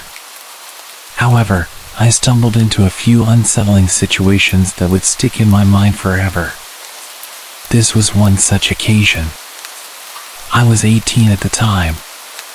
One evening, my two friends, Mike and Paul, and I decided to go camping. Well, camping might not be the right word since we didn't plan to spend the night, just chill and have some fun around the campfire for a while. The plan was simple: head out, build a campfire, drink a few bottles of wine, eat something, and head back home for a good night's sleep. We met at my house while it was still sunny outside, got ready, and headed out. Our destination was an old abandoned quarry in the middle of the woods, about 40 minutes from my house. Even though the quarry had a tragic and frankly creepy history, it was a popular place for such occasions. When we got there, the sky was already reddish as the sun slowly sank behind the hills. We quickly gathered all the firewood we could find so we wouldn't have to look for it later. As darkness fell and everything around us turned into impenetrable blackness, we managed to get the fire going. We were in a great mood and were getting ready for our first toast. That's when we realized we made a horrible mistake. We forgot the corkscrew. We attempted to open the wine without it, but quickly gave up. The bottles were quite expensive, and we didn't want to damage them. At this point, it was clear that one of us would have to jog back to retrieve the corkscrew. After some discussion, I volunteered with 2 conditions. Firstly, they would give me a hatchet in case something went wrong along the way. Secondly, no pranks when I got back. Mike and Paul agreed without hesitation. They handed me a hatchet and a flashlight and sent me on my way. As I jogged through the forest, I heard a noise resembling a boar. Suddenly, I remembered a warning I received from an older hunter a few days ago. He said that at this time of year, boars were getting dangerous, especially at night. I was a bit nervous, but luckily managed to survive unharmed. I arrived safely back home, much to the surprise of my mom, who didn't expect me so early. I explained the situation. She just laughed. I grabbed the corkscrew and headed back. Not wanting to encounter a boar, I chose another slightly longer path, this time through an open field. After a while, I reached our spot. It was a small clearing surrounded on one side by massive rocks, maybe 70 meters tall, and on the other side by a thick forest. Our campfire was in the middle of the clearing. When I approached it, I realized that there wasn't anybody around, although our backpacks were still on the ground and the fire was burning brightly. Great. We specifically agreed that there would be no pranks when I got back. Those guys think they're funny, I thought to myself. I resignedly sat down near the fire facing the woods. That's the only place where they could have hidden, I thought. I was really tired, and all I could think about was the taste of that exquisite Pinot that we brought with us. I wasn't in the mood for their games, and I was getting quite mad. That's when I heard the snapping of twigs and rustling of leaves from the edge of the forest, maybe 30 meters from where I was sitting. The sound was rhythmic and undoubtedly the sound of somebody walking. I aimed my flashlight in that direction and spotted a tall person wearing a dark hoodie. As I shined my flashlight on him, he stopped walking, turned towards me, and just kept staring motionlessly. Even though he was facing me directly, I couldn't see his face. I shouted, "Paul, you fat jerk. I know you're trying to scare me. We agreed on something, so stop messing around and come out." As I finished, the hooded figure turned and walked deeper into the woods. At that moment, my phone started ringing. I hurriedly took it out of my pocket. It was Mike. I took the call and started barking at him, "Really funny, you guys. I thought we agreed on something. What are you talking about?" "I'm talking about you trying to mess with me. I clearly saw you, so you can come out."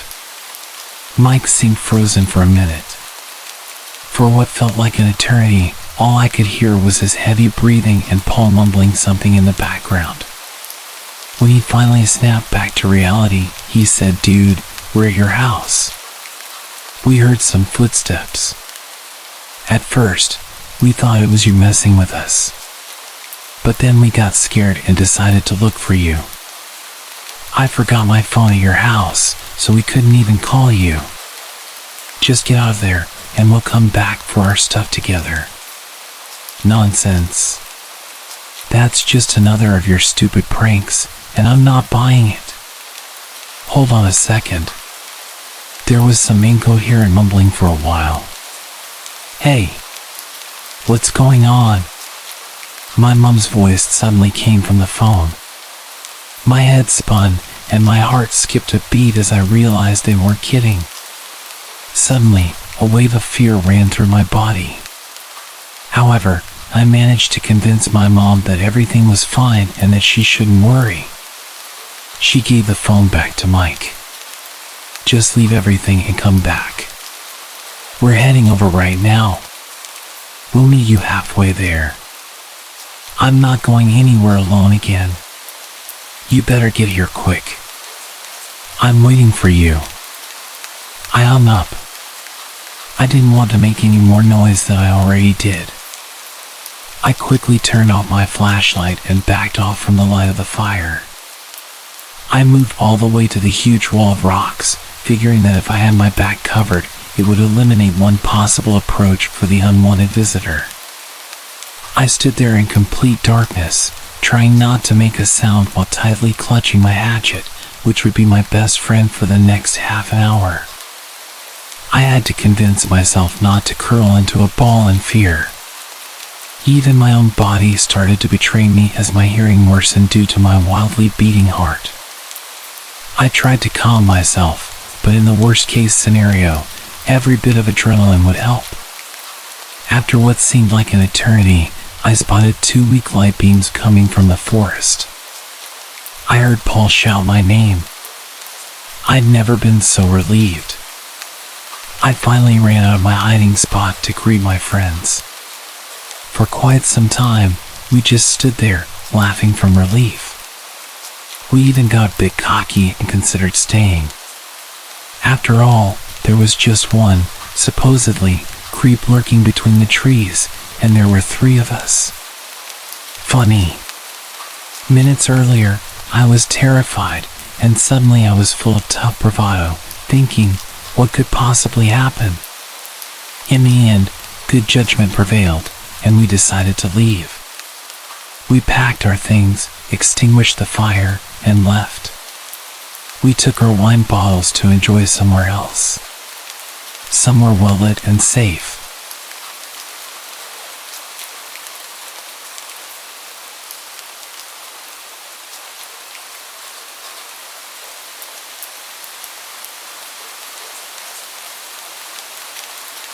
This happened about 10 years ago, in August 2013. I was camping in far north Queensland, Australia, in a place called Barron Falls. I'm a 21-year-old girl, and I was camping with my 2 male friends who were backpacking from Estonia, Theo and Charlie. Where we set up camp was not an official campsite. Instead, we walked along the tourist path, climbed over a railing, followed a train track for a few kilometers, and eventually veered off into the dense forest, downhill to the river. It certainly wasn't easy to get to this area, and there wasn't any mobile phone service, but Theo knew about it from friends who had shown it to him previously. The sight was beautiful. We were surrounded by a tropical forest and were only a short walk upstream from the waterfall. After setting up camp, we walked to the waterfall where both Theo and Charlie plunged from the cliff into the water below. I decided not to follow. I was, and still am, scared of heights and the possibility of hurting myself. I sat and watched them for a while before eventually deciding to return to camp and read my book. I was totally relaxed, enjoying the serenity, taking in the beauty around me. What had been an exciting, adventurous day was then interrupted by a deep, sinister laughter coming from the forest surrounding our campsite. Instantly alerted, I felt chills run through my body as I scanned the forest trying to detect where the laughter had come from. There was nothing. I tried to forget about it, convincing myself that my mind was playing tricks on me.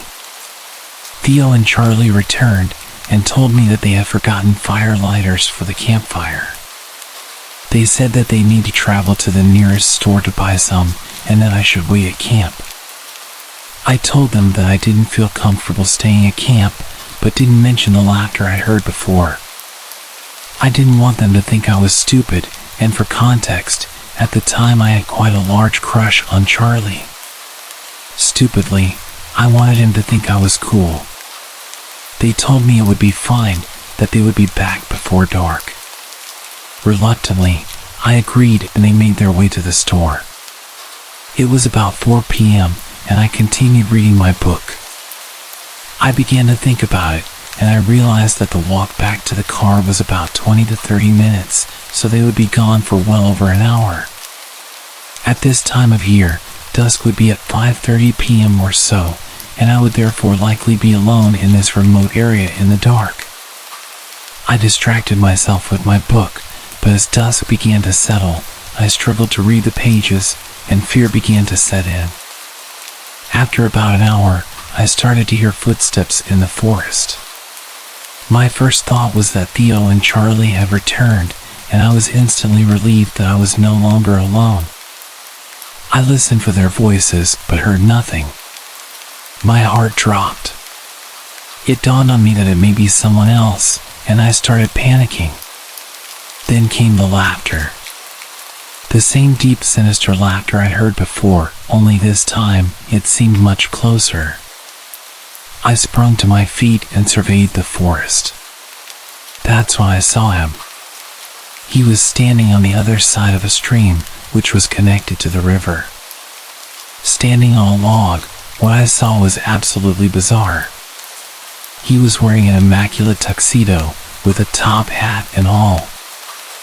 I remember being puzzled as to how he was able to get to this area in such clean formal clothes, and I at first thought he may be an apparition or that I was hallucinating. I did a double take, and I was not. I then studied the man's face. It is hard to describe, but it looked like his face was burnt, like Dwight from The Walking Dead, and he had deep scarring covering his face. His hair was shoulder length, very wiry, and unkempt. He laughed, that same laugh I'd heard from the forest. Miraculously, I heard my friends' voices approaching.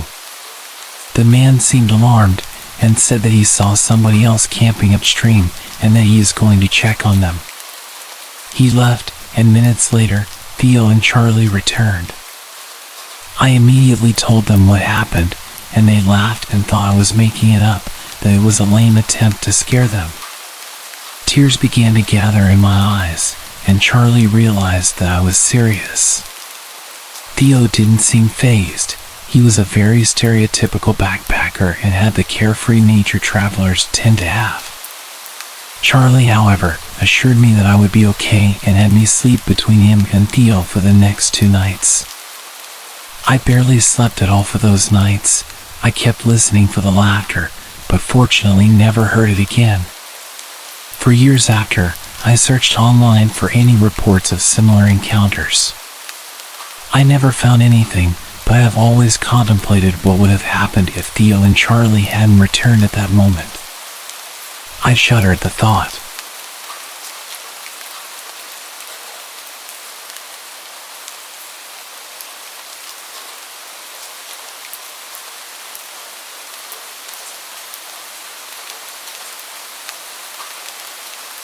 I'm a wilderness survival instructor and security contractor. A couple of days ago, a good friend of mine, who is also one of my students, informed me that his dad just acquired 150 acres of land in a secluded and mountainous part of my state. This is someone with whom I've explored the woods before. He's more than competent when it comes to wilderness survival. The property, largely unexplored except for 100 yards that his dad had used for his horses, who are currently roaming freely, seemed intriguing. According to my friend, his dad got an incredible deal on the land. Given my friend, now a father of 3, doesn't get out into the woods often, I agreed to join him for what seemed like a fun outing and much-needed break. We share interests in our indigenous roots, cars, wilderness survival, and various other activities, ensuring lively conversations while in the woods. However, his dad cautioned us against exploring the woods without a gun, citing the presence of coyotes. But being natives of this area, we know coyotes rarely pose a threat to people. Additionally, my friend, whom we'll call DJ, previously mentioned seeing human-sized movement in the tree lines during his earlier visits to the property. Yet, due to his poor eyesight, he couldn't confirm what he had seen. For our exploration, I brought along my AR and a small flint napping kit, mainly for amusement. And off we went onto the property. Initially, We hiked across fields and creeks, multiple natural springs and ponds, everything appearing normal and showcasing a beautiful landscape. But as we ventured into the unexplored forested section, the atmosphere changed dramatically. The forest exuded an eerie ambience reminiscent of the woods in the movie The Ritual. Gray and ominously quiet, except for the occasional creaking of the tall cedar trees. It felt like we were being observed from every angle. The air carried a putrid stench, akin to rotting flesh. Intrigued, we followed the smell and stumbled upon the remains of 3 to 4 cows. I took a video of them to show them to anyone who might know what could have done this. Examining the exposed skulls revealed no evidence of bullet wounds. Something had killed them, scattering their bones over a 30-yard area. Large and vague footprints surrounded the remains. Pressing deeper into the woods, accompanied only by silence, the smell of death, and the sound of our own heartbeats, we noticed various tracks along the stream. There were large coyote prints and something else, also large, intentionally avoiding the sand. Continuing, we encountered trees bent over and pinned behind others while still alive. An occurrence impossible in nature. Further along, we discovered what resembled a primitive tool made of bone, possibly a scooping tool or knife. It disturbed us because although rudimentary, it appeared more primitive than anything a human would make, yet clearly shaped intentionally. Our hike led us to a clearing with a pond encircled by large circular tracks. On the opposite side of the pond stood a peculiar little tree structure, an A-frame with rocks propped against it. However, it lacked stability, and the arrangement of rocks seemed oddly deliberate. Notably, there were no signs of campfires or camping debris nearby. This wasn't a location easily accessible from a house. I extensively photographed and filmed this strange hut-like structure. As dusk approached, we decided it was time to head back. I had a flashlight attached to my AR, but relying on that in the dark, when there's something out there capable of killing cows and making tools out of their bones, didn't seem wise. We retraced our steps out of the forest, reaching our trucks just before it became too dark. While leaving, we noticed an unidentified figure atop one of the hills, but chose not to investigate further. It's worth mentioning that the previous owner commenced construction on the property, abruptly stopped, and vacated the premises. We're planning on going back there again this weekend, but this time with a few more people and all of our camping gear.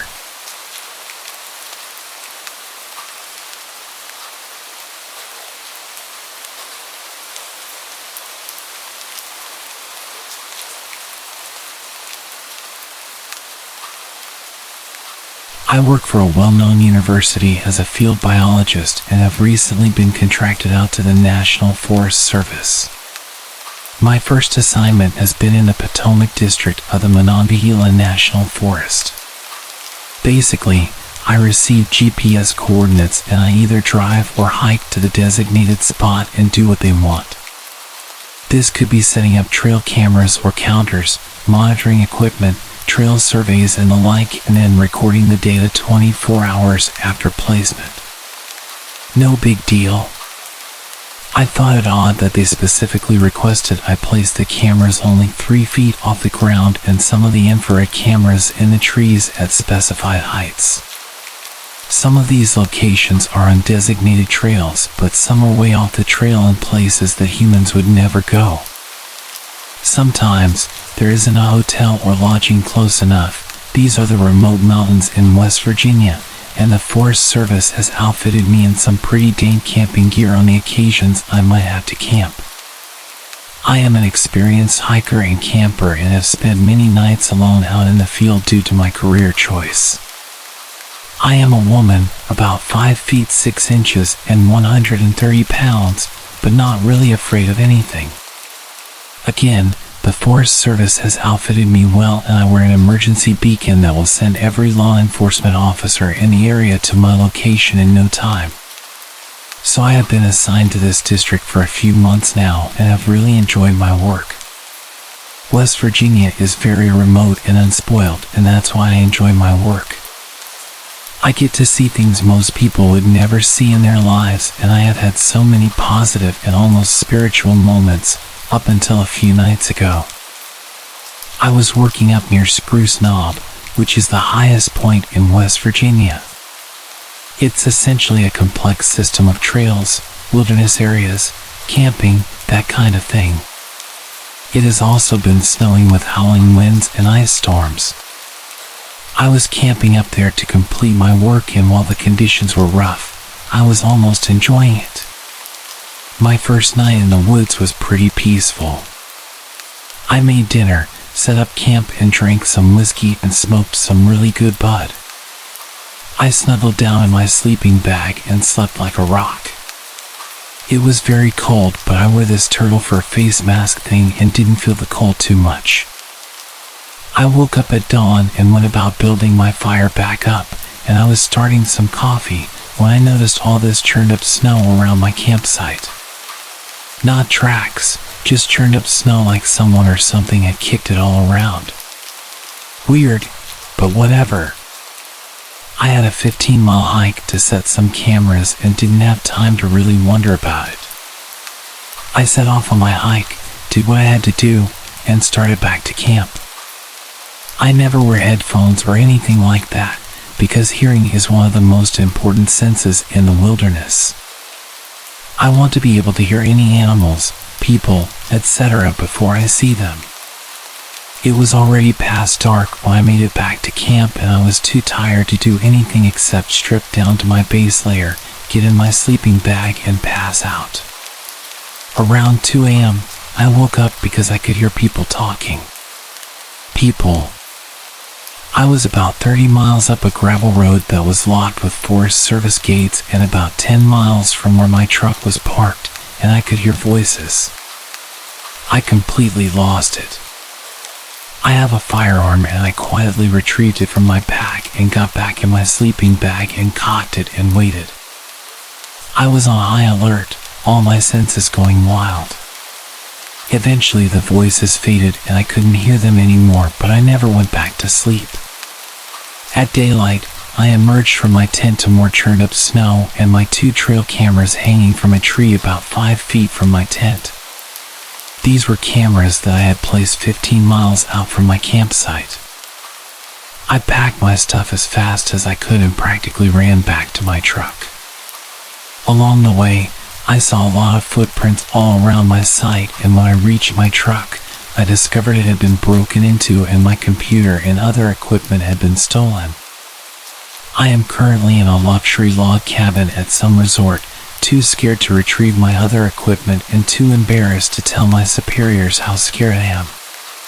The Forest Service brought me a new truck while my other one is getting the window replaced, and I did make a report about the theft, but there is absolutely no way that I am ever going back to that site.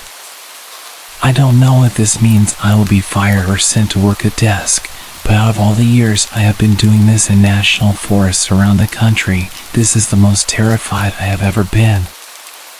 I am not scared of the animals, and I have many stories to share about my encounters with them. I am scared of the people.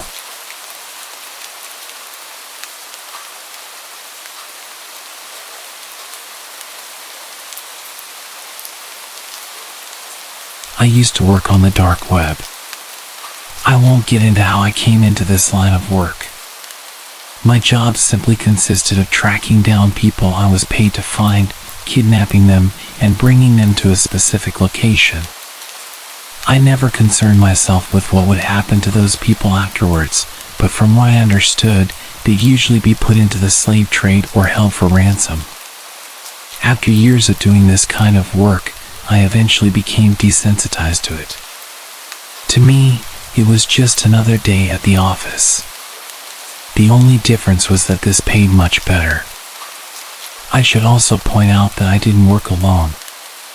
I had a partner that helped me. For the sake of this story, I'll call him Sam. Sam and I met through the dark web forums about 3 months after I started my work. He was much more experienced in kidnapping people from the dark web than me, having done it for several years. But as he was getting older, he realized the job was too difficult to do on his own anymore. After talking for a while, we eventually agreed to work together. I would help him perform the tasks that were more difficult for him to do due to his age, and he would guide me along, as well as bring me along on more difficult, higher-paying jobs to reduce the risk of me screwing them up. After meeting, we quickly realized we were a good match. It only took a few weeks to get into a groove. We'd be contacted by our employers via the forums, given a target, as well as any other important information that would be crucial for the task. Sam and I would then drive his van to the location to scope it out. We'd spend whatever time we had getting any information our employer left out, such as schedules and patterns. Then, we would decide on a date, time, and location, then secure our target and bring them to a specified drop point given to us by our employer. We'd be paid, then move on to the next job. We did our job like clockwork. As horrible of a job as it was, we were really good at it. We eventually got to the point where we could secure a target within a matter of days. We soon were able to live comfortably. Of course, we weren't stupid enough to grow complacent. After all, the dark web is a dangerous place for anyone who isn't careful. We were living smoothly, not really caring about the people we were hurting to do so. All we cared about was our fat wallets and nice homes. But then one day, everything came crashing down around us. Sam and I had been sent a job by an unnamed employer. They had instructed us to secure a 19-year-old male who lived in a wealthy neighborhood. This wasn't very abnormal for us.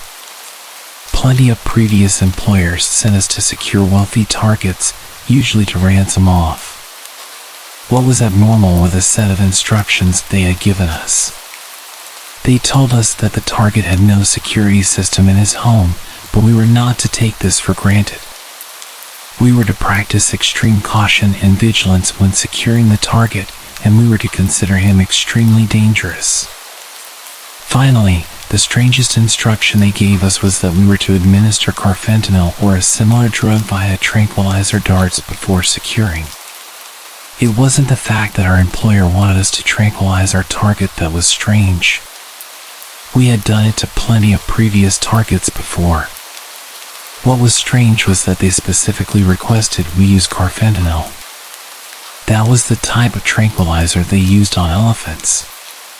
Even a single dart of this stuff would be enough to kill a human. Let me make it clear that we were not hitmen. Sam and I have never killed anyone in our lives, before or after taking on this line of work. We knew there was no way we could use this stuff to take our target alive. We just assumed our employer didn't really know much about tranquilizers and just wanted to sound smart by including a specific kind. I really wish we had just listened to their instructions. We started studying our target the day after we received our instructions. The boy was a recluse to say the least. From what we could tell, he lived in his parents' house, and they were almost never home.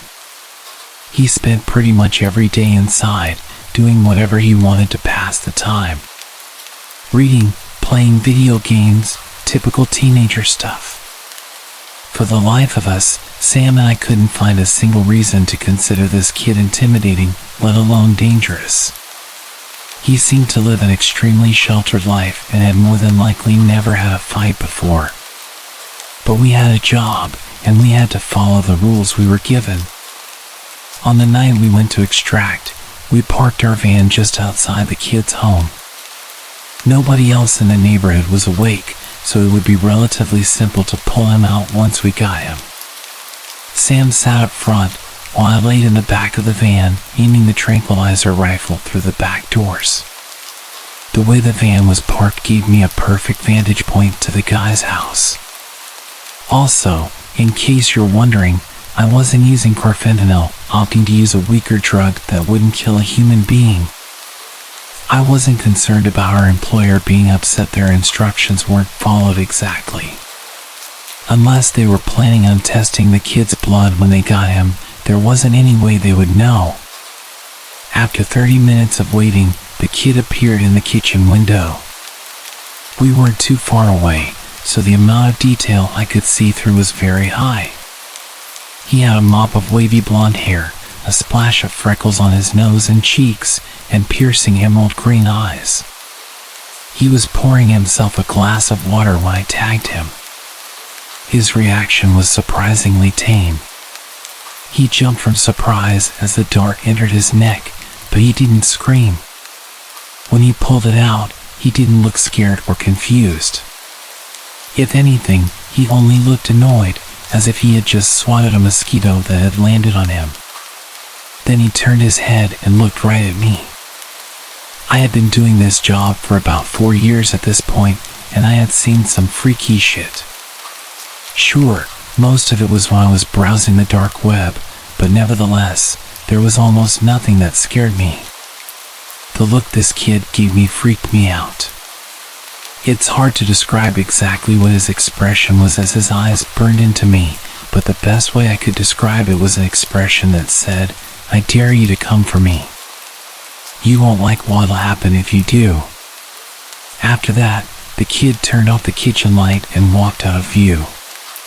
The van shook as Sam opened the door and hopped out, walking around to me. He had a body bag in one hand and a flashlight in the other. "All right, partner, you ready to do this?" he said calmly. I don't know if he saw the kid's expression or not, but if he did, he wasn't showing it. Yeah, let's go," I said, packing away the rifle and grabbing my own flashlight. "Christ, this is a nice house," Sam said absent-mindedly. "This is one lucky kid." "I know it's not what we normally do, but maybe we could rob the place while we're here." I didn't respond as we walked towards the house. I picked the lock to the back door, and we stepped in quietly. All the lights were off, and the place was dead silent. First, we went to the kitchen. We both knew the kid probably wouldn't be there. Tranquilizers take a while to kick in, and if he had walked away after getting tagged, he'd probably be somewhere else in the house. We were right. The kitchen was empty, without any dishes or food on the counters, save for the half-full glass of water. We continued searching the house, but it became quickly apparent that something was wrong. No matter how hard we looked, we couldn't find the kid anywhere. He should have fallen unconscious by now, the tranquilizer having long since taken effect. But he was nowhere to be seen. "Are you sure you hit him?" Sam hissed at me after several minutes of fruitless searching. "I swear if you screw up this job because of crappy aim, I'm gonna kill you." "I know I hit him," I snapped. "I even saw him pull the dart out." He couldn't have gotten far, not with that tranquilizer in him. Our argument was cut short by a noise coming from the other side of the house. It sounded like multiple thuds in quick succession, like someone was loudly stomping around. The noise continued for a minute, moving around the house, before finally stopping. Sam and I quickly split up to investigate. We weren't sure about where the noise was coming from, and we didn't want to risk our target getting away. I walked back through the kitchen to the living room. I was about to move on to the next room when something caught my eye. On the floor was a pile of fabric. When I looked closer, I found that it was a pile of clothes. I recognized it as the clothes the kid was wearing. By the looks of it, he had stripped completely and left his clothes here. I had no idea why he did this. Stripping naked didn't really give you a tactical advantage when trying to escape a kidnapping, at least, not one that I could think of. Taking off your shoes could make your footsteps quieter, but taking off all your clothes wasn't really necessary. I was trying to think of a good reason for the kid stripping when my thoughts were interrupted by a blood-curdling scream coming from the other end of the house. I instantly recognized the voice as Sam's. I ran as fast as I could to where the scream came from. When I got there, Sam was laying on the ground in the hallway. From where I was standing, I couldn't see any more than his upper torso, arms, and head. He was clinging to the wall for dear life, while something in the hallway that I couldn't see pulled and wrenched at his legs. Whatever it was strong and determined to pull Sam loose. I bolted forward, desperately trying to help my partner get free. I didn't even make it halfway before Sam lost his grip and was pulled out of sight. He was screaming and crying, begging me to save him. When I rounded the corner, whatever had him was pulling him through the basement door. I only saw Sam for a split second before he was pulled down the stairs to the basement. I ran to the door, flicking the light switch on. Nothing happened. Someone had shut off the power to the house. I was caught between praying that this thing was alone and praying that it wasn't. If it was alone, that meant that we wouldn't have to deal with anybody or anything else. But that would also mean that it was smart enough to know to shut off the power in order to get the upper hand. I was shaken from my thoughts by the realization that Sam had stopped screaming. I seriously considered making a break for it and leaving him behind. It was easy to assume he was dead. But even horrible people can make friends, and as much as I wanted to deny it, I had formed a bond with Sam over the years working with him. I couldn't bring myself to leave him behind. So, scolding myself for being stupid, I made my way down the stairs. When I got to the bottom, I expected the basement to be silent. Instead, I heard a distinct crunching noise coming from the other end of the room. I tried to discern what the noise was by sound alone, but the adrenaline pumping through me made it hard to focus. With trembling hands, I clicked on my flashlight and aimed it towards the noise. I spent every day wishing I had never done that.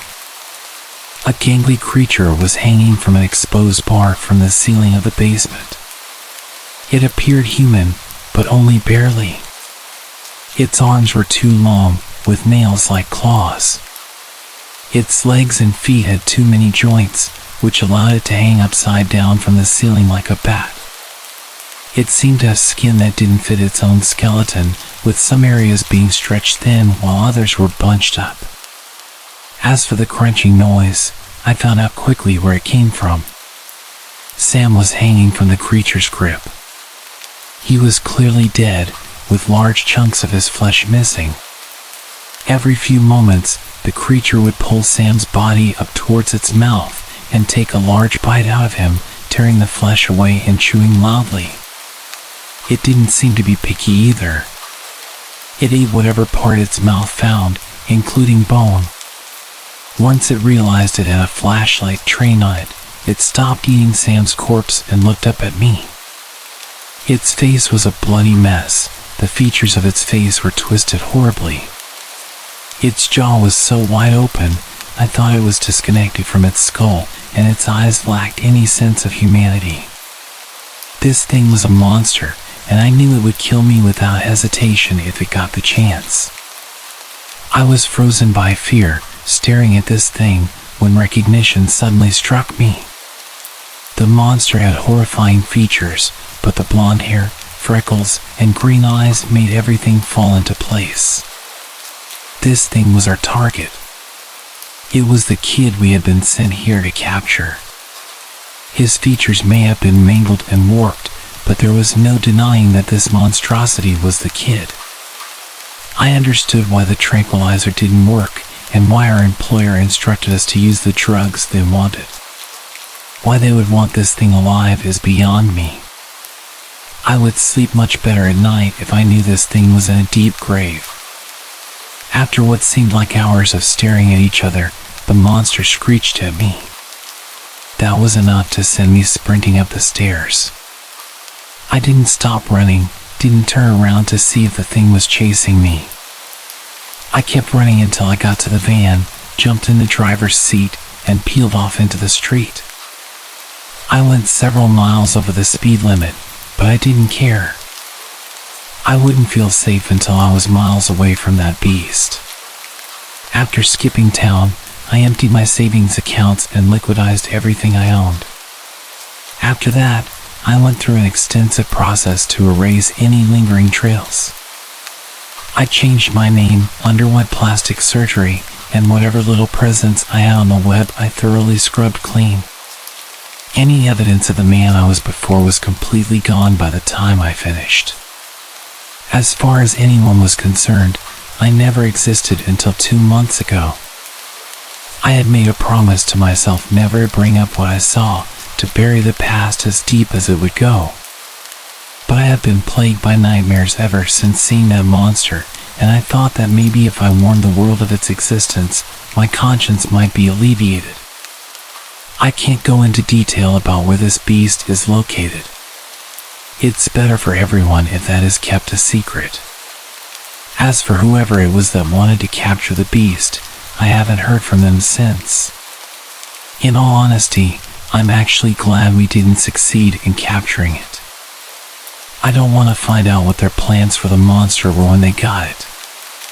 So, take this as a warning. People say that the dark web is full of monsters. I learned the hard way that sometimes that could be taken literally.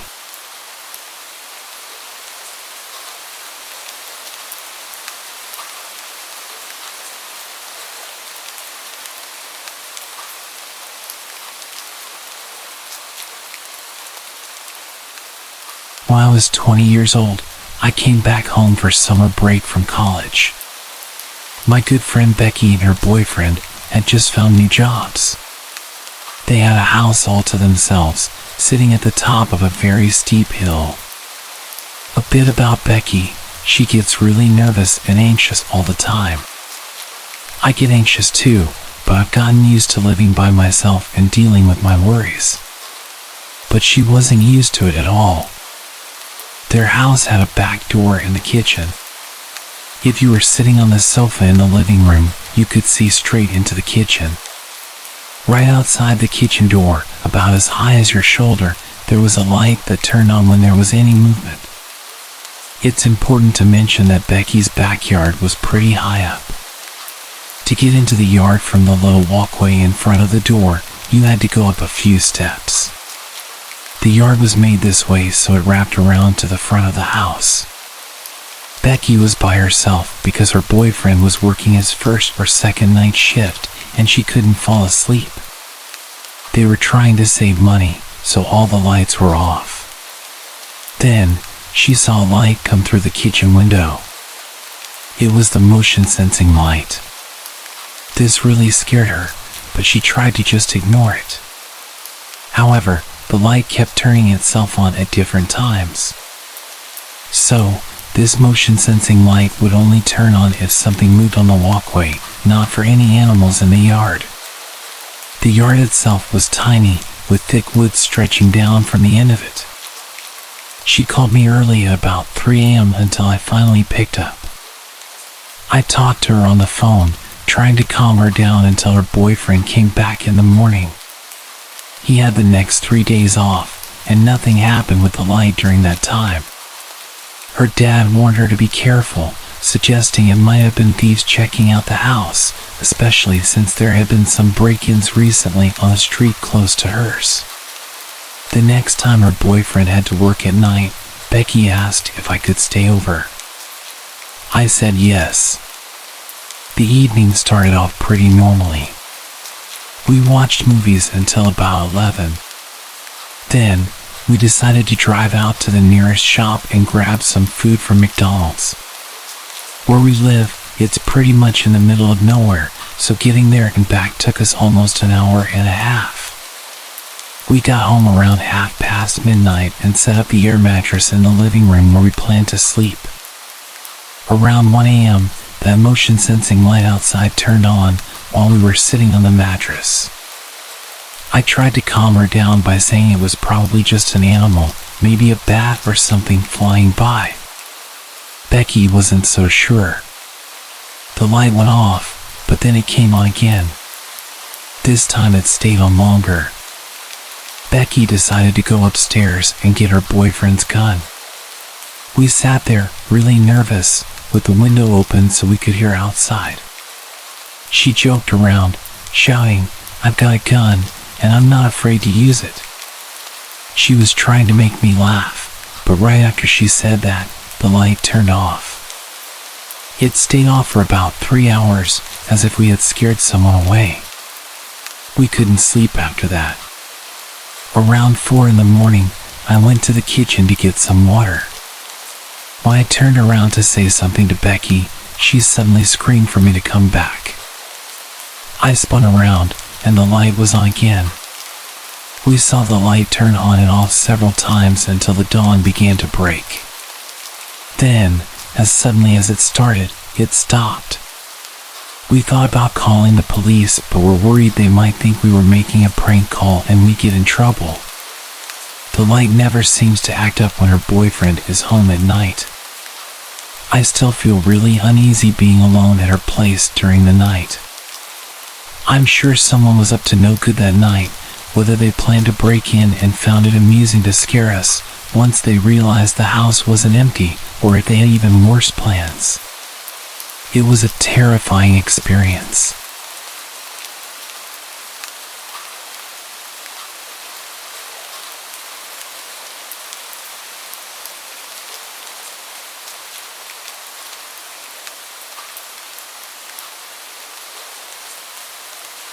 Back in 2012, I sat down with my girlfriend, and after 18 months of dating, I told her my family's deepest, darkest secret.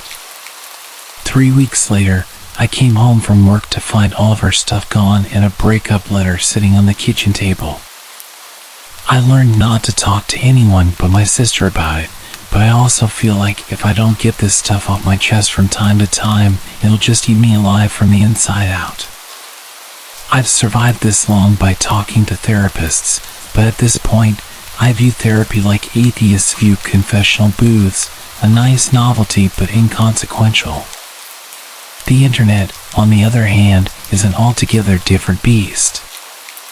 I can remain anonymous, and strangers online can give their opinions. And just like it allows me to say things I'd never tell a person face to face, it allows you to give me your full and unfettered opinions, as brutal as they may be. But I'm okay with that, and that's why I'm writing this. Because I don't want absolution, I want judgment. I was 12 years old at the time of my discovery, and all summer I had this one all-consuming obsession, Pokemon Red. I put hours into catching and training all the original 150 Pokemon. Then, when I beat the Elite Four and completed my Pokédex, I just deleted my save and started all over again. By showing that I loved playing Pokemon so much, I gave my parents a way of punishing me whenever I misbehaved. They were great parents to me for the most part, and my frequent misdeeds were mostly harmless.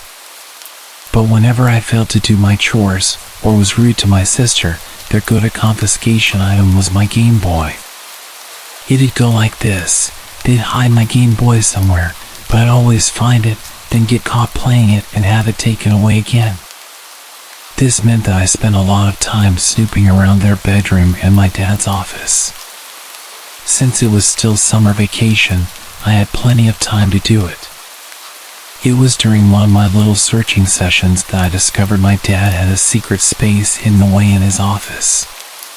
He normally kept it locked, but during one afternoon snooping, I found the key in his office. My dad had this big old antique cabinet that he kept all kinds of junk in, and I knew he sometimes hid my Game Boy in it. So after having no luck elsewhere, I began to search it. I remember sticking my hand into one of the bottom cabinets, leaning in just a little too hard, and then I heard a dull crunch of wood as the rear wall of the cabinet suddenly gave way. When I looked, hoping I hadn't broken it, I saw that there was a small hidden compartment. Due to the dim light, the only thing I recognized at first was the gun. But there was also something that looked like a letter and, more importantly, something shaped like my Game Boy. I reached out to grab it, but as soon as I touched it, I realized it wasn't what I was looking for. It felt leathery, not the plastic I was used to, and as curiosity got the better of me, I pulled it out of the hidey hole to see what it was. It was a journal, this old-looking leather-bound journal. When I opened it up, I recognized my dad's handwriting. I might have recognized his handwriting, but I definitely didn't understand most of what was written. The entries were clearly dated, but what followed was an unintelligible mess of abbreviations, words, and phrases. There were also these little hand-drawn diagrams of what looked like beds along with stick men that had their limbs contorted into unnatural positions. I didn't understand what I was looking at, but I just knew from the fact that it was hidden that it was some secret side of Dad that he didn't show us. I was so filled with grim curiosity that I felt compelled to check out the other stuff. First came the gun. It was much heavier than they looked in the movies, and it was much scarier. I held it like it was made of glass, not even daring to touch the trigger. I then put it back as slowly and carefully as I could. I saved the thing that looked like an envelope until last. I figured that it'd be sealed, but after retrieving it, I saw that it wasn't an envelope at all. It was one of those plastic wallets that 1-hour photograph developers give you, the kind that house all your photos and negatives tucked inside. I figured that it might be pictures of my family since those are the only kind I've ever seen come out of a wallet like that. But the only member of my family present in the pictures was my dad, and this version of him was unlike any I'd ever known. The first few pictures were of a bed, somewhere I didn't recognize. It didn't look all that remarkable at first, but then I noticed the rope tied around the bedposts, and that bad feeling I had started to intensify. The next few pictures were of a bunch of tools all laid out on a wooden table, but I noticed a few other things mixed in with them. There was a hammer, a hand drill, a pair of metal pliers, all home improvement stuff, but there was also a scalpel and other surgical-looking tools that looked so sharp they made me wince. The next photographs I saw were of my dad, but like I said earlier, there was something really off about him.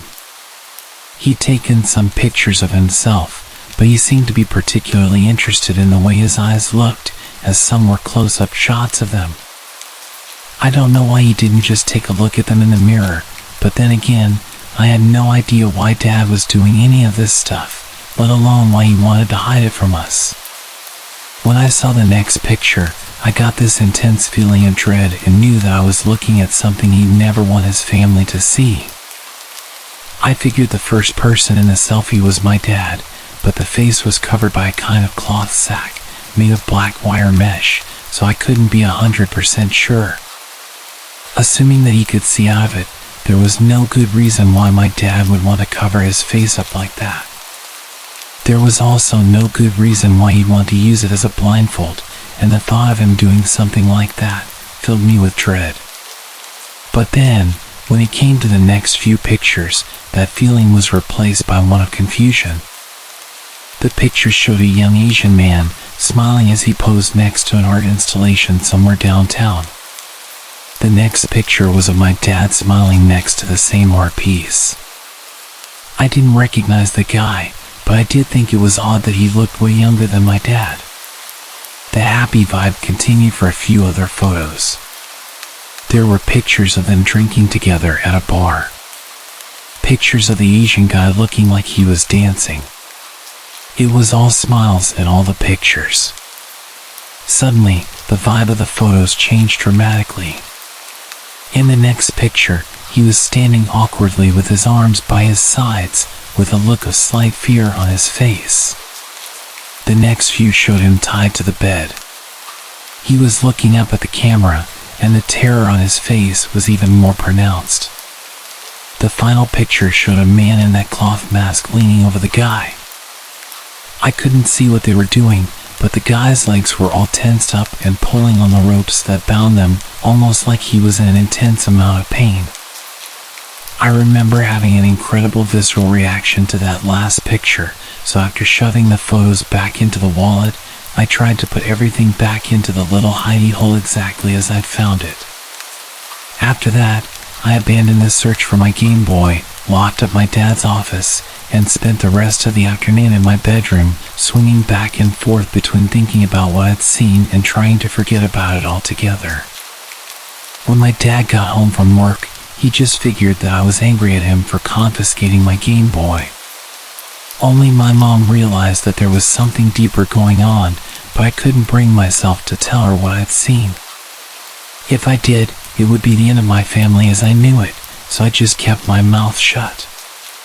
It wasn't that I didn't want to talk to someone about the pictures, I just didn't know how to do it without some kind of familial apocalypse. Besides, I wasn't even sure what I'd actually been looking at. I tried to pretend that I hadn't seen anything, but my relationship with my dad was never the same afterward. All I could do when I saw his face was picture him in those photos, wondering what the hell he was doing to that poor unsuspecting guy. I assumed Mom knew nothing about what my dad had been doing in those photographs, and I felt incredibly sorry for her.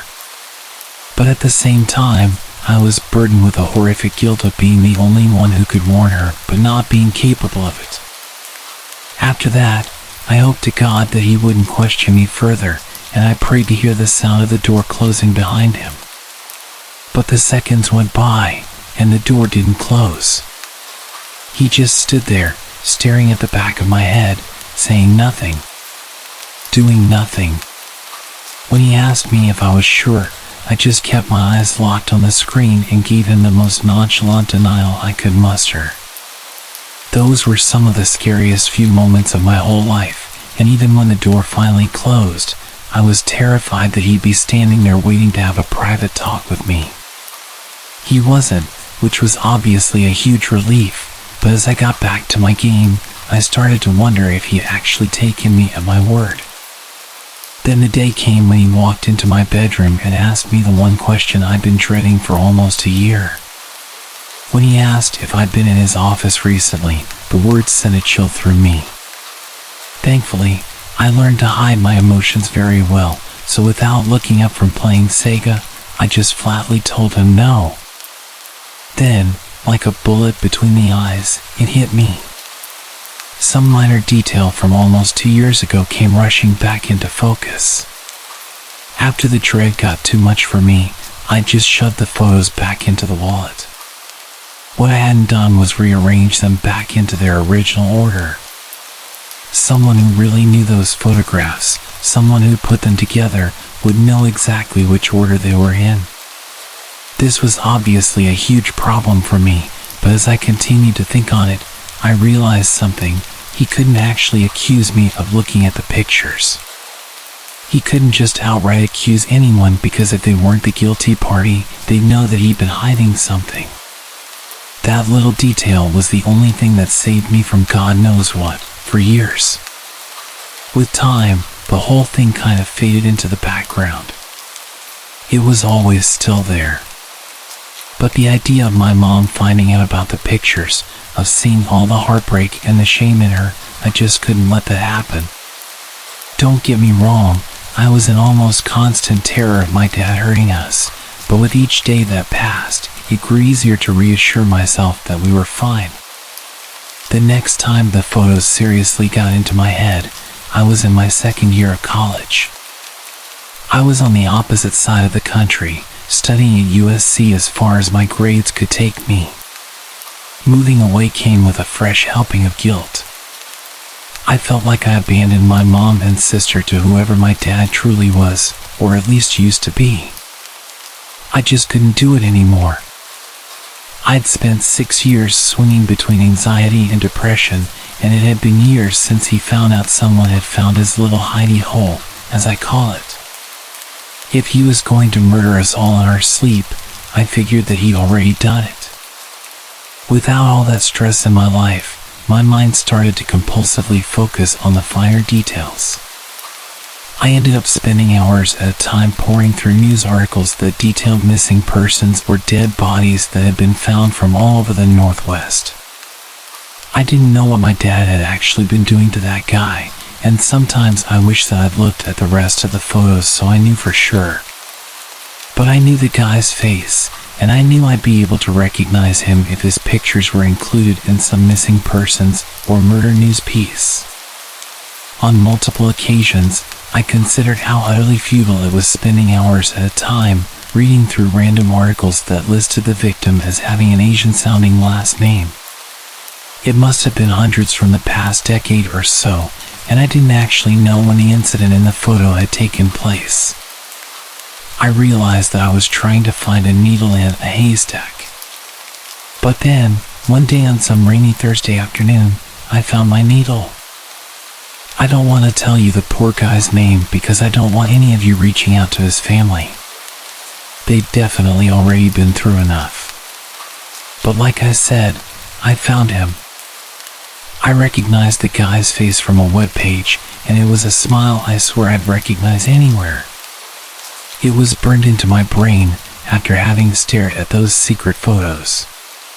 The article gave a few details regarding his last known whereabouts, but mentioned that the guy had talked about visiting a friend in the weeks before his disappearance. They went on to plead for any information, basically saying that the police had no idea what had happened to the poor guy. I'd known for years. I just didn't quite realize it. Incidentally, the answer to my fixation brought up a whole new question. What was I going to do with this information? The answer was simple: nothing. There was nothing I could do that wouldn't have a devastating effect on my mom and sister. My sister wasn't very old, definitely not the age to process the fact that her father was at the very minimum involved in the disappearance of another human being. There was nothing I could do right then. Nothing I was okay with. But now that I had my answer, I could at least plan to do something in the future. I didn't quite know when that might be, and I wasn't quite sure how I'd go about it, but I knew I was going to confront him about it at least before he died. Yet, as it turned out, it wasn't my dad's impending death that prompted me to put my plan into action. It was my mom's. 2 years after I graduated college, I was living in Charlotte, North Carolina, when I got a phone call from my little sister. Mom had cancer. It was terminal, and it was aggressive. She had a few months tops. That's what the doctor said anyway. I plan on spending as much time as possible with her during that time. When she finally passed and the truth of what my dad had done could no longer hurt her, I made my move and did something I should have done more than 10 years prior. I called my dad for the first time in what felt like forever, and I gave him an ultimatum. I told him that I knew what he'd done, that it was me who had found the pictures all those years ago. I told him the only thing that stopped me from saying anything was not wanting to destroy our family, and that I wanted Mom to live a life of blissful ignorance before I finally tore apart his legacy. I gave him two choices. He could turn himself into the police and do the right thing, or I'd tell them everything I'd seen and how I could link it to the missing persons case from the late 90s that I'd found. The next day, I got another call from my sister, marking the second time she'd been the bearer of bad news in less than 6 months. My dad had taken his own life. It came as a shock. I considered the possibility that he might take his own life before I put my plan into action, but decided that he just wasn't the type. I figured he'd go on the run, try to move up to Alaska and change his name or something, maybe even leave the country. I guess it showed how little I really knew him, even up until the day he died. The only thing was, the whole thing didn't die with my dad. There was still more work to be done. I went back home to check his office for the pictures, intent on handing them to the police, but they were gone. I turned the house upside down, even checked the trash for ashes or things of that nature, but I found nothing. He must have destroyed them or disposed of them somewhere. But that wasn't good enough. He must have known that sooner or later, the cops would get him for whatever he'd been a part of, so he just decided to end it all and rob his victim's family of the justice they deserved. I went to the cops anyway, told them everything, and eventually received a call back from 2 homicide detectives. They called a handful of times over the course of the next few weeks, a few questions here and there. Eventually, I realized how difficult a task they were faced with.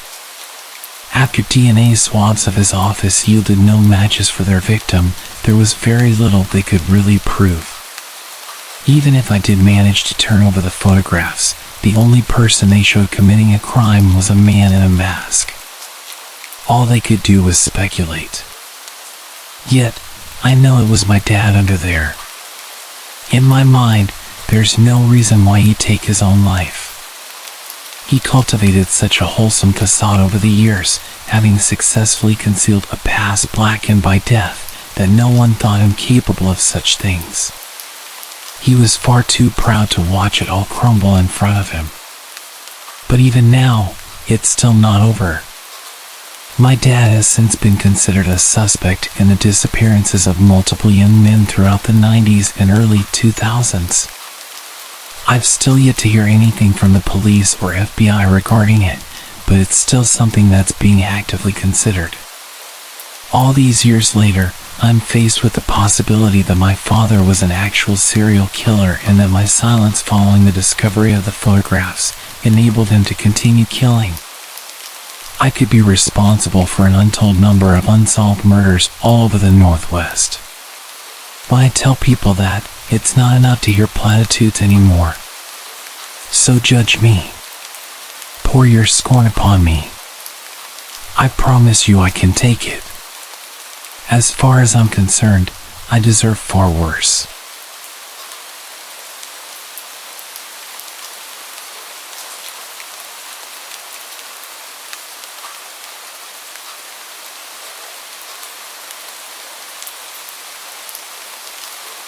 This all went down in the summer of my 8th grade year.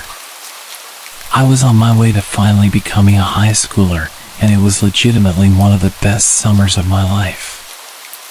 I had 3 weeks of no school until I was officially in high school. I spent my time mostly playing video games, sleeping, or playing basketball with my friends.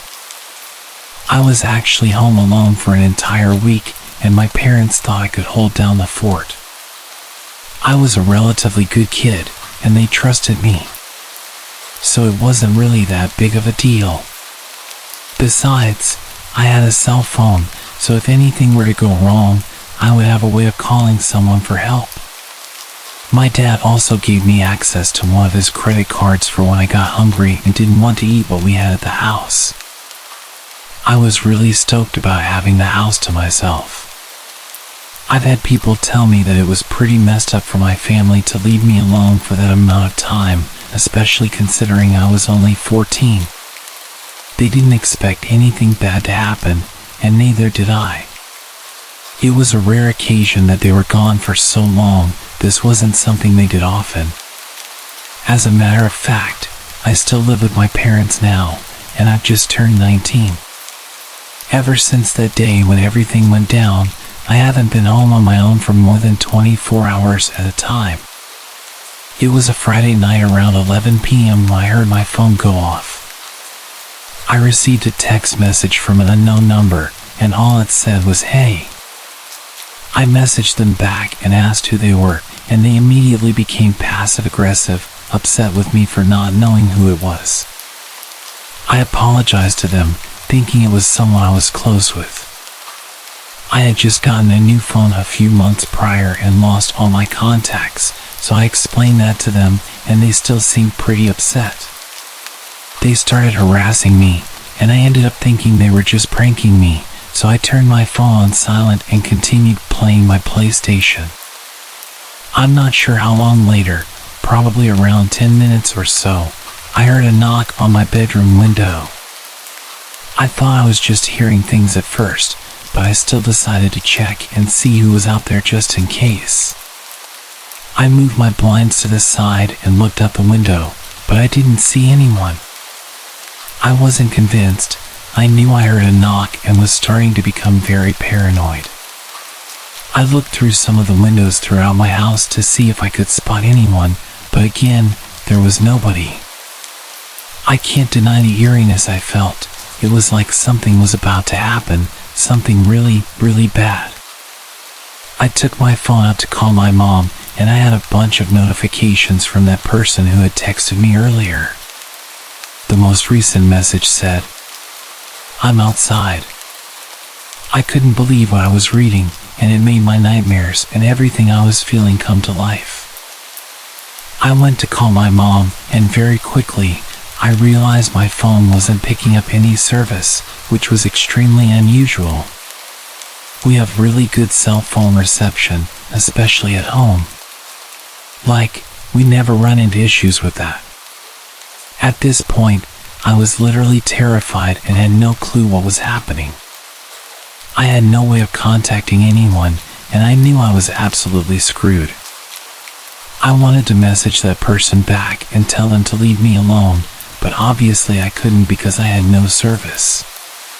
If you're wondering why I didn't use my Wi-Fi to send an iMessage, it's because the person texted me wasn't on an iOS device. I was pacing around my living room when all of a sudden, I heard some noises coming from outside. I went in the direction of the noise, which was toward the back patio, and I listened.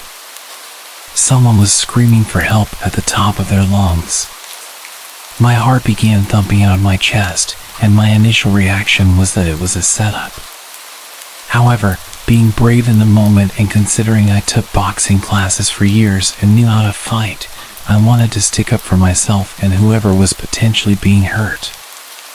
I'm not going to lie, I was really wanting to beat the crap out of whoever was harassing me. Plus, I knew if I didn't do something now, something bad was likely to happen anyway. So I did the unthinkable. I walked outside to my back patio, and it was silent. The only thing I could hear was the crickets chirping. I waited for a second until I yelled out to whoever was there. I told them I was going to mess them up and acted a lot tougher than I felt.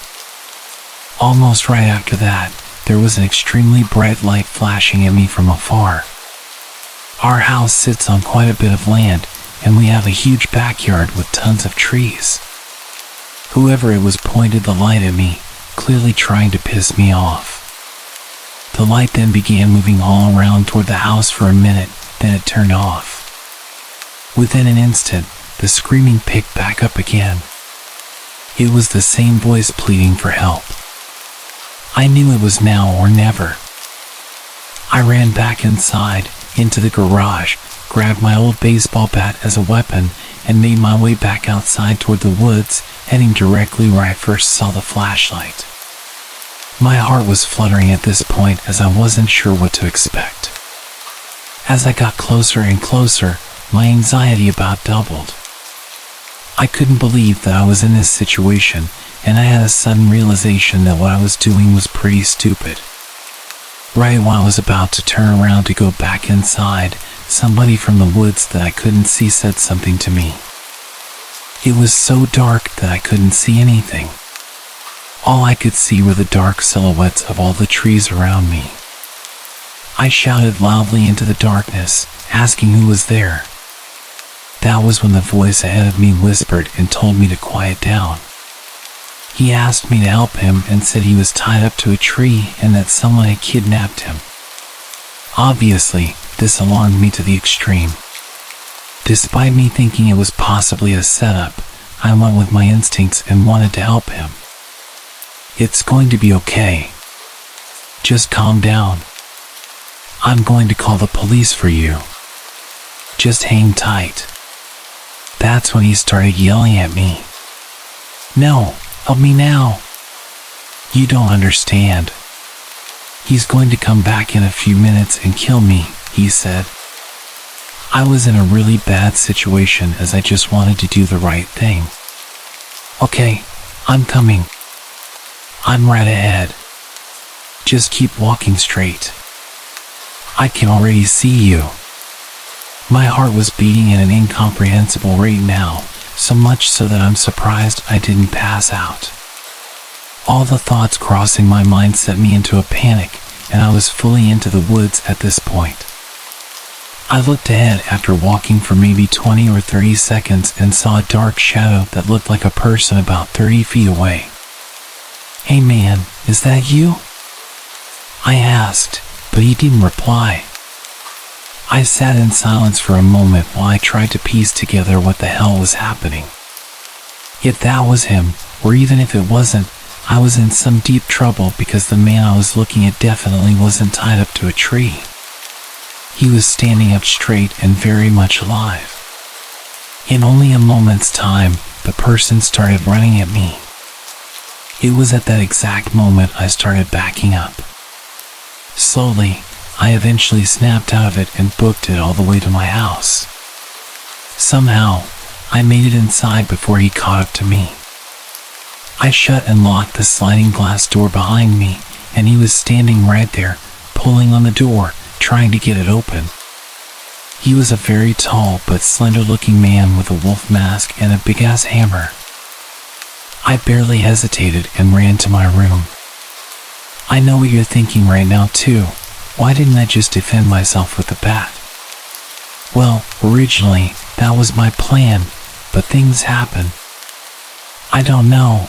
I was absolutely terrified, and you would be too if you were in that same situation. I was pacing back and forth in my living room, trying my luck with my phone again, but still, I had no service. I started having some sort of manic episode and began screaming and punching my couch. I was extremely angry and sick of being the victim. I almost ran out there and beat him myself, but I chose a different approach. I waited patiently, and sure enough, after only a minute, he was knocking on my front door. I ran over to the door and told him to see what happens if he stepped even a single foot in my house. He wouldn't be walking out if he did, that's for sure. He then started laughing. I just kept quiet and went back to my room. The knocking grew louder and louder, and eventually, he started screaming. I had no idea what he was saying, but I think he was mocking me. A few minutes went by of this, and that's when I heard my living room window shatter. I got myself ready and hid behind my open bedroom door, just waiting for him to walk in. The footsteps got closer and closer as he walked into a few different rooms. Now he was heading to mine. I gripped the bat tighter and said a little prayer. He walked in, and I was able to hit him in the head with the bat. He fell straight to the ground. I hit him a few times while he was down as well, to make sure he wasn't getting back up anytime soon, and I ran. I ran down the road about 5 or 6 miles to my friend's house, and when I finally got them to answer the door, I briefly explained what happened, and they let me use their phone to call the police. A few police officers were sent to my house, and a few officers to my friend's house as well. I then called my parents, and they rushed home. They were over 2 hours away, so it was going to be a while before they made it back. I told the police exactly what happened, and it turned out I had killed the intruder. I didn't know if he was dead until the police officer told me. I was worried I was going to be in trouble, even though I didn't do anything illegal. It was self-defense. The police took me in for questioning, and since I was a minor at the time, they had to bring my parents in as well. Yes, I killed a man as a teenager, and everything about it has completely changed my life. I've been numb, I've been scared, and I've been anxious. I can't tell you how many nightmares I've had about this whole thing. It's all over, and this was years ago. Sometimes it feels like it only happened yesterday, and I relive the whole thing, the blood, the screaming, and more importantly, my lost innocence.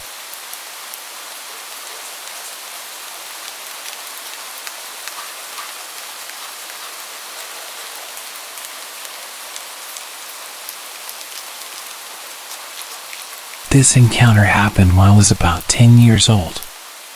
My sister and I were home alone since it was during the summer, but our mom and grandmother were busy so they couldn't stay home with us. We were used to being home alone during the summer, so it wasn't a big deal. The only thing we could not do was go outside or open the door if someone knocked. During this day, I had gotten up and started to play The Sims 2 in our kitchen. My sister was watching TV. A few hours into gaming, I thought I heard the doorbell ring. At first, I thought it was my game, but I had turned off the sound. So, I asked my sister if she heard the doorbell. She replied that she hadn't. She said it was probably just the show she was watching. I brushed it off and went back to playing my game. About 10 minutes later, I saw a reflection on my computer of a man in a suit, his hands cupped around his eyes, looking through the glass doors behind me. I turned around to be face to face with this strange man I'd never seen before. I had no idea how long he had been watching me. He waved at me like he knew me from somewhere. I called my sister's name, who had not noticed the man yet. She quickly grabbed the house phone, calling our grandmother. We had seen salespeople before, but none of them looked like this guy. He was wearing a full-on black suit that did not fit him. If not strange enough that this guy was wearing a suit in 99 degrees, he was also carrying a briefcase. All the salespeople I'd seen only ever had a clipboard or maybe a couple of flyers, but this man had a briefcase. The next flag came when this guy walked around our house to come to the back door, which during his little trip he would have seen there wasn't a car in the driveway, indicating no one was home. As I was getting up to hide, the man reached down and grabbed the doorknob, starting to jiggle it forcefully. Thankfully, the door was locked. He looks at me, smiling, and gestured at me to come and unlock the door for him. All the noise he'd been making had now set off our 75-pound lab mix, making her go berserk. No way she was going to let this guy get to us if he did get in. My sister tells me our grandmother is on the way, and she wanted us to hide in the back of the house in her room until she could get home. My sister hands me the phone, then runs into the kitchen to grab the biggest knife we have. I can hear her yelling at the guy that we called the cops. She comes back into the room with me, and we shut the door. She tells me after she lied to the guy about calling the cops, she said that he started laughing like she just told the funniest joke he ever heard. A little while later, we heard the door open and my grandmother calling us. We come out to meet her. She tells us she did not see a man anywhere in sight. She'd walked around the whole house before unlocking the door. She also thought it was weird if he was a salesperson, he would have left a note saying, "Sorry, we missed you." She ended up taking the rest of the day off to stay with us, also so she could watch to see if the man would come back around. It's been 11 years since this encounter, and I still don't want to know what was in his briefcase.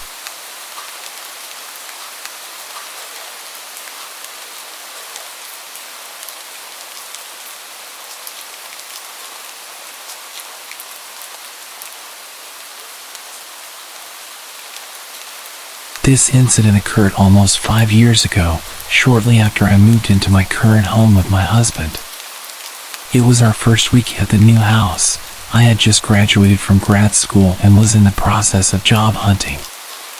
Our house is modest but had 2 stories, with both bedrooms and a bathroom upstairs. It's a back house facing an alley, and our landlord and his wife live in the front house. One morning, as my husband was leaving for work, he abruptly came back inside. "Did you try to remove a screen from a window downstairs?" he asked. I was puzzled and told him I hadn't. He urged me to come outside, so I quickly got dressed and followed him. To our alarm, the screen covering a large window downstairs was bent at a sharp angle, as if someone had attempted to push it up from the bottom.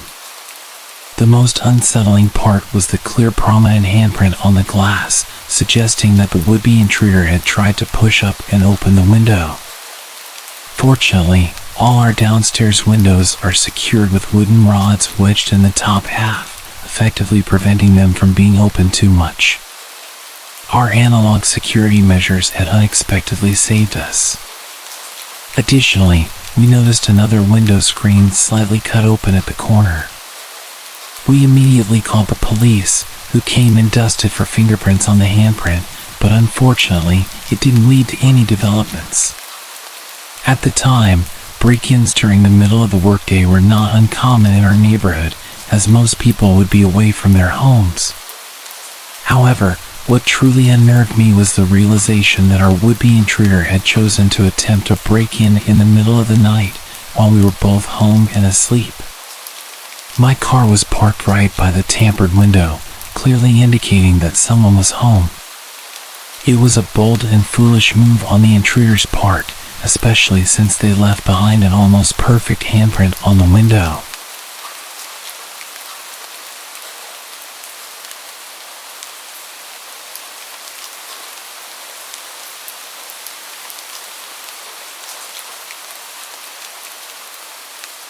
Although it might not seem like it, this incident happened quite a while back, probably over 10 years ago. I was in my later years of high school and was home alone. My parents were at a wedding that required them to stay at a hotel, and my brother worked the night shift at that time.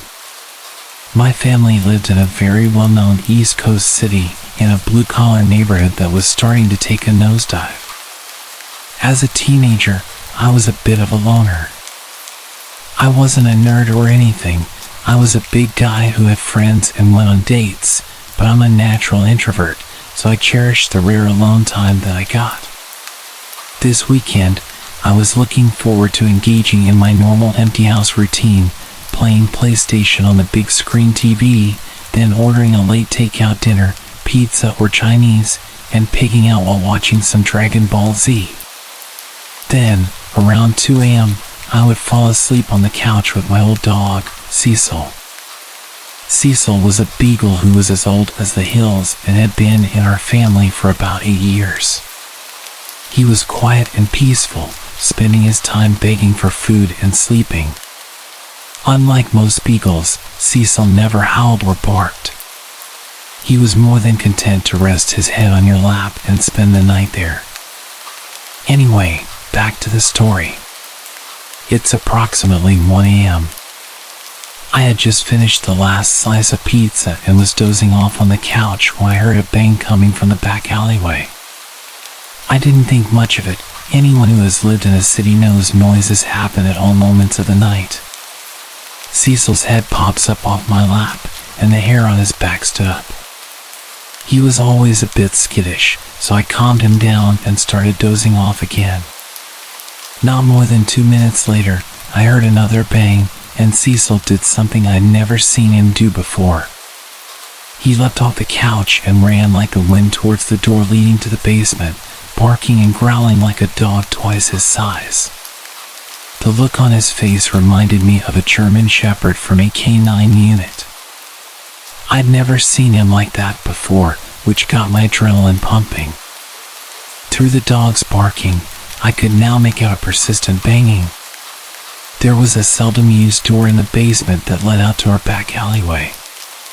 It was old and rusted and was hard to open even with a key, and it made a lot of noise. I suddenly realized that someone was trying to break into my house through my basement door. For a quick bit of context for anyone who hasn't lived in a bad neighborhood, if someone tries to get into your house and moves on after they realize the door is locked, they want your stuff. If someone is persistently trying to get into your house despite the door being locked, well, they want you. Knowing this, I rushed upstairs to grab the heavy wooden baseball bat that I kept under my bed for situations like this, then I headed down to my basement. I probably should have run, but I was a macho teenager with a tough guy complex, and I also didn't have anywhere to go. While I was heading down the stairs to my basement, Cecil blew past me with the speed and aggression of a dog half his age. Suddenly, I heard a man's voice saying, "Oh," and the banging stopped. I didn't call the cops or anyone else, which was probably the dumbest thing I've ever done. I just sat up for the rest of the night with a bat in hand. My brother came home that morning, and I told him what had happened. We went to the basement door to take a look, and when we gave it a tug to open it, the whole door fell off. This psycho was one good shove away from getting into my house, but old Cecil scared him off. I'm pretty sure that fat, lazy old dog saved my life. When I tell people this story, they dismiss his actions as a dog doing what a dog does. But when I tell you that Cecil never barked or moved that fast in his life, you can take that to the bank. It was almost like he knew the urgency, like he knew that door was going to give. A few years back, we had to have him put down because he got too old and was in a lot of pain. Before the injection, I got a moment alone with him. I thanked him one last time for his friendship and for what he did that night. At this point, I was a grown man with a wife and kids. I'm convinced that none of that would have happened without old Cecil. Thanks, pal. I miss you.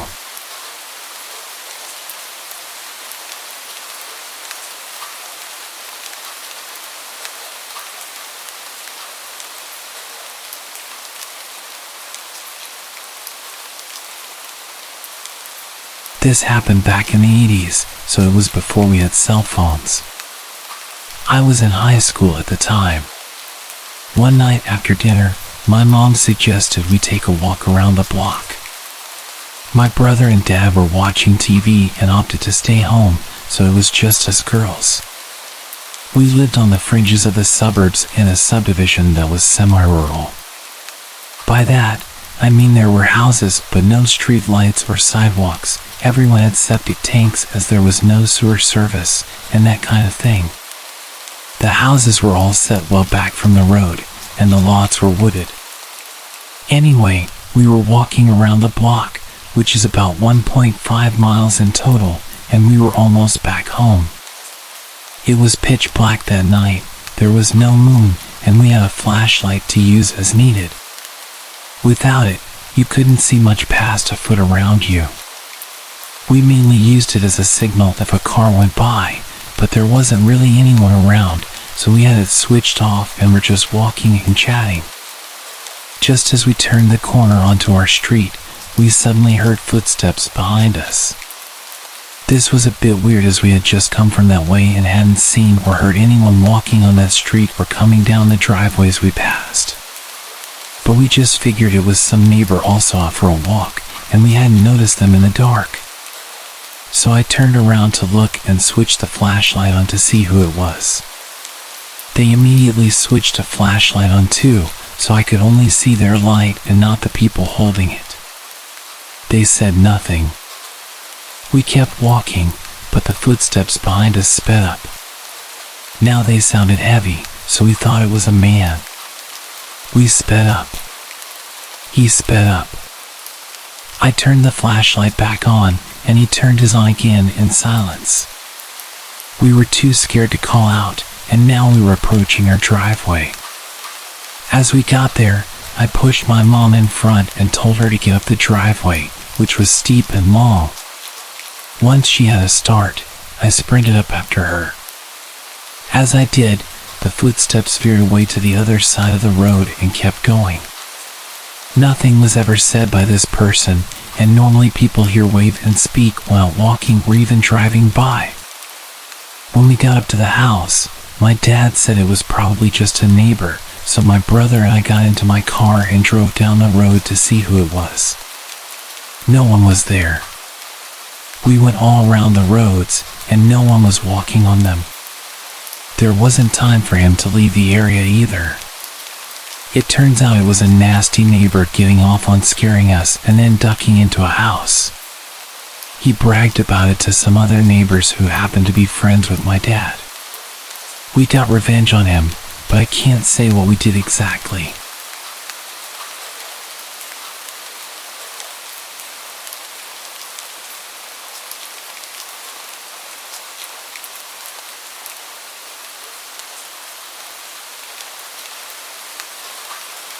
I'm a security guard for an alarm response company.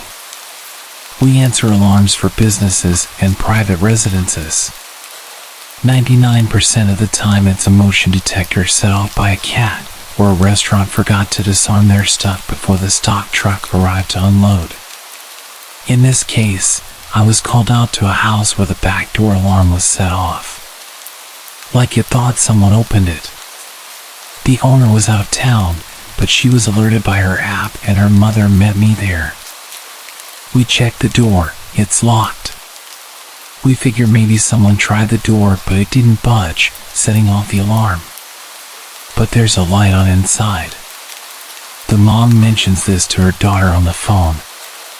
The daughter says she isn't sure if she left the light on or not. It's a good idea to make people think someone's home, but she just isn't sure.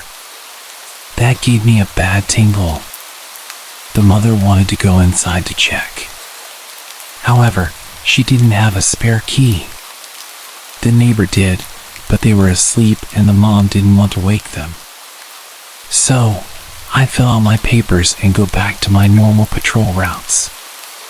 An hour later, the same home sends an alert out. I'm the only one in my city zone, so I answer it again. When I pull up, police and CSI are there already and they're talking to the mother and the now awake neighbor. They are reviewing video footage sent to them by the daughter. I look at the footage. There were 4 men that were armed wearing masks and hoodies. They came out of the bathroom a minute after the mother and I left. They proceeded to rob the place. They had broken in and locked the door behind them for appearances. They're the ones who turned on the light. The mother told me 3 guys had robbed her daughter's home a month before. Somehow, they knew when this girl would be out of town. They appeared smart, desiring a quiet robbery without conflict. But they brought guns, so they were prepared to shoot their way out of trouble if they needed to. The mother had wanted to go in. If she'd had a key, or woken the neighbor for the spare, we would likely have been shot dead by these guys when we went inside. Work doesn't give me Kevlar vests or anything. If I ever get another house call and someone's in there, I am not going inside no matter what is asked of me. I count myself fortunate the way was blocked this time because I was prepared to foolishly go in and check if I could. The 1% of the calls where something is actually off, it has never been as bad as this one.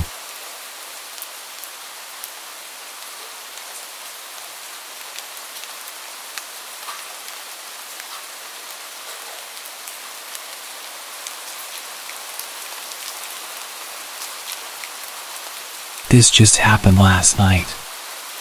I live alone with 2 cats, like a typical Redditor. This incident might sound mundane, but it was genuinely creepy in real life.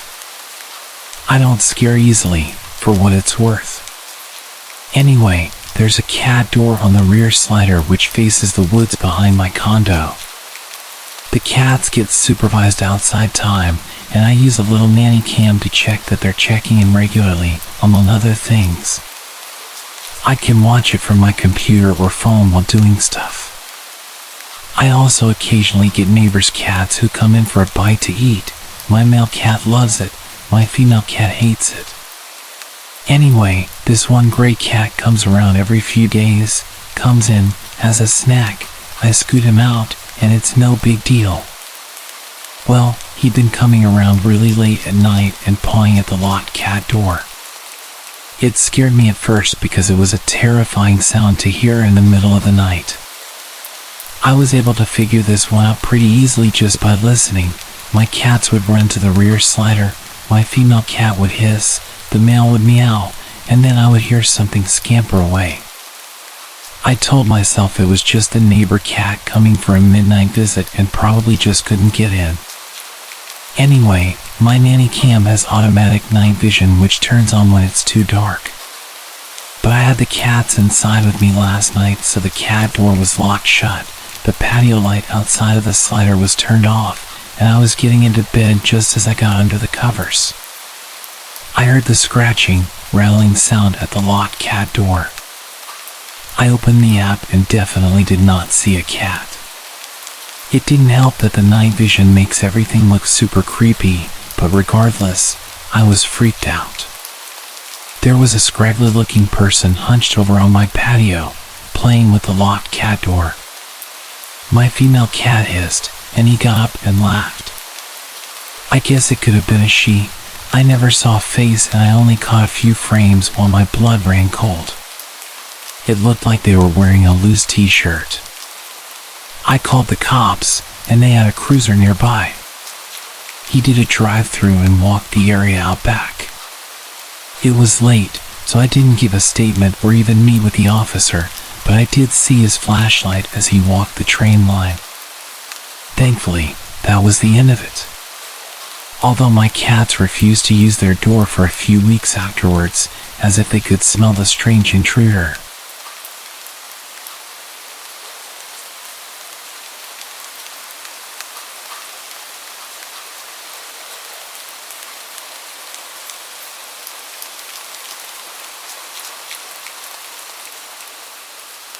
I'm a female, and this incident occurred in 2008 when I was 13 years old. I'm now 27. I remember it as if it were yesterday. I lived in Cincinnati at the time, and it was January. My middle school had been called off due to a snowstorm the night before, and I was home alone because my dad and stepmom had to go to work, which meant my little sister was at daycare and my older brother had a dentist appointment. My dad worked in lawn care and sometimes came home for lunch if he was in the area. So, when I was awoken by noises coming from the basement, I thought it was just him, home for lunch, going through things in the basement. I didn't think much of it. When I got out of bed, I could still hear what I thought was my dad in the basement. But as I approached the stairs, something felt extremely off. I don't know what caused me to do this, but instead of yelling, I whispered, "Dad, is that you?" He didn't respond, so I quietly went to the front door, looked out through the tiny square window, and saw two men walking up the snow-covered hill to my backyard. I later found out that there was a third man, and he was the one who broke the basement window. I quickly realized that the noises I heard were actually from the basement window, directly under my bed, being broken. I ran to my bedroom, immediately hopped into my closet, and called my mom. When she answered, and I told her what was happening, she called my brother to see if he would come home because I had a history of being scared to be home alone. Neither of them actually believed that there were people in the house. Before my brother got there, and right after I got off the phone with my mom, I called the cops. I don't think the dispatcher believed me at first because she asked me several times if I was sure there were people trying to enter my house. Meanwhile, the three men had already entered the house and were running up the stairs from the basement. After I told her that, I immediately noticed a change in her voice, and she told me to stay calm and asked me if I was in a safe place. I told her I was in my bedroom closet, except the door wouldn't close all the way because my room was only clean because I threw a lot of it in my closet, so I had to hold my closet door shut. The dispatcher told me to let her know what I could hear, if anything. I told her that I heard them talking to each other in the living room, but I couldn't understand what they were saying. The next thing I knew, they were breaking down the door of my dad's bedroom, which was right next to my room. Not long after that, I saw through the crack of my closet door one of the men enter my room, and a few seconds later, he walked back out, obviously realizing it was a child's bedroom and that he wasn't going to find anything worthwhile in there. A few moments later, one of the men shouted, "He's home!" and they all started running away. A bit of backstory about the house: it was fairly old. So to open all of the windows, even the basement ones, you had to crack a lever to open or close them. Unlike the glass block windows that can't be broken or seen through.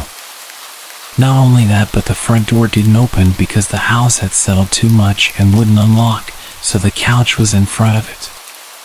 Because the front door didn't work, we used the side door to get in and out. I'm not sure why, but the side door had to be unlocked with a key from the inside of the house to be able to leave. Everybody had a key besides my little sister.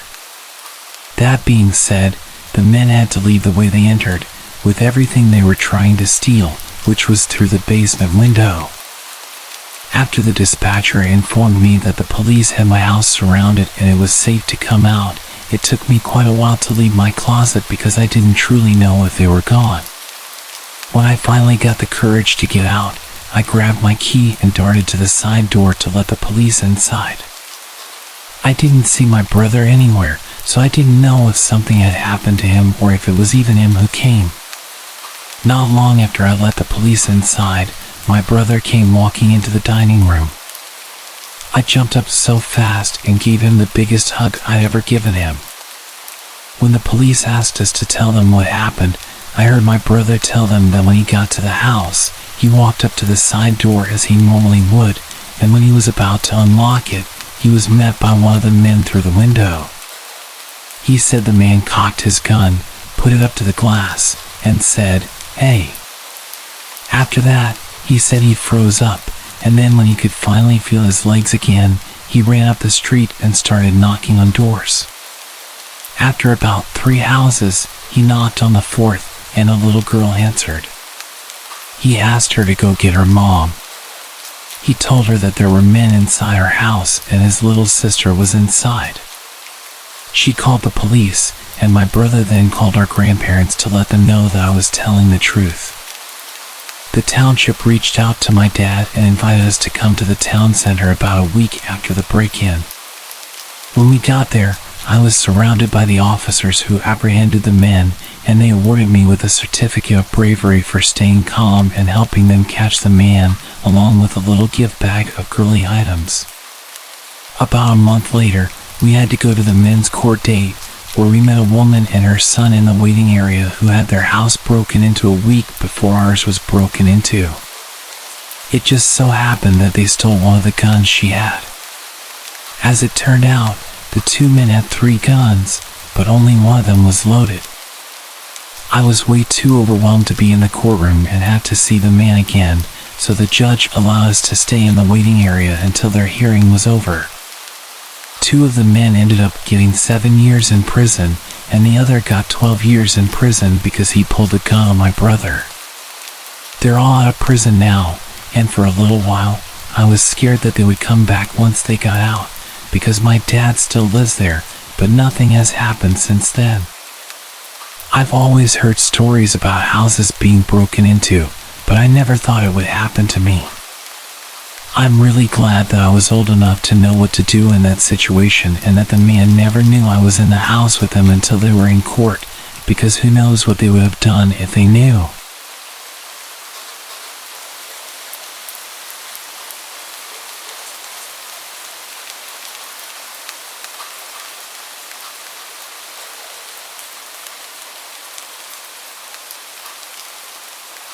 This story happened about 2 years ago when I was 19 and my foster sister was 16. It was the summer before I was going to college, and I mostly lived with my mom and my sister except for every other weekend when I'd stay with my dad. Summers where I live can get really hot and humid, so we had a habit of walking the dogs around 7 p.m. when it would be cooler but still light outside. On this particular evening, Mom wasn't going to be home until late. She often participated in choirs, Bible studies, youth group events, and more, so it wasn't uncommon for my sister and I to be left home alone until 8 or 9 p.m. Therefore, it was up to us to walk the dogs by ourselves. Even though we lived in the countryside, we decided to drive 20 minutes to a park for a change of scenery. Let me explain the layout of the park for clarity. The park isn't very big, but it's popular because of its mile-long looping road with attractions like playgrounds, ponds, and a small country hall spaced out on the inner side. The outer side features just grass and trees with one playground at its end.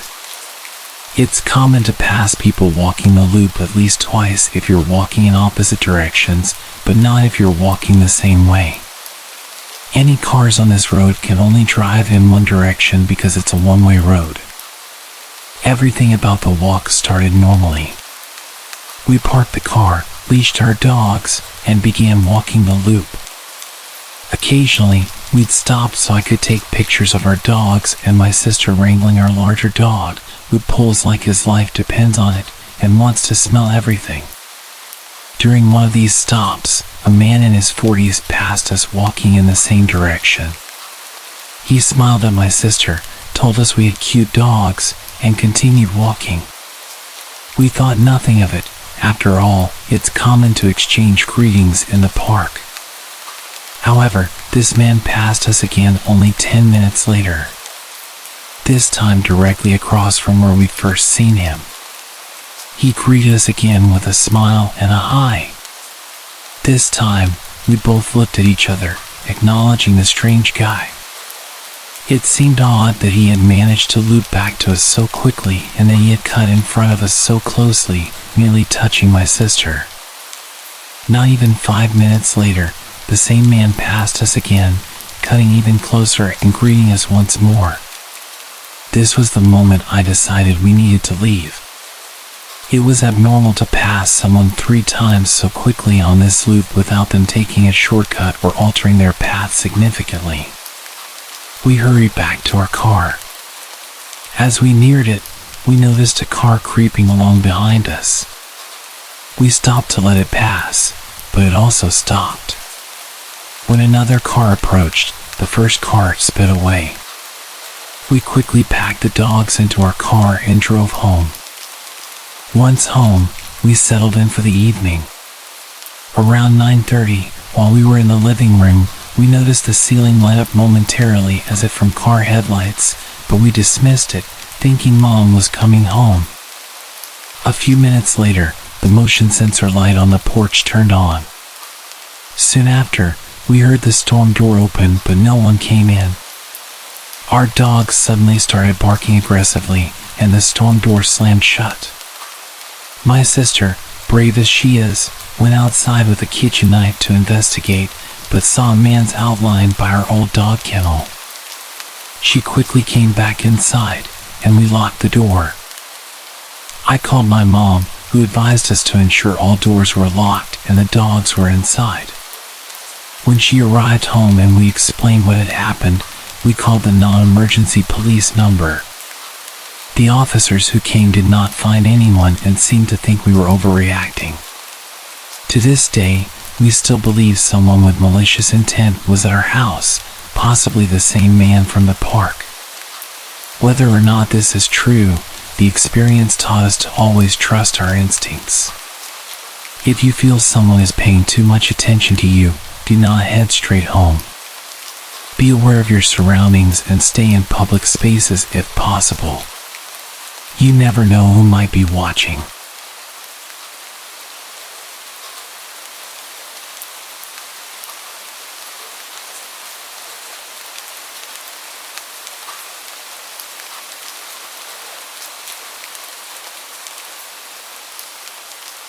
About 12 years ago, when I was 9 years old, I was home alone with my 12-year-old brother.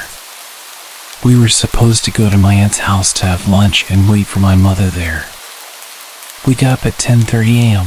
I took a shower, and then my brother took one after I was done. After that, we were both in the bathroom brushing our teeth and finishing up when we heard someone knock on our door.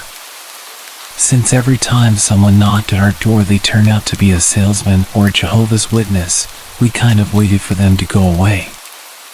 After a couple of minutes, I went to see if they were still outside through the window, and no one was there. What a relief! We continued getting ready when we saw a shadow pass by through the bathroom window, which was kind of like a small square of frosted glass. We waited and watched just in case it was a bird flying by, when suddenly a hand hit it. We got scared. We didn't know what to do. My brother had his cell phone, so we immediately called the police. While it was ringing, we heard a loud bang at the door. Someone was trying to break it down. I don't know if they were kicking or ramming it, but it was one of the most frightening things I've ever heard.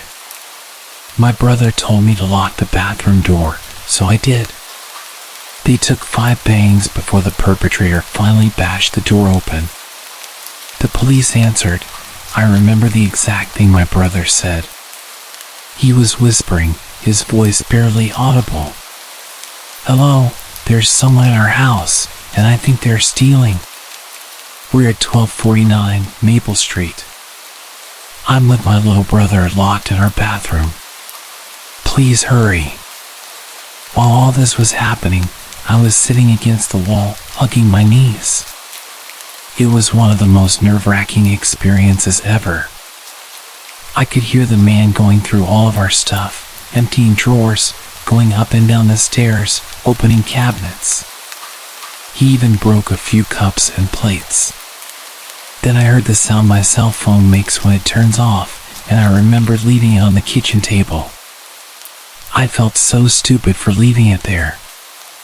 Things continued for a couple of minutes when we heard him trying to open the door to the bathroom. My brother got a hold of a big metal rod we had lying around there. The man started kicking the door, shouting, "Who's there?" We said nothing. Another kick, then another. I felt I was about to have an anxiety attack. My chest started to ache, I had chills, and it was really hot. I tried to remain calm, but it was just too much.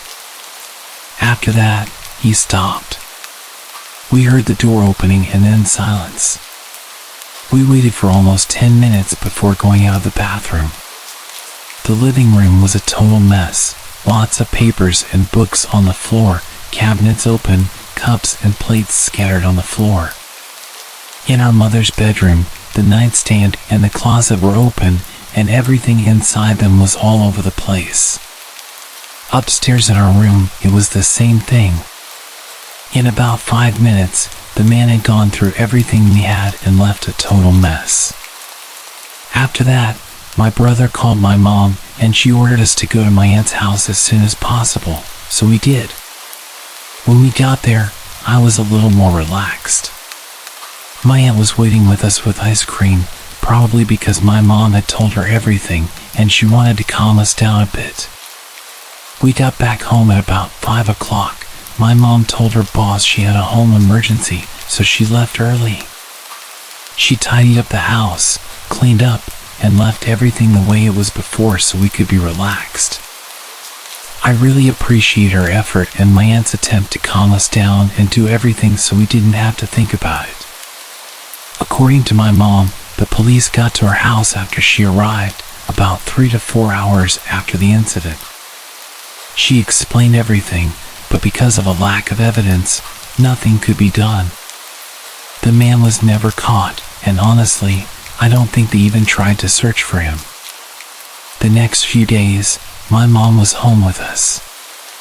Now I tell the story as a funny anecdote. Luckily, no one was hurt, and he only took useless stuff, but at the time, I was really scared. To a 9-year-old, an experience like that can have serious repercussions. I'm lucky it never came to that, and I got over it after a couple of weeks.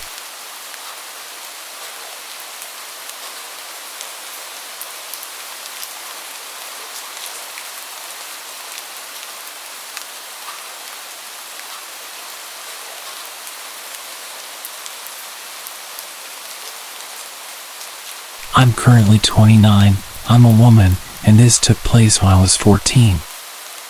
I had just started 8th grade.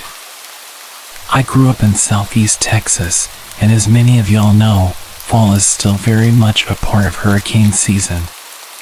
It was a Friday night, and it was just me and my mom at home.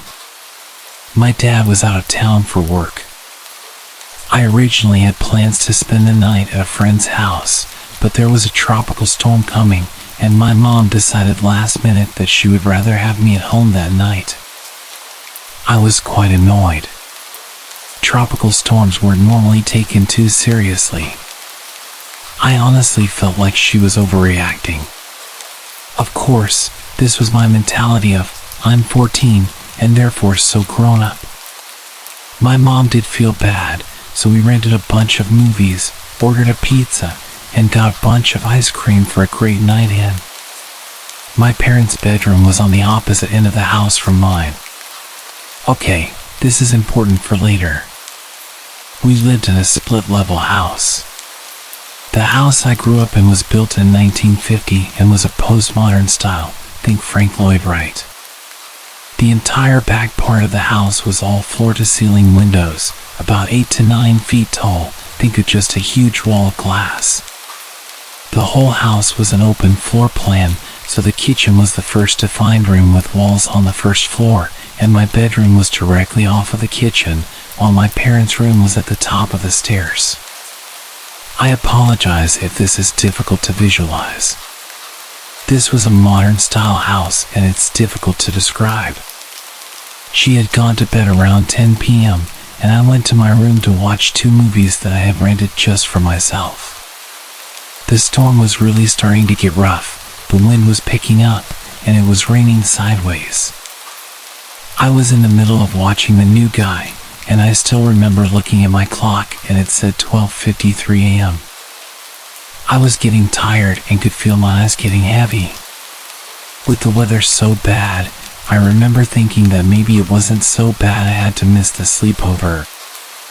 I must have dozed off because the next thing I remember is a huge crash. It was one of the big windows in either the dining room or living room.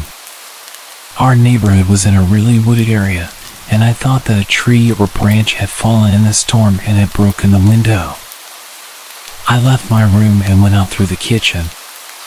Right as I was approaching the doorway from the kitchen to the dining room, I could see my mom coming down the stairs. I saw a man standing in our dining room covered in blood.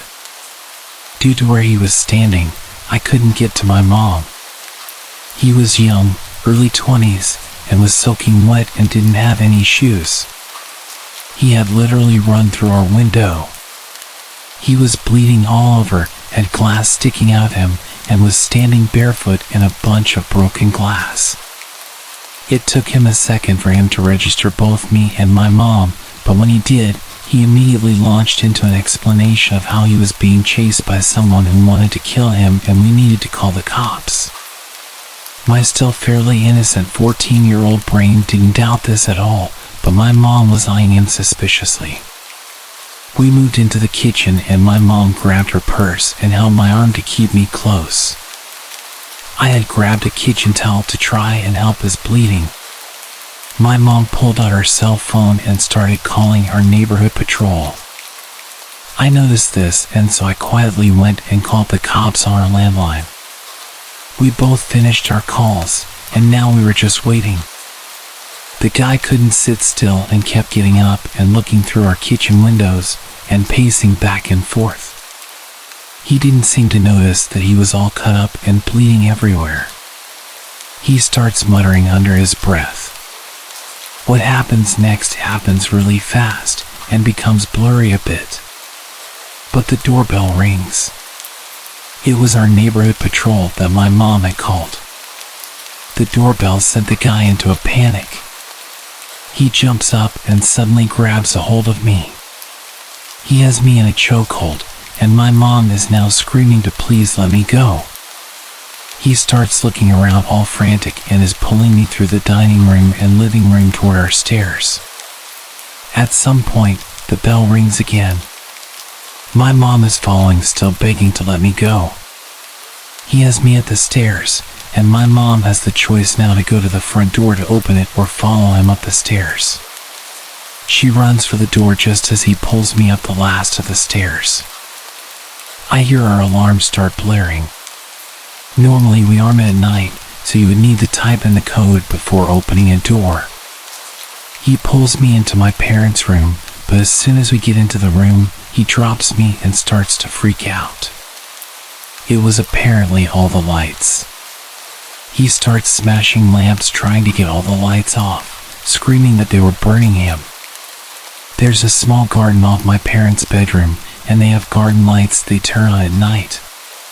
He takes a chair and throws it at the glass door, trying to smash it so he can get to those lights. At least that's what it looks like. I had crawled to a corner to get away from him at this point. When he completely turns away from me to grab another chair, I make my run for it. I run down the stairs. The cops had made it into the house at this point and were at the bottom of the stairs with their guns drawn. One of them grabs my arm and pulls me out of the way once I reach the bottom and takes me outside to an ambulance and my mom.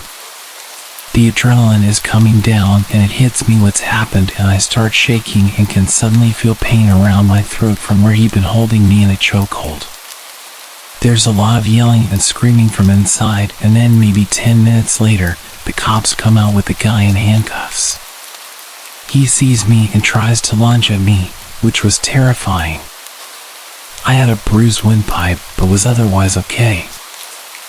I learned later that the guy was 20 years old and a chemistry major at one of the universities in town. Together with some friends, also chem students, they had made their own PCP. He had never tried PCP before and had a bad reaction. They had been driving to get some food when he first started acting paranoid and upset, and then at the drive-thru, insisted they let him out and took off. Thinking you're being chased is a common hallucination to have when you start having a bad trip. Light sensitivity is also a common side effect in general for being high. But he wasn't a bad kid. He'd never been in trouble before, was a good student, and pretty much the last person you'd think would do something like this. Our house was the only one on our street that wasn't completely fenced off, and that's how he was able to reach the back and those windows. When I got older, it really hit me just how easy it is to become that kid. I had friends who ended up being chemistry majors and also tried some of their own creations. Thankfully, the night didn't end up worse because it definitely could have gone in an entirely different direction.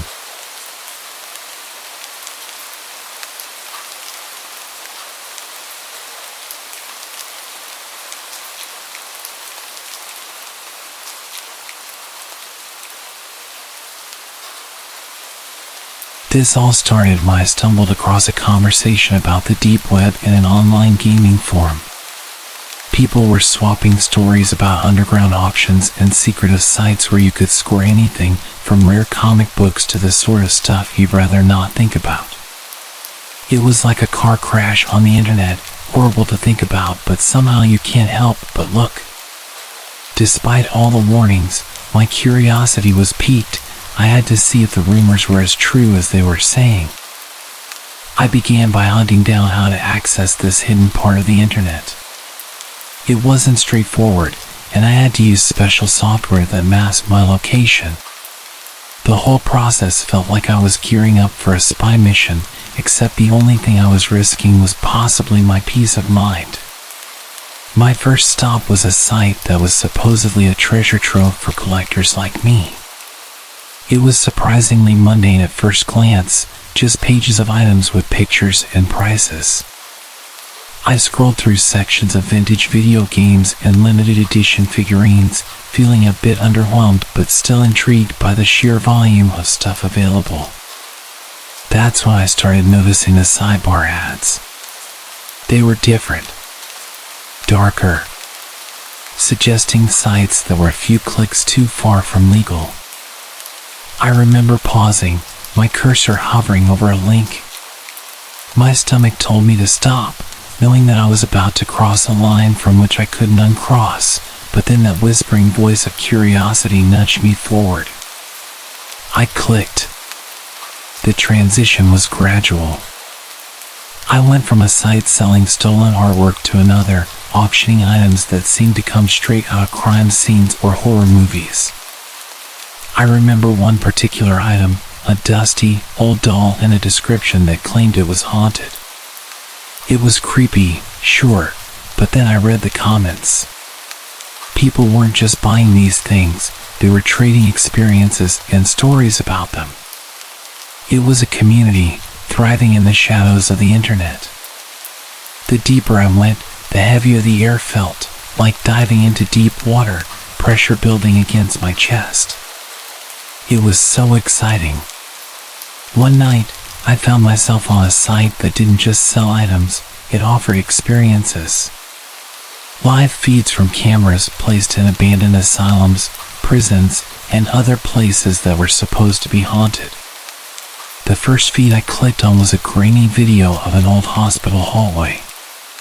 The description said to watch and listen. Sometimes you could hear the screams of past patients.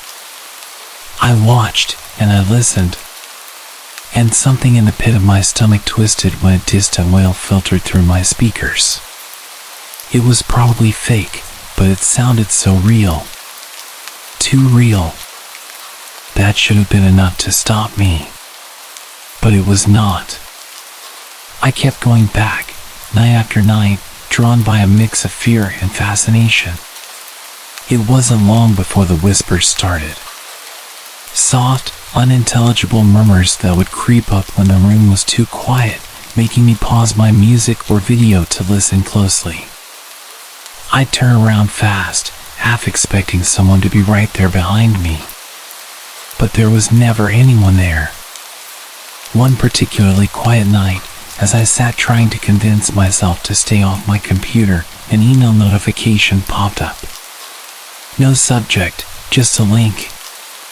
My first instinct was to delete it, but I was used to clicking on dangerous links at this point. I clicked on it, and a tab opened on my computer that looked like code or a script. Before I could even react and try to close the window, it was gone. I immediately knew that I'd messed up. I only ever clicked on random links when I was using the software that is supposed to protect you on the deep web. This was just an email on my normal computer, no protection, and I stupidly clicked the link thinking I was protected. Whatever this was had definitely infected my computer. I didn't sleep that night. Or the next. I frantically installed the best antivirus software I could find and tried deleting anything on my computer that seemed suspicious. I spent hours on forums looking for answers. I was too scared to stay in my apartment, but too scared to leave. Feeling trapped in a nightmare of my own making. I started seeing things out of the corner of my eye. Shadows moving, lights flickering. Every noise made me jump. I was spiraling. I was a paranoid mess.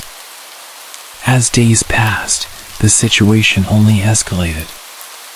My computer became almost autonomous, sprouting new software applications that I hadn't installed. These programs would open randomly, displaying cryptic messages or just running in the background, their purposes unknown but undoubtedly sinister. I tried to remove them, but they seemed to regenerate with every reboot, each time taking a little more control away from me. The emails turned from vague threats to explicit demands. They wanted money, a substantial amount, transferred to a Bitcoin wallet within a week, or they would start leaking my personal information. With each new message, they included a snippet of data they had stolen from my computer, bank statements, private emails, photos, proof that they weren't just bluffing. I considered going to the police, but what would I say? That I'd been poking around in the digital underworld and got burned? I felt trapped, unsure of how far these people would go or what they were capable of. One morning, after a particularly sleepless night, I received a package at my doorstep. No return address, just a small, nondescript box. Inside was a cheap burner phone and a note that read, "Keep this with you. We'll call." The reality of the threat hit home. I wasn't just dealing with digital ghosts anymore. This was real and tangible. I was on edge all the time, jumping at every phone call, every notification. Then, the burner phone rang. A distorted voice on the other end instructed me to stop investigating the sites I'd visited on the deep web, to pay the Bitcoin, and to forget everything I'd seen.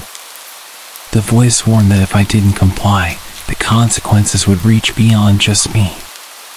It was clear they knew enough about my life to make good on that threat. I had to make a choice, and I had to make it quickly. Could I really pay these people? The amount they wanted was more than the deposit I had saved for my house. They'd seen how much I had in my bank account. They expected me to take out huge loans and detailed in the emails how I could claim I was a victim of fraud so that I wouldn't have to pay the loans back. What was to stop them from coming back for more? I realized then that I couldn't keep living in fear, jumping at shadows, waiting for the next email, the next call. I decided to leave, at least for a while, to get away from the reach of my home, the hacked devices, the constant surveillance I felt. Even if it was just paranoia, it was consuming me. I packed a bag with essentials and left the house, planning to stay at a motel out of town. But as I was leaving, my phone pinged with an email notification. It was another link, this time with a simple message. Watch before you go. Against my better judgment, I clicked. It was a video of my own house. It was a video of me walking out. Someone was watching me in real time, and they wanted me to know it. I felt anger, and I realized that running wouldn't solve anything. They could still reach me, wherever I went. I needed help. I drove straight to the police station.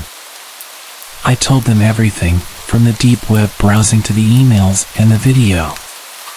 It was out of my hands now, but the response was disheartening.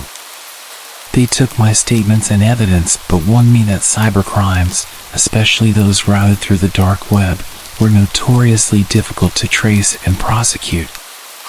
Their resources were limited, and without immediate threats to my physical safety, they could only offer surveillance tips and monitor my case from a distance. I tried explaining to them that there must be someone literally sitting outside my house all the time watching, but they really weren't interested in investigating. Fearing for my safety and mental well-being, I decided to consult a cybersecurity expert. The expert confirmed my worst fears. My system was deeply compromised and my personal data was probably being sold on the dark web. The advice was drastic but clear. I needed to wipe all my devices, change all my passwords, and essentially start my digital life over. Even with these measures, I would likely have issues for the rest of my life and would never be able to get a loan. I followed the advice, wiping every device and securing my accounts, but the damage was done.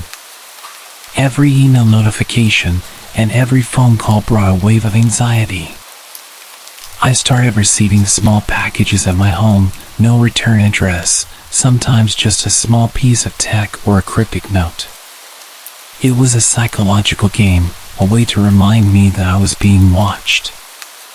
One night, as I tried to salvage some semblance of normalcy, an email arrived with a link. This time, I didn't click it. Instead, I forwarded it to the cybersecurity expert.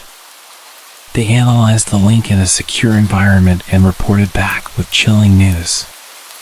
It was a live feed, a video of the front of my house, timestamped just minutes before. That was the final straw. Realizing that the threats had transcended the digital realm and could potentially endanger my physical safety, I decided I couldn't stay in my home any longer. I packed a bag with essentials, secured my house as best I could, and left to stay with a friend in another city, hoping distance might offer some protection. Now, living in this temporary haven, I spend my days looking over my shoulder, jumping at shadows, wondering if every stranger might be connected to the dark web ring that upended my life. The police haven't been able to make any arrests, their updates sparse and unhelpful. They tell me they're doing what they can, but their reassurances do little to mitigate my fear. Every day is a battle against the anxiety that they might find me again, that the next link sent to my email or phone won't just be a video but a real and final threat. The deep web had seemed like a distant, abstract danger, but I just had to keep digging deeper. My life is completely ruined. I don't know how I'll survive.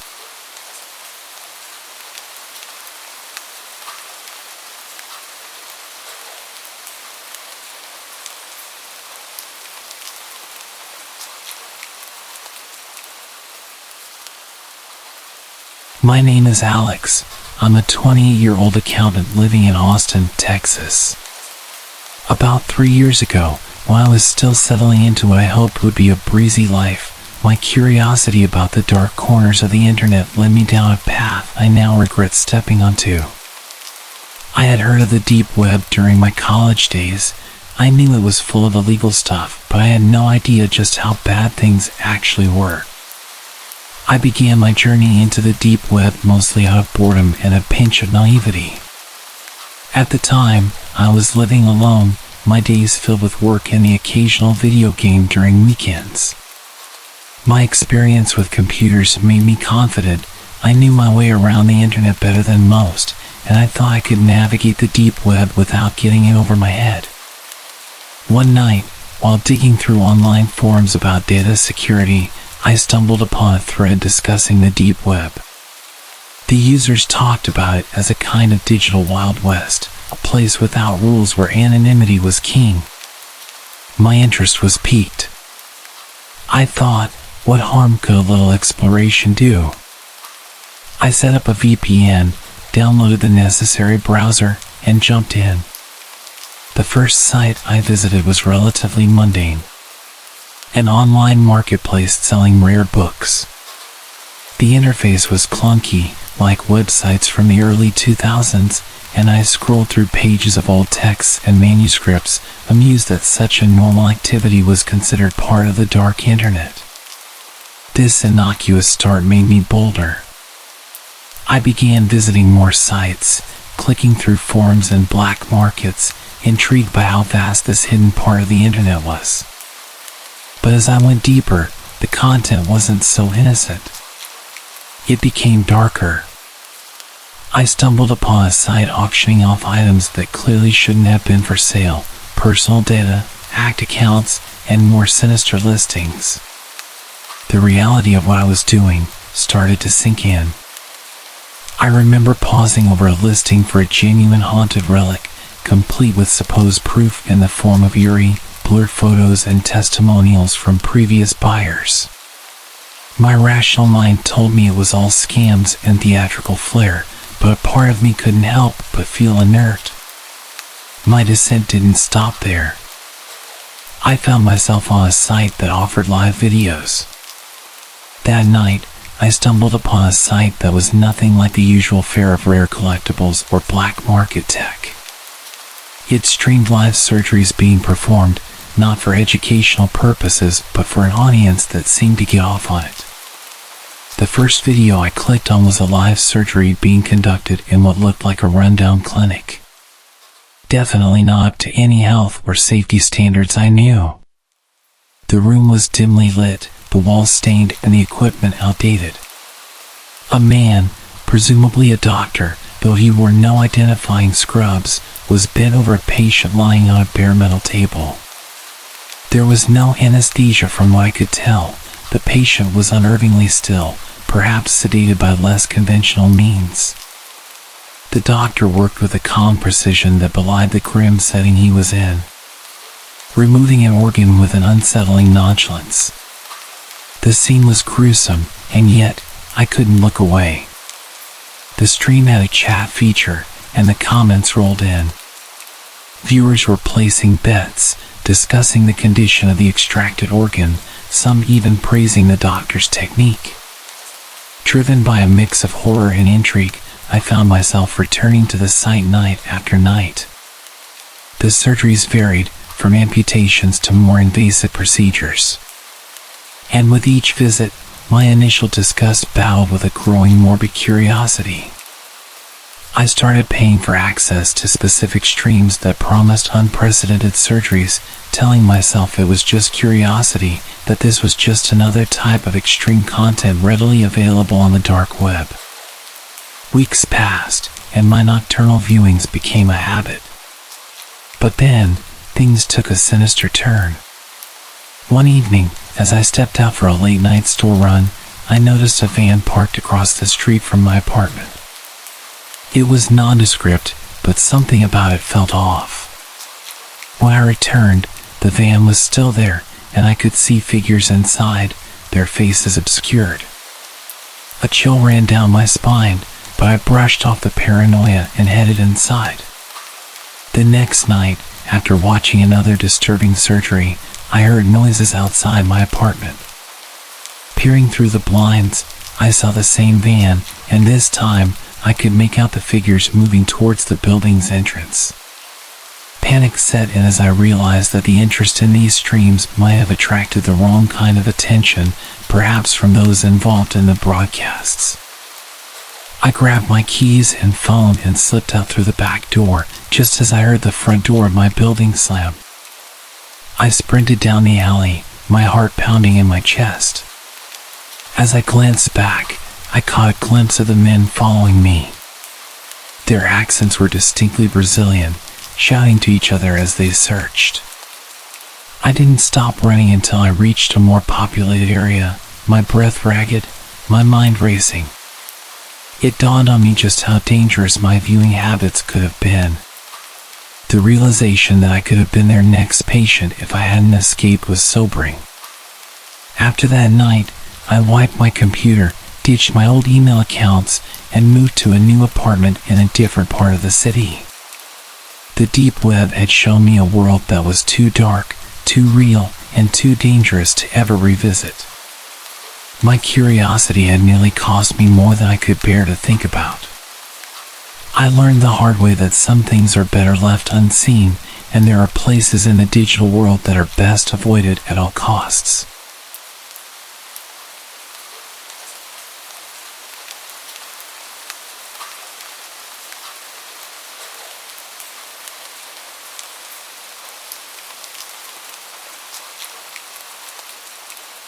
Alright, so here's the whole saga of how a seemingly innocent dive into my family history turned into an absolute disaster, thanks to a sketchy dark web service. It's a bit of a journey, so buckle up. It all started when I hit a brick wall with my family tree research on those popular and expensive ancestry websites.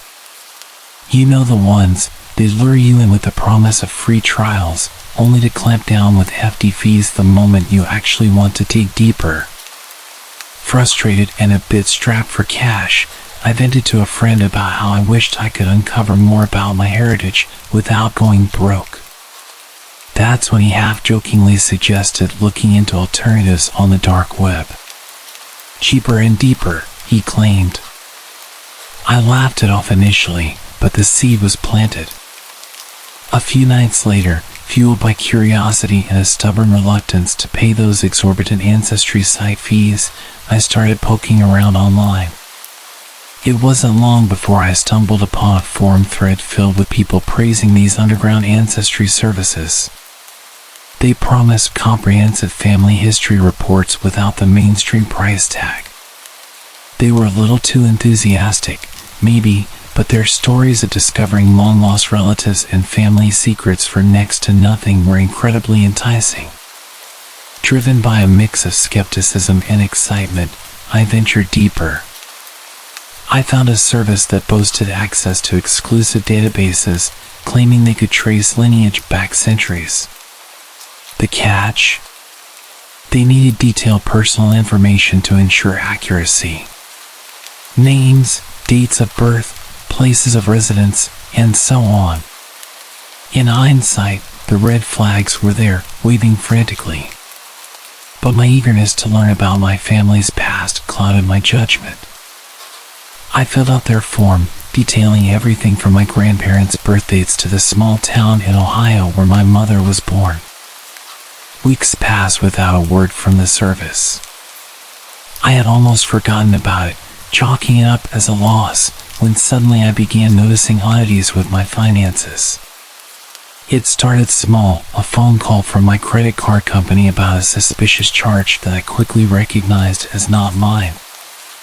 I thought it was a one-off incident, but then I received a mailer for a credit card I never applied for, followed by another, and then another. That's when the full scale of the nightmare hit me. Someone was using my personal details to open accounts left and right. The realization was like a bucket of ice water, shocking and jolting. I scrambled to check my credit reports, and the extent of the damage slowly unfolded before me. There were multiple inquiries and several new accounts, all festooned with purchases I had never made. The stress was palpable, a constant weight on my chest. Each new discovery of fraud felt like another brick added to the load I was carrying. Dealing with the aftermath was a drawn-out affair. Contacting credit bureaus became a daily routine. I spent hours on hold, waiting to speak with someone who could help me untangle the web of deceit woven with my stolen data. I filed disputes for every fraudulent charge and account, a process that was as time-consuming as it was frustrating. As I waded through the bureaucracy of reclaiming my identity, I also had to deal with the emotional toll. The feeling of vulnerability was overwhelming. My personal information, which I had handed over so naively, had been weaponized against me. The safety and security I once felt were shattered, replaced by paranoia about every email, every phone call, and every letter that arrived in the mail. After weeks of researching how to recover from identity fraud and starting to think that I corrected my mistakes, I got a call. My mom called me one evening. Her voice was shaking, explaining that someone had just demanded she pay thousands of dollars on a credit card opened in her name. The caller knew everything about her, her address, birthday, even her social security number. I felt sick to my stomach. This nightmare was my fault, all because I'd been too curious and naive about a seemingly harmless deep web service. The calls became more frequent and more aggressive. My parents were bombarded daily by different people claiming to represent creditors, all demanding money for things my parents had never purchased. It wasn't just the phone anymore. Threatening letters filled our mailbox, and then the debt collectors started showing up in person. These visits were the most terrifying part. I remember the first time one of them came to our door. He was a large man, his whole demeanor very threatening and intimidating. He insisted on entering the house to resolve the debt issue. My dad managed to keep him outside, but the implied threat was clear. He wasn't just there to talk, he was there to intimidate us into paying. Things kept getting worse. More collectors came, each more aggressive than the last. My parents' credit scores were destroyed, new fraudulent accounts popped up weekly, and fighting all this became a daily, grueling task. The strain it put on my family was immense. We were all stressed, always on edge, and I could see the disappointment and fear in my parents' eyes. They tried not to blame me, but I knew they were hurting because of what I had done. It all culminated one night when a particularly menacing group showed up claiming we owed money on a luxury car. Their threats were barely veiled, suggesting that accidents could happen if we didn't pay up. That night, we seriously discussed moving, changing our names, anything to escape this terror. But the damage was too deep. My life unraveled quickly after that. I lost my job because I couldn't focus. I was too wrapped up in dealing with our ongoing security issues and trying to salvage what was left of my family's finances and safety. My relationship with my parents deteriorated. They couldn't look at me without a mix of fear and disappointment. We were all trapped in a constant state of anxiety, jumping at every phone call, every knock at the door. Now, I'm nearly broke, almost homeless, and the bond with my family is strained to its breaking point. The weight of the disaster I brought on us is crushing. I spend my days trying to repair what I can, but some days it feels hopeless. I've ruined our lives with one foolish decision, and there's no clear way out of this mess.